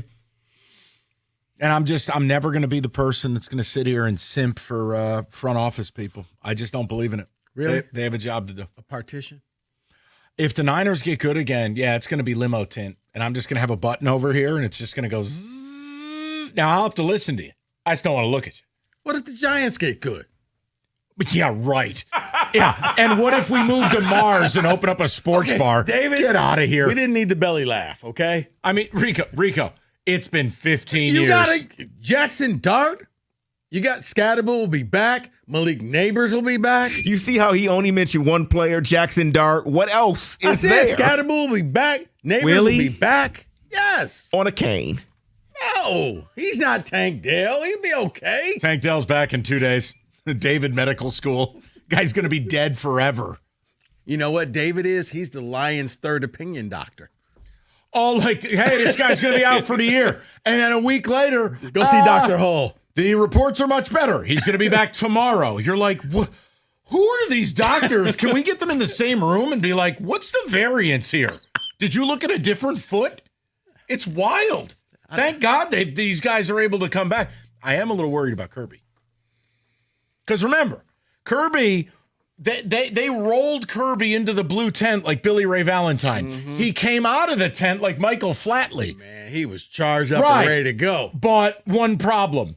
When you listen to Dan Campbell, he's going, yeah, the things and the irritation and the stuff, it's not going away. It's like, oh boy. Looks like, seems like, feels like, yeah, the shot wore off, and he was just like, Coach, I can't move. Uh-oh. But look, you got to take your time. You've got to get Kirby back at some point. You can't risk it. Now, if it was a playoff game next week, would he play? The way these guys are wired? Maybe. Yeah, but I think you need him maybe starting for that stretch run around Thanksgiving. All right, NFL Thursday, FanDuel. Look, the games kind of stink on Thursday night, so maybe a touchdown jackpot can make it worth your while. $2 million in bonus bets each week. What you got to do is you either bet the first TD or last TD of a game. You get it right, you're into the pool for the $2 million, and away you go. It's FanDuel.com/ticket. Take a shot at the jackpot of that $2 million in bonus bets. 21 and up, present Michigan. Opt-in is required. Must apply profit boost token on select market. Prize pool to be split equally among all eligible participants who made the correct first or last TD pick. Bonus issued as non-withdrawable bonus bets that expire 21 days after receipt. Restrictions apply. See terms, sportsbook.fanduel.com. You got a gambling problem? Call 1-800-GAMBLER.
All right, I got a little game I want to play with you guys, but before we get to that, I would like to know how you feel about this, because apparently this is starting to get legs. I don't know if he's an alum of the school or not. He played there. Let's put it like that.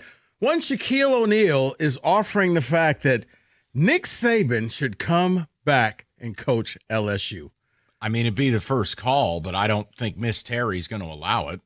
You'd call Nick. What did I tell you today Kelly got fired? I'd call Saban, I'd call Urban, and then in reality, if the legendary class doesn't want to come back, I'm paying Dan Lanning $16 million a year. Come back to the SEC and let's go to war.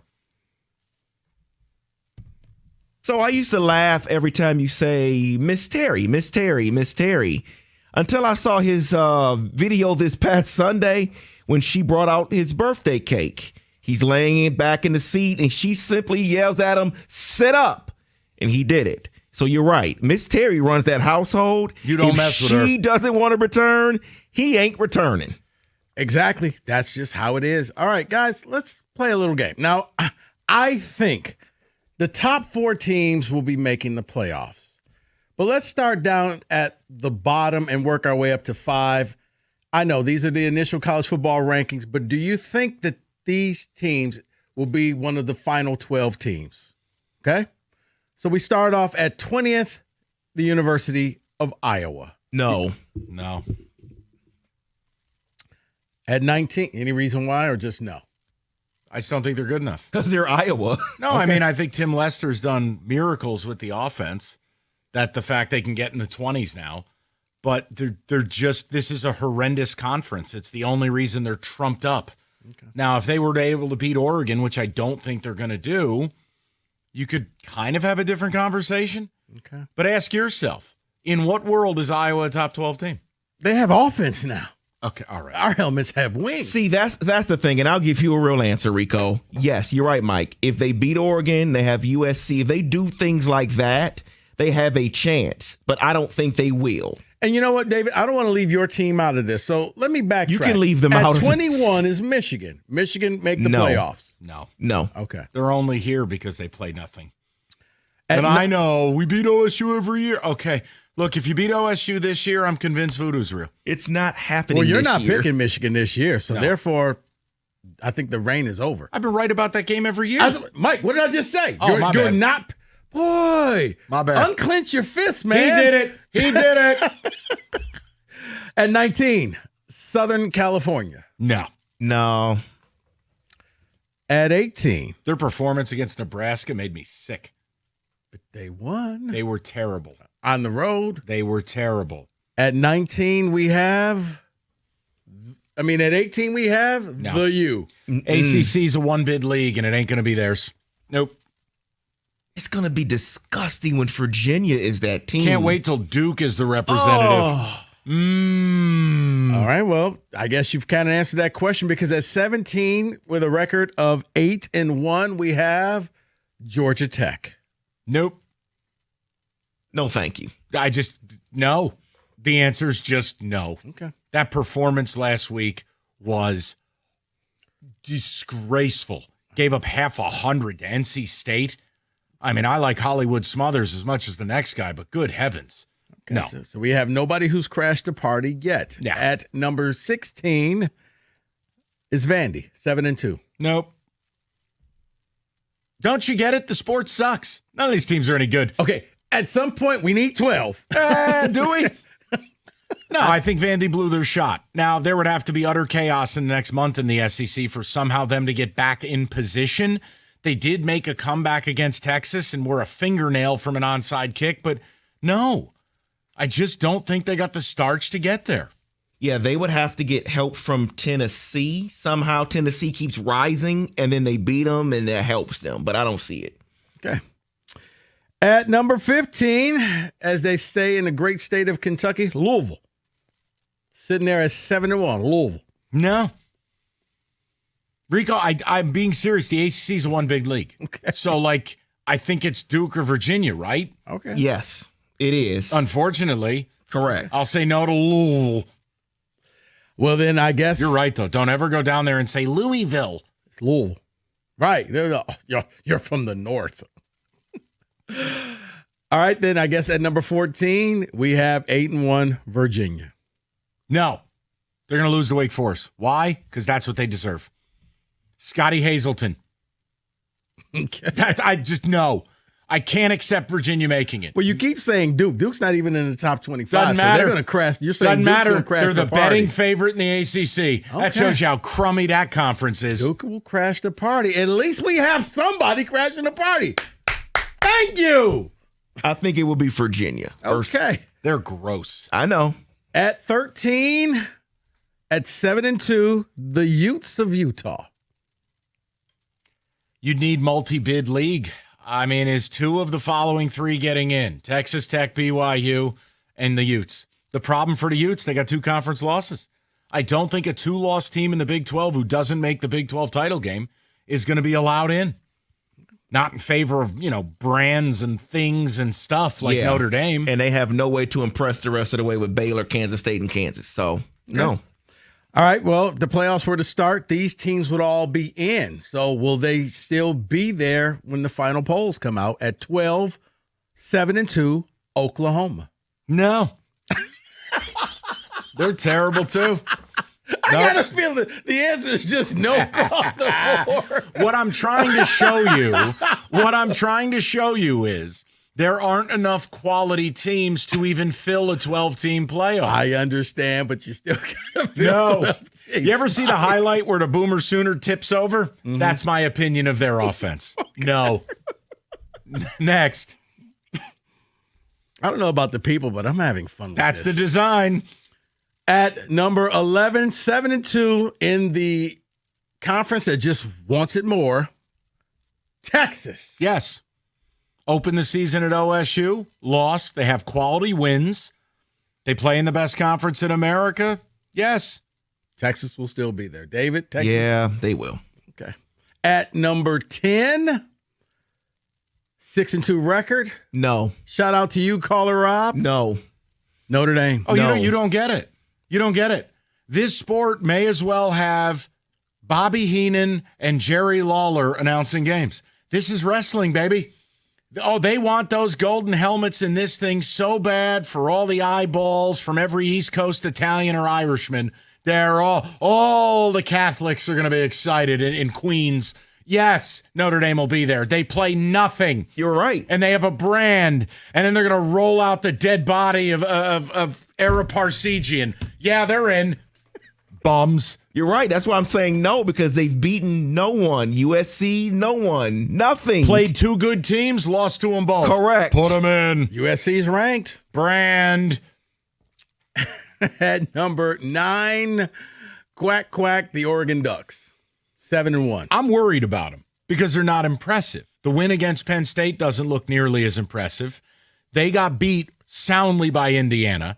And when you look at how they play, like look at the Wisconsin game, they're having trouble separating from teams. Not Oklahoma State, who's a corpse. Mm-hmm. I think this weekend's fascinating for them. If they come out, play impressively in a really difficult place to play, I'll have some faith renewed. The problem, I'm worried I'm about to watch a 19-16 game. You know what the funny thing is, and Dave, before I get yours, I wonder if Lanning is not one of those coaches who can fire up his team. Like, I think he used everything for the Penn State game, except for you really didn't need to use everything for the Penn State game. Because after Penn State, that hasn't been the same Oregon team. Or, hear me out, they're just not that good. See, regarding Oregon, because I hear a lot of people, not just Mike, a lot of people bring up the Penn State game because Penn State, what are they after that? I treat that like the Baltimore Ravens-Lions game. The Lions just killed Baltimore. They killed Penn State completely. So I still give them credit for that. But, yeah, I'm still worried about them. Okay. And we won't learn anything about them. Well, making the 16 playoff at number 8, Texas Tech. Yes. I think they're going to soak BYU, and they deserve it. Guns up. They got the most expensive D-line in history. They're number 1 against the run. Tortillas on the field. Let's party. Yeah, Texas Tech's in. At number Yes. At number 7 is BYU. Out. Ain't nobody ain't nobody trying to watch a team with a quarterback number 47. Freshman Bear Bachmeier. Go home. Weirdos. They don't even drink caffeine. Get out. Out. No to BYU. I wish he was just passing the number 68 or something. Like 47 is like, what are these numbers, man? Man, we've Get out. We've seen it before with a quarterback at 98 a couple times. Get out. Rico, as a casual observer of what's happening here, have you been counting how many teams Mike is actually allowing in? Because I don't know how mathematically Kenny, I possible. have. That's why I say it's going to be a field of 5. No, it's going to be an 8-team playoff the way it should have been. Don't you see what I'm up to? At number 6. Nope. No, go ahead. Lane Kiffin and Ole Miss. Yeah. I want to say yes. Even though Lane probably won't be there to coach his team in the playoffs. That's what I'm worried about. You get these rumors that he interviewed in the swamp in Opelousas, Louisiana, and all of a sudden Ole Miss tanks it. He was in the Toledo airport. I'll say yes.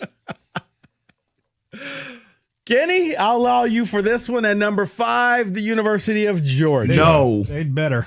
They'd better. David, are you saying no just to be mean? Yes, I am. Okay. That's correct. And is it a consensus that the top 4 will all be there at some point in the end? Yes. Ohio State, Indiana, Texas A&M, Alabama. Those will be your 4 teams with the bye? Yep. Okay. All right. Having some fun. No, what I did was a PSA for people. There aren't enough good teams to fill this con that the networks are running. Okay. Other than Duke, Mike, is there a team that we haven't even heard of that will crash this? Sure, Michigan State. Okay, you're not even trying. Well, you didn't mention it, but we will get a group of 5. It'll probably be Memphis. Ooh, you mean FedEx? Yes. It's not even a real team. Liberty Bowl's a dump. How do you feel about the college football playoffs?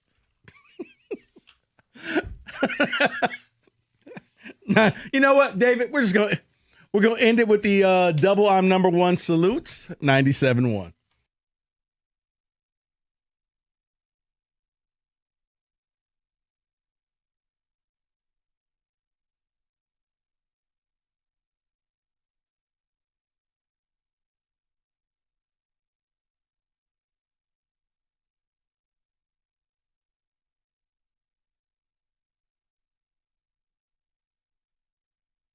Brought to you by MyMichiganRoof.com. The Lions had 3 offensive linemen out of practice today, including Penei Sewell, Taylor Decker, and this is important news here, and Christian Mahogany. Mahogany was also placed on reserve/injured.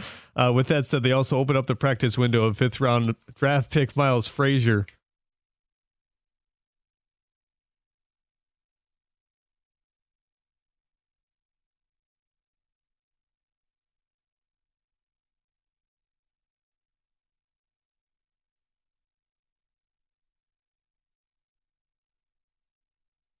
Frazier practiced in a limited capacity, as did defensive lineman Josh Paschal, who also had his practice window open today. According to The Athletic, Drew Brees will join Fox Sports as a full-time NFL game analyst. He could be the replacement for Mark Sanchez, who's been off the air since his arrest. Michigan football was looking into moving their 2026 season opener to Frankfurt, Germany. They've announced today it will remain at the Big House.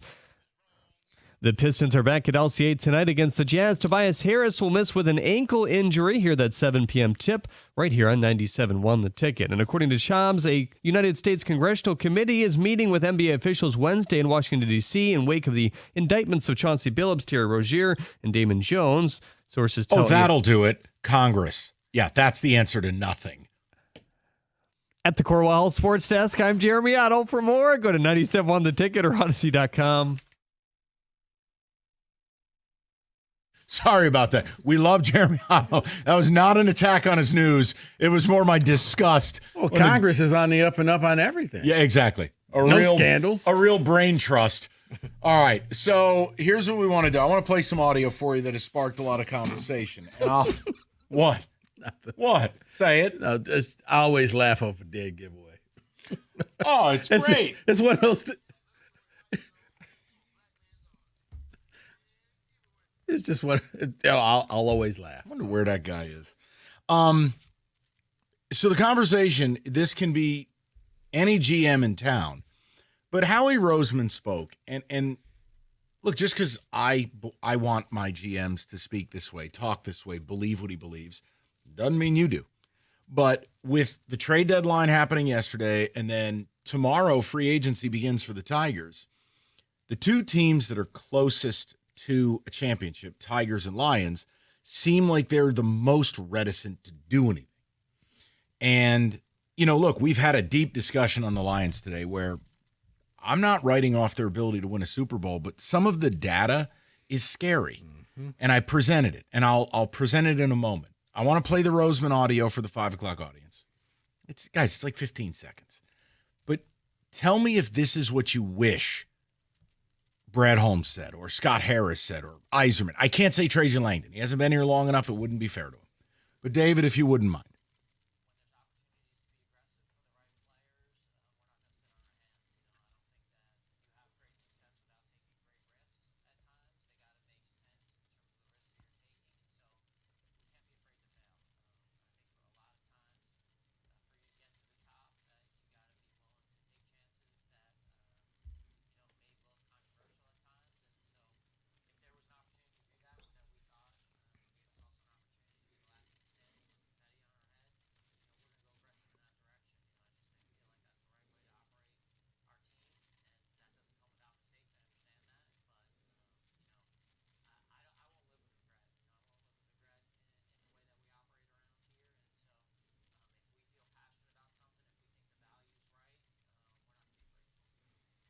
Howie Roseman, Eagles.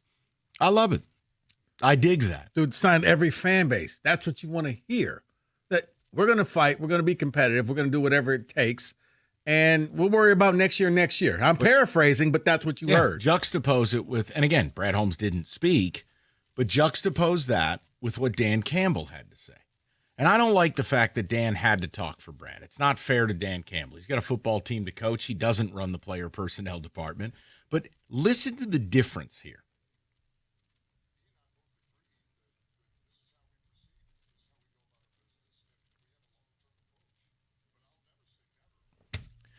Long-term approach. There should be a T-shirt in this town. Detroit, long-term approach city. But everything they've done is long-term approach. Just like the Tigers. We're going to lock up all our young players for years, and look how great. And you know what? The fans like, yeah, these guys are going to be here. But if you're not winning, there's going to get to a point where, as good as you feel this year about everybody getting signed up, you're going to say, well, what was the point of doing that back in 2024 and 2025? Because we're here in 2028, and you're still not winning. So with the trade deadline done here, free agency for the Tigers starts tomorrow. We had a conversation about how much of these two GMs who have done a nice job, how much of their approval rating is on the line with what does or doesn't transpire in the near term. Now, part two of that, I'll throw the number out, 248-539-9797. The other part to this is I brought up some data. And no, I'm not going to harp on the third down percentage again. You know what I've brought up. You know it's true, and you know it's a problem. But I wanted to add to something. I flippantly said yesterday, look, the sun's going to come up tomorrow, and I'm still going to believe they can win the Super Bowl, but we can be bummed out for today. When you look at some of the offensive line data, it's a little more jarring. So last year, for instance, the rushing attack produced about 155 yards a game, damn near tops in the league. This year, it's down closer to 120, and you're falling outside of the top 10. The other interesting note, and this is the alarming one, and it's no shot at Goff, but he's not mobile Goff season. That's a funny we like to make. He has to be protected, and he can be one of the most accurate passers in the league. The teams that surround you in pressures allowed on your quarterback, it's scary. You're tied with the Jets. 26.4% of the time, Goff gets pressured. We've all talked about the Chargers and how brutal it's been for them, and they can't protect Justin Herbert. 27.6%. You're just as bad. And we had a conversation about, look, if this is what it's going to be, they can't win a Super Bowl. Now, they have every right to get better. They're going to work every day to get better. But where do you stand with some of those numbers? Because everyone, and myself included, I am critical of the John Morton experience so far. But Rico, if you're not converting third downs and you're allowing 26.4% pressure on every drop back and the running game's not as effective, it makes you zoom away from the coordinator. And the root issue is that O-line. And I think that's where people look at it and go, well, then why didn't Brad do more to try to fix it, insulate it? And that's been some of the conversation today. So we're talking about all of that. No, it is, because when you see that, it's very concerning. I do think some of the third down completion is big. The fourth down is baked in the third down. It's almost like 2 for 1 when it comes to the Lions. BOGO. Right. Okay, if we don't get it on third down, we're going to go for it on fourth down. So there's no sense of urgency, and that kind of skews the numbers. But I get what you're saying. Yeah, those numbers that you with the coming after the quarterback and Goff being pressured, it's very concerning, because unlike those other quarterbacks on those other teams, they can extend the play. And I don't want to get into mobile Goff, and I don't want to get into Goff. No. We need a mobile QB. No, you're fine with Goff. You just need to protect Goff. The problem is you got a well below average center. You've got a rookie right guard, and now your left guard is out for a majority, if not all, of the regular season. Yeah. And they don't have a lot of answers. They don't. And they didn't. Look, at a certain point, ask yourself this. Do you give credit to an actor who tried to make a good movie, but it turned into Godfather 3? No. So I don't want to hear and we have no evidence Brad tried. None. But do you also, on the flip side, do you give credit to a team? Because I was talking with David about this in pre-show. Maybe a lot of Lions fans don't feel that sense of urgency on the O-line, because we saw what they did with the defensive backs against Tampa. And you just kind of threw a bunch of players out there, and we called them the Legion of Whom. They shut down Baker Mayfield. But hold on, there's a caveat in there. Let's be fair. I thought they played that was a wonderful effort in a one-game span. It was incredible. Mike Evans died. Ibuka was on a bad hammy. Godwin was dead. Bucky Irving was out. We need to be careful, because, hey, by the way, with the game on the line, the Legion of Whom was the Legion of where? I hear you, but this is how I feel about backup quarterbacks. But did we get seduced in thinking, maybe? Well, I don't know. We don't need to do anything when you get calls like, what was it, Warren? We don't have to do anything, because they'll find a way. They'll put some people up on the practice squad, and that O-line will be just fine, because look at what they did with the secondary against the Bucs. And by the way, the rushing attack the last 3 games, about 105 yards. It's not good enough. So look, those are the areas they have to get better. I'm not ready to cancel the season or anything. But yeah, I wished Brad Holmes would have had a Howie Roseman approach. Of course. Because if we're not all in, then what are we doing? And this long-term approach thing, the league's bylaws make it impossible for you to win long-term. Everything in the CBA is to attack that type of stuff. Now, if you have Patrick Mahomes or Josh Allen, you might be able to get away with it. Baltimore would be another example, but they've never won the big one. The whole idea is we're here now. You had a 17-point lead in the title game 2 years ago. You were the 1 seed last year and got a chair to the spine. Hello? I get where you're going with this. So that's all. So we'll talk with the people. Everything's fine. We're not canceling any seasons. And if you want to talk Scott Harris, please, because I'm telling you, between the Scooble thing and what they do and do not do in the free agency trade market, I think a lot of that view of Scott Harris hangs in the balance here. And another thing, real quick, I think the people here in Detroit believe that the Lions could actually win the Super Bowl. I don't think they think the Tigers can win the World Series. It's fair. That's fair. And that might play into why they're just saying F it. You're going to keep trotting out Jahmai Jones? I'm not calling. Give me a couple of October playoff games and we're good. All right. Injury attorney David Femininio, they got a call if you're in an accident. Bottom line, what if you don't have to make that call? That's why he created David's Driving Edge. Tips to stay safe, prevent crashes. Go to getdavidgetpaid.com, Driving Edge. But in the unfortunate circumstance you are actually in an accident, bottom line, you call David. You go to that website, getdavidgetpaid.com. That's getdavidgetpaid.com.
David, ticket text, and we go straight to the phones. What do you got, buddy?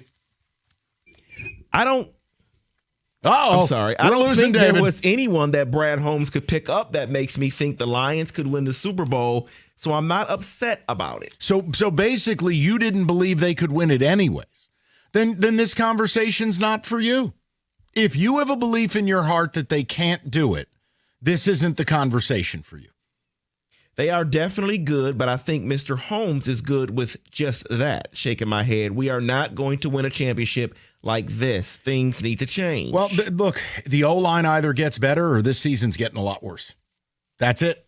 That's what it'll come down to. There is no way you can have Goff set a new career high in sacks and win a Super Bowl. There is no way you can, over a 3-game span, average 100 yards a game, and over an 8-game span, average 120 and win a Super Bowl. Not the way you're designed. And lastly, when you really look at it, there's just no scenario you can be tied with, the Carolina Panthers in third down conversion rate, where you're outside the top 25 in the sport and win a Super Bowl. So collectively, it's got to get better. And thank God for Kelvin Shepard. Thank God for the defense. Because otherwise, we'd be having a way different conversation. I don't know. Thank God Joe Burrow was dead when you played him. Thank God you played the Bears in week 2 and not last week. How about this? Jane Daniels won't be playing. Yes. More God. His arm's on backwards. Not my problem. We need a win, like oxygen. Yes. From Vince, he says, the dumbest thing about the next man up is that the next man could be better if they grab the guy at the deadline. Well, yes, I see what you did there. All right, let's go to the people. Jason's up next, 97.1. Hi, Jay. Good afternoon, gentlemen. Afternoon, sir. First of all, I'm thankful Rico's basement's finally finished so we can stop finally hearing about it. Oh, stop it. Wow. That's my goodness, Jason. No, I'm glad he got it done. I got a Lions take, and I got a 49ers question for Rico after right. Real quick. Sure. Mike, I called you when Rico was on vacation. You're hosting the show with Stoney. I said the Lions wouldn't make the playoffs this year, and I think I'm going to be wrong, but I think they'll still get aced out. And I think everybody in this town, these GMs and these fans, just gotten lazy about being contemporary. Well, we're irrelevant, and I think the fans are just much part of the problem as the media. Quit spending your hard-earned money on this stuff. The thing is, Jason, it's hard to do because you suffer through horrible seasons, winless seasons. You've seen tons of high draft picks. So it's hard to tell a fan, don't be happy and appreciate this team winning. That's a little disingenuous. Well, Rico, I told Mike, he was on with Stoney, when this season will go away that we think it's going to go, Mike won't go to these press conferences. I need you to go. I'll pay for your food, travel, whatever. You need to go down there and show Brad Holmes what receipts are because seriously, it doesn't matter. I mean, Jason, they're never going to answer a question. You got to remember something. These guys, right, the way it works now, these guys can avoid any question they want. They don't talk. I mean, what does Brad Holmes talk? Twice a year, tops. Mm-hmm. It's just. It's ridiculous. And there's fly-by-night press conferences, Mike. Oh, yeah, the beat writer only invites and all that. They don't even let Rieger in the room. I don't think, if Rieger ain't there, I'm not going to get invited to that press conference. Well, I wish you'd go, Rico. I mean, seriously, but my 49ers question for you, and this is going to probably make Mike mad and throw a chair. No. But, no, you see what's going on with Brock Purdy is they keep starting Mac Jones and all this. What if Joe Burrow gets traded to the 49ers? Because John is aggressive. I love you all. Great show. I'll talk to you later. Thanks, okay, Jason. Go ahead. Yeah, I don't think so because they just Purdy's in their first year. So, okay. No, I didn't do it. This is not me. That's just David right now. It's me. It's me. He asked me a question, David. Next caller. Rico owed him an answer. David, you're out of line. I don't. You're out of line. I don't see Burrow going there because if anything, they would keep Mac Jones and stop. go. No. If Purdy's your quarterback. Right. If they were going to do something, they can go cheaper with Mac Jones. I'm just waiting for that McCaffrey calf strain so we can be done with this mirage. Mac Jones.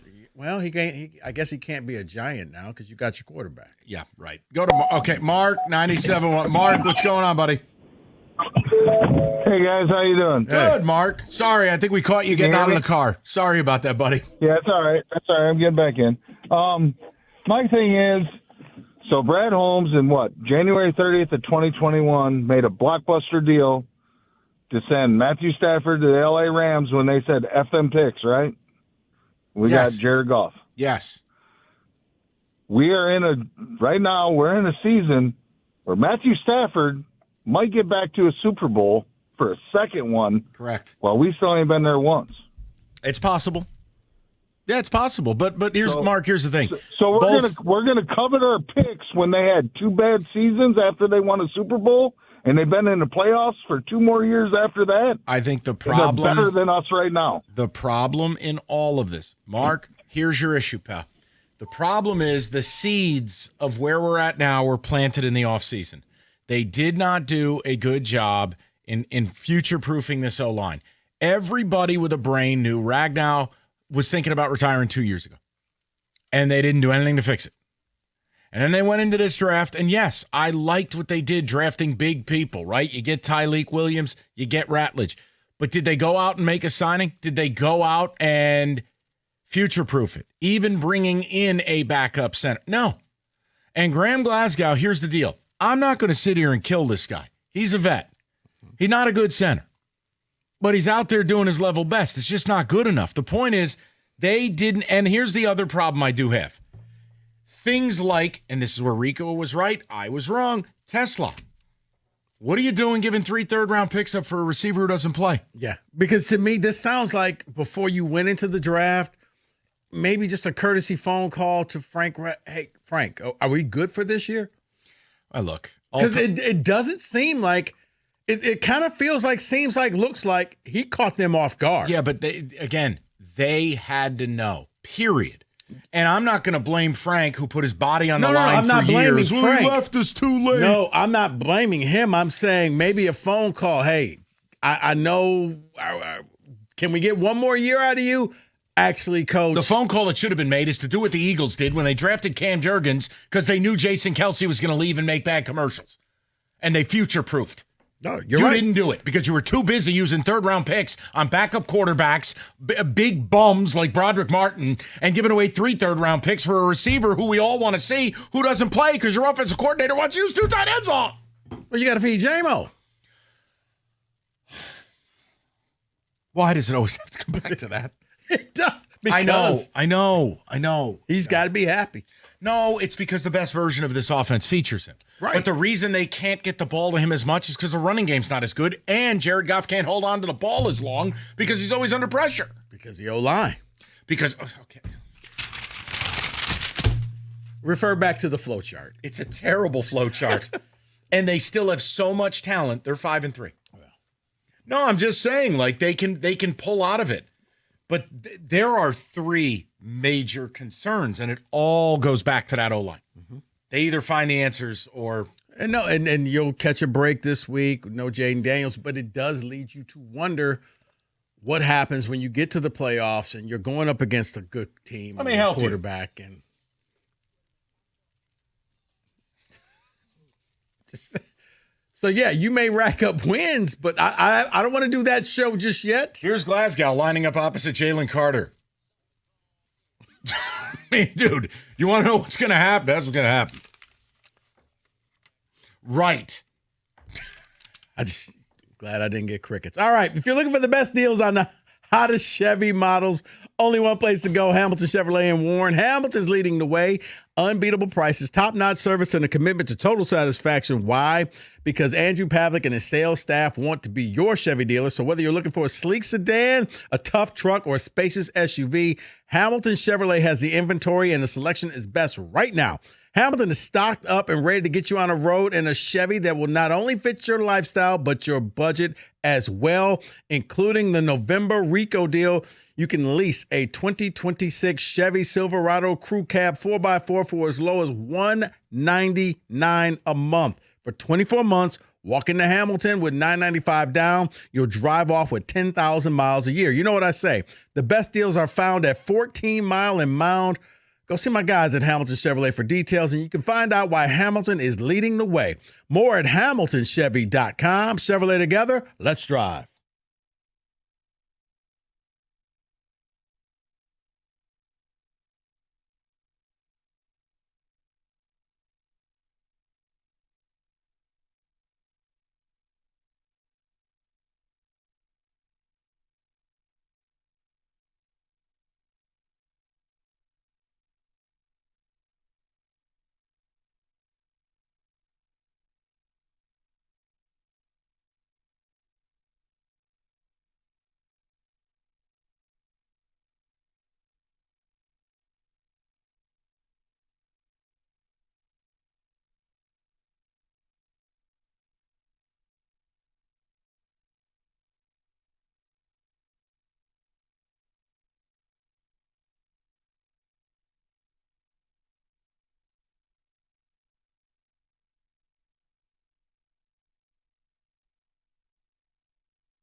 Brought to you by the Michigan Lottery. Lions offensive lineman Christian Mahogany was placed on the reserve/injured list today. Rules him out for the next 4 games. Dan Campbell mentioned that he's considered everything in terms of the offensive line with all those injuries, including Graham Glasgow moving to guard. Is Graham interested in that?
Just a few things around the league I want to discuss here. And let's start in Arizona.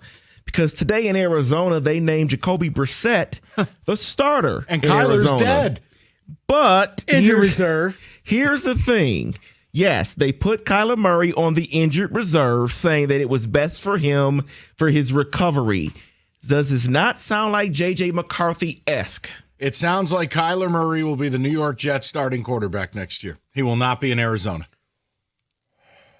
I don't think he'll be in Arizona either. Jets, maybe. No. Short people look good in green.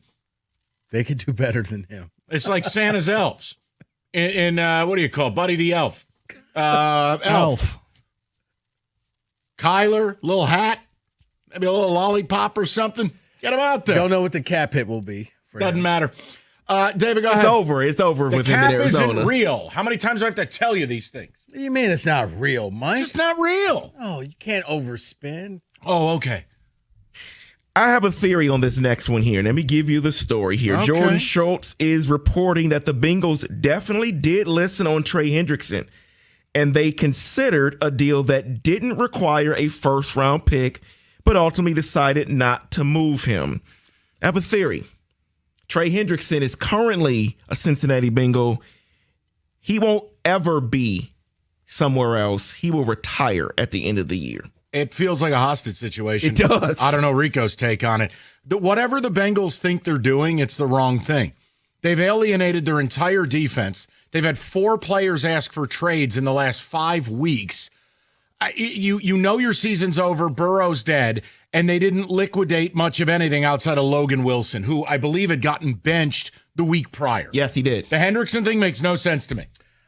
I don't either, unless he wants to dictate where he wants to go and he doesn't want to get locked into another team. And maybe it's just easier for him. I'm going to ride this thing out. I'll show up to work. I'll do what I have to do. And then at the final week of the season, I'm packing my stuff up and I'm gone. And I'm never coming back. Right. I don't think he's retiring. I think he knows. I'm never coming back. But this is why the ex-players hate this franchise, why Corey Dillon bombed them and Boomer Esiason bombed them. For all that Trey Hendrickson has done for them, this is how it's going to go out. You could have gone to him and said, listen, Trey, do you want to win games? Mm-hmm. We'll trade you, okay? Yeah. Like it's the same thing. They're alienating Jamar Chase. They're alienating T. Higgins. I can't wait for the day Joe Burrow asks out. Right, I can't wait. Right, but then Cincinnati will be like, well, you're cashing your check, so when?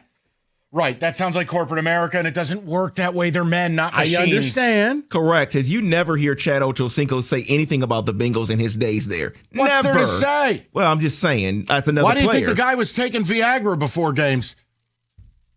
All right, let's move on. He needed to get on. excited about something. It wasn't putting on that tiger stripe helmet. It's factual. He used to take boner pills. What do you want me to say after that? I don't know. Let's move over here to the Jags, because this is a deal that I didn't and we didn't get to discuss yesterday, was Jacoby Myers. He was traded to the Jags for a 4th and a 6th round selection. Yeah. Your thoughts on the deal? Another wide receiver for a team. It's Kenny's hand gesture that I'm not going to make. It's quintessential Jacksonville. It is. Hey, look over here. And it's like, yeah, but you didn't address an actual need. But Travis Hunter, not there. So you know what? We need a receiver.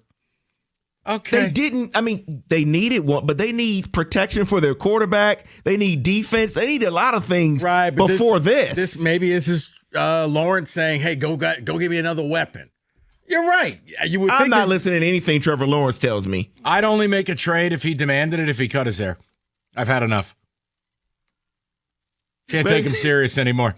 The hair's not working. Cut it. We need a change. Facts. You want a receiver? Go to the barber. I've had enough. I have soured on him so much. He does some stupid stuff. I can't anymore. I'll still say he may have peaked. That's why I wouldn't listen. That's why Clemson. I wouldn't listen to anything. He was Lavelle Blanchard. He peaked as a junior in high school. Never got better. Jeez, Mike. Accurate. Let's move over here to the Miami Dolphins. Win Mr. Basketball. Ooh. Next. The Miami Dolphins took a lot of calls on Jalen Waddle, decided not to make the trade. According to reports, They were telling teams first round pick is what it would take to get Jalen Waddle. Okay. Teams that were interested, the Steelers and the Giants had interest. Yeah, but not for first round There draft you capital go. for an undersized receiver who's essentially Marcus Davenport on a diet plan. Yeah, they both No. said the interest was too steep. It's The price. ridiculous. The Dolphins are an idiotic franchise. Where are you going? They're going to get rid of Tua. You should have liquidated everything. You should have done what the Jets did. I was gonna can't say, believe yes. I'm saying that. You should have done what the Jets did. A So you're saying phrase the never Jets uttered before. The Jets were being smart? Yes. Yeah, they still got Chubb on their roster, didn't trade. They still got, a few players that they could have just dealt at the You deadline. could have traded whoever you wanted. If the Chiefs called and offered a second-round pick for Achane, I would have traded him too. Yeah, you're exactly Where right. are you going? They probably still think they have a mathematical chance. Please. I'm just saying. You can't be serious. No, David, they're acting as if You've been hanging out with Len Bias? No, My God. Mike, not me. It's Rampant cocaine use. It's not me. It's how they're reacting. They're acting as if they think they still have a chance. As if they had done a pile of blow. And they don't realize, guys, your season's over. I'm agreeing with you. All right. But they decided not to. So somewhere in there, they Just figured, call them idiots. We It's got much rid of more Chris fun. Greer. We'll be fine now. He was the problem. That's the fix. Yeah. Let's get over here to the Rams here because, yes, they didn't make a deal yesterday, but they made a deal a couple weeks ago for Roger McCreary. They are 6-2, and yes, Yeah. they beat the Saints 34-10. Not good enough. That's my answer. The standard I hold to the Lions, I would hold to the Rams. You're all in. Add to it. Okay. Matthew Stafford's playing MVP football. There's no guarantee Stafford is in the game next year. They didn't do enough. They're very good, but to me, you're in it to win it. I wonder if it was the fact that because really outside of, I guess, the Eagles, none of the other competitors in the NFC really made that the push. Lions. That maybe they said, well, the whoa. Packers made their move before the season. Right, but at trade deadline, it's like, well, if nobody else is doing anything, maybe we should just hold pat too. Eagles will always be the Eagles. So that's kind of how it seemed to me because the Bucks, none of the upper NFC teams really moved other than the Eagles. So let me ask you this question here as we close it out here, because there were 7 deals made just on trade deadline day, and up to 15 deals were done within the last few weeks. Before, 10 years ago, you can see the trade deadline go by and nothing happened. Correct. Why has that changed? Player power and also a mindset shift in the league where, like, you never heard of teams making deals, letting a guy go, getting a comp pick. It's just evolution. Yeah, I mean, we're not going to win, so what's the point of holding on to this player? He has some value, and maybe somebody will overpay for him, and you become like the Jets where you set yourself up for the future. Now, you got to make the picks. You got to do the right thing. Other than that, then you just squandered all of these first-round picks you got. Seeing those type of deals on trade deadline day was always just an off-season thing. Gardner for 2 first-round picks and Quinnen Williams. Things, yeah, you're right. Player power is probably what's doing it. That is in football today.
All right, David, ticket text. Rieger is already hosting his show in the bullpen area.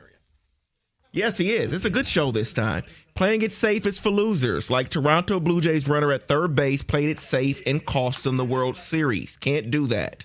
Holmes not addressing the O-line is giving Scott Harris Tiger vibes, not adding bats. And that look, is Paul and Warren. And I want to be clear. Anyone who had an expectation they were going to roll out and get some superstar offensive lineman, no. But adding a veteran depth guy, I mean, I in no way, shape, or form am telling you this player would fix your issue. He doesn't even play the position. But the Chargers getting Bobby Hart off the couch to play right tackle for a couple of weeks. Like, you just get a veteran body in there who can help you. Buy you a little bit of time until your guy gets back. Or maybe it works out. It's the Band-Aid that works out. Yeah, yes, it's just you have to try different combinations. Look, I think, as crazy as it sounds, I think you're going to see Mekhi Frazier. The kid they drafted out of LSU. I think they're going to end up going to a 5th-round pick who's been hurt. They'll try him. They'll try Coyote Ashoka, or whatever the hell his name is, Yodi. Look, it hasn't been good enough. They got to do something because the numbers I've been giving out, those aren't opinions. Those are facts. David, go ahead. From BC, it sounds like Howie was talking directly to Brad Holmes with his comments. Challenge not accepted. See you at the Coney. That is not who he was speaking to. Again, I'll take a solid team over the next 10 years versus a Super Bowl winning team this year or next. Then we're back to mediocrity. Don't want that. Okay. You know what? It's too late in the day, and I'm not going to take the bait. Nope. Sure? Nope. I'm good. The Lions. I'll send another text. The Lions' window is over. Goff isn't getting more athletic, and the O-line isn't going to play to the level it needs to in order to win throughout the playoffs. It is over. Not ready to go there. I think that's an overreaction. Yeah. You can have concerns without going Thelma and Louise over a cliff. Put it this way. You'll know when the window is over. You'll know it. If you're still wondering if it's open, it's open. Because when it's closed, look, life comes at you fast in the NFL. From Tom in Flat Rock, he says, you guys have nailed it all day. People keep saying it's arrogance. I say it's cowardice in this city. Real GMs take chances. Our city tucks tail and hopes for good. You know the craziest part? The first GM who steps forward and gets it right will be a god. We always talked about the first team that wanted to step forward and turn it around would be gods. And it was the Lions, right? They own the city. Like, it's amazing. Because you could be a legend. You would be a legacy. Yeah, but the first GM that does that may get mean girled by the other three. So stop. Unbelievable. I thought we met at the counties. Well, not that county. Did we not put you in the new text thread? Oh, the sorry. new group chat. Brad Holmes is the direct inverse of Howie Roseman. Roseman came up in the league through the front office and learned how to wheel and deal. Brad, just a scout, and he seems to show that. No, I mean, but here's the thing. I think it would have went a long way if yesterday or today he just kind of came out and said, guys, I put some feelers out there. The price was too high. I didn't want to do this. I think what we have here is good enough. I think most fans would have been okay with that, saying, all right, good to know. You put some feelers out there. You asked around. You made some phone calls. You just didn't like the price. Hell, a Schefter report. Or that ventriloquist dummy, Tom Pelissero. Saying, anything. The Lions picked up the phone and farted into the receiver for Trey Hendrickson. Like, fans would have eaten it up. They would have gone, oh, my God, we picked up the phone. Right. Even if he would have just did it in front of selected media and just said, you know what? Oh, yes. I tried. And you know what? A lot of teams were asking for ridiculous prices, and I didn't want to pay those. And at that point, we're just going to go with our guys. That would have went so far. But silence the other problem means too, that I get to fill in the gap. Silence means I get to write my own story. Last year was Super Bowl or bust. He said it, right? Now this year, the only thing we got is Dan Campbell talking about this. We have a long-term plan. Like, I think that bothers some fans too. Riggs, how you doing, buddy? What's up, boys? How we doing? How was your show? Which one? I did like 4 of them out there. I'm prepared for this one. It's going to be 35 minutes. The walls. Oh, good. I'm very loud. It's my gift. Ask my wife. I do wonder. I was wondering last night. I got done on the air. I'm like, you think Brad's going to talk tomorrow? In fact, I think I texted you guys, and I think the result was no. I can't believe he didn't talk. I mean, there's so many questions, and you allow Campbell to talk. That's weak. Well, but that's standard operating. He talks twice a year. At least Scott Harris talked after the deadline. And I get it. He made some moves. Yeah, and he actually dug the hole deeper when he did talk. And maybe that's why he didn't want to talk. I don't know. But you would figure, Rieger, I said, if he came out and said, guys, I made some calls, teams were asking for prices that we just didn't want to pay. Cool. Perfect. And you leave it at that. I agree. Now, here's what you don't say, okay? And if I didn't want to make a move that would haunt me. Don't say that.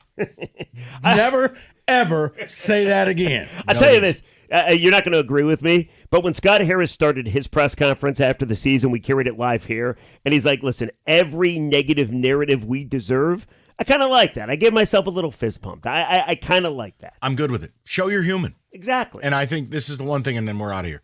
The messaging that these teams offer their fans has been horrific in this town, whether it's the way Yzerman has spoken, Scott Harris, or Brad Holmes. The messaging alone to the paying customer has been really subpar. That's people want to know you care. People want to know you hurt. People want to know you are in it for championships. And at no point do these teams talk like that. And that's a bad job when you're raising people's ticket prices. I don't disagree. All right, Rieger is well next. said. He's in a power vest, people. Look out. You like the vest? I think it's great. You look fantastic. Thank you. 90s. I've been working on myself. Oh, boy.